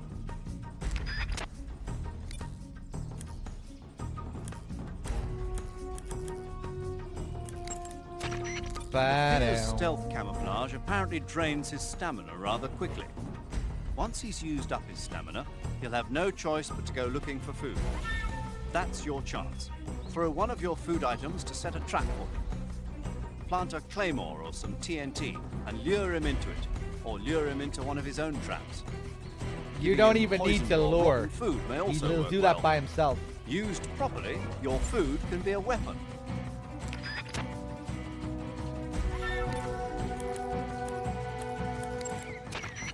The Fear coats his poison bullets with venom from the Brazilian wandering spider. The Brazilian wandering spider is said to have the deadliest venom of any spider in the world. It's a potent neurotoxin, so if you get hit by one of the Fear's poison bolts, go to Cure in the survival viewer and inject yourself with serum immediately. Yeah. The rabbits in that area have antibodies that protect them against the venom of the Brazilian wandering spider. They probably built up an immunity from the Fear using them to test his poison bolts. Oh my god. Catching one of those rabbits will give you some serum. If you run out of serum, Where go did you catch a get rabbit. that theory from, Paramedic? You just pulled that out of your ass? The rabbits in that area have antibodies that protect them against the venom of the Brazilian wandering spider. They probably built up an immunity from the Fear using them to test his poison bolts. Snake, the Fear is supposed to be wearing some kind of stealth camo. I don't know how it works exactly, but it seems to refract the light around it somehow to hide the person who's wearing it. This is the best camouflage I've ever seen. It's going to be tough to figure out where he is. But that doesn't mean he doesn't have a weak point. Apparently, wearing stealth camo really drains your stamina. When he's out of stamina, the camo will stop working. Don't miss your opportunity. Just because he's wearing stealth camo doesn't mean he's not there. You can still figure out his location by using your sensors. Make use of your motion detector and active sonar. The thermal goggles should help you out too. The Fear uses two kinds of crossbows, the Little Joe and the William Tell.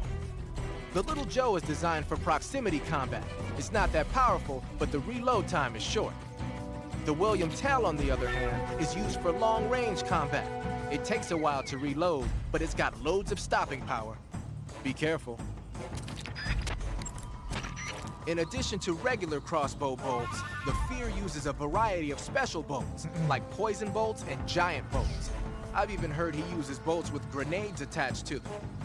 If you get hit by any of these, you're gonna take some serious damage. Watch out. All right, all right. I love how the Little Joe and the William Tell are unique cards in Metal Gear Acid. There's a Little Joe card and a William Tell card. Let's see. Okay, we have our poison dart frogs ready. If you want to get a trank kill on the Fear, it's kind of like a little puzzle you have to solve. You have to get ready with your poison food. If you try and just trank him normally, he'll just keep grabbing food and regaining his stamina. No matter what food he gets, well, unless it's poisoned, but any regular food will just completely fill his stamina bar as well. He'll regain all of his stamina if he gets some decent food.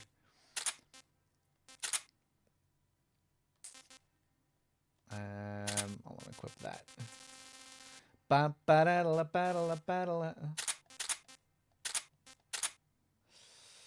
Yeah, it'll be really interesting to see what happens with MGS4, all the licensed stuff. The guns, will they be able to use all the same real guns in MGS4? I think people were theorizing that maybe they will be able to do that for some reason.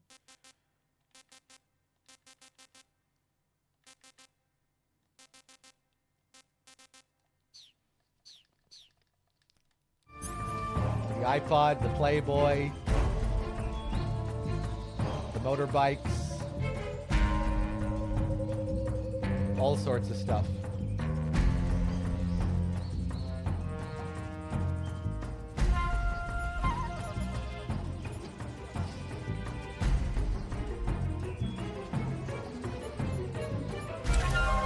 Okay, so now we just got to drain him down to 50%. That's when he gets hungry, once he hits the 50% mark, roughly. And then we need to start poisoning him. Where is he?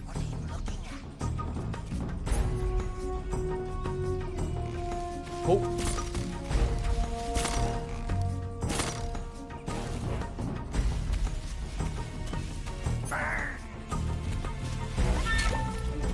Oh.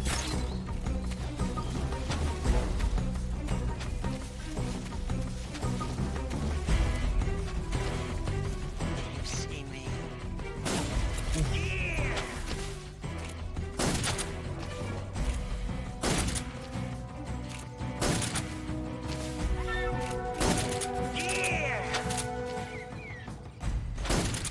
Oh my god, I'm missing him every time. Trying to do it without thermals.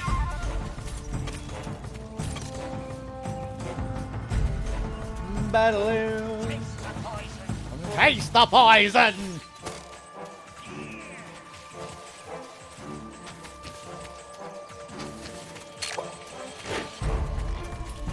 I should leave some of these here, actually. He might run into them himself. Ba-do-da-do. Get some more ammo. Oh, look at the way he's hanging there. That's cool. Forgot he did that. Okay, now he's getting hungry. So, see how the music calms down as well.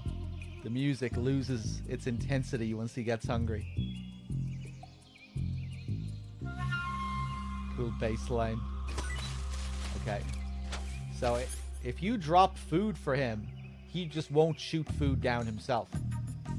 He gets fooled quite easily by your food drops. He should come down and grab it himself here. Poison! Ah, fuck, get back here. Look at the darts. Covered in those trank darts. Now he'll go to puke it up. Try and find a safe spot. Damn!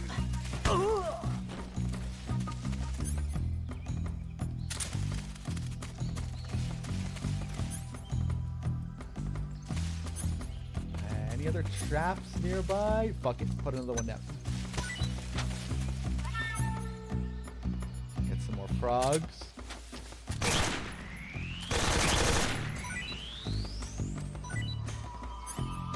And maybe just leaving these here would be a good idea too. It's poison! Nice.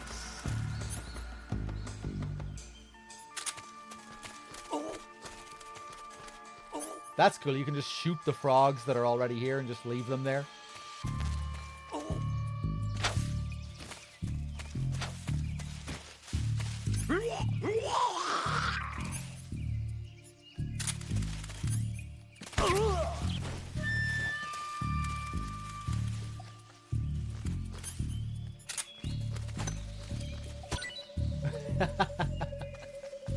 It's kind of pathetic, really, what you can do to him at the end if you know what you're doing.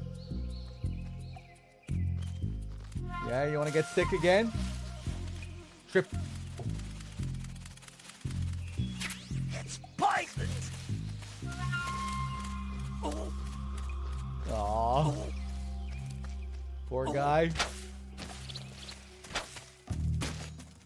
The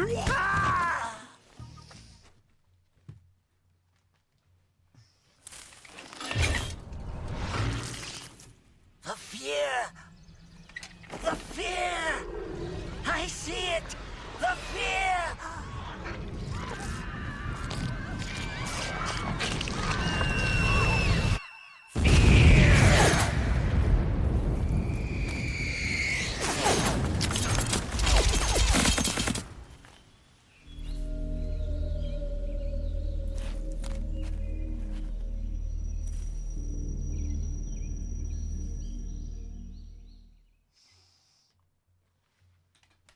Alright.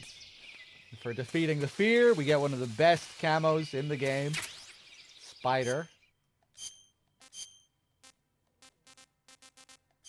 Let's take a look at it. The Fear's camo uniform gives the wearer stealth capability at the cost of stamina.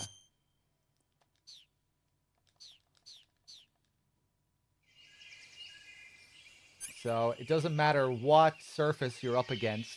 If you're stationary, you will always be 80%. If you're running, 70%.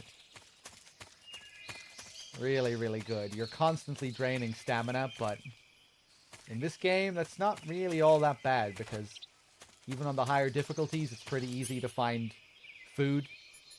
Same amount of food on every difficulty that restores the same amount of stamina.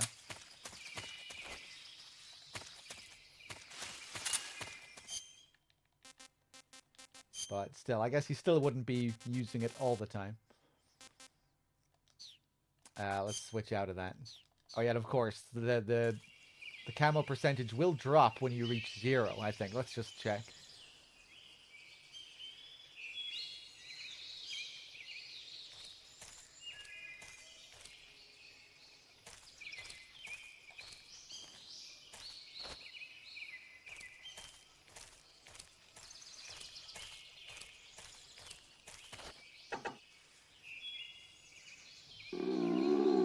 There it is. Yeah, 35.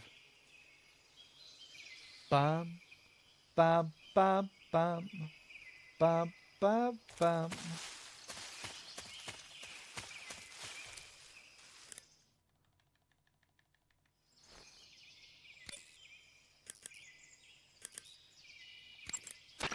According to Granin, you should be able to get to the mountains through a passage located deep in the jungle beyond the warehouse. Right. Then if I climb the mountains, there'll be an underground tunnel leading to Groznygrad near the summit. Start out by going back to the warehouse. Use the key you got from Granin to open the door and proceed into the jungle. You remember where the door is, don't you? It's directly north of the door you went in when you came from the aqueduct. Snake, are you all right? You seem awfully tired. No, not at all. You don't have to act tough. I'm not acting. Really? You lose your grip strength after only a few seconds when hanging. I'll bet you can't even hold your gun straight. Your body is exhausted. Look at your stamina gauge. It's almost empty, isn't it? You can't continue your mission in this state. You need to eat something and recover your stamina. You've got some food, don't you? Yeah. Eating is a necessary part of your mission. When your stamina gets low, make sure you eat something. Got it? Major, why do they keep exploding? It's part of their legend. Legend? The legend of the Cobra unit. I'll let Sigint explain. Sigint? Yeah, that. That's a microbomb. A microbomb? Yep. During World War II, the Cobra unit was used for the nastiest kinds of wet works, the kind that could never be let out into the open. Their missions were so top secret that not only were they forbidden to be taken prisoner, they couldn't even leave their corpse behind. Because of this, or so the legend goes, they carried a microbomb with them on their missions in case they needed to commit suicide. I always thought it was just a rumor. I never expected it would turn out to be true. But why would they be carrying bombs this time around? It's not like they're in hostile territory. Maybe they're ready to die. Ready to die? Yeah. They've got no unit to go back to. Not even a country. So they've got no place to die except the battlefield, huh? Yeah. no turning back for them. I wonder if the boss feels the same. Yeah, there's your explanation for why they explode. I wonder if it just started out as a little callback to Metal Gear 2. In Metal Gear 2 where they all explode as well. During first-person view, press the left and right stick. Yeah. I see you've captured a poison dart frog. The poison dart frog is native to the tropical rainforests of Central and South America. They normally grow between 2 and 5 centimeters in length, but for some reason the ones in that area seem to be much bigger than that. Poison dart frogs are known to carry a potent neurotoxin called pamiliotoxin. Long ago, people used the poison to coat their arrows for hunting. Watch out, because if you eat one, you'll get food poisoning. Oh yeah, now we'll be able to finally get the Incap call. You'll get to see how it changes if you wait until after Granin. Snake, that area is inhabited by European rabbits. The European rabbit is said to have come from the Mediterranean region originally, but nowadays they're found all over the world. They've been used since ancient times as a source of food, so it might be worth catching them. Rabbits are known to eat their own excrement. They eat their own... That's right. It's called cecal feces. When the rabbit eats fiber, the fiber is fermented in the rabbit's appendix, or cecum, and turned into a nutritious substance full of vitamins. The rabbit excretes the substance and then eats it again to absorb the nutrients. That's a neat trick. I think I'll give it a try. Snake, rabbits and humans don't work the... I'm just kidding. You really thought I was going to eat it? A little, yeah. Even I wouldn't do that. I guess not. But how did those seagull feces taste? What?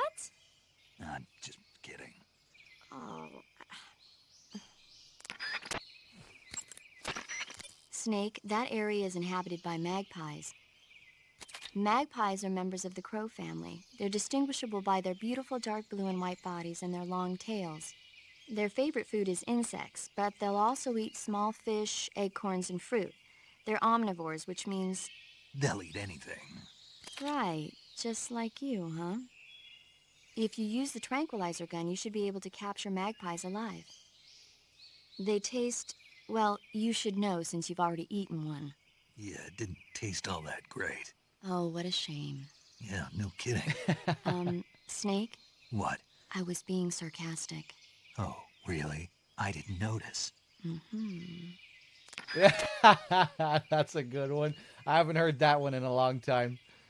I usually get the other magpie call if you haven't already eaten it. That's a good one. You should be able to find Siberian inkcap mushrooms growing in that area. The Siberian inkcap is a mushroom from the inkcap family. Its life cycle is transitory. As soon as the spores mature, the cap starts to turn black, liquefy, and melt away. And that's why they call it an ink cap? That's right.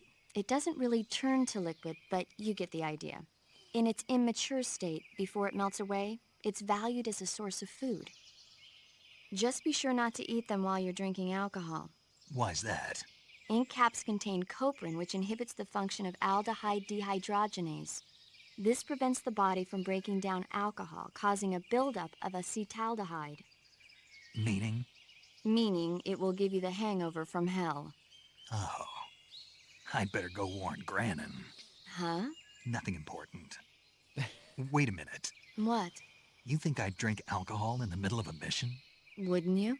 Hell no. Well, I'm knocking a shot back now. What? Just teasing you. No. Oh, come on. Where's your sense of humor? I need a drink. Yeah, it's a cool one, isn't it? They add that little line about Granin. Normally you would get that call before this point. Chances are you would anyway, especially if you're trying to do a lot of paramedic calls. But if you wait until after Granin, they add that little line in there.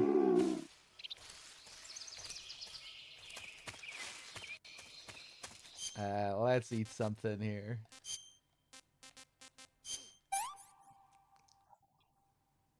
That's tasty.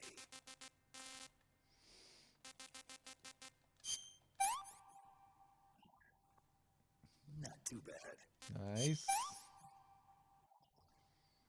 Not too bad. Oh yeah, we haven't heard about the squirrel yet. Snake, there should be fly agaric mushrooms growing in that area.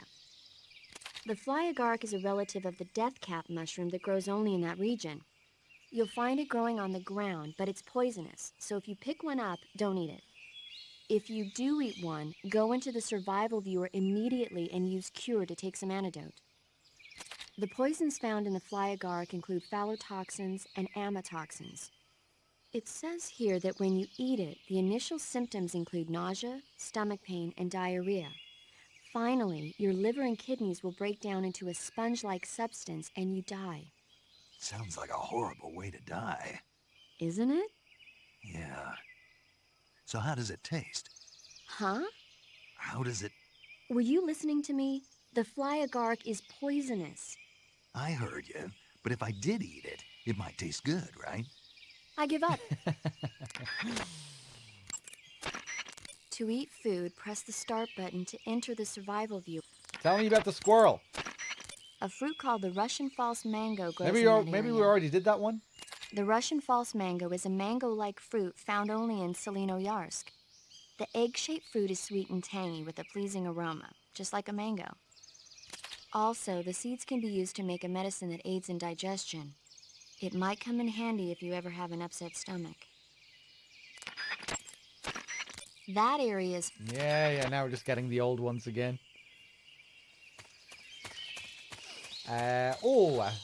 Now we need to go and get the Tsuchinoko. Let's change out of this.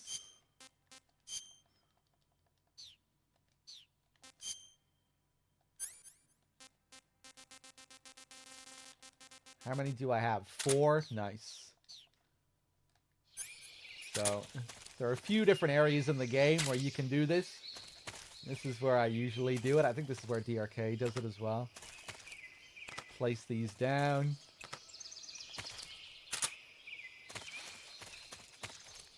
It's kind of nice as well how detailed the mouse traps are if you look at them.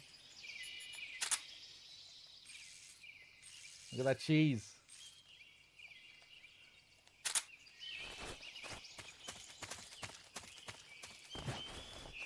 So all we have to do is place them at the entrance here, leave the area, reload, and there should be something in the trap.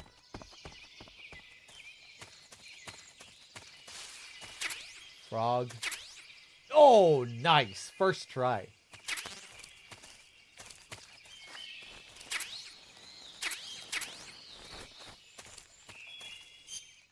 Let's take a look at him.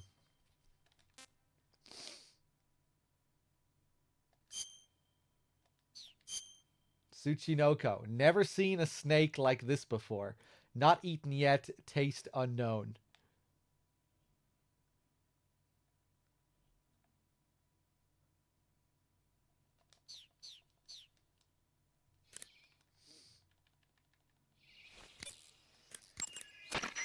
Snake, you caught a Tsuchinoko. What? Is it true, Snake? Yeah. Way to go, my man! You really are the boss's apprentice. Yes, it looks like sending you in was worth it after all. Hurry up and finish your mission and then bring it back to us. Under no circumstances are you to eat it, is that clear?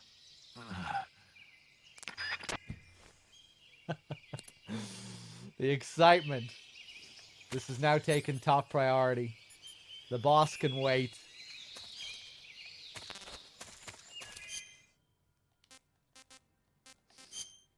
We can also get a better look at it here if we equip it.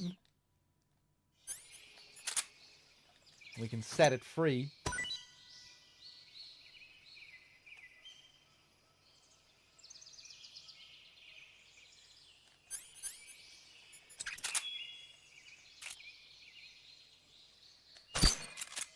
And it squeaks for some reason.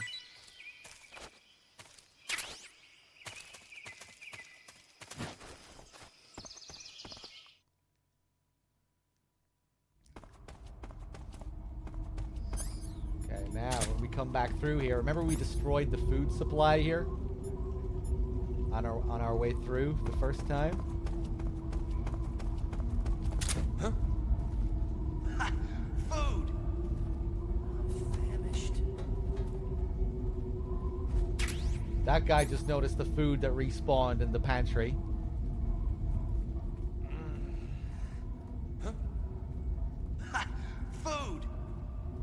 So he's getting some food. These guys down below, though, So hungry. everyone else here, they're going to be starving.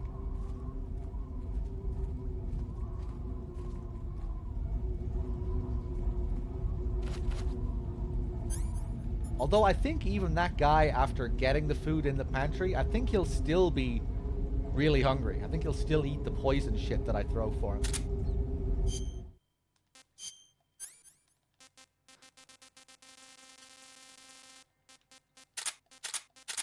There's a weird little bug here as well. If you can manage to throw some food up onto an area that they can't reach. Try and do it. I'm famished.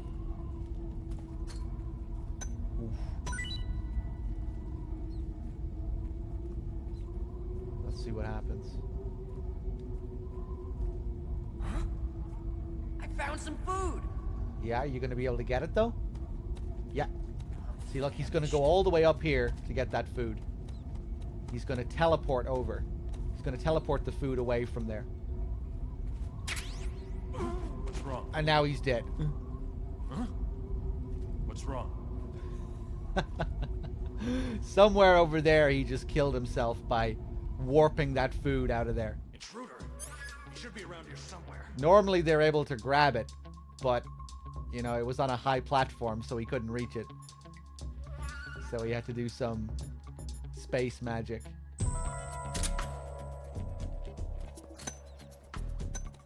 Huh? I'm so hungry.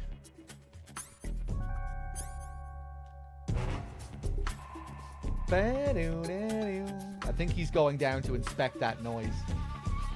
Hopefully the food doesn't disappear before that point. Come on, come on, come on, come on. I'm famished. What's wrong? Come in, HQ. This is HQ. Patrol here. Oh, no. The enemy is attacking from an unknown position. Begin the alert status. Acknowledged. Sending reinforcements. Are you not hungry? Extra caution. Fuck.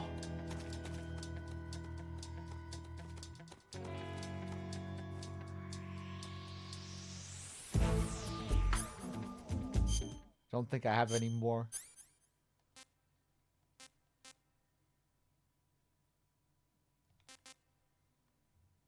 Oh, nice. The tarantulas? Are they even poisonous?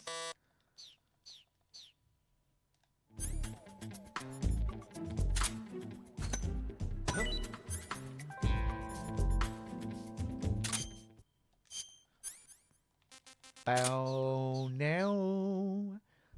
Bow. I hear something. Shut up, Kaz.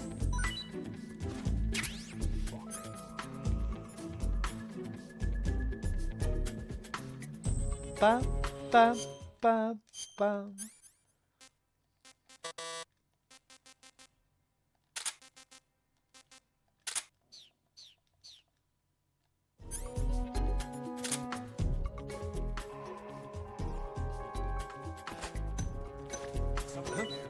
Eat it!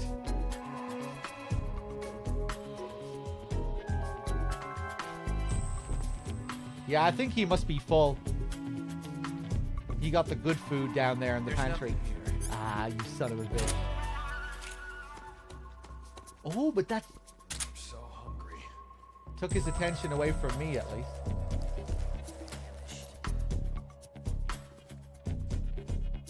Oh no, he's coming up again.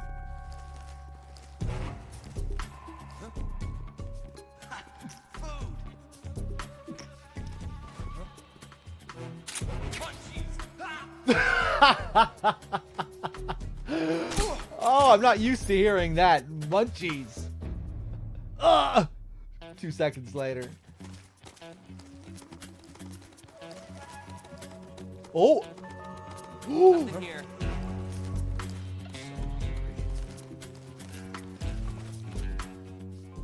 Huh? The box even working.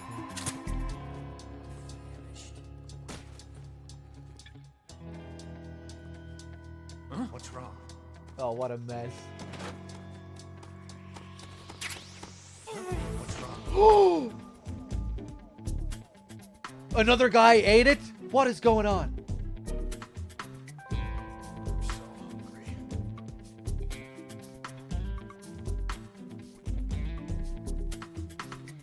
Bum, bum, bum. Oh. Slick.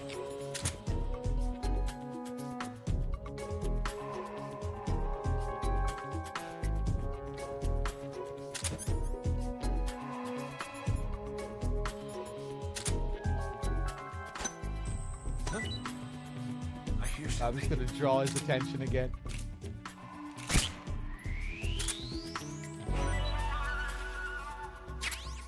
so hungry.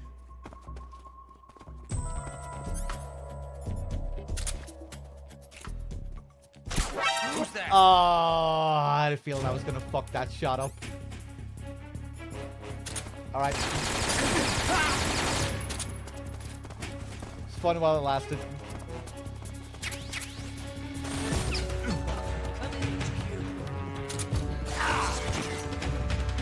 Control here.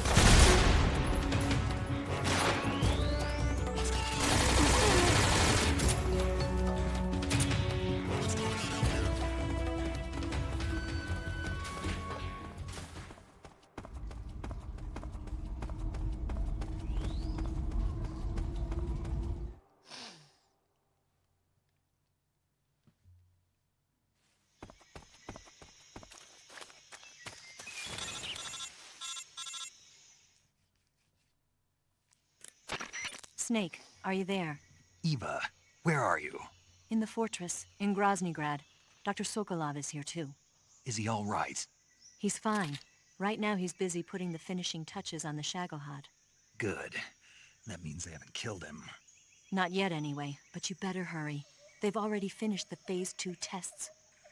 Once the final preparations are complete, they'll have no more use for him. The Colonel won't have any qualms about killing him if he thinks the CIA is closing in. Eva, you can't let Sokolov out of your sight. I know. Snake, do you know where Groznygrad is? Granin told me that I should be able to get there from the mountains to the north, through an underground tunnel. Granin told you?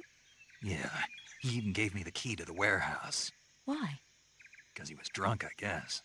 You've got to be kidding me. Hell if I know. Snake, there's one problem with that route. What problem? The mountain entrance to the underground tunnel that leads to the fortress is sealed. You need a key to get in. A key? What about the key Granin gave me? That key won't work. But don't worry, I'll figure something out. I have an idea. There are some ruins at the top of the mountains. Meet me there. The top of the mountains. Got it. Wait, there's something else I've got to tell you. Now what? I heard that one of the Cobras is waiting for you in the jungle at the foot of the mountains. He's a legendary sniper called The End. Yeah, I've seen him before. That ridiculously old guy, right? Don't underestimate him. He's known as the father of modern sniping. Is he alone? No spotter? None. He's all by himself. Apparently, he doesn't need a spotter. You can't be serious. The entire forest is on his side. The forest? Stay alert. Yeah, I'd hate to have it be the end for me. How many fucking times are they gonna do that? Is that the last time? They probably do it one more time when we're actually at the fight. I can't remember. It'll be the end for the boy. Here we get a Spatza. An interesting little mushroom. More porn in the bushes here.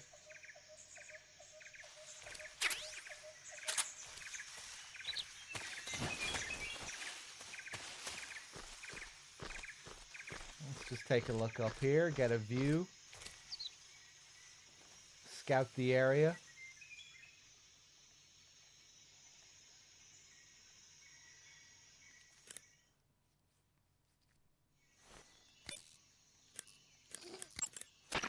Snake, you've got a gunshot wound. When you get shot, you'll sometimes suffer a gunshot wound. I see you found a spatza. Spatza. Spatza? Right. Interesting name.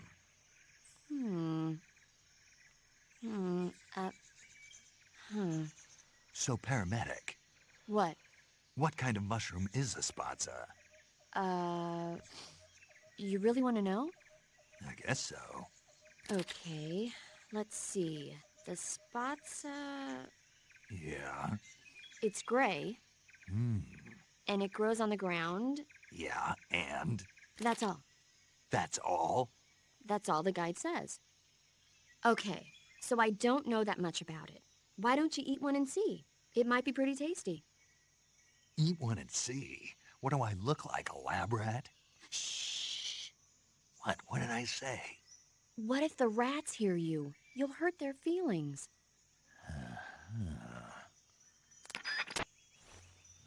All right, let's test it.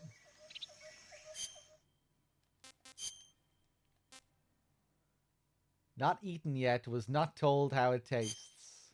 Taste and details unknown. All right, let's try it. Not bad.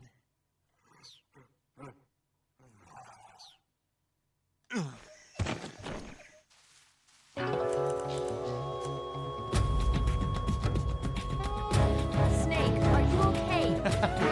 Snake! Snake! I love that it's paramedic on the game over screen.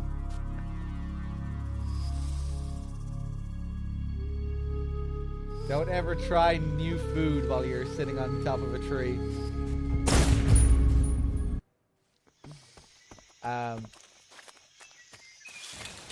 Okay, now we have to do it while hanging.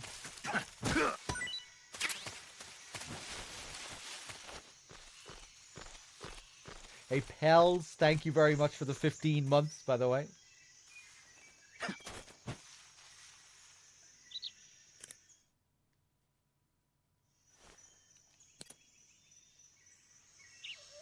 Okay, surely it's not going to kill me from this height, right? When I'm like this.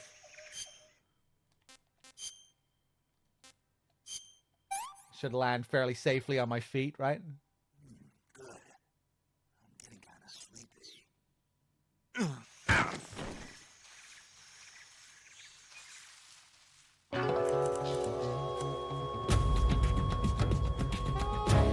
Snake! What's wrong?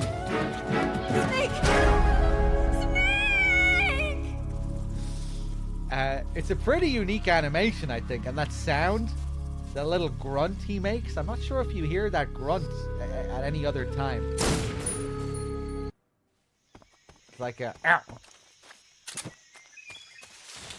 Take a look at the animation again, the way he kind of flips over. Let me just drop off the... Maybe that's the sound that you hear when you just run out of stamina and you're forced to drop to the ground. Let me just check. I think we determined that the grunt was unique to this last time when we were fucking around with this for the first time.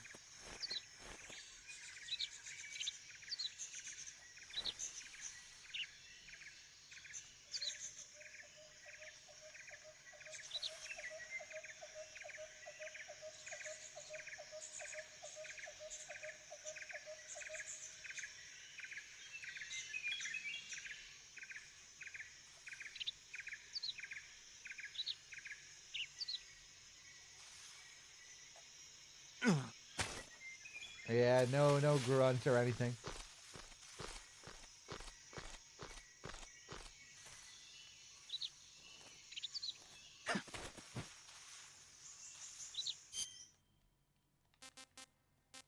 What if I eat the spatza in the middle of a pull-up?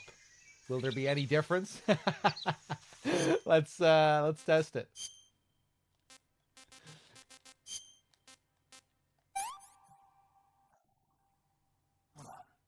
Not bad.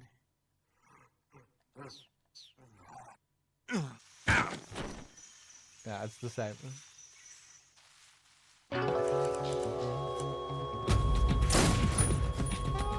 Can you eat it while you roll off a cliff or something? That's an interesting thought. That might be funny.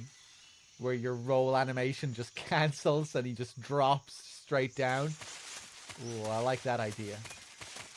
What if I... Hold on. Let's try this here. I'm not sure if I can pause in the middle of a roll. I can't pause in the middle of a roll. Oh, damn it. Nah, you can't. Damn.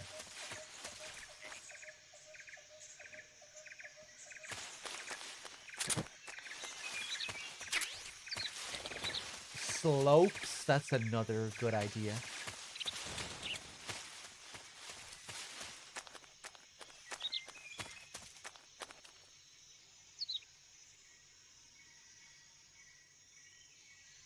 Trying to think if there are any slopes in this part of the game.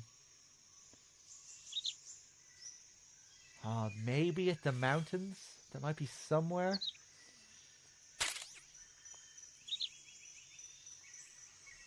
You'll fall down if you're near an edge. Yeah, I think we've seen that before. Like if you're just here.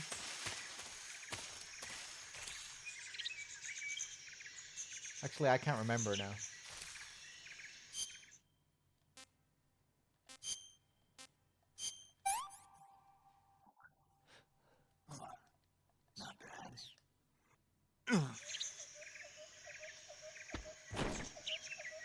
Didn't kill him though.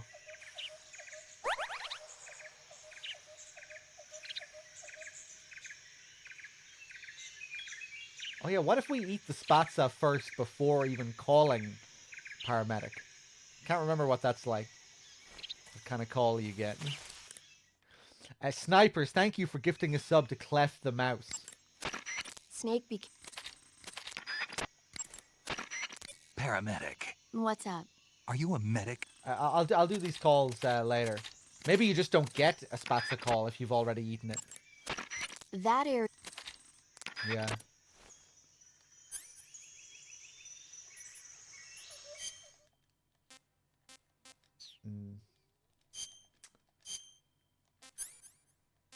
Still no more fake death pills. Okay, I'm gonna have to blow myself up. Can you call while asleep? No.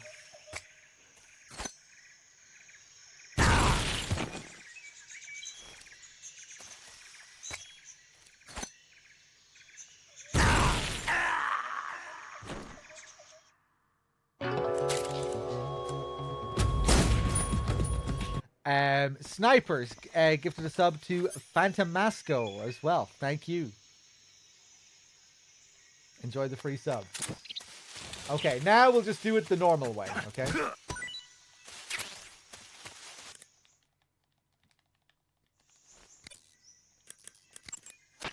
Ice. Yeah, we already got the spatza call.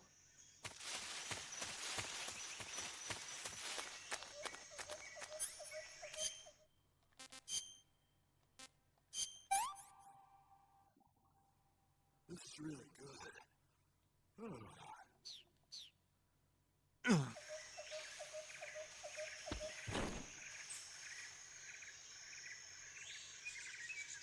His eyes stay open while he's asleep. Damn, he looks out of it. Oh my god. In a coma.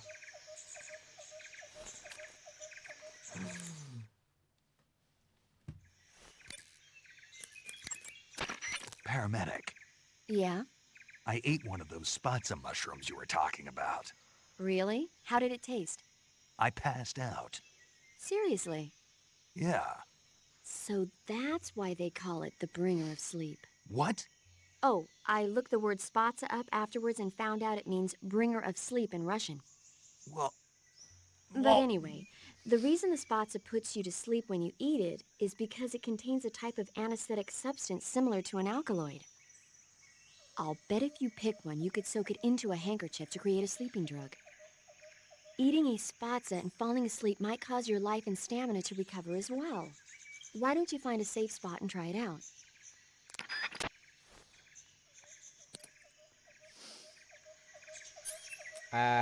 I'm gonna blow myself up one more time. I think we could find more spatsas in the next area, but I'm lazy.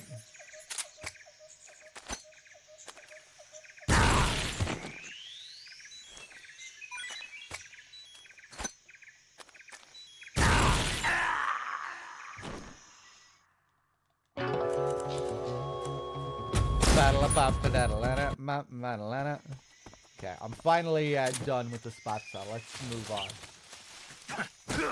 Well, for now, maybe more spatsa shenanigans in a little bit. Okay.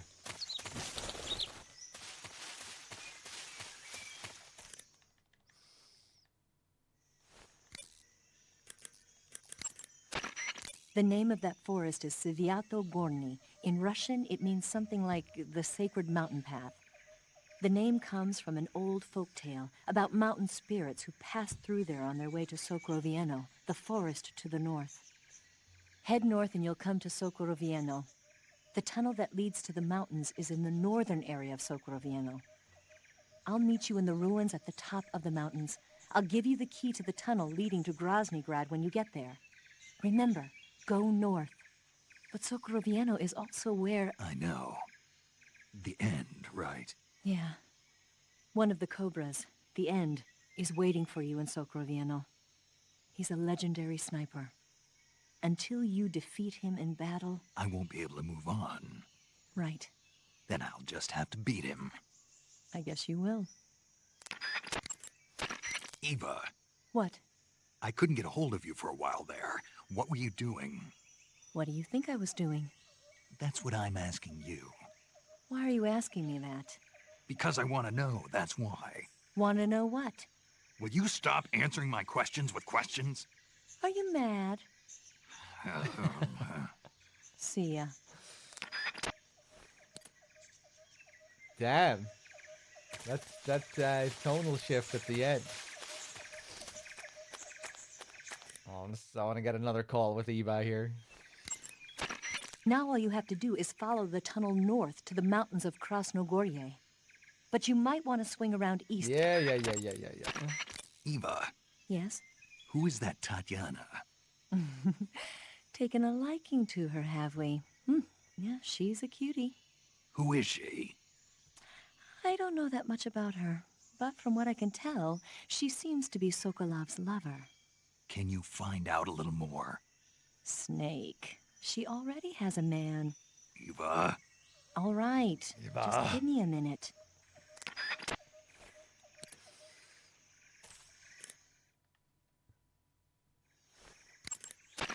Now while you... Head north and you'll come to Sokorovieno. Head... Okay.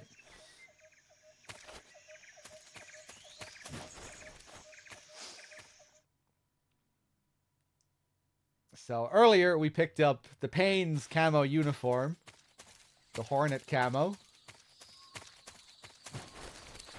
And this is a good place to fuck around with it, because there are a lot of Hornet's nests around here. And a good few guards to play around with too. The Hornet Stripe. This is what you get for tranquilizing the Payne. Wards off hornets, spiders, and leeches. Also allows the wearer to tame hornets. But it doesn't fully explain how good this camo is. Not that it's ever really the most practical, but it's fun to fuck around with. We shoot down this nest here.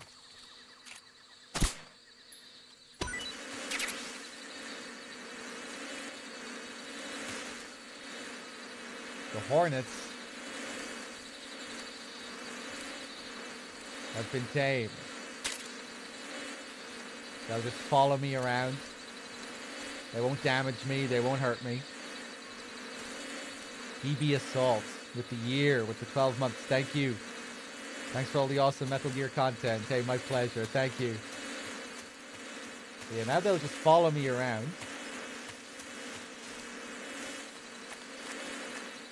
But there's a bit more to it.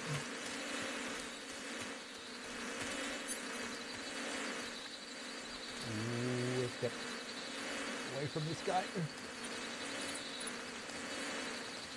Something there. Nope. Nope.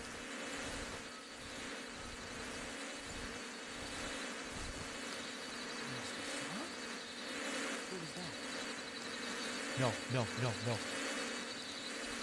Get him. Get him. Yes. So if you get close enough to an enemy with the Hornets, they will go and attack the enemy for you.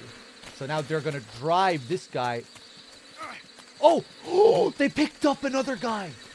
Oh. I didn't actually know they could do that, I don't think. Oh, wait, no, of course I did. Of course I did. I'm just not sure if I've ever done it with my own Hornets. Usually I do that when I shoot a Hornet's nest down onto the enemy. So, yeah, they picked up the second guy as well.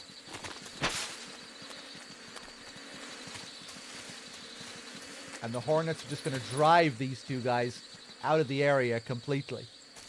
See? If I go any further, the game will load me into the next area. And then they come back to me once they finish their task.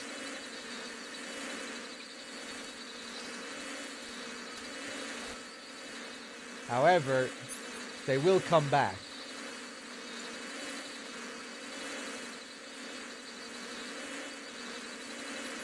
And it takes like a minute or so for them to come back.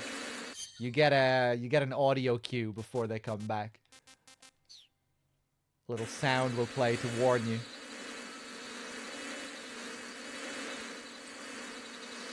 Wasn't there a guy that disappears? Yeah, I'll show him in a second. There's a bug related to this. Is there a disadvantage to using them? I guess the Hornet Stripe camo itself isn't the best for a lot of areas. You know, where you... Although, actually, it is pretty decent here when we're on the ground. We're at like 70-75%. But it's not like it's an OP camo or anything, because, like, practically you're not going to get much use out of this. It's just more a fucking around camo.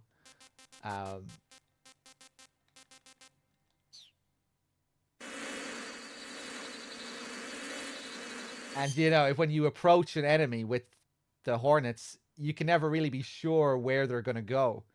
You know, where they're going to run off to once you get them with the Hornets. You know, they might run right up to you in your direction and catch you. It can be hard to know exactly where they're going to run off to. Although I guess you could kind of judge where they're going to run off to based off the position of the exits in the area, because they're always going to get driven to an exit.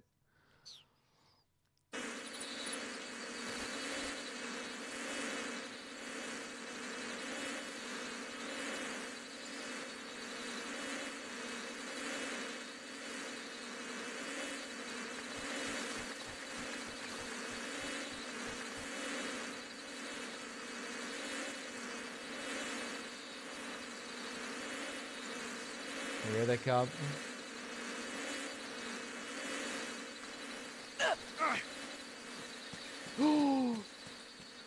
They didn't grab the other guy. Who's that? Okay, well, I guess now I could maybe try out show you the fly camo.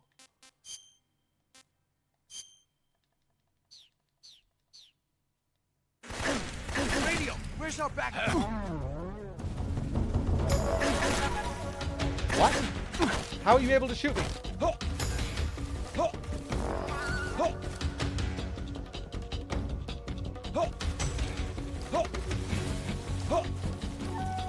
This is HQ.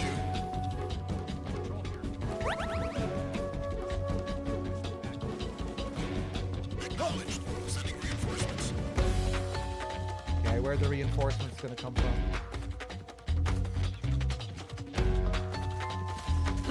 No. See, he wants to attack me, but he can't because I smell like shit. He stops himself at the last second. That's what that animation is.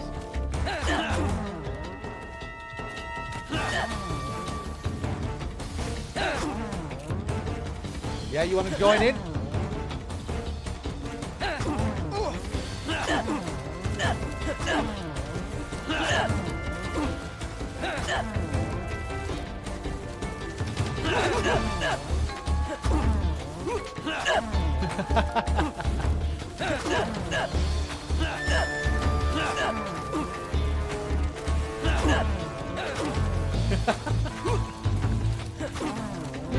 Whoa.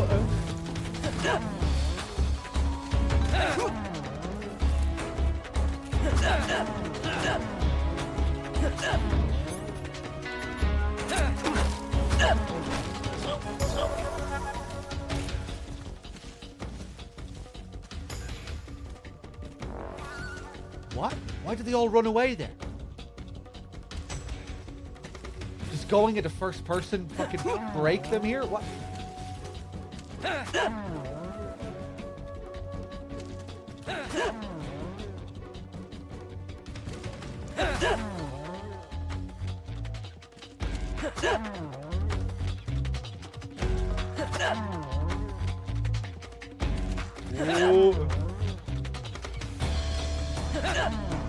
It's kind of hard to spin around quickly here.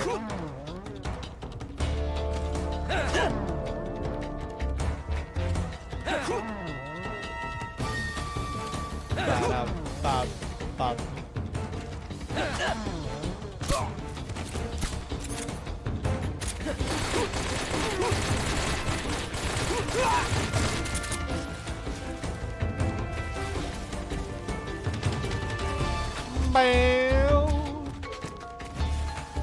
Okay. Let's wait for this to die down.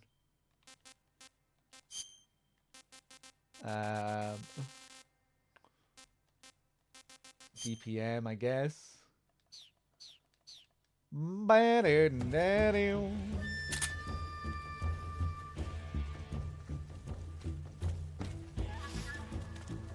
Oh, I am safe here, right? Don't come up here. Oh my god! What the hell? They're getting up to some strange movements.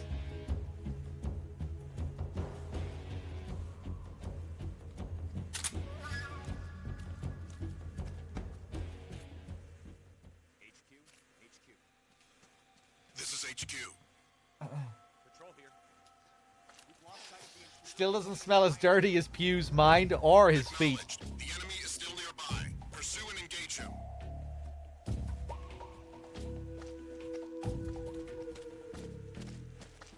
Okay, go on. Move ahead. Battle.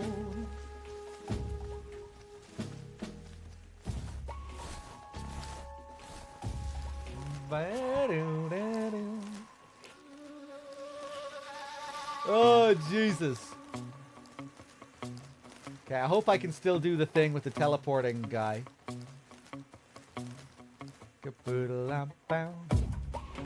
Chop. Chop. Yeah, easy does it.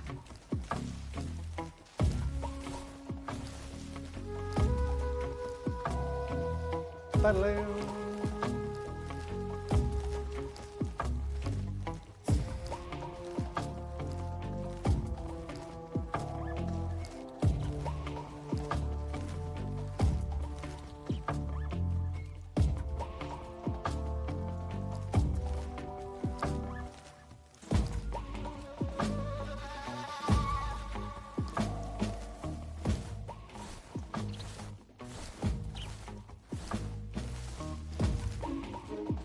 Bum, bum, bum, bum.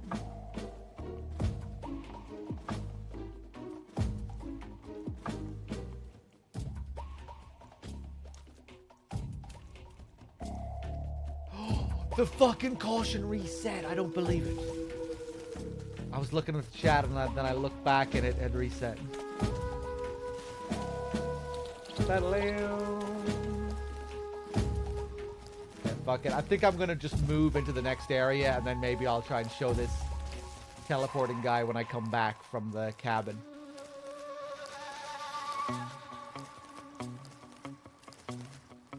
My big ball. My big ball.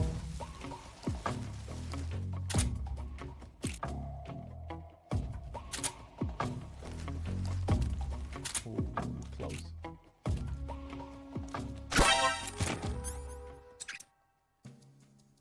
Perfectly fine.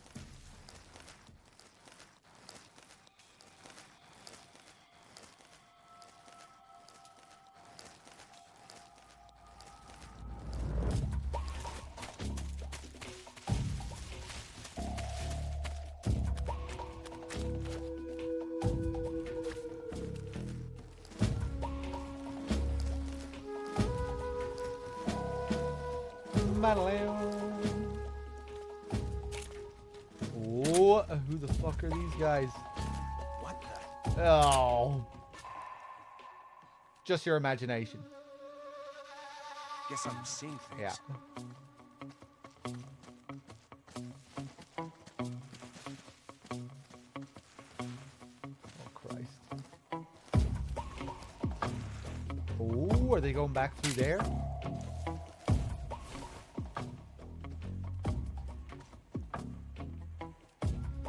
Man Solo at the 26 months. Thank you.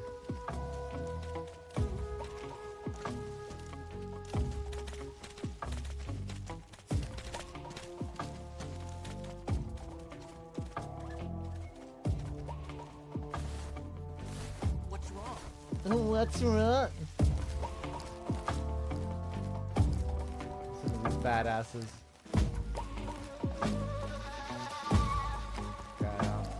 Bum, bum, bum, bum, bum. Oh, it reset again. Of course it did. They found that guy. We're gonna be in an endless caution here. Oh boy.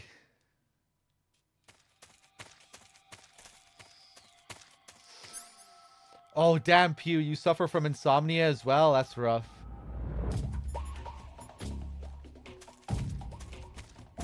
I know Nico has a bad time with that.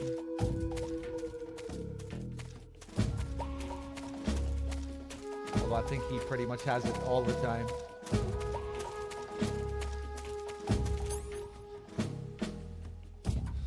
Black Obsidian. I had insomnia for the first time a few months ago. It was pretty miserable sleepwalking for 3 weeks. Oh damn, you were sleepwalking all the time.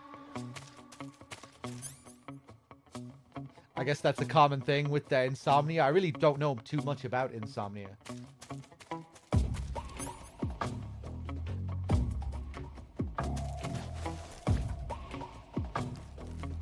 Sleepwalking figuratively. Da, ba, ba.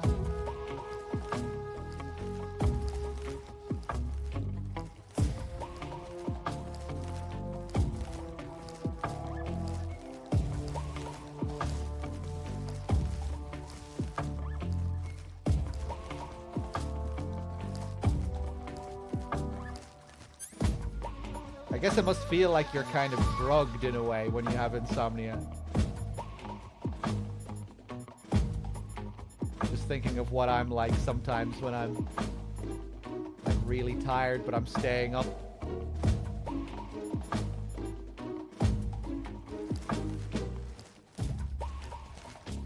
You know, when you kind of cross the threshold into a sort of delirious state.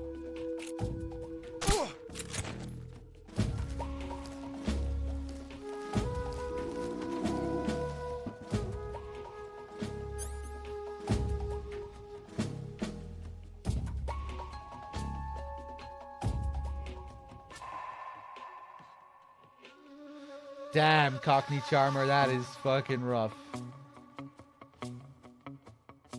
At best, get around 7 to 10 hours sleep a week. That just sounds crazy, man.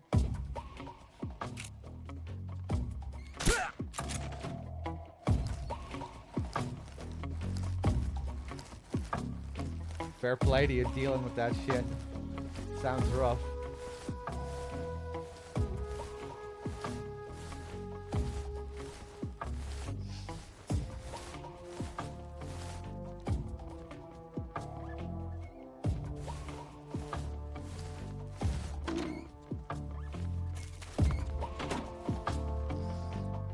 Okay, we're gonna take this little shortcut here. Pick up the M63 and then just get the fuck out of here. That's all we need. I love this little trapdoor area here.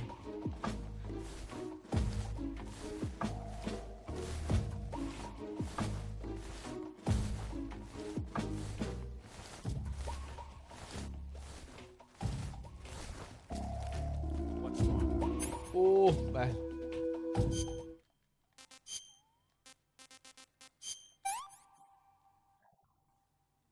Not too bad.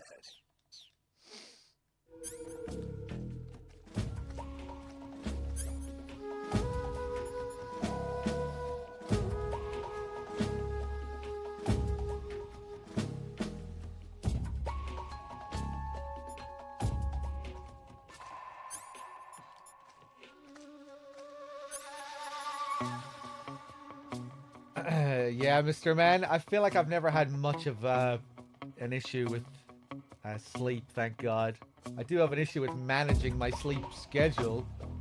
That's just like a lack of self-control, though. That's just, you know, when you're kind of your own boss and you can make your own hours, like I can with streaming. It can be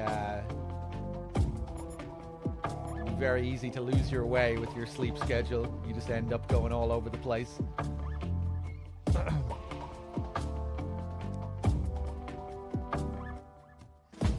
Oh, hey, my pleasure, Cockney Charmer. I'm glad I could help in any small way. The caution is going to reset again, isn't it? Or maybe not. What's wrong? Yeah, it is, of course.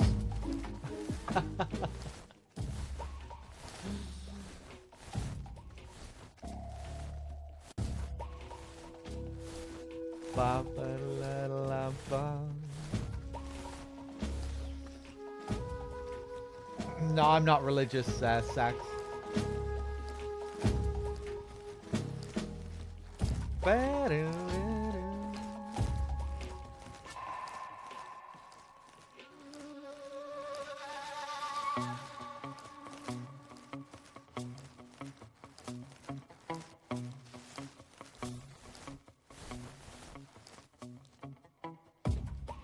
Okay, go.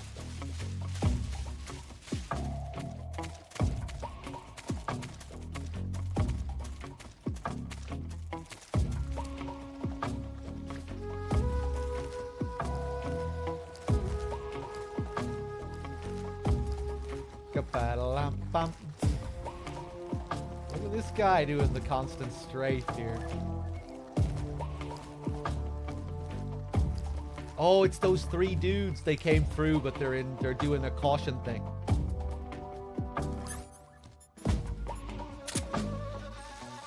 Right, they still came in just in caution phase. Go. Bam, bam.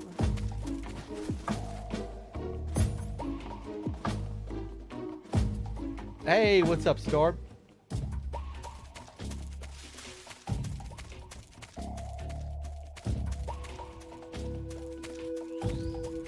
Bam, bam, bam.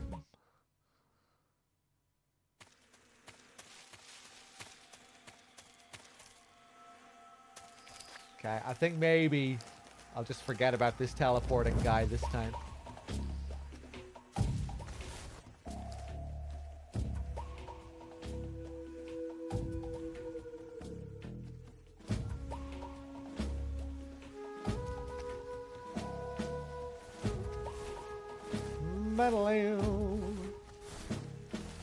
I'm actually kind of enjoying this infinite caution at the moment. It's been fun just slowly moving through these areas.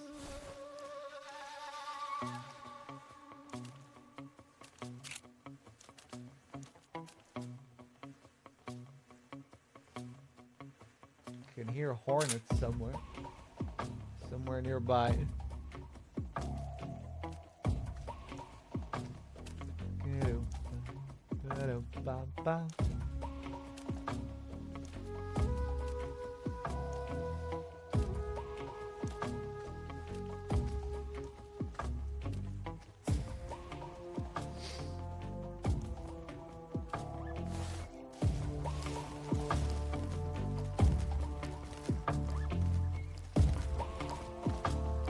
Yeah, fuck that teleporting guy. Let's just keep going. He's not that interesting. Oh boy. So with regards to the end, same as last time. All donations stop being counted as soon as it starts fading from the cutscene to gameplay. And if it turns out that it's a tie, it goes in favor of the most recent donation. And again, thank you everyone for all your generosity today with these donations. Always appreciated.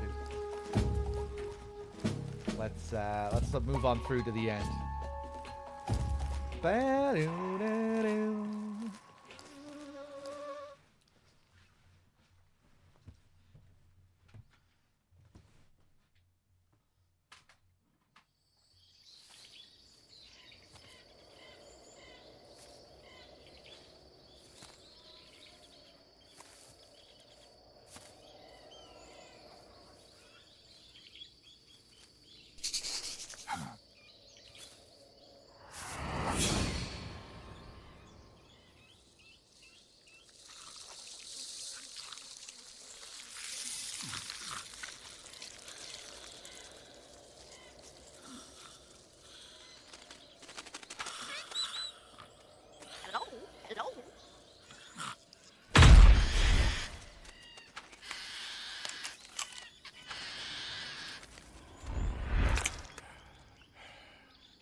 I beg of you, grant me the strength to take this final prey.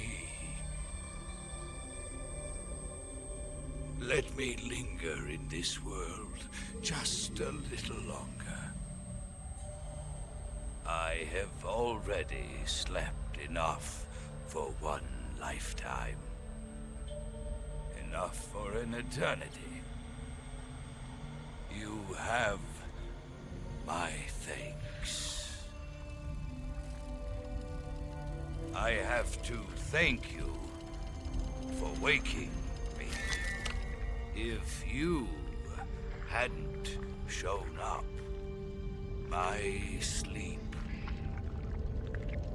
would have been eternal.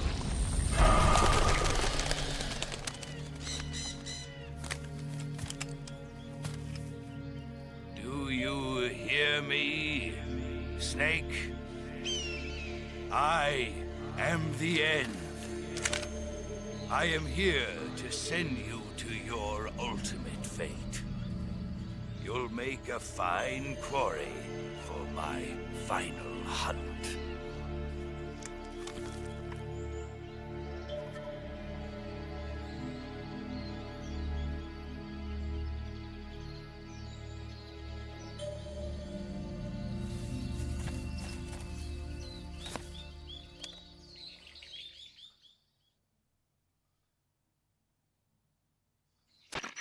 Eva, I found that sniper you were talking about. That's the end. He's a legend, known as the father of sniping. I've got experience sniping in urban and marine environments. What about the forest? Never. I see. Well, that forest is divided into 3 areas, a river, a plateau, and a clearing. He should be lying in wait for you in one of those places. Sounds like this may take a while. It'll be a test of endurance. Be careful, though. From what I've heard, the End has an almost supernatural knack for camouflaging himself. So, whoever moves first loses. This guy's over 100 years old, though, so I should have the advantage in terms of stamina. I wouldn't be so sure if I were you. Why's that? I've heard that his body is photosynthetic, like a plant. What is he, some kind of monster? On top of that, he can speak to the forest, too. So in other words, he knows it inside out. Uh-huh. But he doesn't know you. I'm sure you can beat him. Don't worry. I intend to.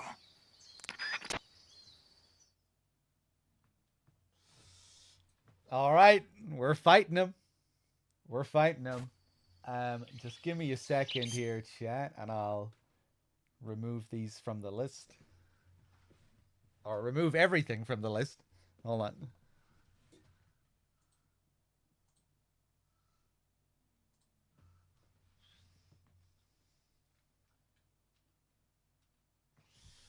And again, thank you, everyone who donated. Always appreciated.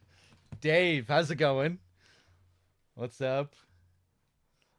Let's see. So the first thing we're going to do here is hunt down his parrot. Let's top up here. What can I say? Nazo as well. Thank you very much for the tier 1 sub. Much appreciated.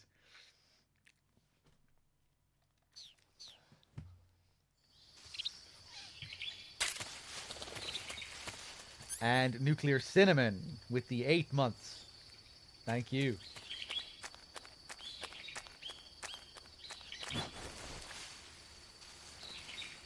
Okay. Oh, I spotted him. Sometimes I struggle to see him, even though I've done this a load of times.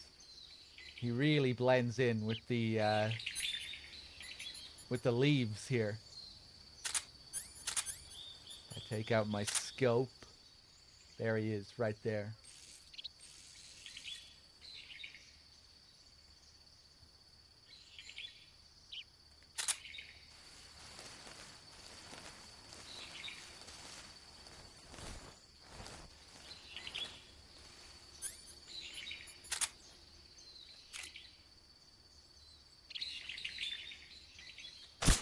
Oh, my parrot. She's dead. What have you done? Oh. You've gone too far this time. I'll get you for this. Oh, my parrot. There he is, right there.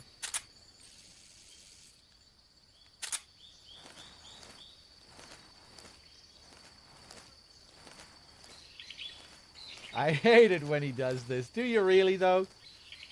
Do you really care?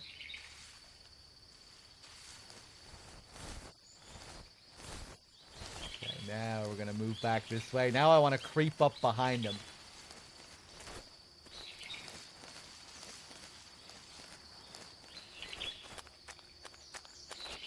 We're really going to try and torture the End here.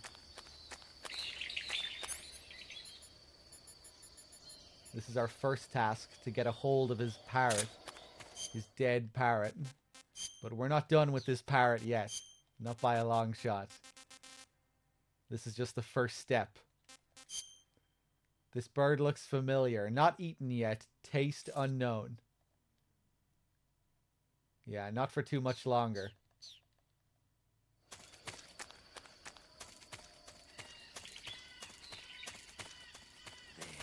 Nope. Can I quickly...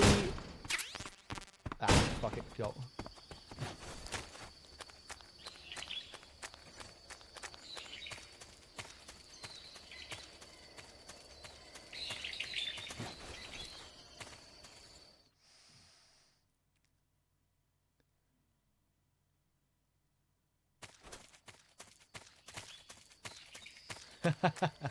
Shh, Storm, don't spoil it.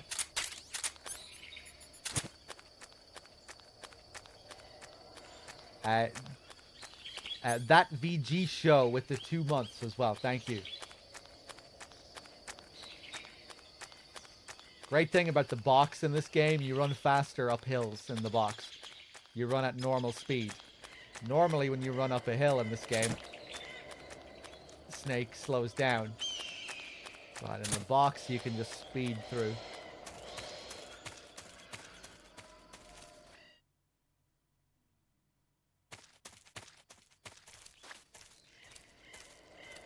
Another interesting nuance as well with the box.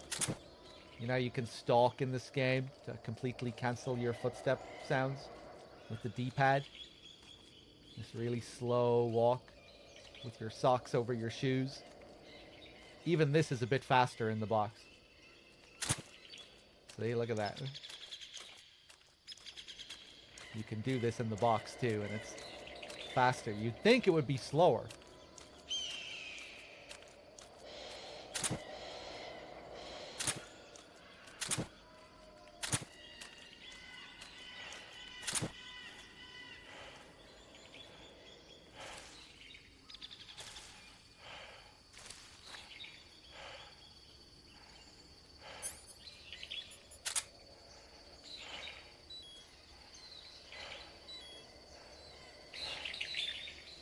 This is the end.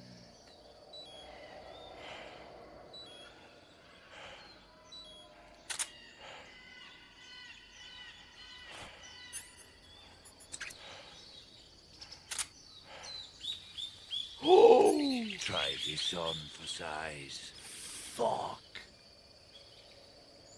How did he hear me?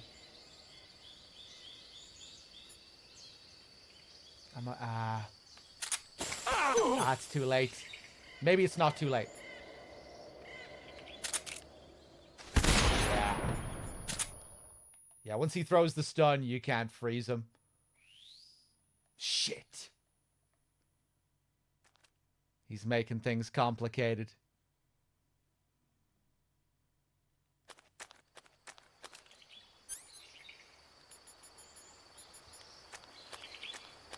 Oh. He's in another, look at this fucking dumbass. What makes you think I'm all the way over there?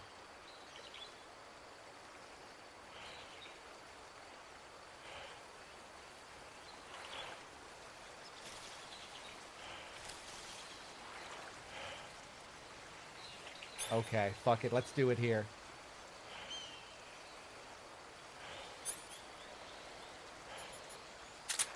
This is the end. Freeze. Yeah, turn around. Dude. There you go. I don't think so. We hold him up 3 times here. I don't think so. He'll drop something. And now, while he's dropping this, we are going to go into our menu. Eat this parrot. I've had enough.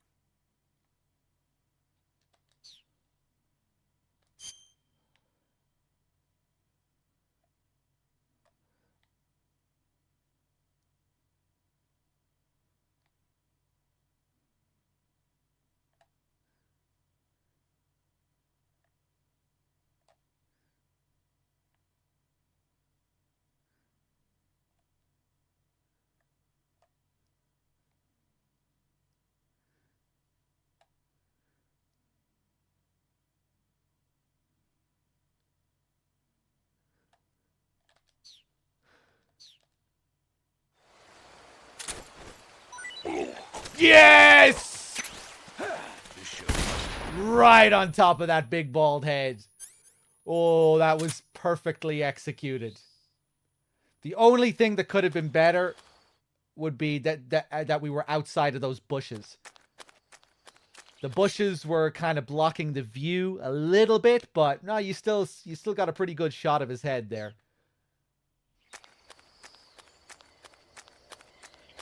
Nice. Okay, now where is he? Can track his footprints, see? Cool detail as well. Eventually it'll start raining, and the rain washes footsteps away, making it harder to track him. If you use thermals, it makes his footsteps even clearer as well.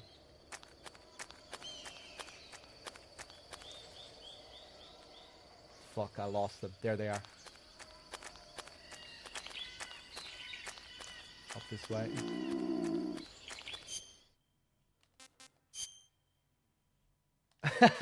Dave. Yeah, let's eat this hornet's nest.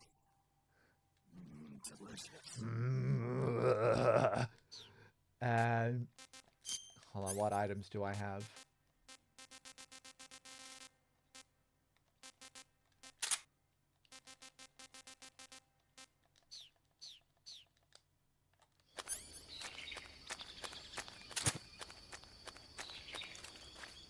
He's up. He's right up there, I think. Ooh. Is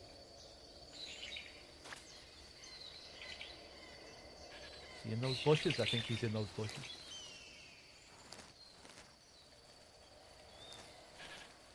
There's the rain.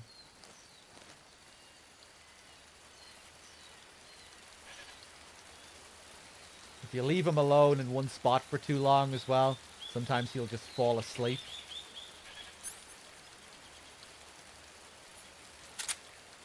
Okay, I might be getting a little bit cold and damp at the moment, so maybe some white phosphorus to warm him up. Looks like he could use a little warming up. Ah! Fuck! We're just getting started. I'm gonna get you. Don't think you're getting away from this white phosphorus. Take another glow cap. Ah. Go. Go.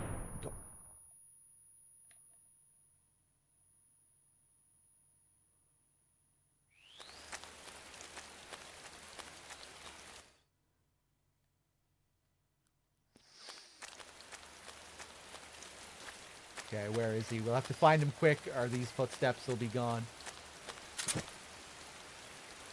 Shit, I think they're already gone.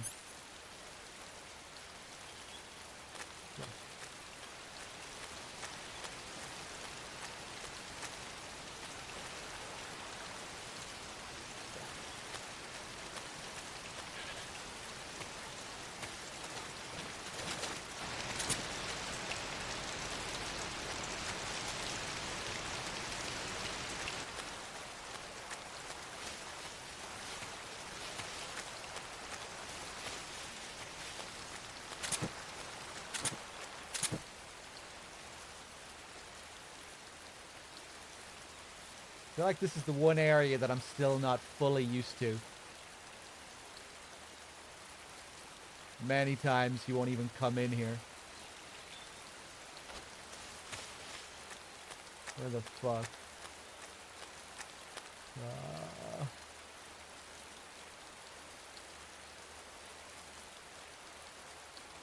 Ooh, is that an axe? Oh, I thought I saw an axe in that tree there. He's snoring! I'm pretty sure I can hear him snoring. Let's take out the mic. That's another thing. The mic can also be of use in this fight.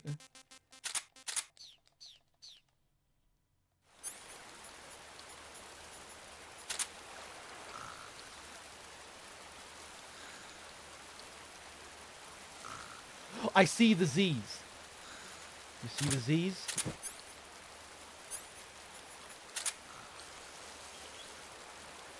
Okay, I think he needs a warm blanket. It must be very cold sleeping here, out in the rain.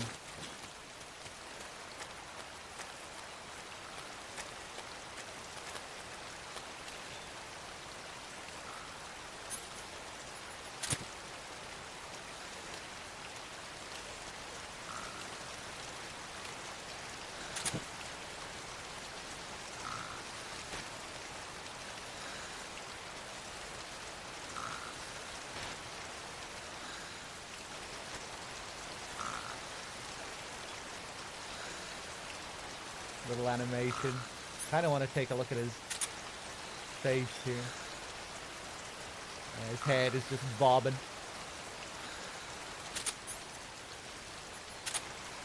Alright. Want a blanket? Warm yourself up?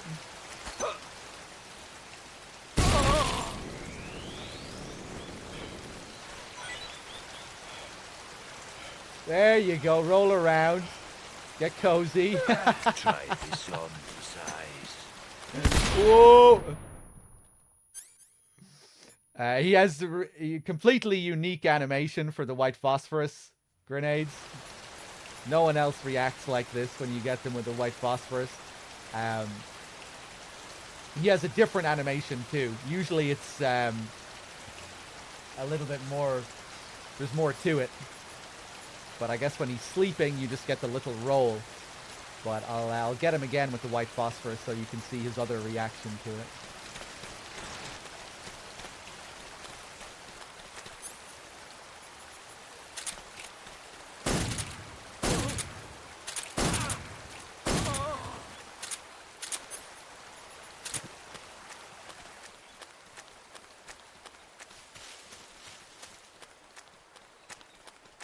The rain is clearing. Getting this fog now.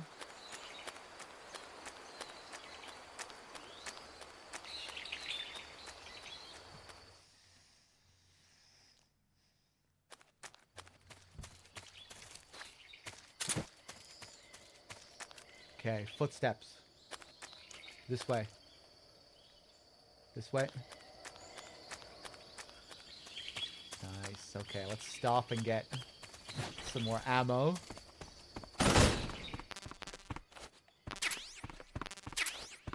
Usually I'm lazy and I'll just use the thermal goggles to track his footsteps more easily, but...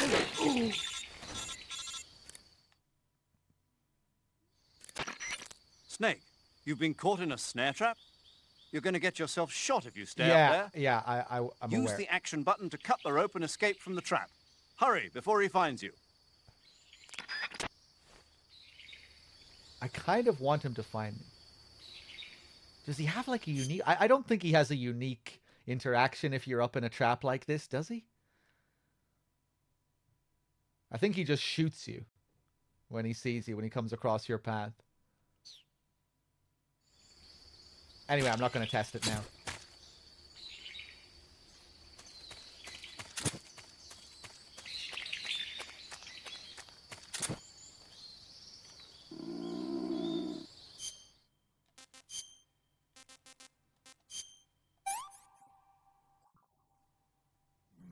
Delicious.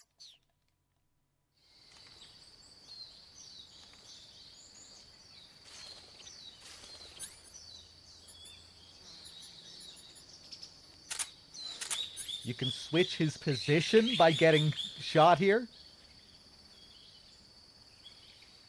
Oh, like just like the way he would naturally switch his position after shooting you. Do speedrunners do that or something, where they intentionally get caught to move him to another area?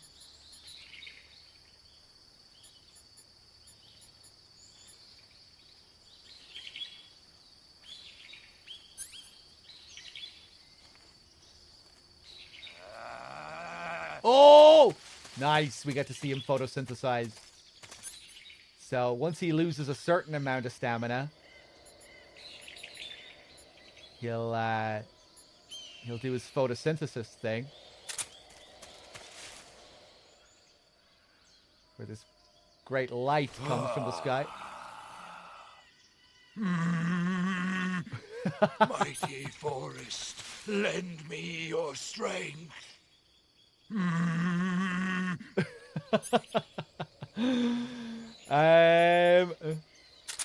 Stop that. Fight like a I love his groan there.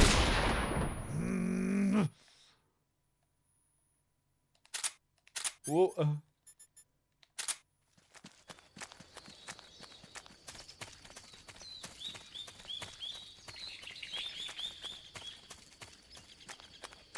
Should have got him with the phosphorus.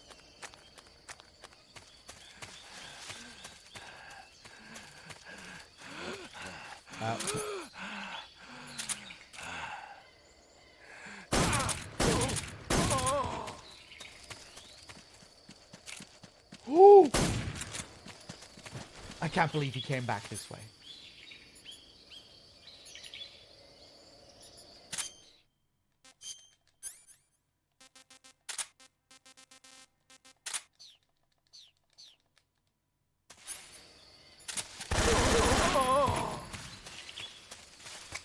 Where are you gonna go now? Back the way?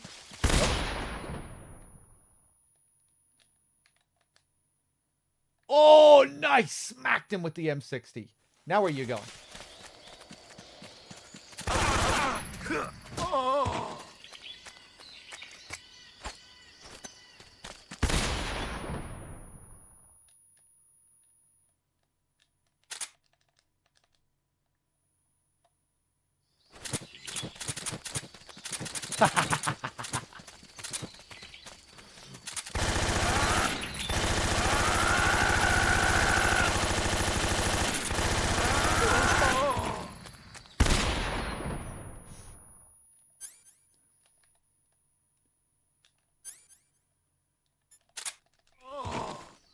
Oh my god, the abuse here.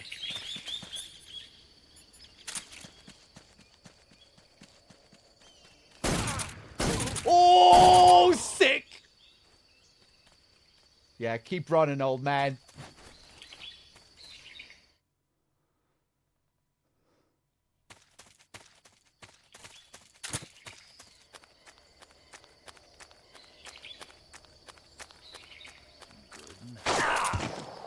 Ooh, okay. Okay, he has some tricks left.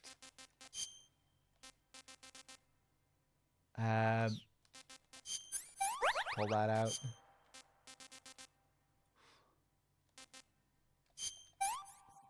How are these tarantulas? I'm gonna puke. Yeah, okay. Disgusting.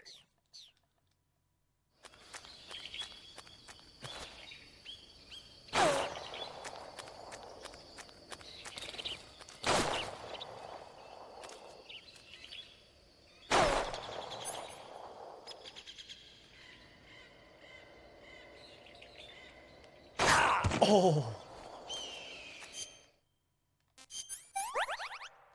Okay, calorie mate. I didn't want to use the calorie mate, but now I'll take it. That's damn good.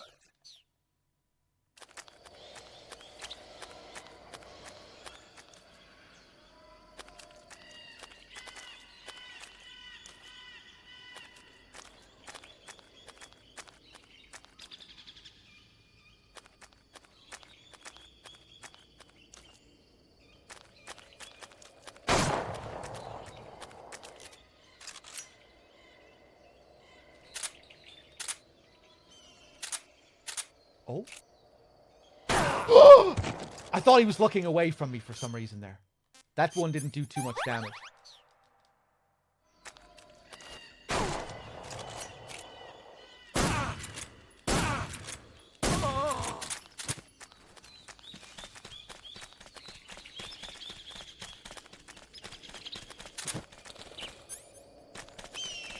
Yeah, I don't want to damage his health bar anymore because I want to get him with this white phosphorus, but I don't want to kill him with it.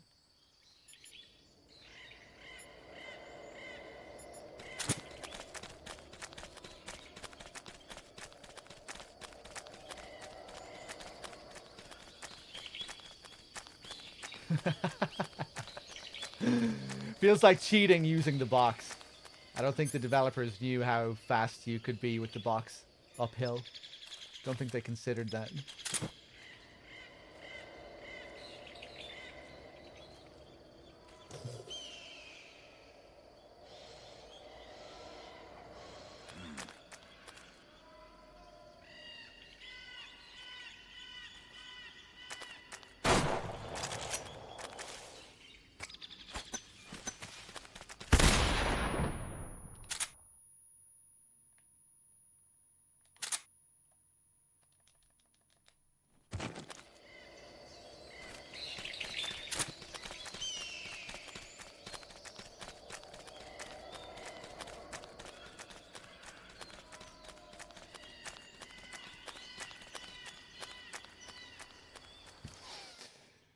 Oh my god. I would have finished him by now, but I really want to get him with this Willie Pete. You son of a bitch.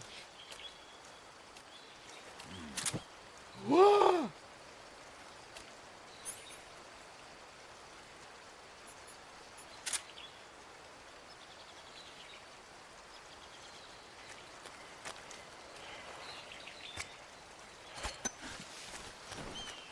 Oh, slick. Try this on for size.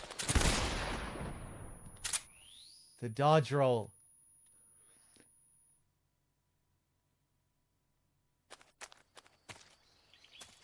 Yeah, it makes sense. He was pretty alert there.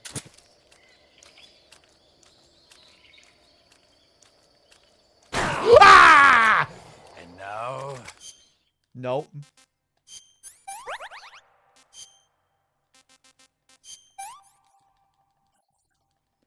That's damn good.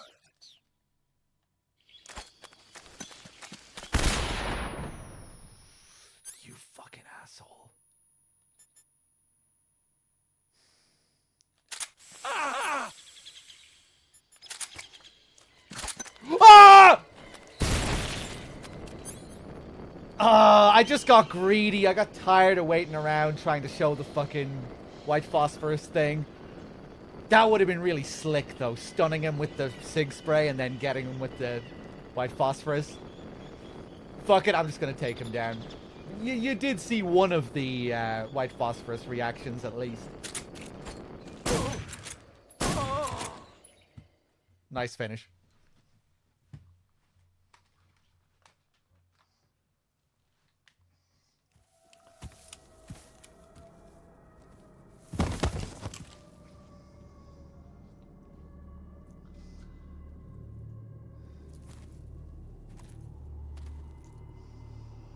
Spirits of the forest, I thank you.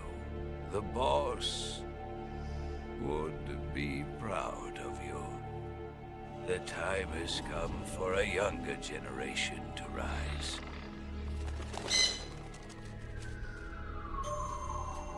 I've been wandering for more than a century, and now my journey comes to a close. What a splendid way to end it all.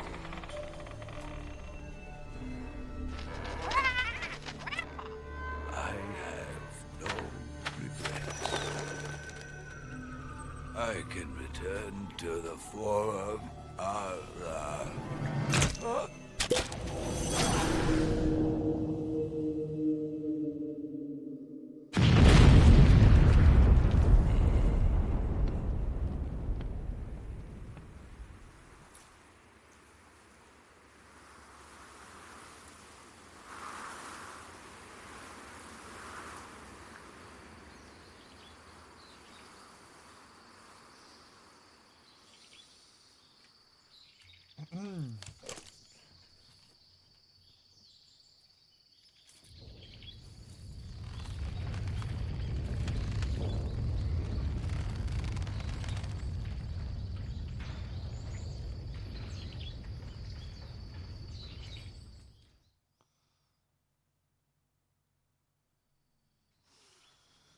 All right, let's continue. Was that a spirit parrot? Yeah, if you kill the parrot during the fight, he will show up as a ghost during that scene.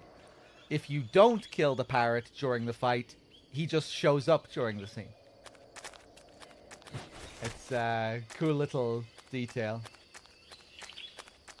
Can you find his teeth? Oh, man, what a great idea. No, you can't, but I wish you could. And then wear his teeth for the rest of the playthrough. And like it really stood out during cutscenes, Snake with these goofy looking teeth for the rest of the playthrough. Kind of like the bald Raiden idea in MGS2.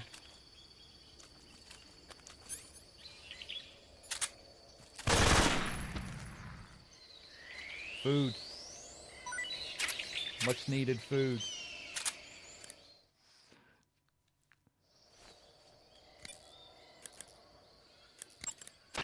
I see you caught a Markhor.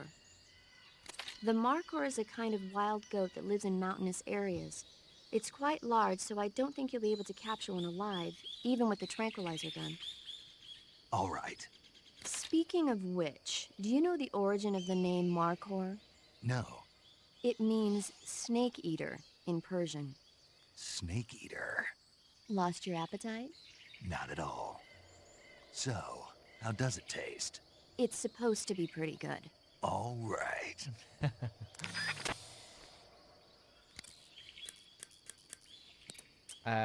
What was I gonna say? Oh yeah, we got the Mosin, of course, for tranquilizing the end. That's your reward, the weapon we just picked up. The Mosin Nagant, that's his sniper rifle, tranquilizer sniper rifle. Really good for the next boss as well. It destroys the Fury. Takes so much health away from him. When I held him up, remember when I held him up before puking on top of his head? He dropped his camo, which I did pick up, didn't I? Maybe I ran past it. Maybe I was too busy puking on his head, but yeah, I got it. Moss. The Ends camo uniform gives wearer photosynthetic capabilities. Extremely effective in Svatogornie and Sokrivieno.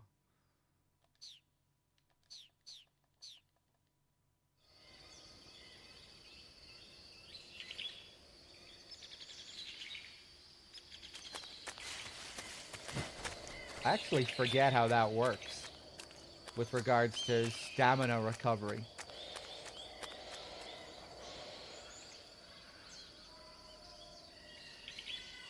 We're not regenning any stamina here. Doesn't look like we're losing any though. Maybe that's just how it works? It doesn't regen, it just stops you from losing? I forget how this works. You can also get 100% camo index with this as well.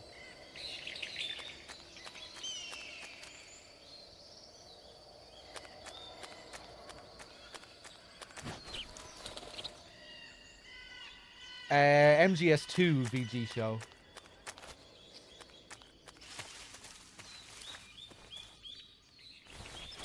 Yeah, I forget where you get the 100% as well. Can't you get it somewhere in this area, just like in the leaves up here?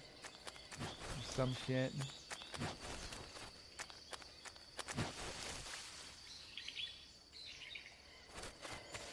Anyone remember where you get the 100%? Maybe you can only do it in the early game on NG+. I can't remember. Thought you could do it somewhere here. Oh, hey, there it is. Just on the floor here. 100%. Yeah, I don't usually use the moss camo, but there you go. Pretty good here.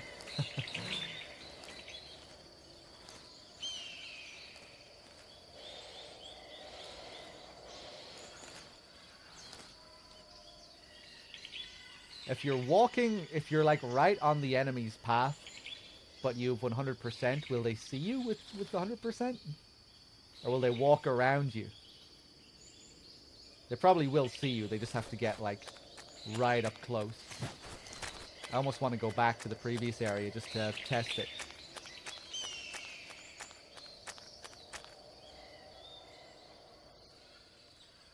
Cute little rabbit.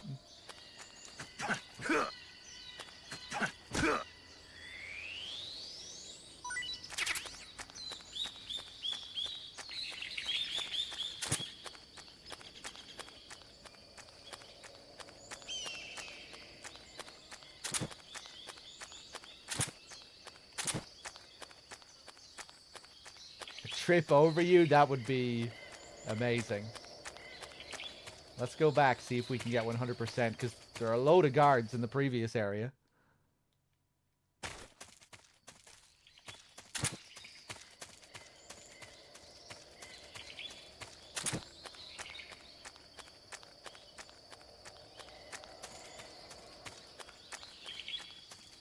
Yeah, I think it's just that you don't really lose any stamina generally, or it's just very slow. Oh, there we are! There we're regenning. I guess this area is sunnier. Yeah, I guess it looks a bit brighter. Maybe.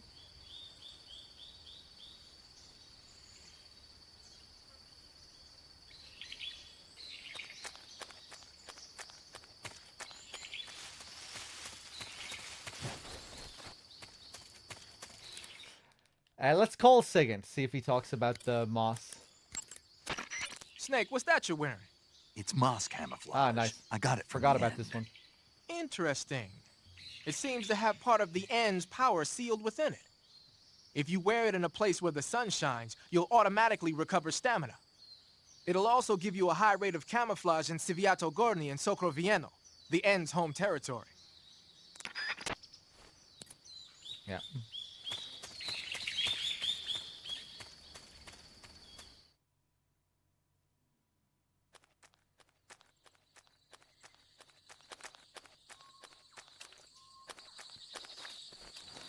Nice. Yeah, we get the 100% here.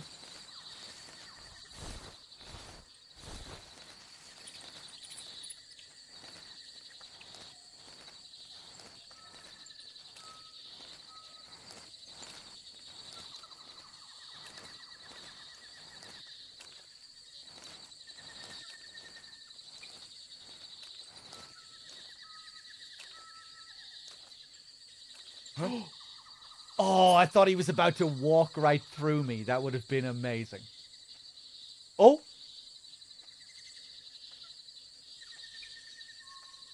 Huh? Cool. But yeah, the alert doesn't trigger. And am I allowed to move? Am I allowed to stalk? Huh? Oh, sick.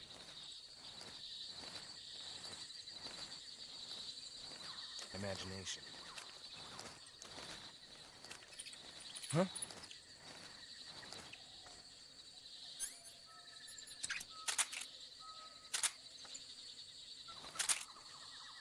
Huh?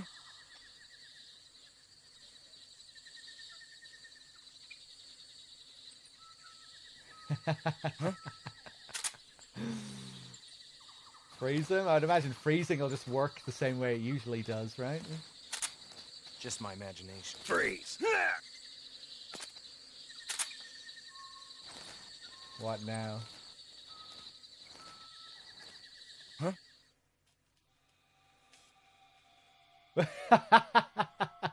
Looks funny now, just standing without the gun. Huh?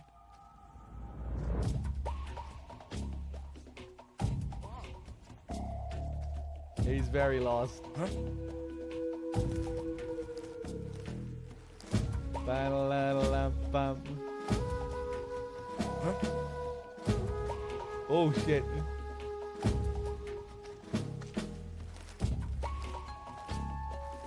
Imagination. HQ, respond. This is HQ. Patrol here. We're under enemy fire. Are Enemy's you? position is unknown. Going into alert formation. Acknowledged. I mean, I guess he knows that he got held up by someone. Freeze!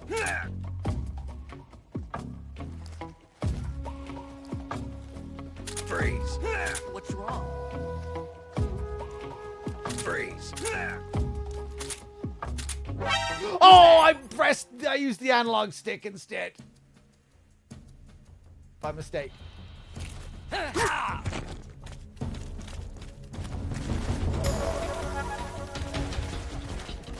Now they'll know. Oh, okay, they can't see me. I thought they still couldn't see me. Enemy sighted. Commencing attack. Alright, see you later.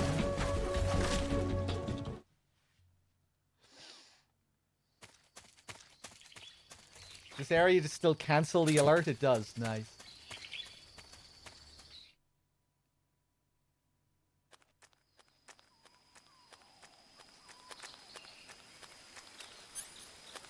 I don't know why I never tried playing around with the moss camo before. Well, I'm sure I did a long time ago, but during marathons, I mean.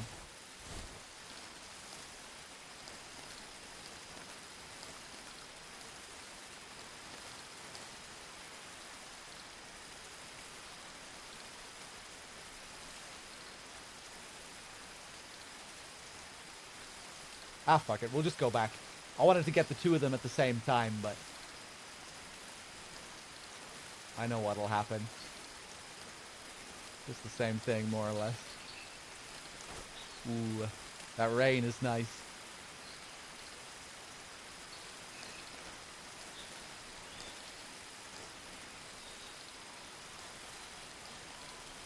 bam, bam, ba-dum, bam, bam, bam, bam.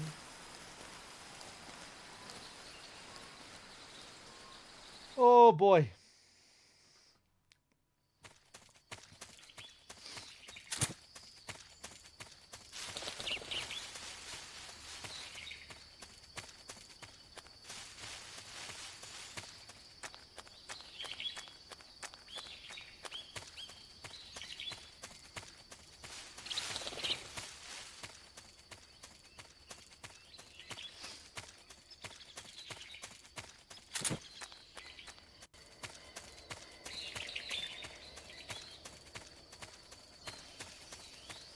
Hey, what's up, Warp Spammer? How's it going? Alright. Let's move forward to the ladder.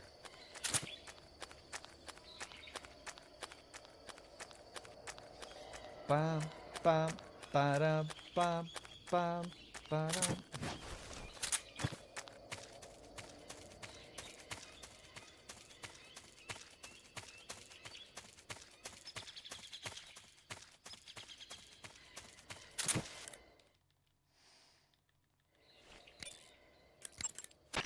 That's a nasty cut you've got there.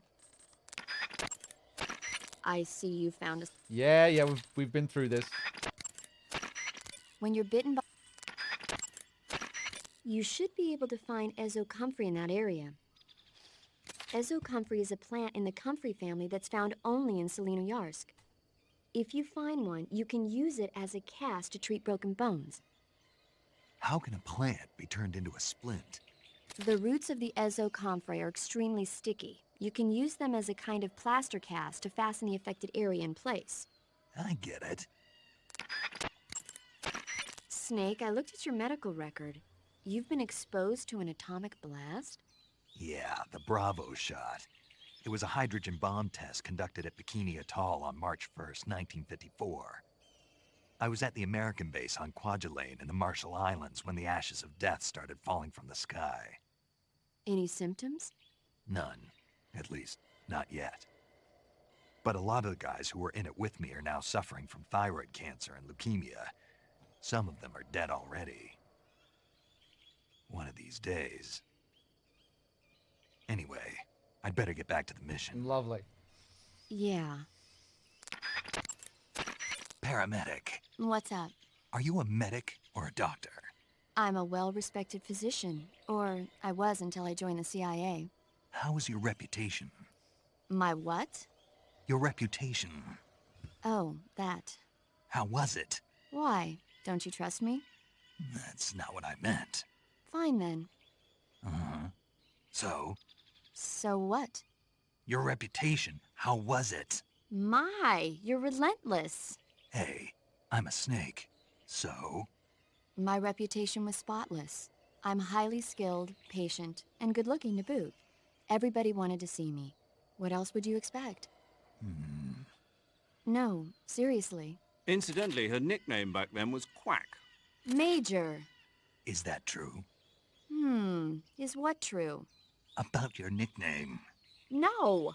Well, maybe a few people did call me that. So you were a quack? No. Well, yes and no. I mean, in a sense I was, but then again I wasn't.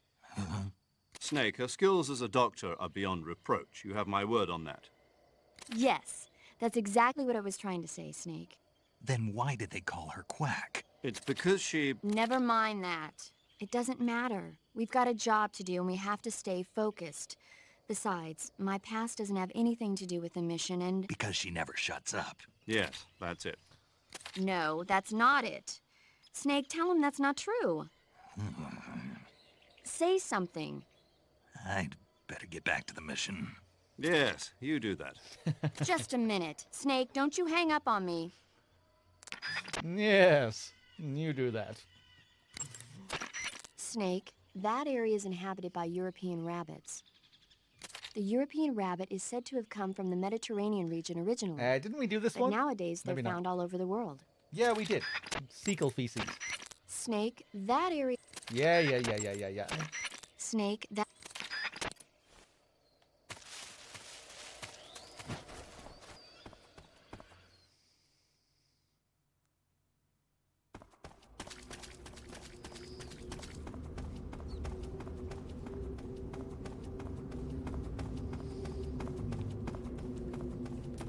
let's save and eat before we go up. Pretty tasty.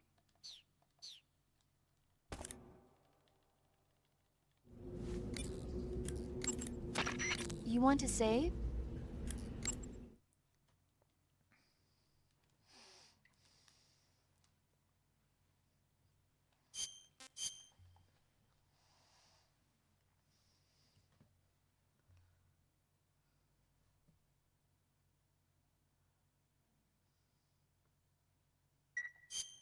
Snake, have you ever seen For a Fistful of Dollars?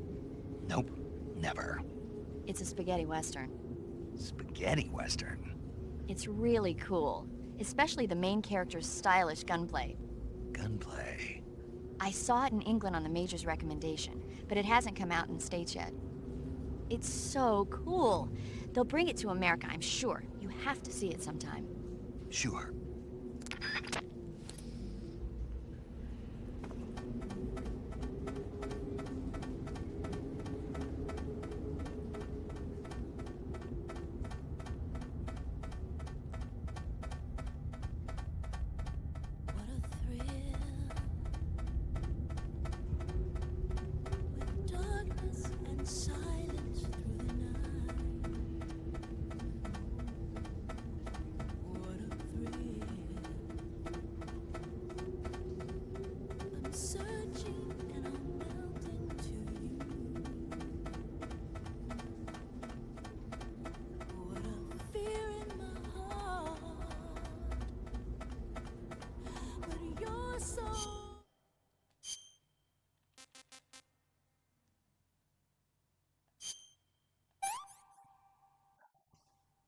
This is really good.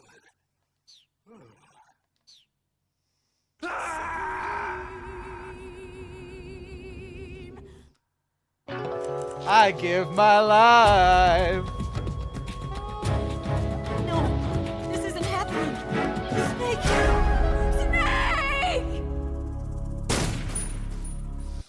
Snake! Okay, for real this time. For real this time.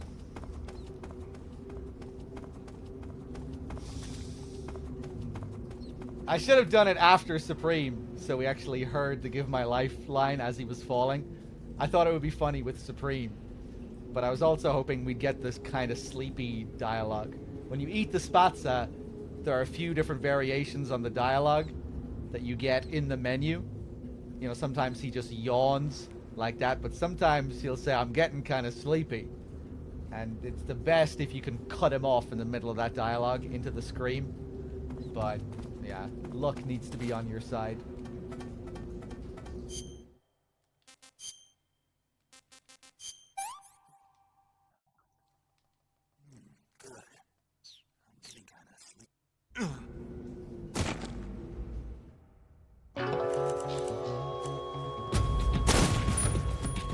Okay, right, for real this time.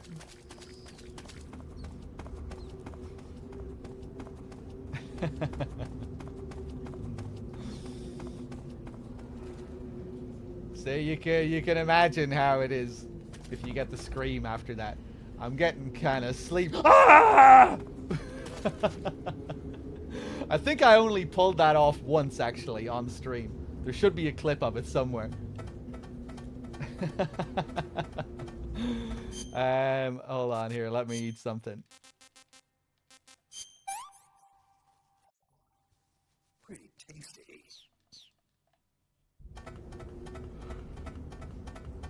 Do you have the clip, Neoletta?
Hey, bravo, Cynthia Harrell.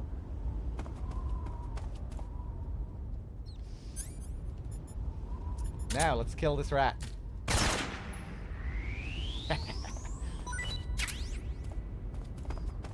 Crime. It's the way I fly to you. I'm still in a dream, Snake Eater.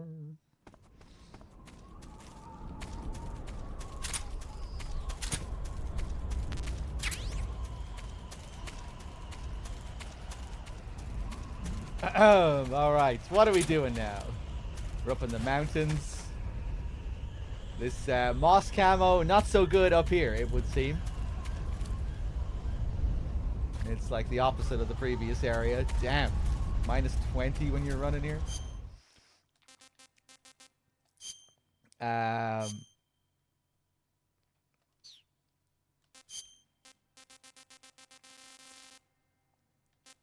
got animals. The animals camo is the best here. Better than the desert camo.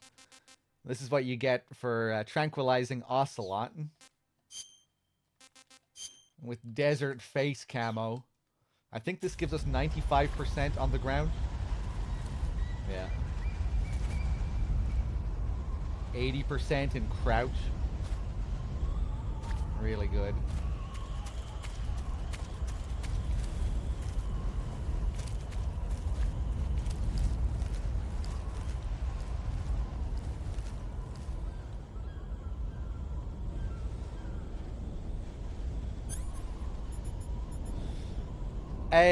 How does the minus even work? It just means you'll be seen from a farther distance. At an even longer range than it was at like 10% or 0. You know, it's just adding another 10 or 20%.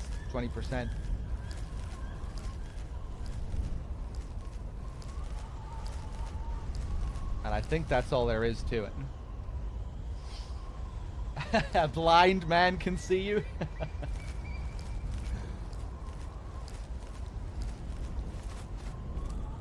All right, I think we'll go sniping here. I usually just pop them off here.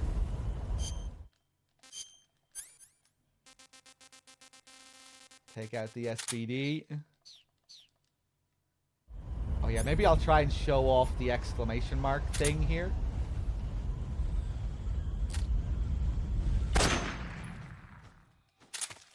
HQ respond. Nah. This is HQ. Patrol here. We're under enemy fire. Enemy's position is unknown. Going into alert formation. What's going on? Respond. Patrol here. We're under enemy fire. Enemy's position is unknown. Going into alert formation. Acknowledged. Sending reinforcements. Use extra caution.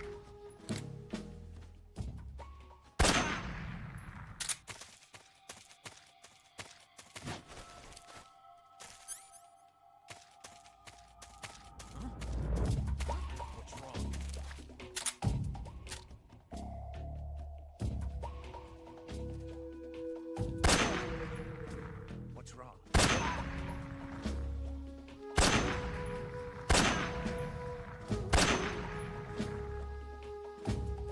It's the enemy!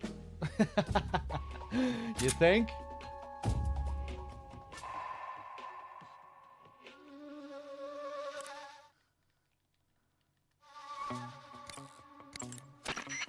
You found your way to the mountains, I see. There's an underground tunnel near the top. You can use it to sneak into Groznygrad. But Eva said the door to the tunnel is sealed off. Yeah, she's supposed to bring me the key. First, rendezvous with Eva and get the key from her. The rendezvous point is in the ruins at the summit. The summit is still further up the mountain. Keep heading up towards the summit. Snake, paramedic has something to tell you. Snake, the altitude in those mountains is pretty high. That means the oxygen concentration in the air is lower than normal. When there's less oxygen in the air, naturally you'll be breathing less oxygen as well, and the oxygen content of your blood will go down. In other words, you run the risk of becoming hypoxic. Hypoxia is a very serious condition. In the worst cases, it can lead to pulmonary and cerebral edema. I don't think you need to worry right now, but all the same, be careful. So, what do I need to be careful about? In high-altitude areas, you will tire quicker than normal. Okay. Snake, climbing uphill takes a lot of stamina as it is, but on top of that, the air up there is thinner than normal. You're burning through stamina a lot faster now than ever before. Keep an eye on your stamina gauge. Be sure to eat something to restore your stamina before you run out. Really, Pyro, this is, you always hated the mountain area? I feel like this is usually an area that people like quite a bit in this game. It's probably one of my favorite sections as well, just in terms of how it feels to stealth through these areas. They're fun stealth sections, I think. Particularly the last area with the trenches. I've always really liked that spot. But yeah, I guess they can be a bit of a pain as well. The second area says it's usually the trickiest for me, I think.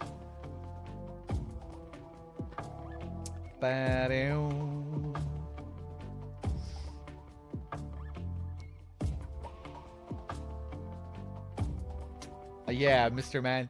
I always take the easy mode approach in this area during marathons. Just sit back and snipe them from afar.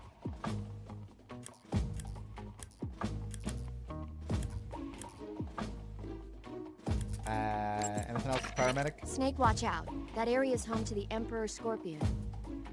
The Emperor Scorpion is said to be the largest scorpion in the world. Its venom is a potent neurotoxin, so take care that you don't get stung. If you do get stung, go into the survival viewer and use Cure to inject yourself with serum right away. Okay. So how's it taste? Not very good, I'm afraid. Oh.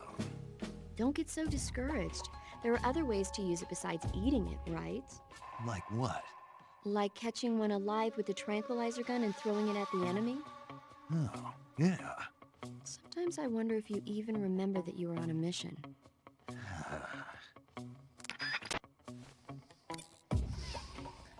She's actually referring to acute mountain illness, but it's not like Snake's gone up Mount Kilimanjaro in 20 seconds. Right, yeah, I knew that was a real thing, alright. Snake, climbing uphill takes a lot of stamina as it is. Yeah. Treating serious wounds. Burns happen when you're engulfed in flames or get... Actually, I don't want to keep calling her because I want to wait. I don't want to get the vulture call until we've eaten the vulture. Another cool thing here, you can see how the vultures feast on the dead guards here. Except, where the fuck are they? Ah, they're over there, right, because that's where all the dead guards are. Yeah, you can see them munching.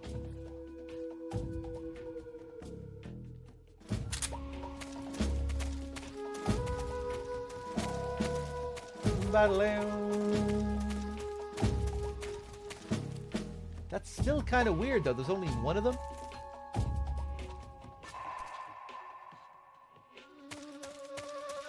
I think the bodies down here might have disappeared.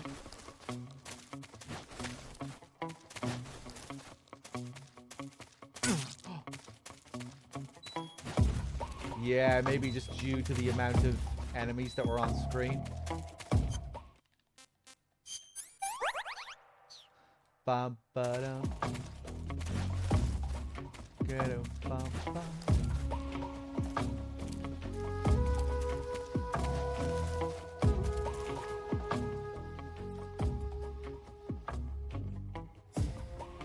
I want to leave this last guy here because I want to try and show the exclamation mark thing if I can.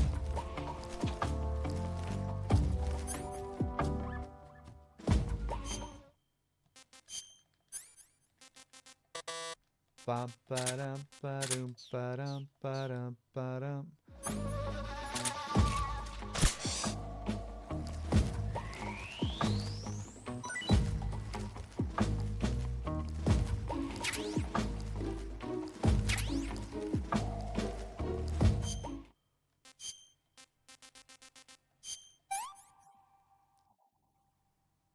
go for seconds.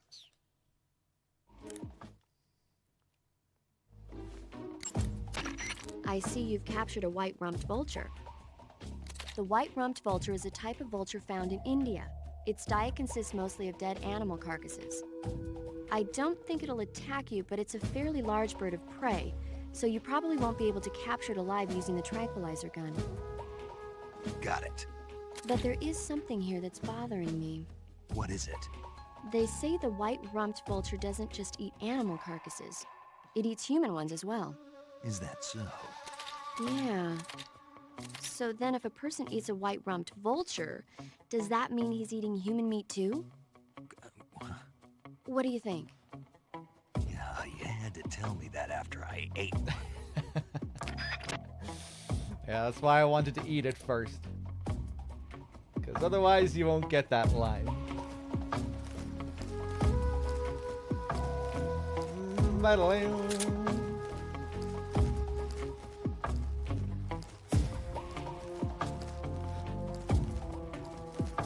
Let's see, how many magazines do I have? Just one. I always only have one magazine.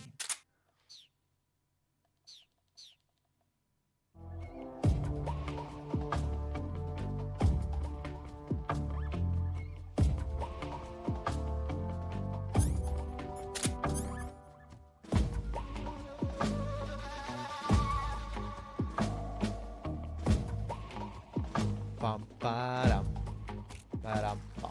Come in, HQ. This is HQ. Patrol here. Unable to determine the problem. Understood. Resume your patrol. What's wrong? Oh, God. You've been in front of these bodies the whole time, man.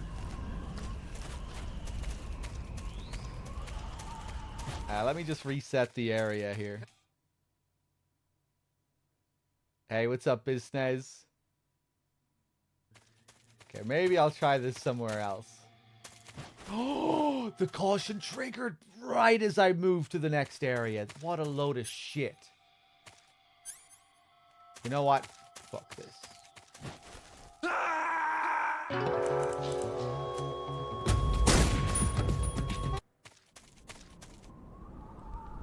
Those guys still there? Oh, Jesus. What's wrong? This might be a good way to do it, though. Hold on. What if I shoot that exclamation mark that he has above his head right there?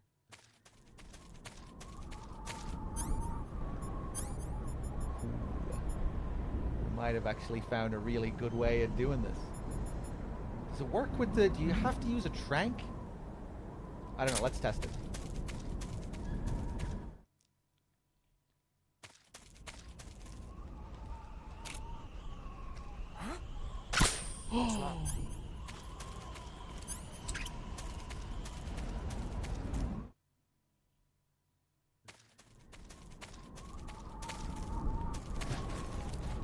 This is a good strat. Completely accidental strat, but this should be a good way of doing it, I think. What's wrong? Okay, maybe it has to be a Mark 22. Because I think that was on point.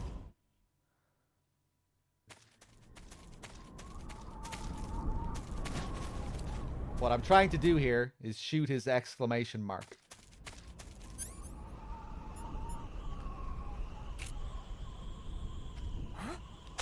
What's wrong? Fuck!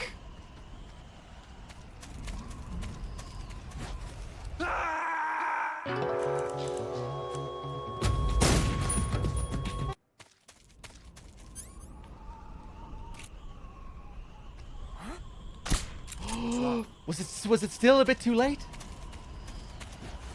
We're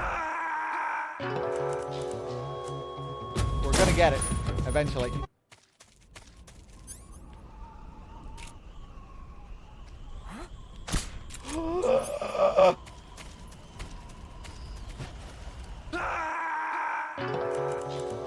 Maybe it can't be any exclamation mark. Maybe it has to be like a distraction exclamation mark or like an exclamation mark that I caused directly.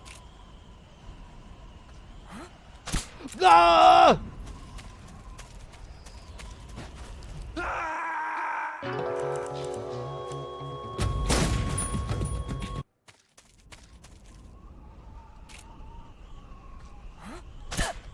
Got him!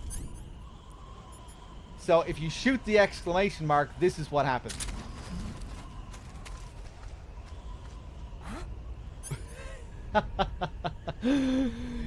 They do a drunken dance.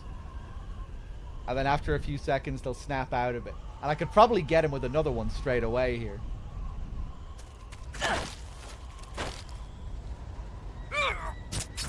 So there you go. If you haven't seen that before, now you've seen it. You can do the same thing in MGS2, by the way. Shoot their exclamation mark, and if you do, they stay stunned for a few seconds. You don't get an animation like that. Instead, they just look up to the air. They have a little bubble above their head, and they just kind of stand still with this droopy kind of expression. And in MGS3, it has the same effect where it kind of stuns them for an extra few seconds. But they have that little dance as well.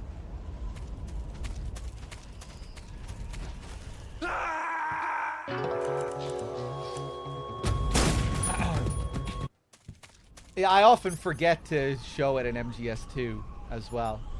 So occasionally it'll happen just by complete chance. Like, that's how I found out that it was even a thing. Like, I was trying to go for a headshot, and I shot their exclamation mark by mistake. But yeah, they have this unique stun. MGS4 doesn't have it, to my knowledge, no. I think only 2 and 3 have it.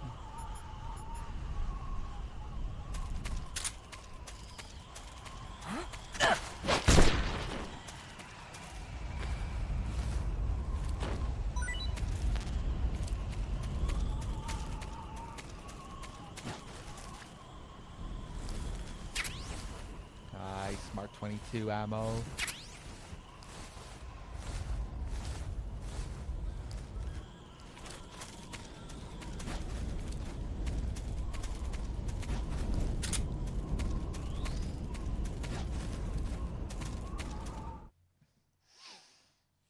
Okay, here I'm gonna take out my gun, get an instant headshot on some guy that I can't even see. For some reason, Snake automatically laser focuses on a guy's head there.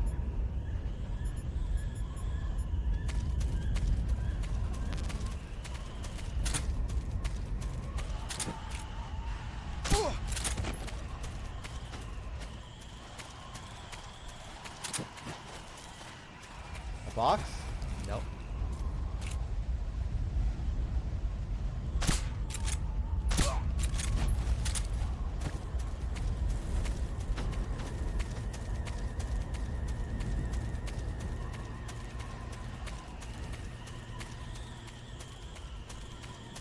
Ooh, am I gonna be fast enough here? Hello? What's this box doing? Nothing. Aw, that's a shame. At least I got him straight away.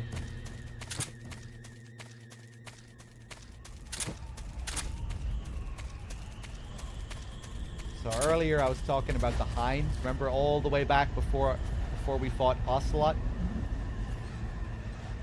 There was that area with the Hind. If you don't destroy that Hind, you have to deal with it. Here, it'll be flying around, patrolling, looking. But if you do destroy the Hind like we did, instead you have to deal with these guys, these flying platform guys. They're not usually here. They'll only be here if you destroy the Hind earlier. Which makes things a little trickier here. The Hind is really not much of a problem at all to deal with.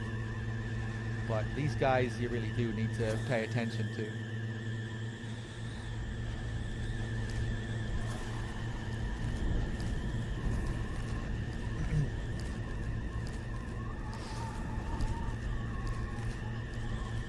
It's a pretty cool little detail with these guys as well. If I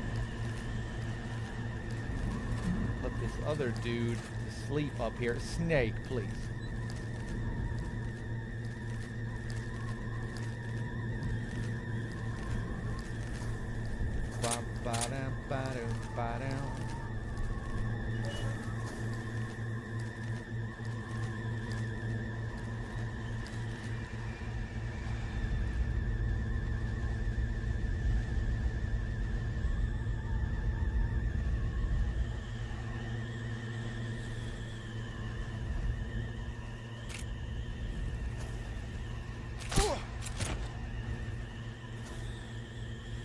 If you trank the flying platform guy, does he fall out of it to his death? Not out of it, he falls with it to his death. But it doesn't count as a kill.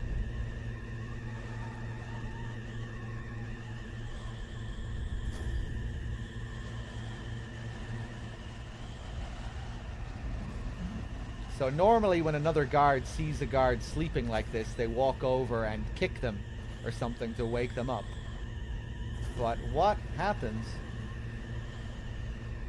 if the sleeping guard is only surrounded by flying platform guys? Let's see if he notices them. He should here. What's wrong? Yeah.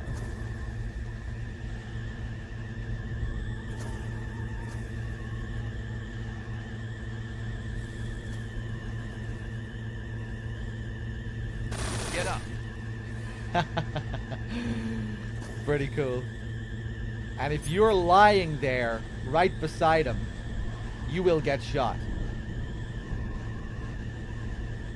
The first time I discovered this, it scared the shit out of me.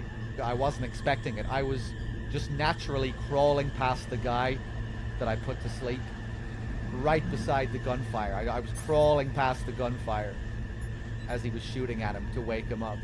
It scared the shit out of me.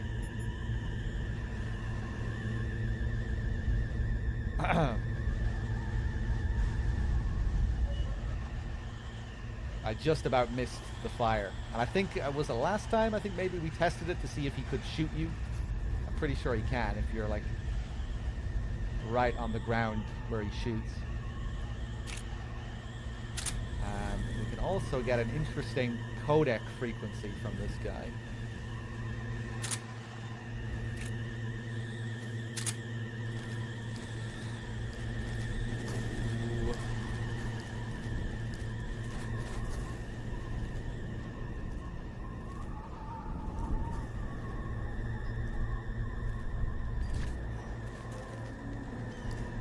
Wait for this guy to come back.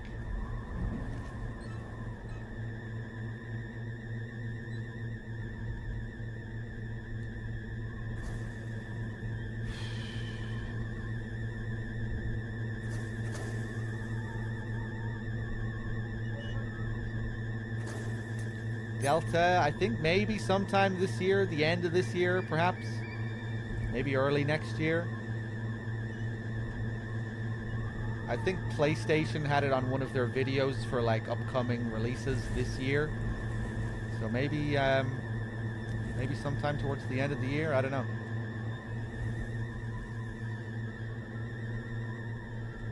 Okay, I think I should be safe now, hopefully.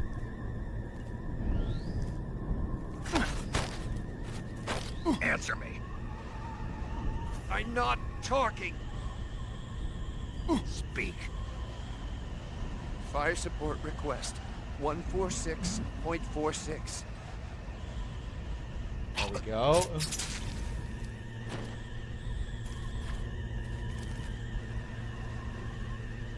You need to interrogate him first, or else the frequency won't work as well. That's another little thing. When it comes to these fire support frequencies, you have to get the frequencies from the guys before they'll work.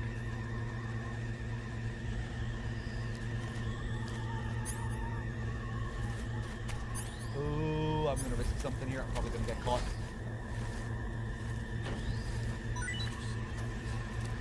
Yeah, just seeing things.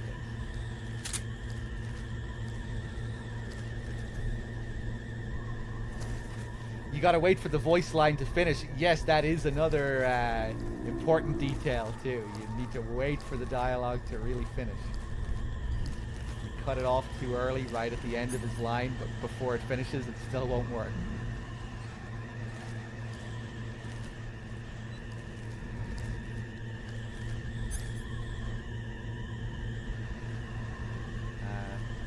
work in this area, does it? Or if it does, you don't get anything. It's kind of a useless fire support, but...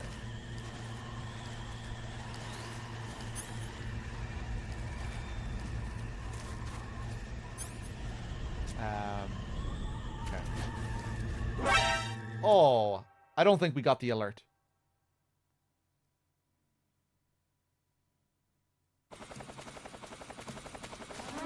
Oh, we did. Okay, good time for a fire support, I guess.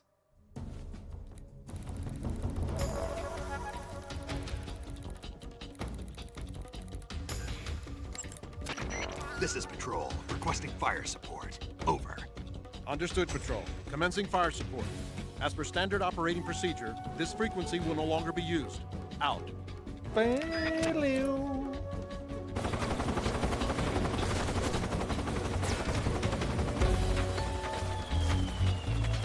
Please kill someone.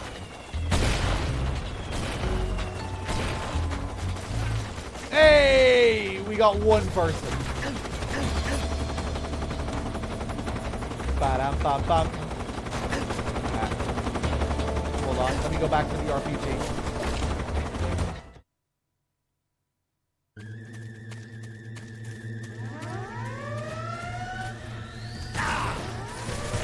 Wow.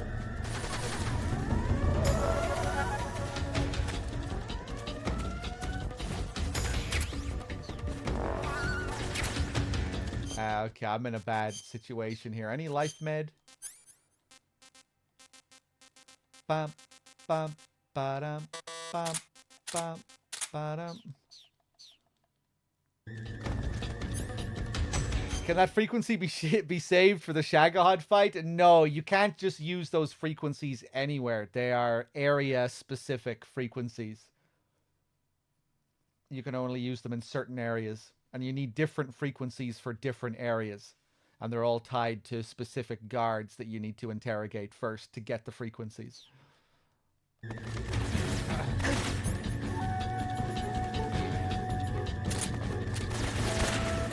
my god. I'm dead.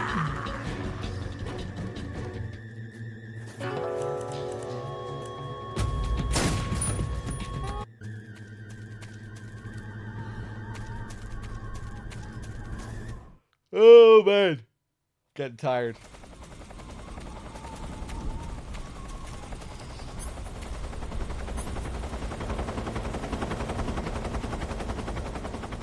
Go.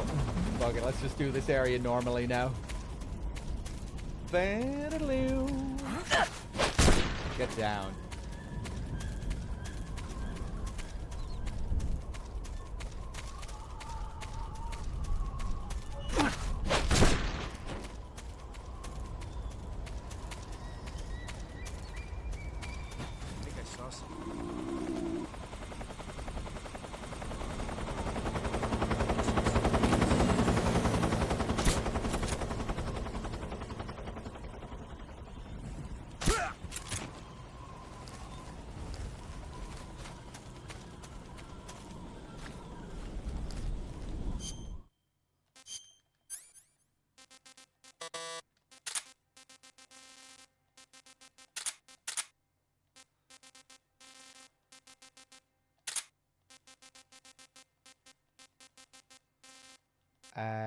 Oh, I didn't get the RPG again. Ah, fuck it. It's okay.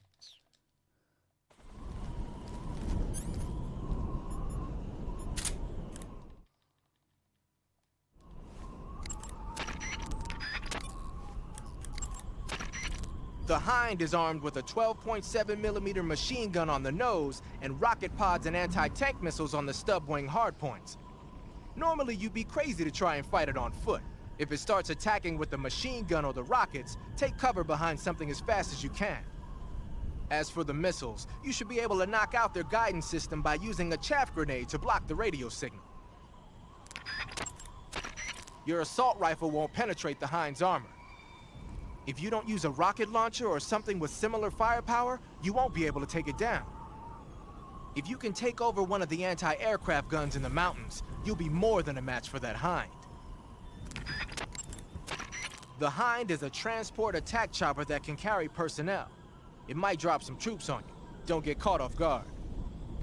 I was trying to get it to drop troops during the last playthrough, but I'm still not sure how to do that. Does DRK ever show that? Them dropping troops? Because I'm not sure what you need to do to see that. If that's possible. Fucking Peace Walker style. That'd be cool. Maybe I have seen it before and I can't remember. The Hind is protected by heavy armor, but a rifle bullet... Yeah.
Well, that was quick.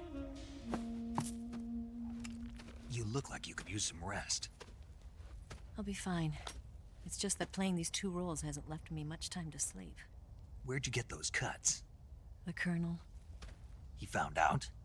If he knew, I'd be dead already. No, this is his hobby. He's a sadist. He gets pleasure out of making people suffer. He's scum.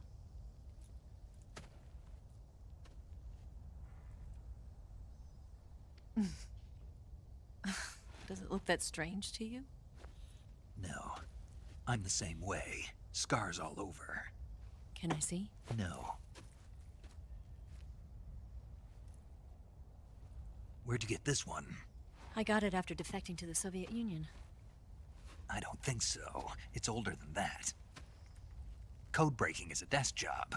Where'd you get this kind of scar? You really want to know? Well, too bad. A girl's gotta have some secrets, you know. But enough about that. You've got to get going. The Phase 2 trial of the Shagohod is about to start, and it looks like someone might be coming to spoil the party.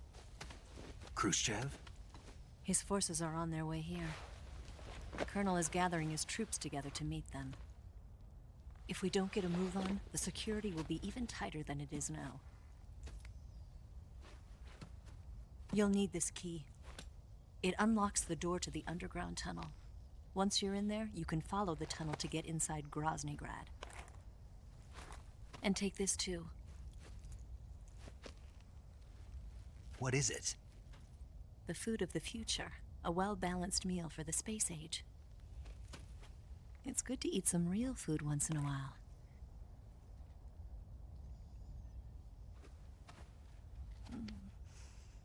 I'll bet if I kissed you, you'd taste like a wild beast.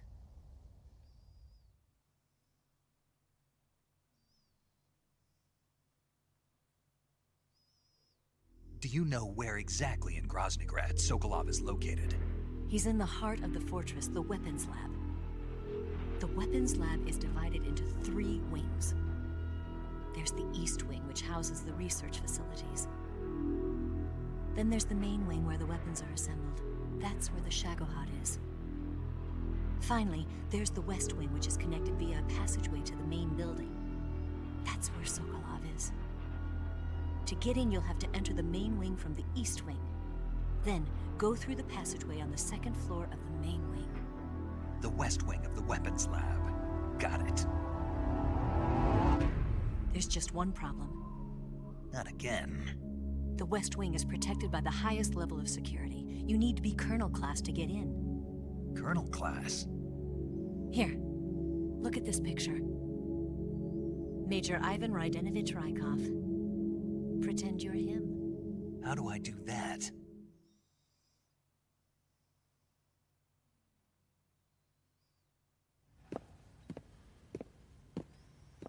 Steal his clothes.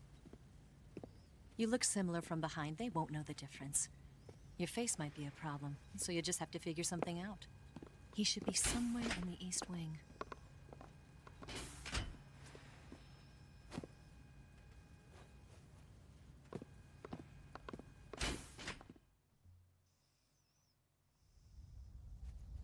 All right.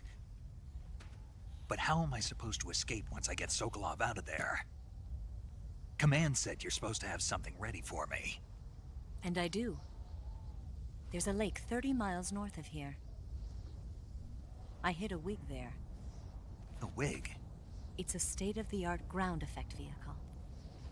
A ground effect vehicle? I can't fly one of those. That's okay. I happen to be an excellent pilot. Taking off from a lake is trickier than it looks. It's not like riding a motorcycle. You've got to be more delicate. Of course I will. You've seen how good I am with the bike, right?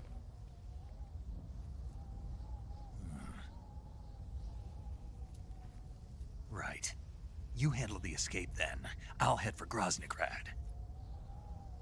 Wait a minute. There's something I wanted to ask you. What?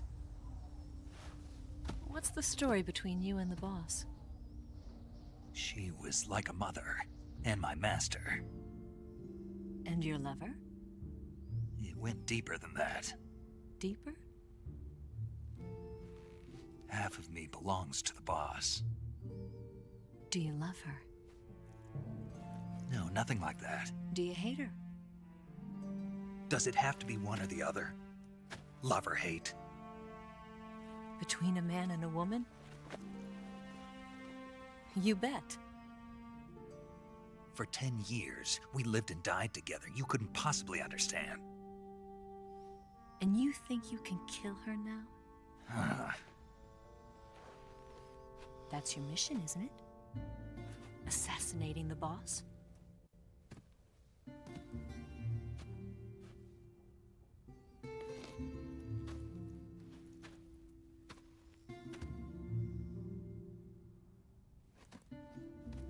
Snake? Is there anyone you like? Someone special? I've never been interested in other people's lives. You were interested in the boss. She was different. Really? How do you feel about me? I should be asking you the same question. Me? I can fall in love if it's part of the mission. Even with you.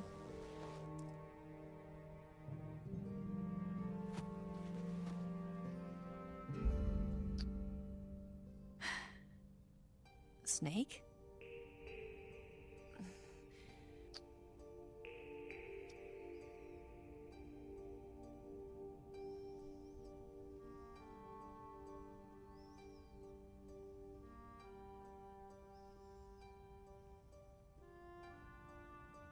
What's wrong?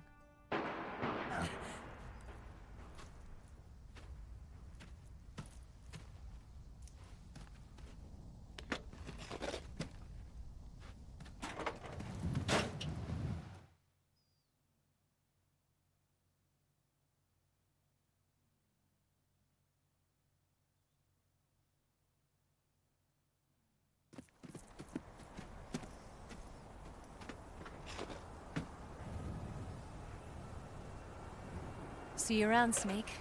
Take care of yourself. What about you? I've got to hurry back and play my other part. Are you going to be okay? Not sure. They're not stupid, and they know there's a spy. There's no way you could have gotten this far all by yourself.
Colonel. Did he talk? No, he died before I could get it out of him.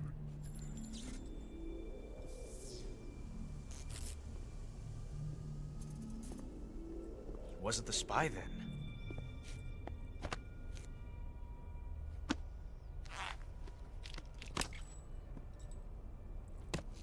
Look at this. A transmitter? Exactly. Planted to keep someone informed of his location.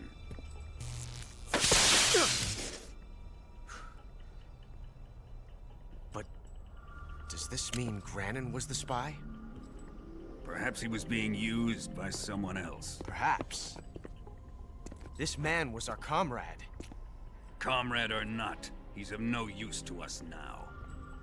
I don't approve of your methods. I don't need your approval. I'm in command here. And that nuclear shell? Still feeling sore about that, are you? What are you gonna do? Report it to the authorities? This is war, Major. A Cold War, fought with information and espionage. We must root out spies wherever they hide. It is kill or be killed. Potential threats must be weeded out. Your feelings are a menace to the unity of our organization. Someone is guiding the enemy's hand. A single man can only accomplish so much. Make no mistake, there is a spy among us. But casting suspicion on our own comrades... The C3 explosives have been stolen. You think it was the American? No. He could not have reached this fortress yet. Then... who?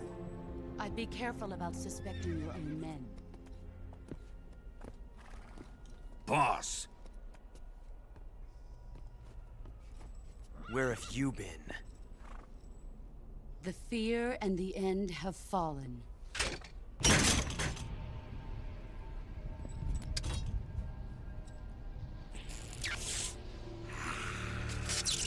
Damn it! CIA dog?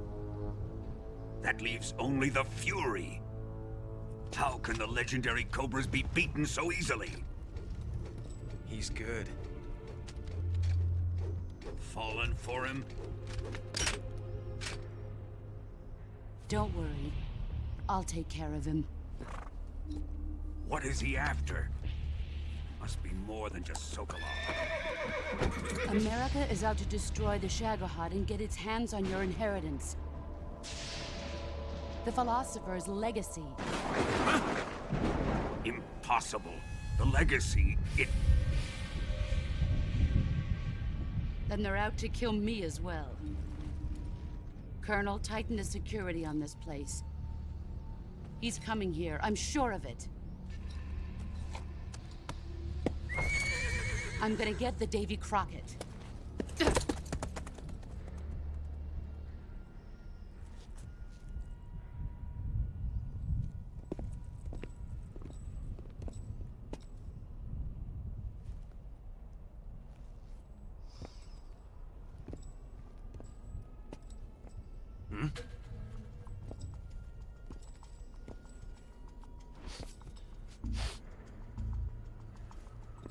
Perfume.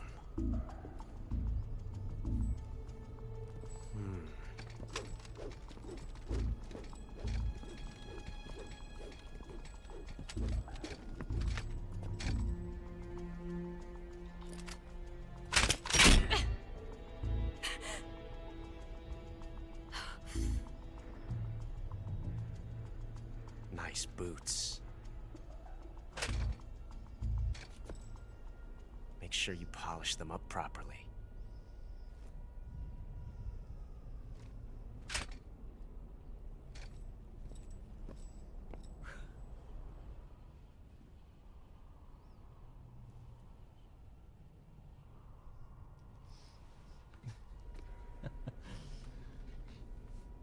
I love her little look up at Snake at the end. That's what makes it.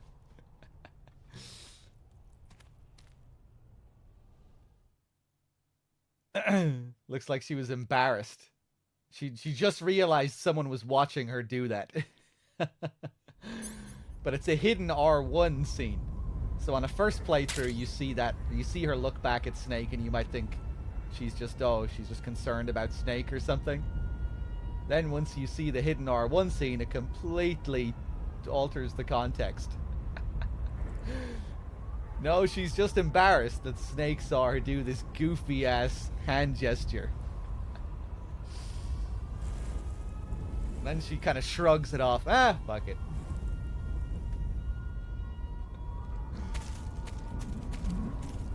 I'm always really impressed by the draw distance here.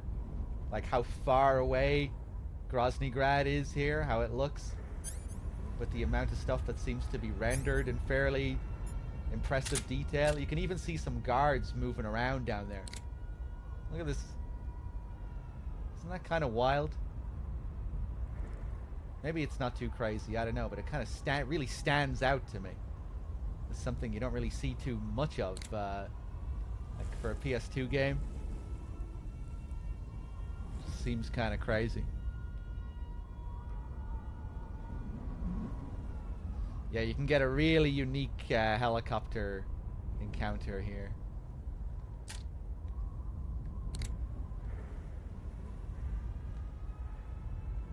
Even the containers there are pretty detailed.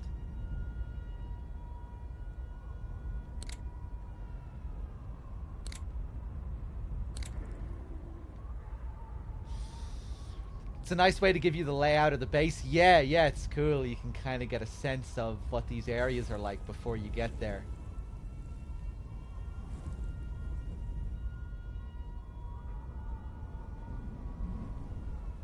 Because you do get to explore that whole section. That's the first area of Grozny Grad.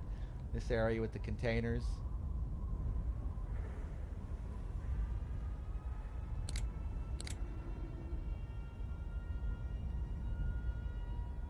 Guess it is just one guard down there. Is there anyone else?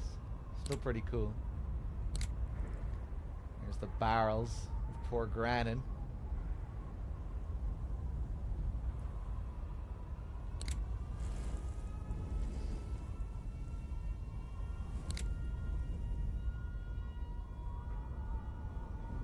It's cool. You can even see the door in the corridor there.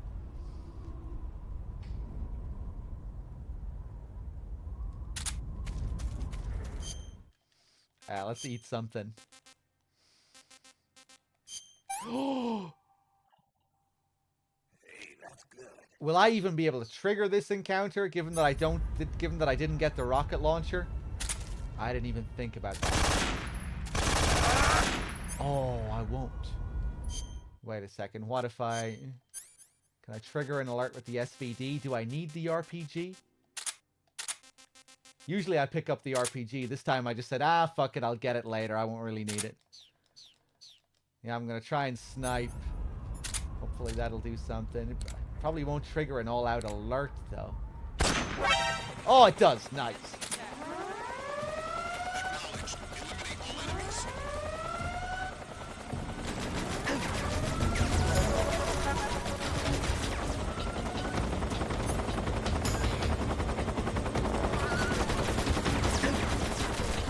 I think I might need to destroy one chopper first, though. Ba-dum, ba-dum. Ba-da-da-doo.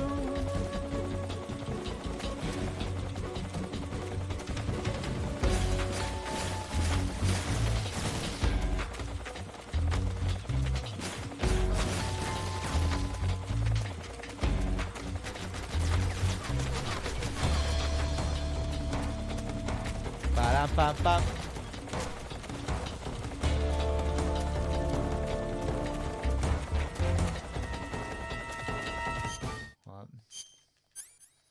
Bam, bam, ba-dum.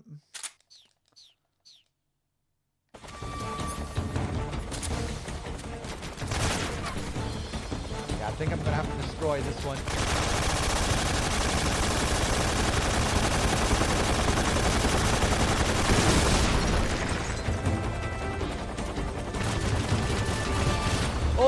Oh, sick. Fucking Dr. Robotnik's dead. That was a Sonic the Hedgehog 1 death.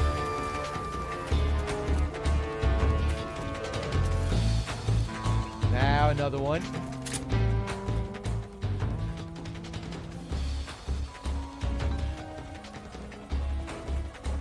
Now this guy should do something really unique. I don't think the first one ever does it. Oh!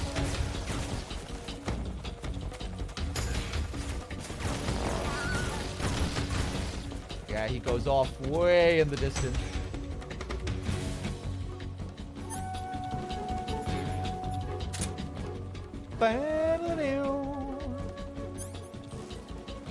This is just an infinite alert, by the way. These choppers will just keep coming.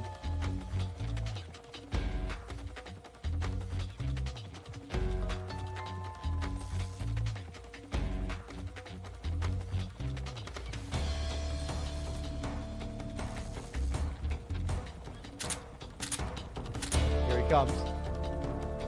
Oh!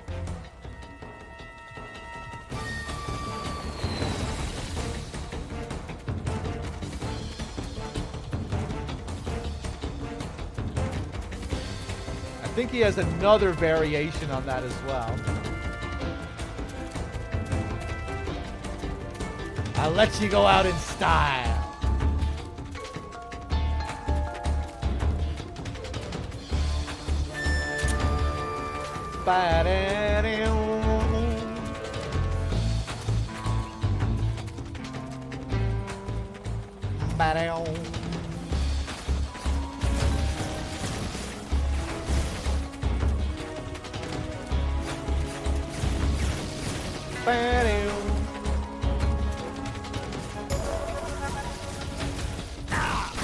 Fuck. He's probably gonna kill me with it this time.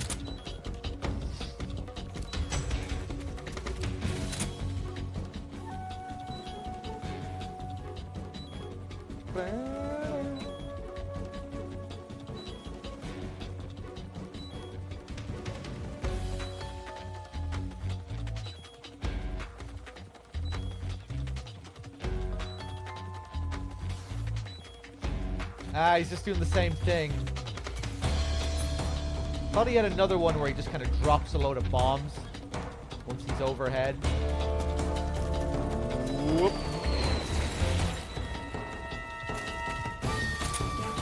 Alright, I've had my fun.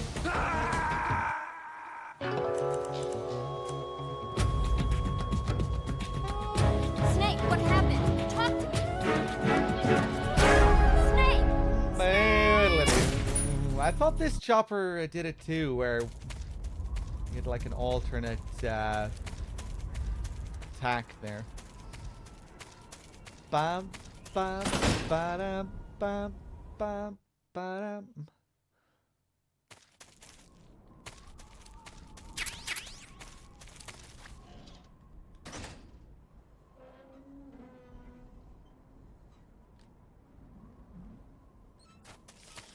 Karatans? Oh yeah, I haven't been pointing out all of the Karatans in this playthrough. It hasn't been a Karatan run. I never do Karatan runs. Well, very rarely. But I don't think I've ever done one for an in-depth, you know, during a marathon.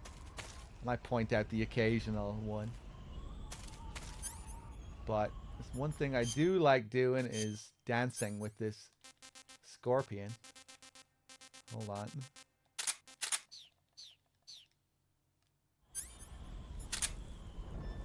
Yeah, there you go. We're dancing.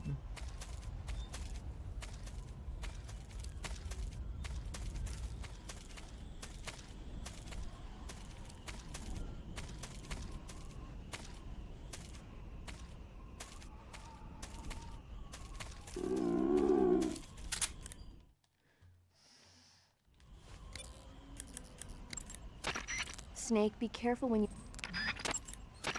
The horse the boss was riding sounds like an Andalusian. Andalusians are from the region of Andalusia in Spain.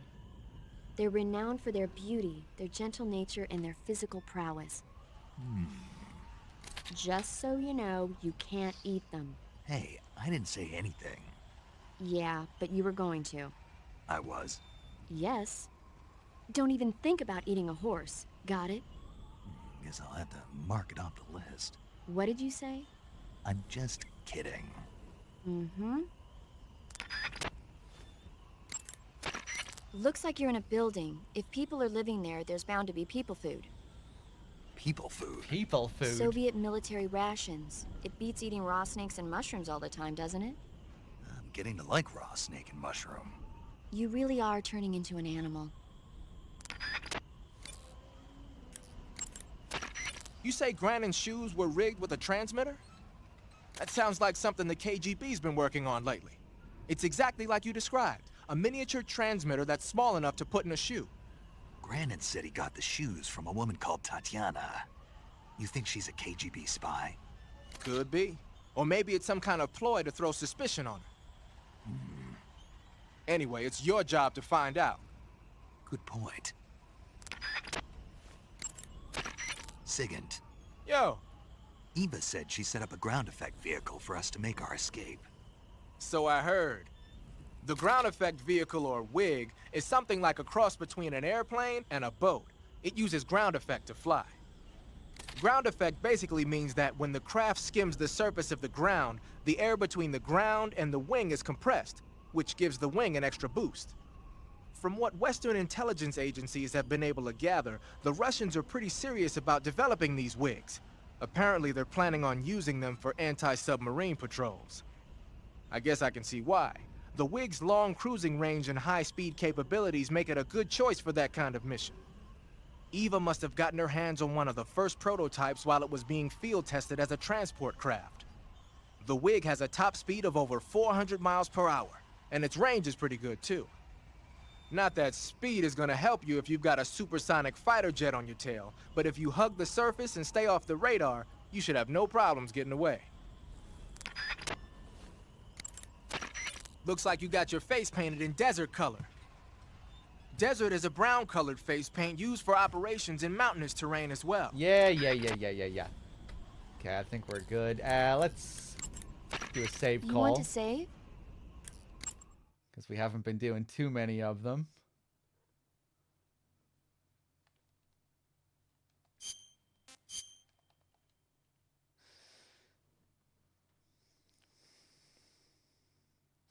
Bum, bum, ba-dum. Snake, have you seen the movie Them? No. It's about these giant ants that appear in the desert of New Mexico after a nuclear test. The army tries to fight them off with flamethrowers. The ants were so big that they filled up the entire screen. The whole movie theater was screaming. An ant that big could make a good meal. Yeah, well, if you find any, don't eat them. Come on, they're not that bad for you. If you end up growing huge like that, you won't have any place left to hide. Just like a Gurlugon. You want... Chin up? Yeah, Mr. Matt, I wouldn't know the first thing about it. Oh.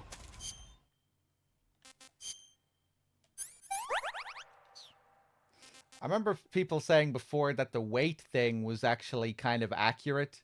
You know, because they lose one engine and then Ocelot weighs them down. I heard people say that, like, the thing is basically like a glorified hovercraft. That one more person might actually cause those problems, especially with the engine blown up. But yeah, I wouldn't know the first thing about those ground effect vehicles. Let's eat this Markor. Hey, this works. And this rat. Bum, bum, ba-dum.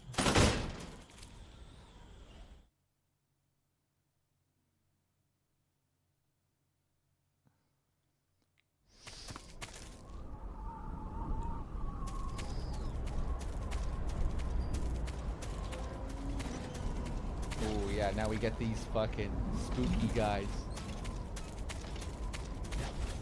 Oh, snake.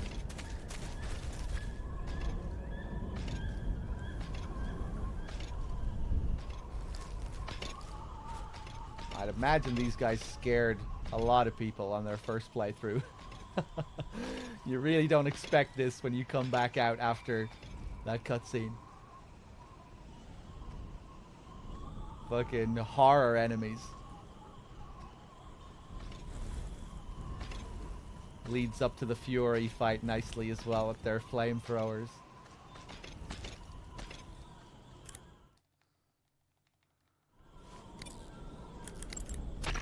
You seen any enemies equipped with flamethrowers? Those flamethrowers are M2s. They were first used in World War II during the invasion of Guam. The M2 uses pressurized nitrogen gas to fire a fuel mixture of napalm and gasoline. It comes in handy for torching places that are tough to secure with conventional firepower, like trenches and bunkers and pillbox enclosures. Watch out though. Get hit by a flamethrower in a narrow spot like a closet or a trench, and it's barbecue time. Don't wander too close to an enemy carrying a flamethrower. If you need to take one out, try sniping from a distance so the flames can't reach you. What are they doing with American-made flamethrowers anyway? Well, like a lot of other Western weapons, those M2s were probably jacked for research purposes. But if they're actually using them, man, they must really have it in for you. What do you mean? The flamethrower is heavy, short-ranged, and can only be used for a short period of time. Not only that, but when a flame trooper gets captured, he's almost always put to death. Basically, it's a bad idea all the way around to use flamethrowers unless you're sweeping. And despite all that, they're keeping them at the ready just for you. What do you think of it? They're out for revenge. Well, you've offed an awful lot of Volgan's men out there. No wonder they hate you. It's cool. That little detail at the end will change depending on how you've played the game. Their reasoning for being here. That time, Sigint said, you know, I've offed a lot of Volgan's men, so that's why they're here, to take revenge for their fallen comrades. But if you haven't killed anyone, the reason will be the Cobra unit, to take revenge for all the members of the Cobra unit that you've offed. I think, anyway, if I remember correctly, that's it. It does change. I think it's the Cobra unit that they give as the reason. Ah, okay, Mr. Man. Yeah, when they gain that altitude and they, like, fly over the mountain at the end of the scene.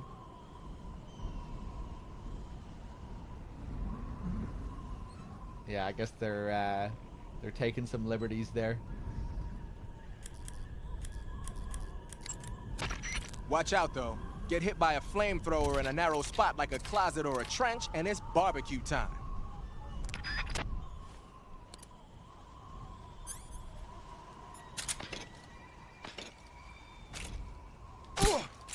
Oh, man. I think I'm going to go back down to the previous area to get the rocket launcher, even though I don't need to do it, but I'm kind of intrigued to see if the flying platform guys are still there when you go back. Who's that? Oh, I wasn't even paying attention, man.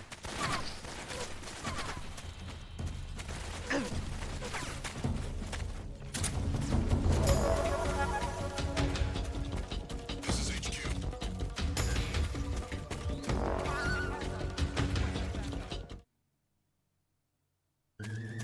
Yeah, they're still here, all right.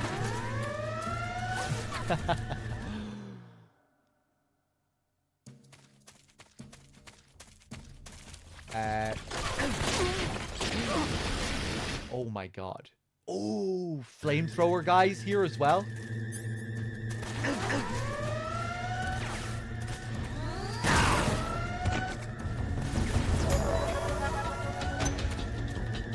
Just kill me, just kill me.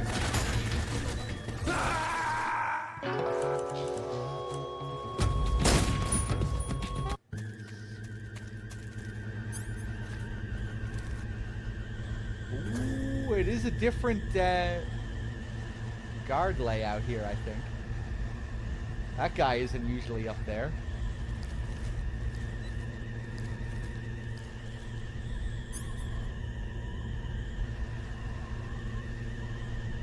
bum, bum, ba-dum. Yeah, different lighting with the time of day. I feel like the lighting around this section is a bit scuffed in general compared to how it is on PS2. It's really noticeable as well during that last scene with Volgin.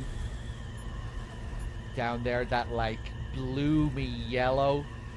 Like it doesn't look like that on PS2 at all. It's yeah, there's something really off about the colors. It can still look nice in certain places. Like I do like how the sun looks in that area after that scene with the chopper, but yeah, it probably looks a bit better in the original as well. Bum, bum, ba-dum, bum, bum, ba-dum.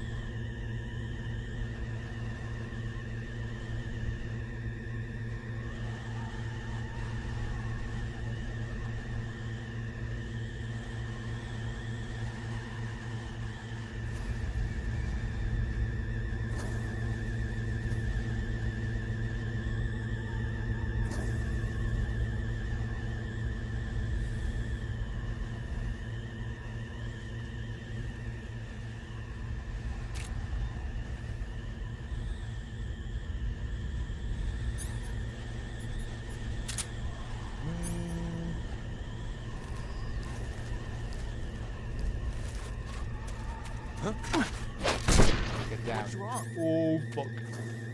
You gonna go over to him?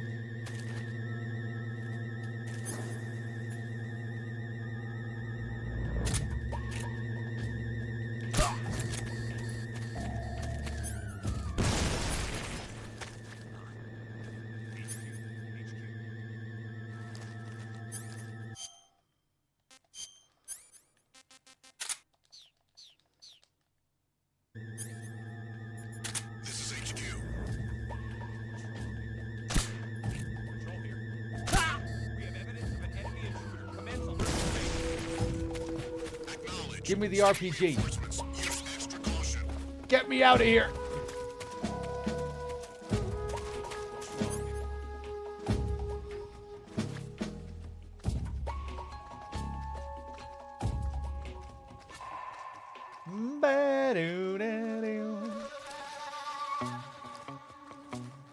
It's just those two?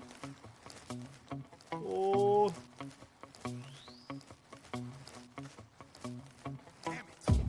Nice. Hey. Aha.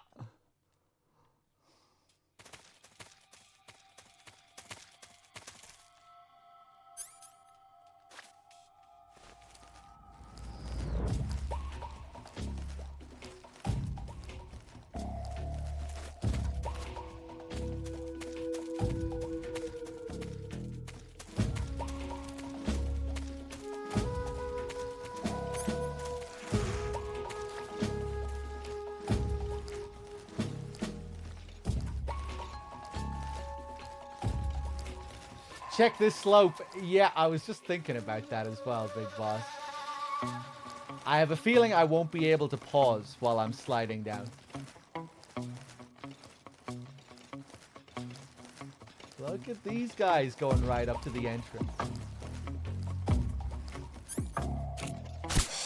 Food.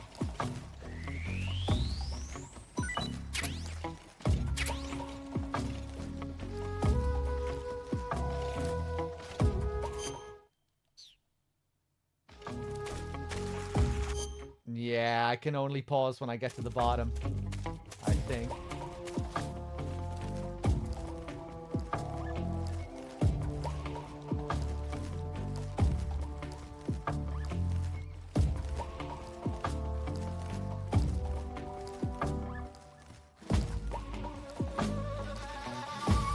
How would they animate that, though? How would he... I guess they could have animated him, like, rolling down the hill after falling asleep mid-slide.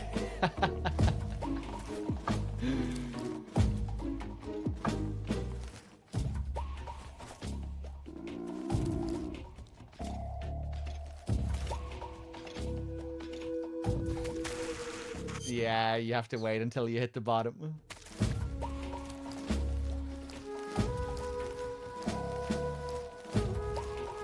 We were just wondering earlier if it was possible to eat while you were sliding. Just to test out the spazza, if you could fall asleep mid-slide.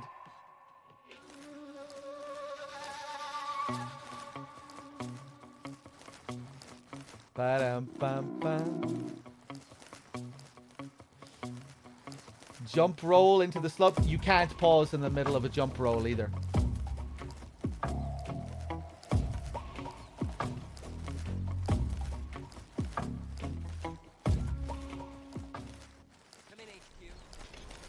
This is HQ.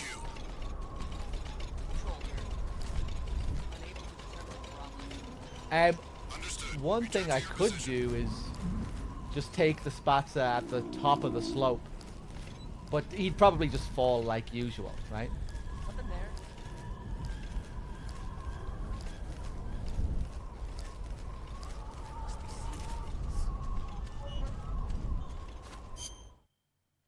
I'm probably going to get caught before I get a chance to do this. Can you eat while sitting inside one of the AAA guns? I think maybe you can. Let's try that next. Let's.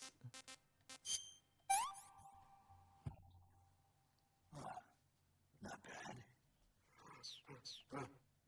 bad. Well, we heard the sliding sound effect there. We kind of got a half slide. We got audio.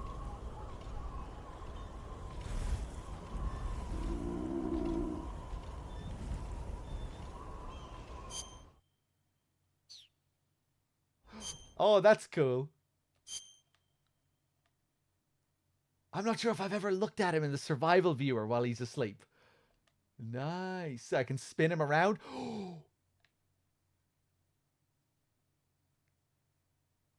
Can we get him to vomit while he's asleep?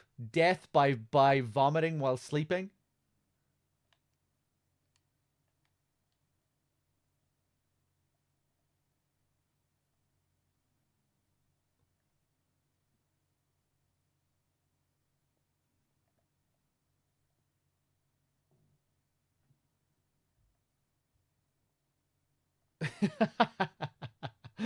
Knight, thank you for the raid. Welcome anyone coming in from Knight's channel. I'm just trying to kill Snake by getting him to choke on his vomit while he's sleeping. But I doubt it's going to be possible.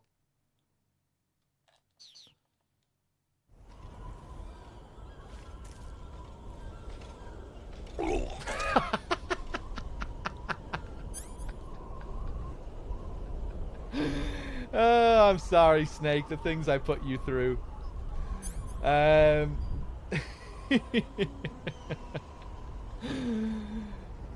guess that spazza was pretty rough, huh?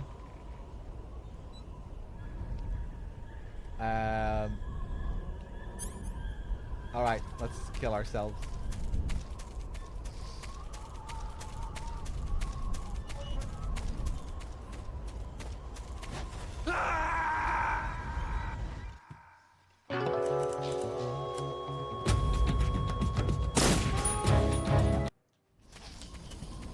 Alright, AA gun.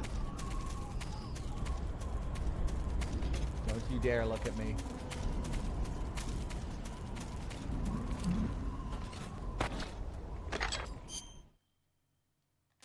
Oh.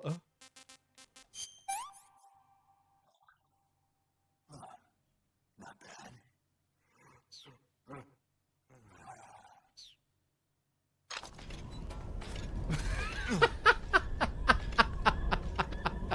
Oh, shit, there wasn't a unique animation for it. That was still kind of funny, though. Actually, no, I need to get out of this because I'm suddenly feeling quite tired, actually. There's something funny about how mannered it was.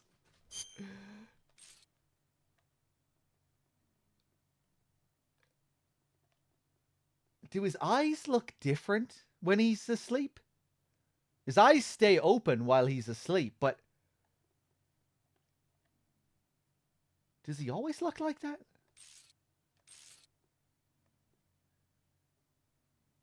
I feel like his eyes look a bit different. They're not as wide, right? They look kind of like half closed or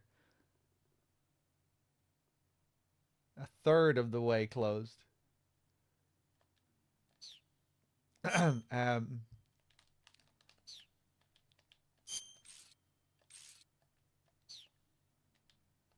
do the thing where no.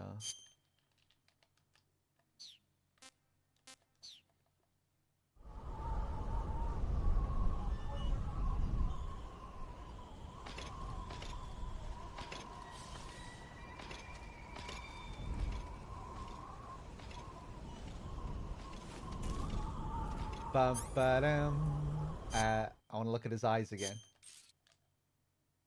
Nah, they're the same.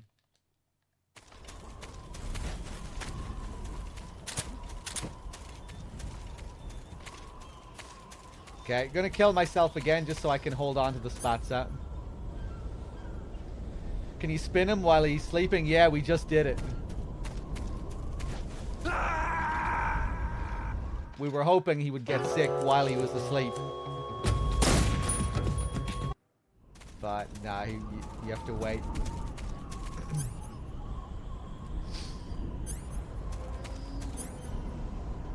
No, you can't open the menu mid-roll or mid-slide.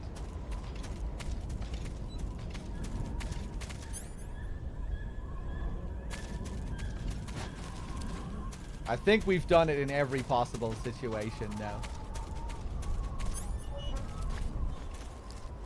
It seems like the only unique one is when you're falling from a tree. Well, there's actually two different ones for falling from a tree. While you're hanging and while you're just sitting on top of a branch, standing on a branch.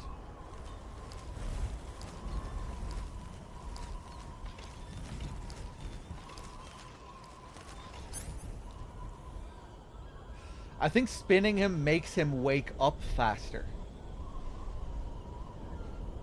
Maybe.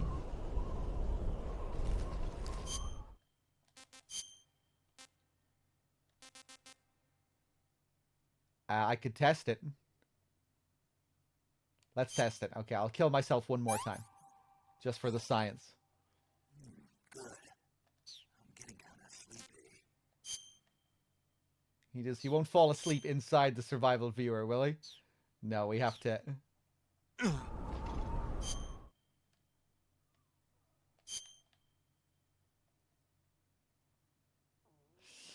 Inside a locker? Yeah, I haven't tried it inside a locker.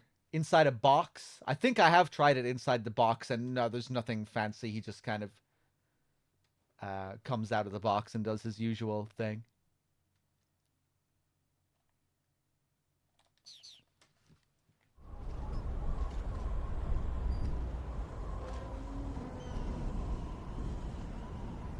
Nah, I think you have to wait the usual amount of time. He's in a different kind of pose here, though, because I put him to sleep while he's on the ground.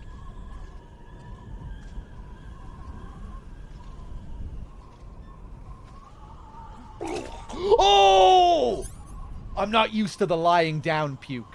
I forgot that he could even do that. But yeah, no, I think that took the same amount of time to wake up.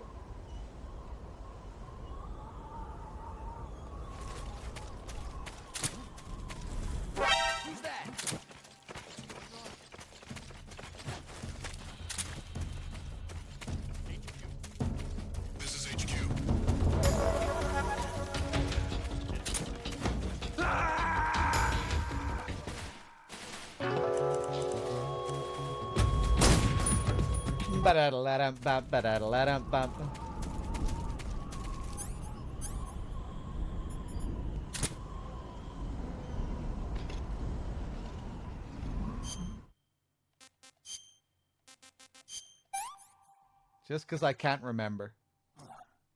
Not bad. Yeah, fuck. Just cancels it.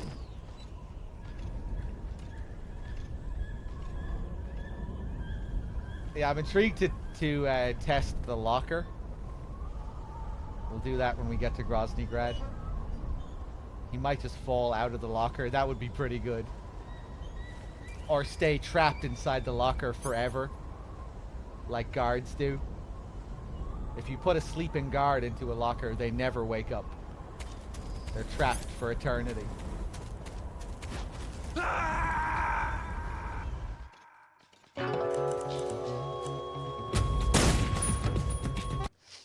Bam, bam, ba-dam, bam. Okay, let's continue.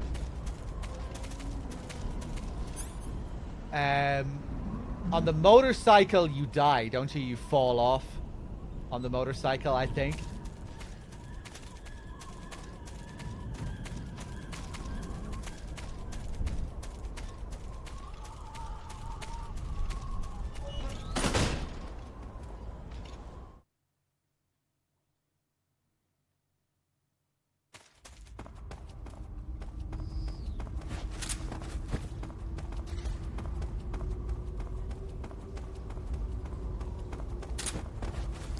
I don't think you can eat during that sniping on the bridge segment. I might be wrong, though.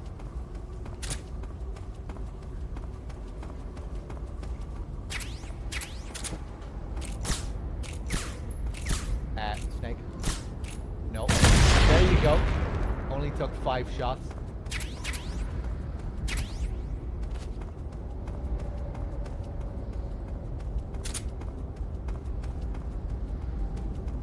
So this next scene is kind of interesting. It changes depending on what you have equipped going into the scene.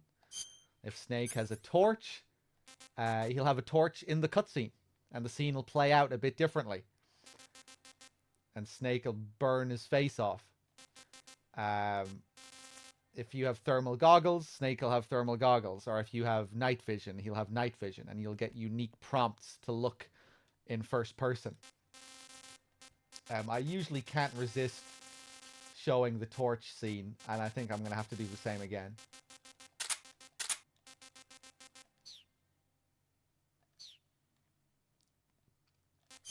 Let's eat something.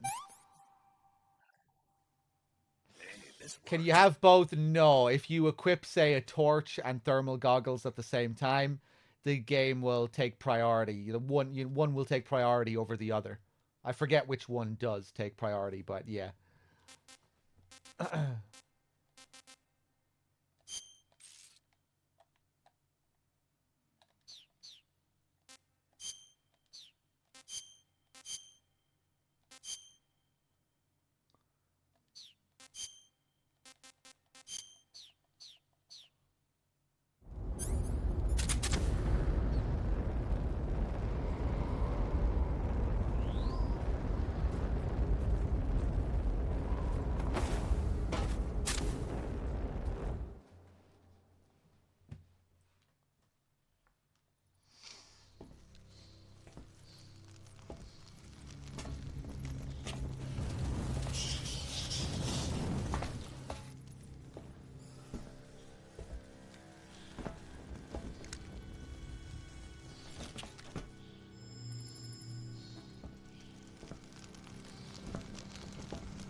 I am the Fury.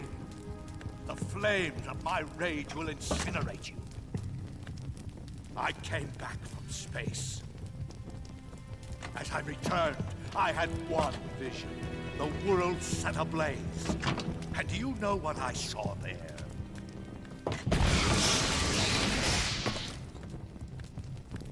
Fury.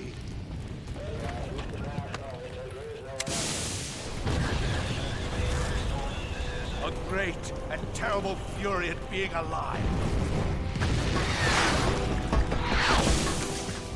Now, you're going to feel the scorching heat of that horrible blackness.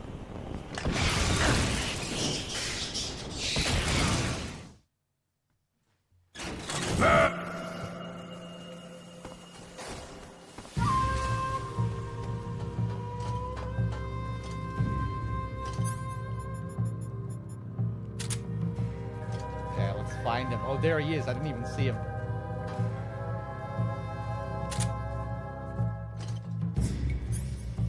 Yeah, Raguchi, I can understand. The Fury's fire is all over the place in terms of hitboxes.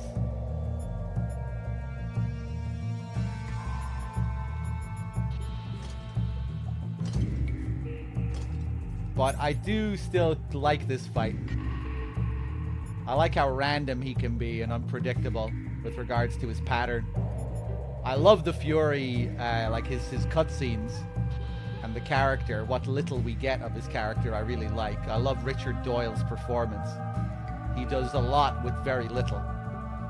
Really communicates just the insanity of the character. And I just like his very strange dialogue in his ending scene.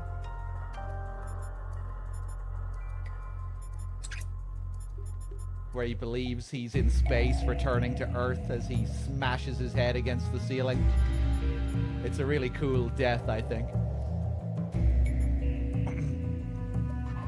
Yeah, I really do like the chaos of the last phase, Mr. Man. The escalation with the music. The music in general for the Fury is great. This slow, kind of brooding first phase, and then out of nowhere it kicks into chaos. It's well done, I think.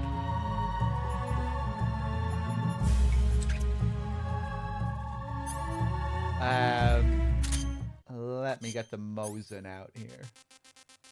The Mosin just destroys him.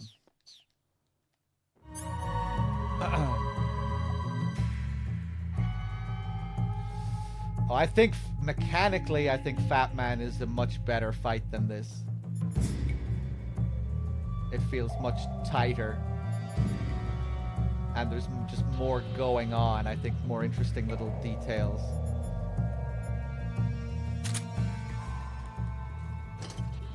Sure is dark.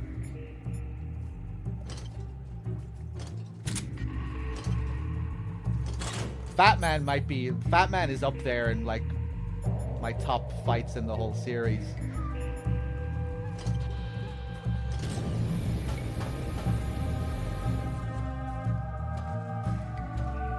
Just because of the experience I had learning Fat Man for the first time, learning that fight on European Extreme blind, fewer things were more exhilarating than trying to figure that fight out for the first time. Just insane, you know, freezing bombs at the last second. Super tense. It's not as interesting now when you know all the ins and outs, and for him to have a chance now, I have to give him a head start and hope You're running low on anger. and hope I, you know, make some kind of mistake. But learning that fight for the first time was amazing.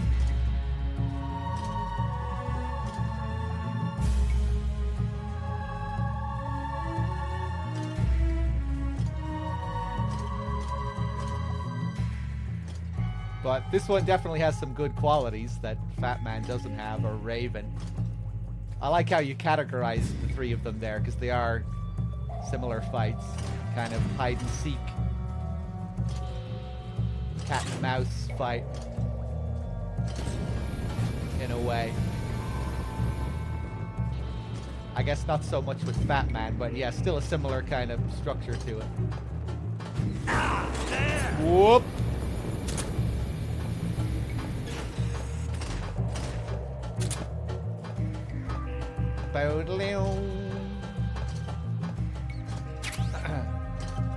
Raven is another really fun one, especially on Extreme. Can be really intense when you're learning it for the first time. He's just non-stop on extreme, running at you full speed for the whole fight. Whereas on lower difficulties, for the first half of the fight, he'll be slow. You know, he'll kind of trudge around a bit, and then he'll speed up.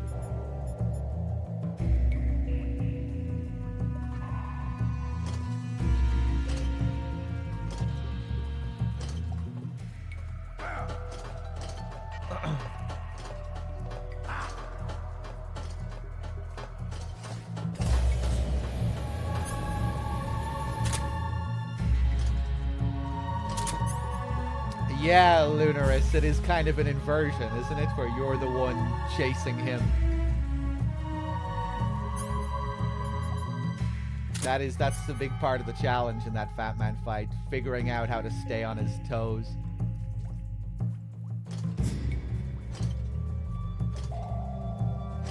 You're not getting away from me. Okay, I swear I'm gonna start shooting him here eventually. Over here. Over here.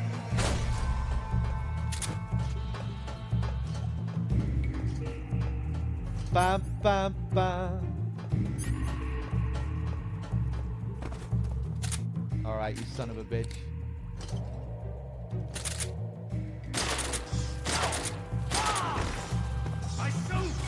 Look at that damage. Here we go. Not bad.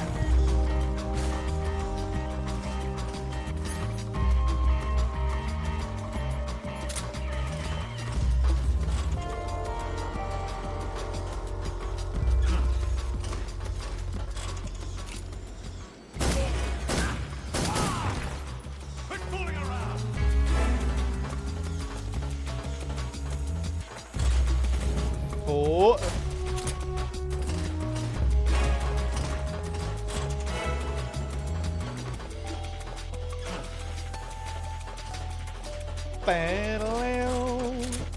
Oh. Give in to your hate. I love this effect with the spray. You can shoot the pipes here.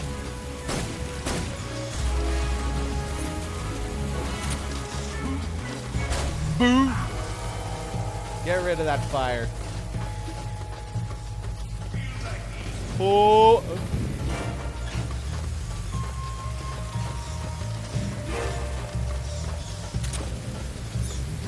Whoop!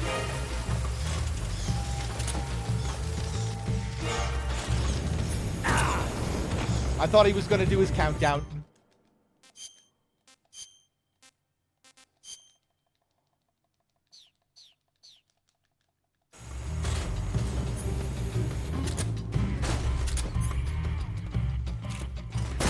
Oh, nice! Look at that damage!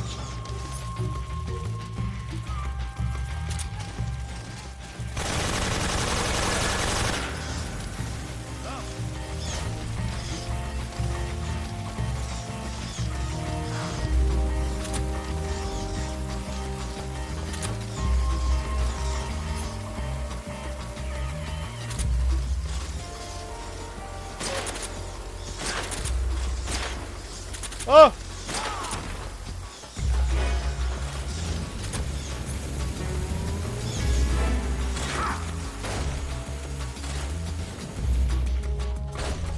Dear God.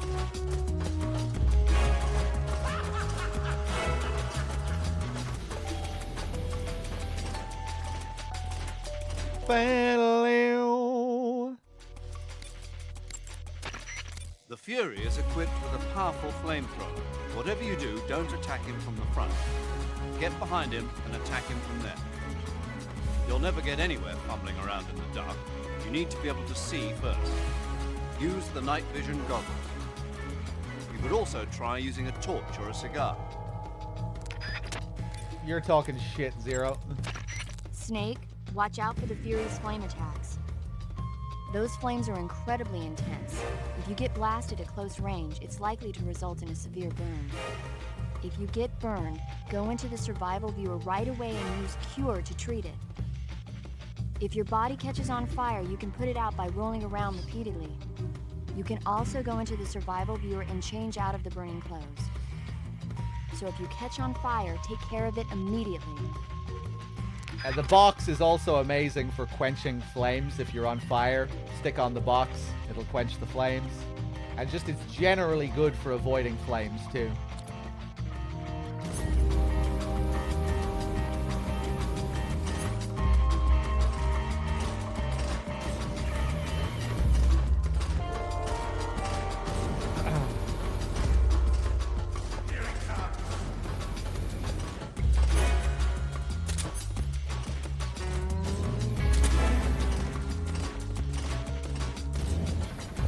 Stop.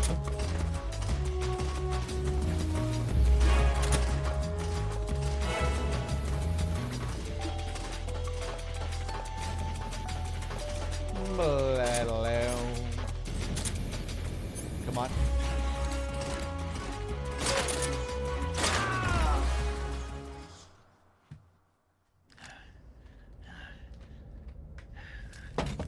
Boss.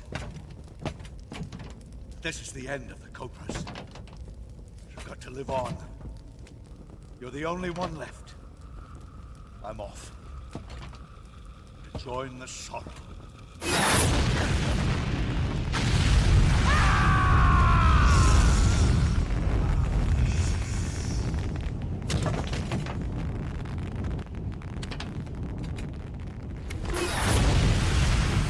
Behold, the flames of fury.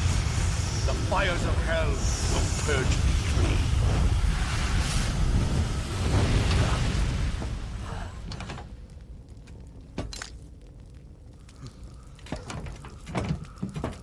I can see it. Mission Control, do you read me?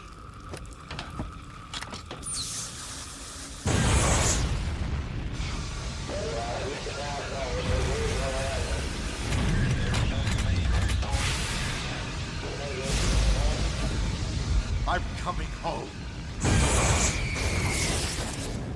I see the earth.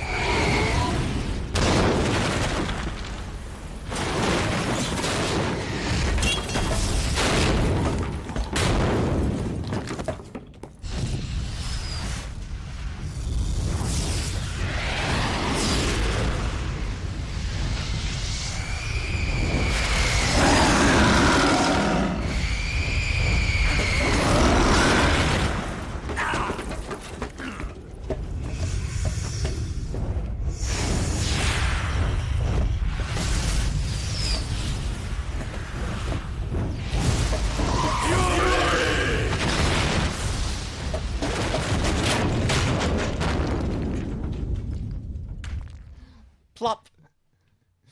Shout out to that little rock at the end. He's the real star of the show in that cutscene. That scene would be nothing if it wasn't for that little rock. Yeah, I've always really loved that scene with the Fury. Just the fucking madness of it. Richard Doyle's great performance. How it seems to be... I like how you seem to be seeing things from the Fury's warped perspective in that scene. Like, is there really someone else on the other end of that radio? That radio chatter that you hear? Surely not, right? It's all just in his mind. That's what we're hearing. You know, he thinks he's in space returning home. I've always really liked those Fury scenes. We'll get his fire outfit here. I'm coming home. The sound effects are great as well. Let's take a look at the Fury's outfit. Cuts fire damage in half, I think. Making it very good against the Fury if you're on NG+. The Fury's camo uniform reduces damage from flames and explosions by half. Yeah. It does look pretty cool.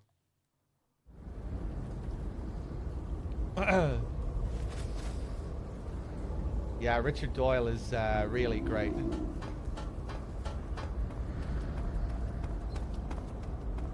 He's really good in this. He gives a really good performance at the end of 4 as well, I think. And I also know him from Soul Reaver, Legacy of Kain. He plays Mobius, I think, in Legacy of Kain, which is also another great performance in that game.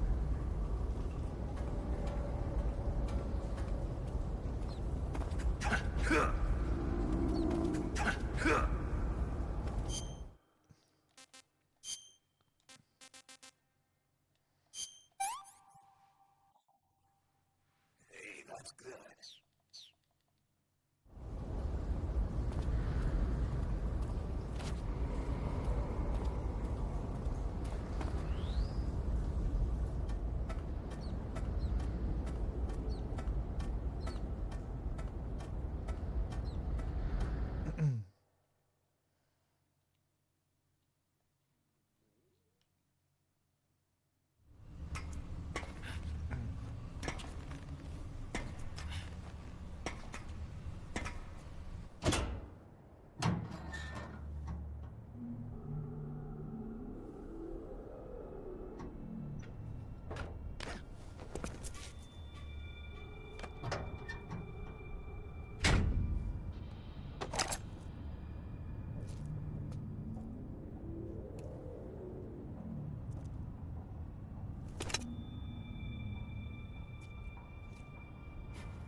I never thought about the snow here potentially alluding to Shadow Moses.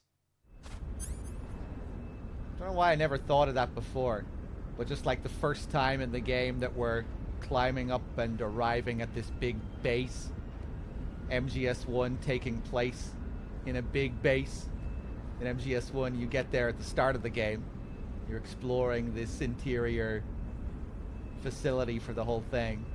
MGS3, you're spending most of the game in the jungle outside of these sorts of large bases like you had in the previous games. But then when we eventually do get to the big base, it's snowing outside. Wonder if that's supposed to be calling back to MGS1. We're arriving at night as well. That's also making me think of Shadow Moses. How it takes place at night, you know, when you go up to the helipad.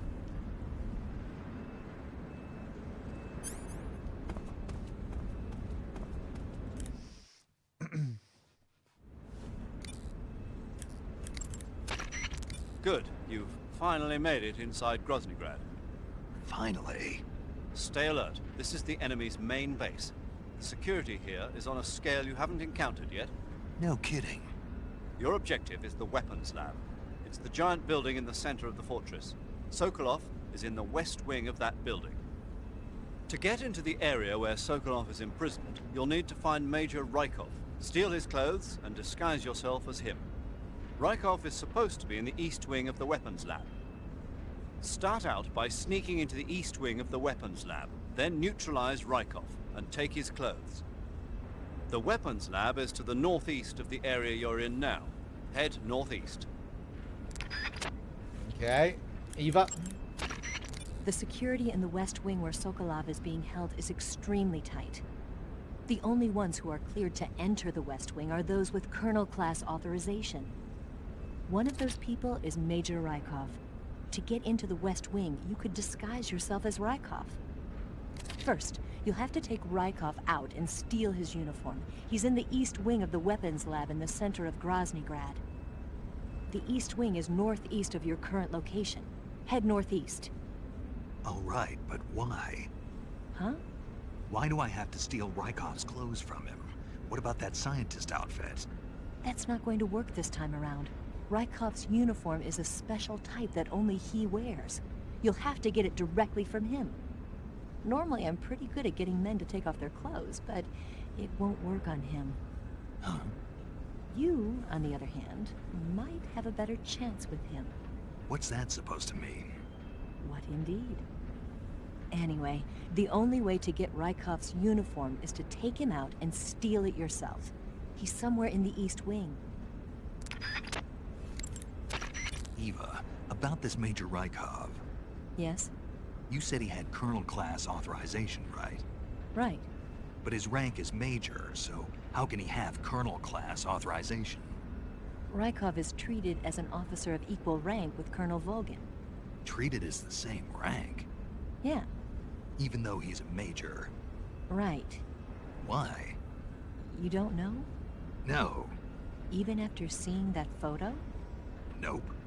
Has anyone ever told you you're a bit slow? What are you talking about? I'll leave you to think about it. Wait a minute. Eva's called him an idiot like 3 times now. The security in the West Wing where Sokolov is being held is extremely tight.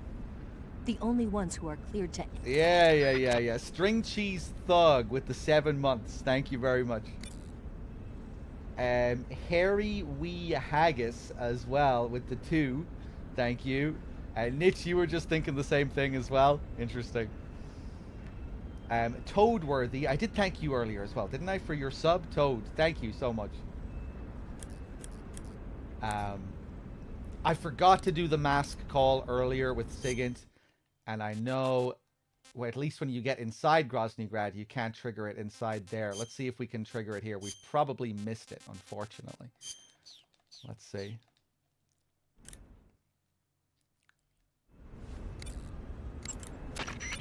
Snake, what's that you're wearing now? Oh, nice. It's fire camouflage. Oh, no. The Fury had it on him.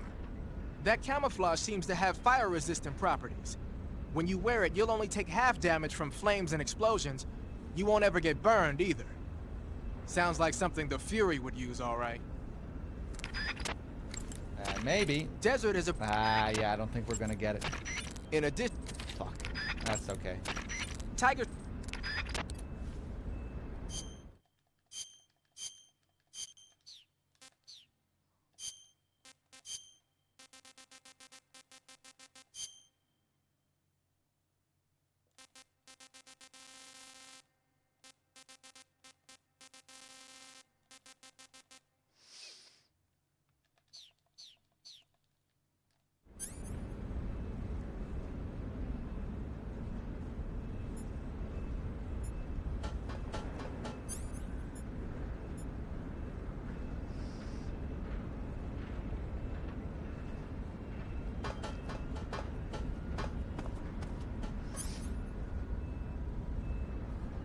I wouldn't really blame Snake for not assuming a romantic relationship based on a picture of Volgin grabbing someone's crotch. He's not grabbing his crotch in that picture, is he?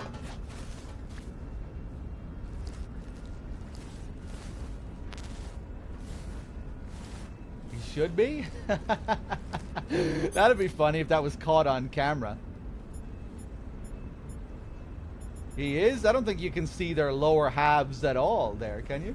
They're just looking at each other.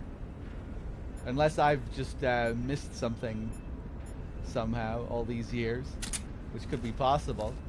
I think I saw something.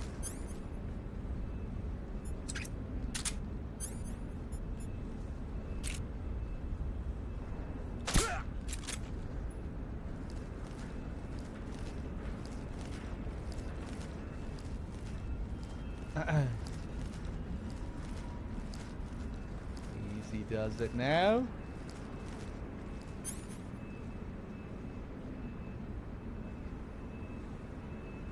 Isn't that what the actual picture was? I mean, you see the picture on screen, don't you? And it's just a normal picture of them looking at each other from the chest upwards. You see the picture while they're talking on the radio. Maybe online or something you can find the full picture, and you can see that he's grabbing his crotch or something. Is it cropped? Are we missing it? Is that PS2 only content that I've forgotten about, or is it just online only content? I haven't heard about this anyway.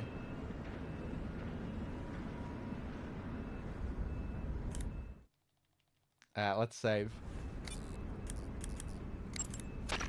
Do you want to save?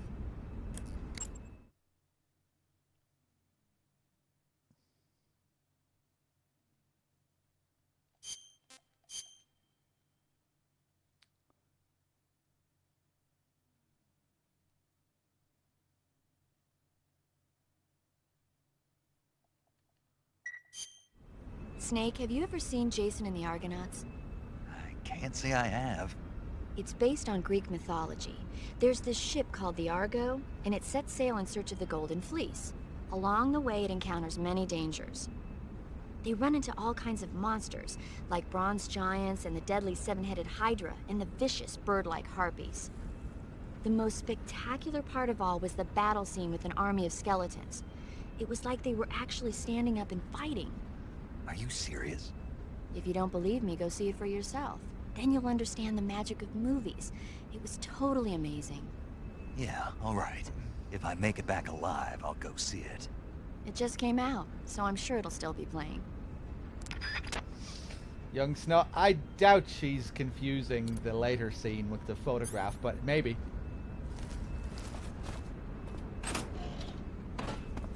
Yeah, like we do see Volgin grab Snake's crotch later.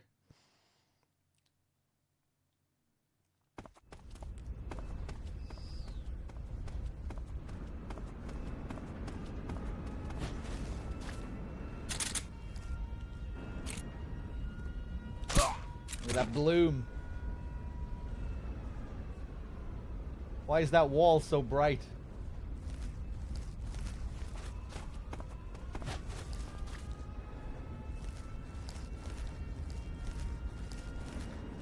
Something there. Hello. I think I saw something. Bum, dum, dum, dum, dum, dum. Ba-doo-na-doo.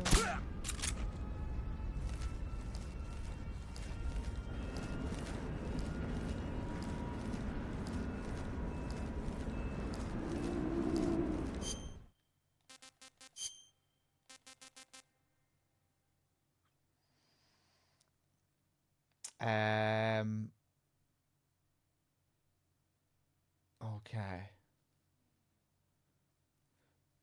To make Rykov get sick and go to the bathroom, do I need to use rotten food or can I use a poison dart frog? A poison dart frog will probably just kill him. I can't remember if I need to use rotten food or not.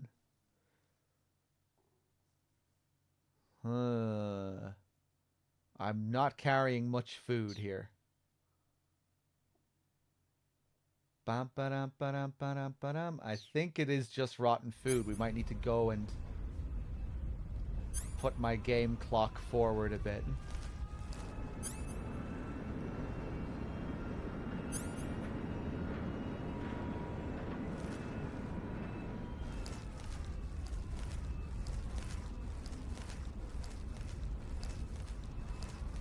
Although last time, I don't think I went back out to change the clock.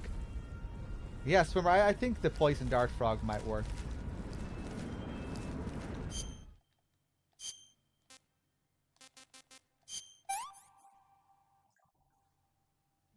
Delicious. DRK! So he is grabbing his balls in that pic?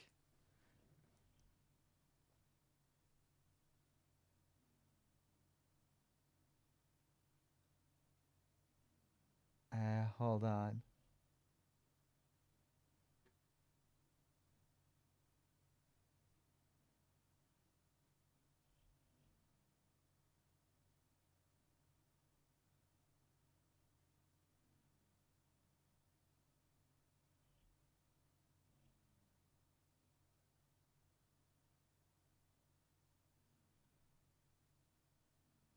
What part is it in, DRK? Or maybe your second link. Hold on.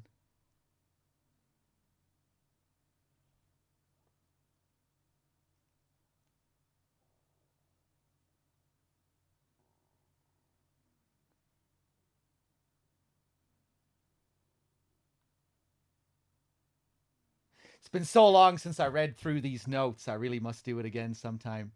This is bringing back memories.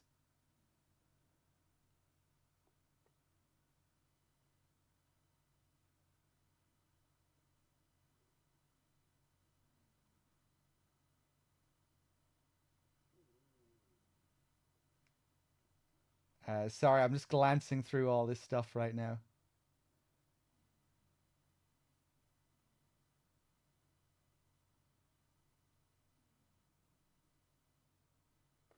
I can't see it. Let me look at the chat again.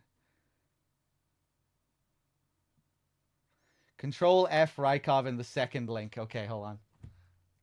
Good idea. The photograph of Volgin and Rykov.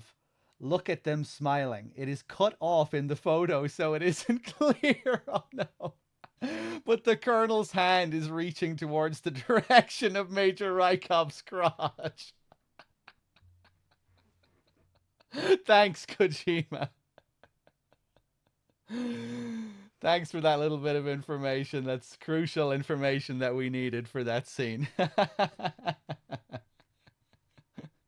By the way, dear viewer, you can't see it, but that's great.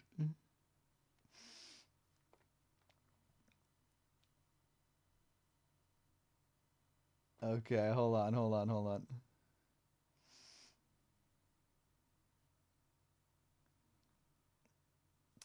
I'm seeing another one here on this other page. Take note of Rykov's underpants. It's the Thunderbolt pants with a thunder mark on it, and the poster inside the locker is Raiden too. Also, whether you knock out Rykov or kill him is an indication of your love towards Raiden. I'm guessing it'll be a swift death for him in Europe. But that decision I leave up to the player. That is the essence of MGS.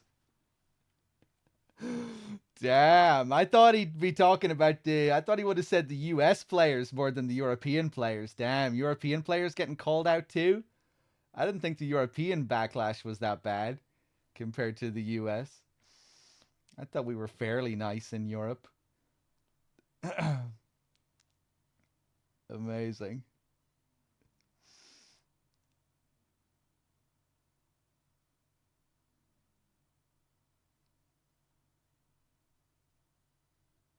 Hold on, I'm just looking through here. The Colonel, the commentary on Volgin's line later. Major, what are you doing here? I've been waiting in my room. The Colonel had been waiting in his room for the Major for the purpose of doing secret business.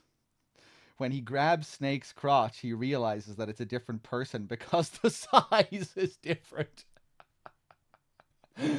Okay, right. We really needed to know that too. Yeah, it's don't worry, Kojima. It's very clear that why he can tell the difference. I mean, I guess it didn't have to be the size necessarily, but just, you know, that it felt different in a way. He's used to Rykov's dick. He knows the subtleties. Who are you? Upon grabbing Snake's crotch. Director Kojima, exploding in laughter. Kojima really likes these dick jokes.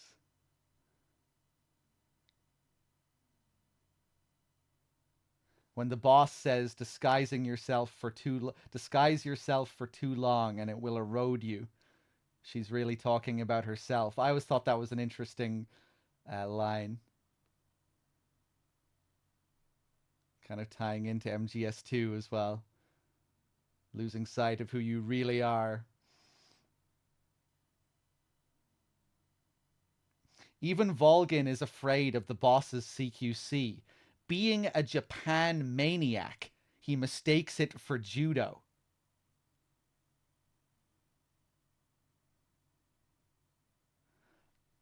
That's interesting. I mean, I guess, you know, he does talk about judo and he does speak Kuwabara, even in English. I guess that's supposed to be a part of Volgin's character, that he really likes Japan. Nobody ever talks about it. He never really talks about his love of Japan, but Yeah, you see him speaking Japanese and talking about judo. Because he is a little afraid of the boss, usually he remains a certain distance away from the boss. When he gets close, he moves back. He doesn't quite understand CQC. However, after the boss leaves, look how over-the-top violent he becomes. He repeatedly electric punches and gut punches Snake. And the last punch is reminiscent of Chow Yun-Fat. A Better Tomorrow, with a slow-motion punch to the face to finally put Snake down. A reference to Chow Yun-Fat film.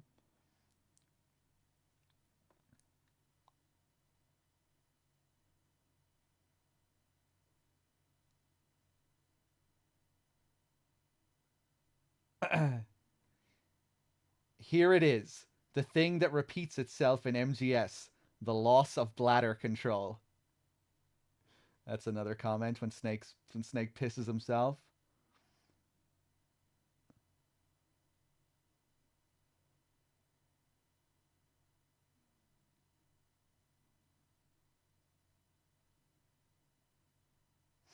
After losing his eye, you can say he's been in a Mad Max 2 condition.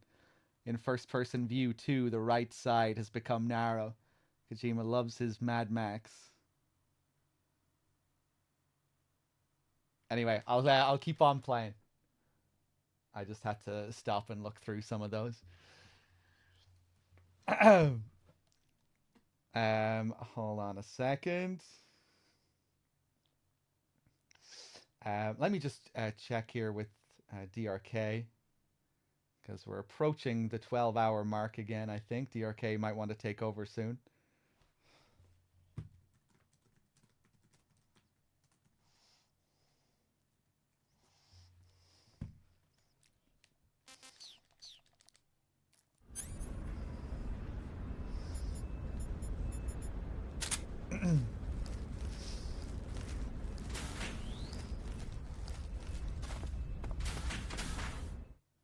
All right, DRK will be here in 5-10 minutes.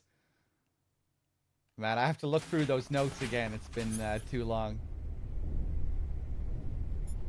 Now, what do I want to do first? Let's just put on the uniform.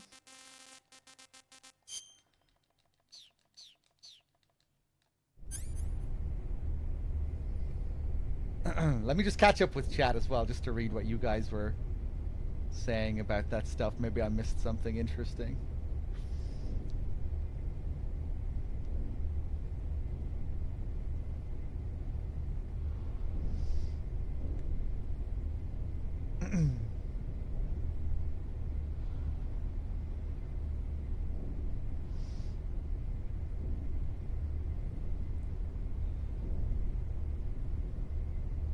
After the end's name appears on the screen and before Snake hides behind the tree and calls Eva, this shot of the forest is supposed to show the trees making fun and laughing at Snake.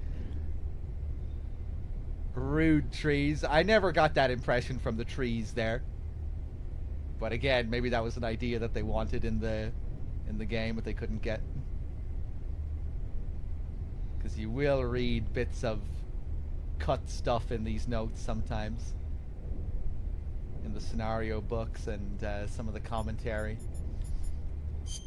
but maybe that's what it's supposed to look like.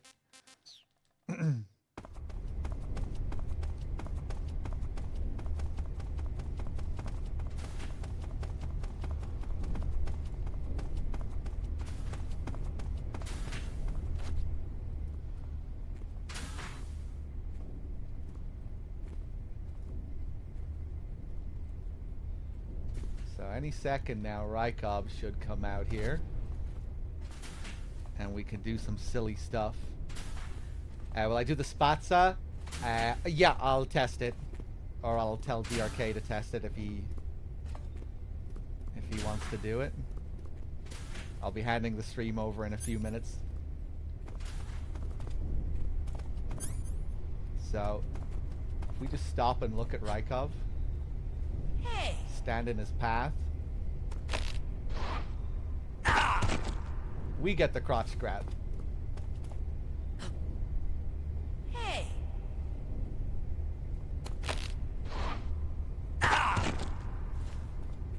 I think... Oh. We'll get the same thing, too, I think, even if we change into the mask. Whoop.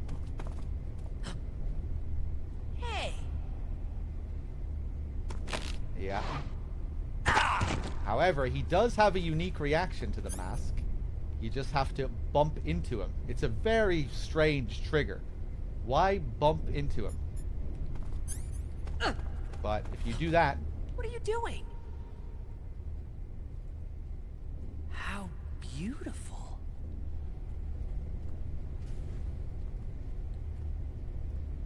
And then eventually, after a few seconds...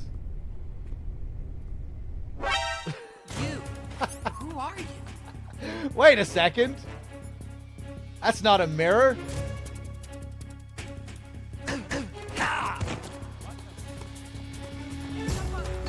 We get the kick. The punch kick combo. You can get him to do the flip, too.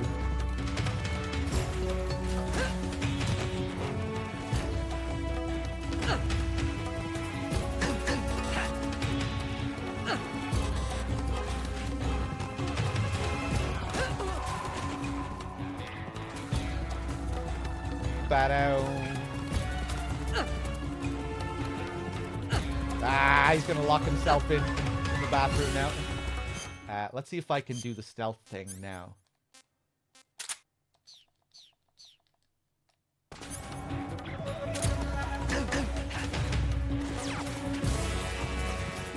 Ah, yeah, no, I can't. Not in an alert.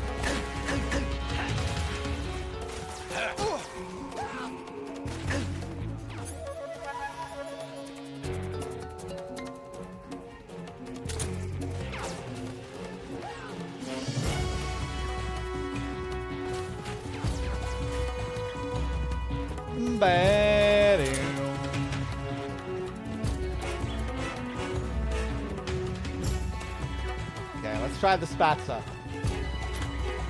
Oh, that one doesn't even open until you bring Rykov in. I forgot about that. With this red tape. Indestructible. Hey, stop! If these guys see you in the Rykov mask, they will notice straight away, by the way. They won't get fooled like Rykov.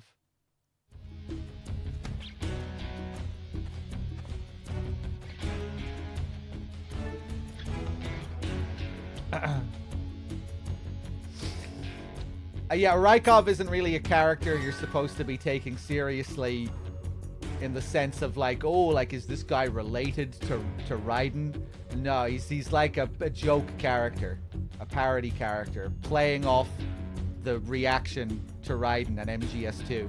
There was a big backlash to MGS2 and Raiden's character when it first came out, in the West mainly, in the US and Europe, not so much in Japan at all, really.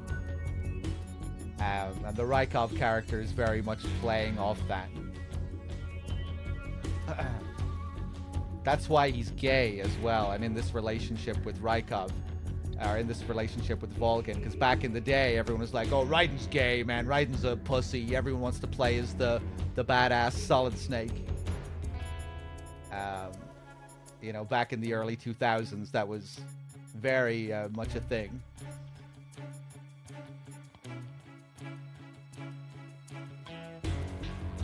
We've lost sight of the enemy. He's definitely here somewhere. Flush him out.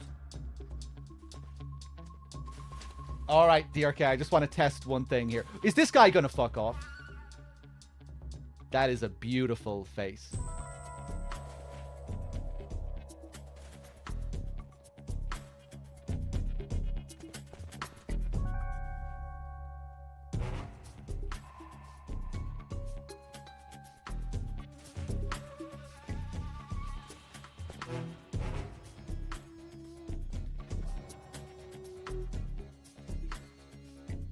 Want a blowjob?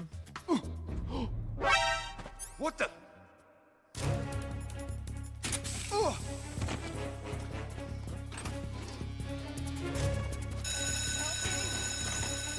Okay, let's try the spot something. This is really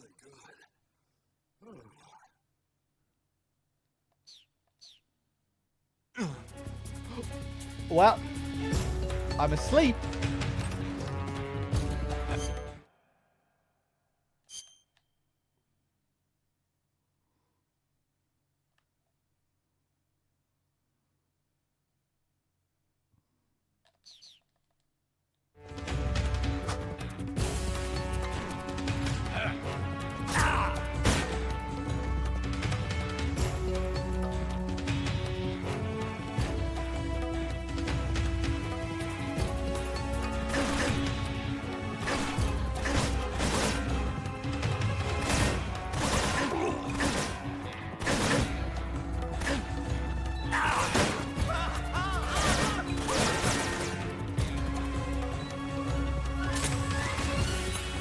Just kill me. Just kill me.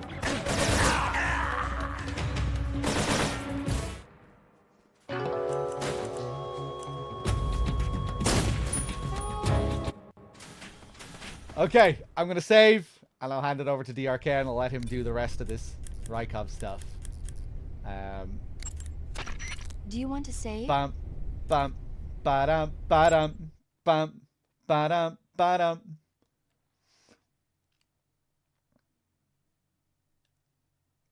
Let's see.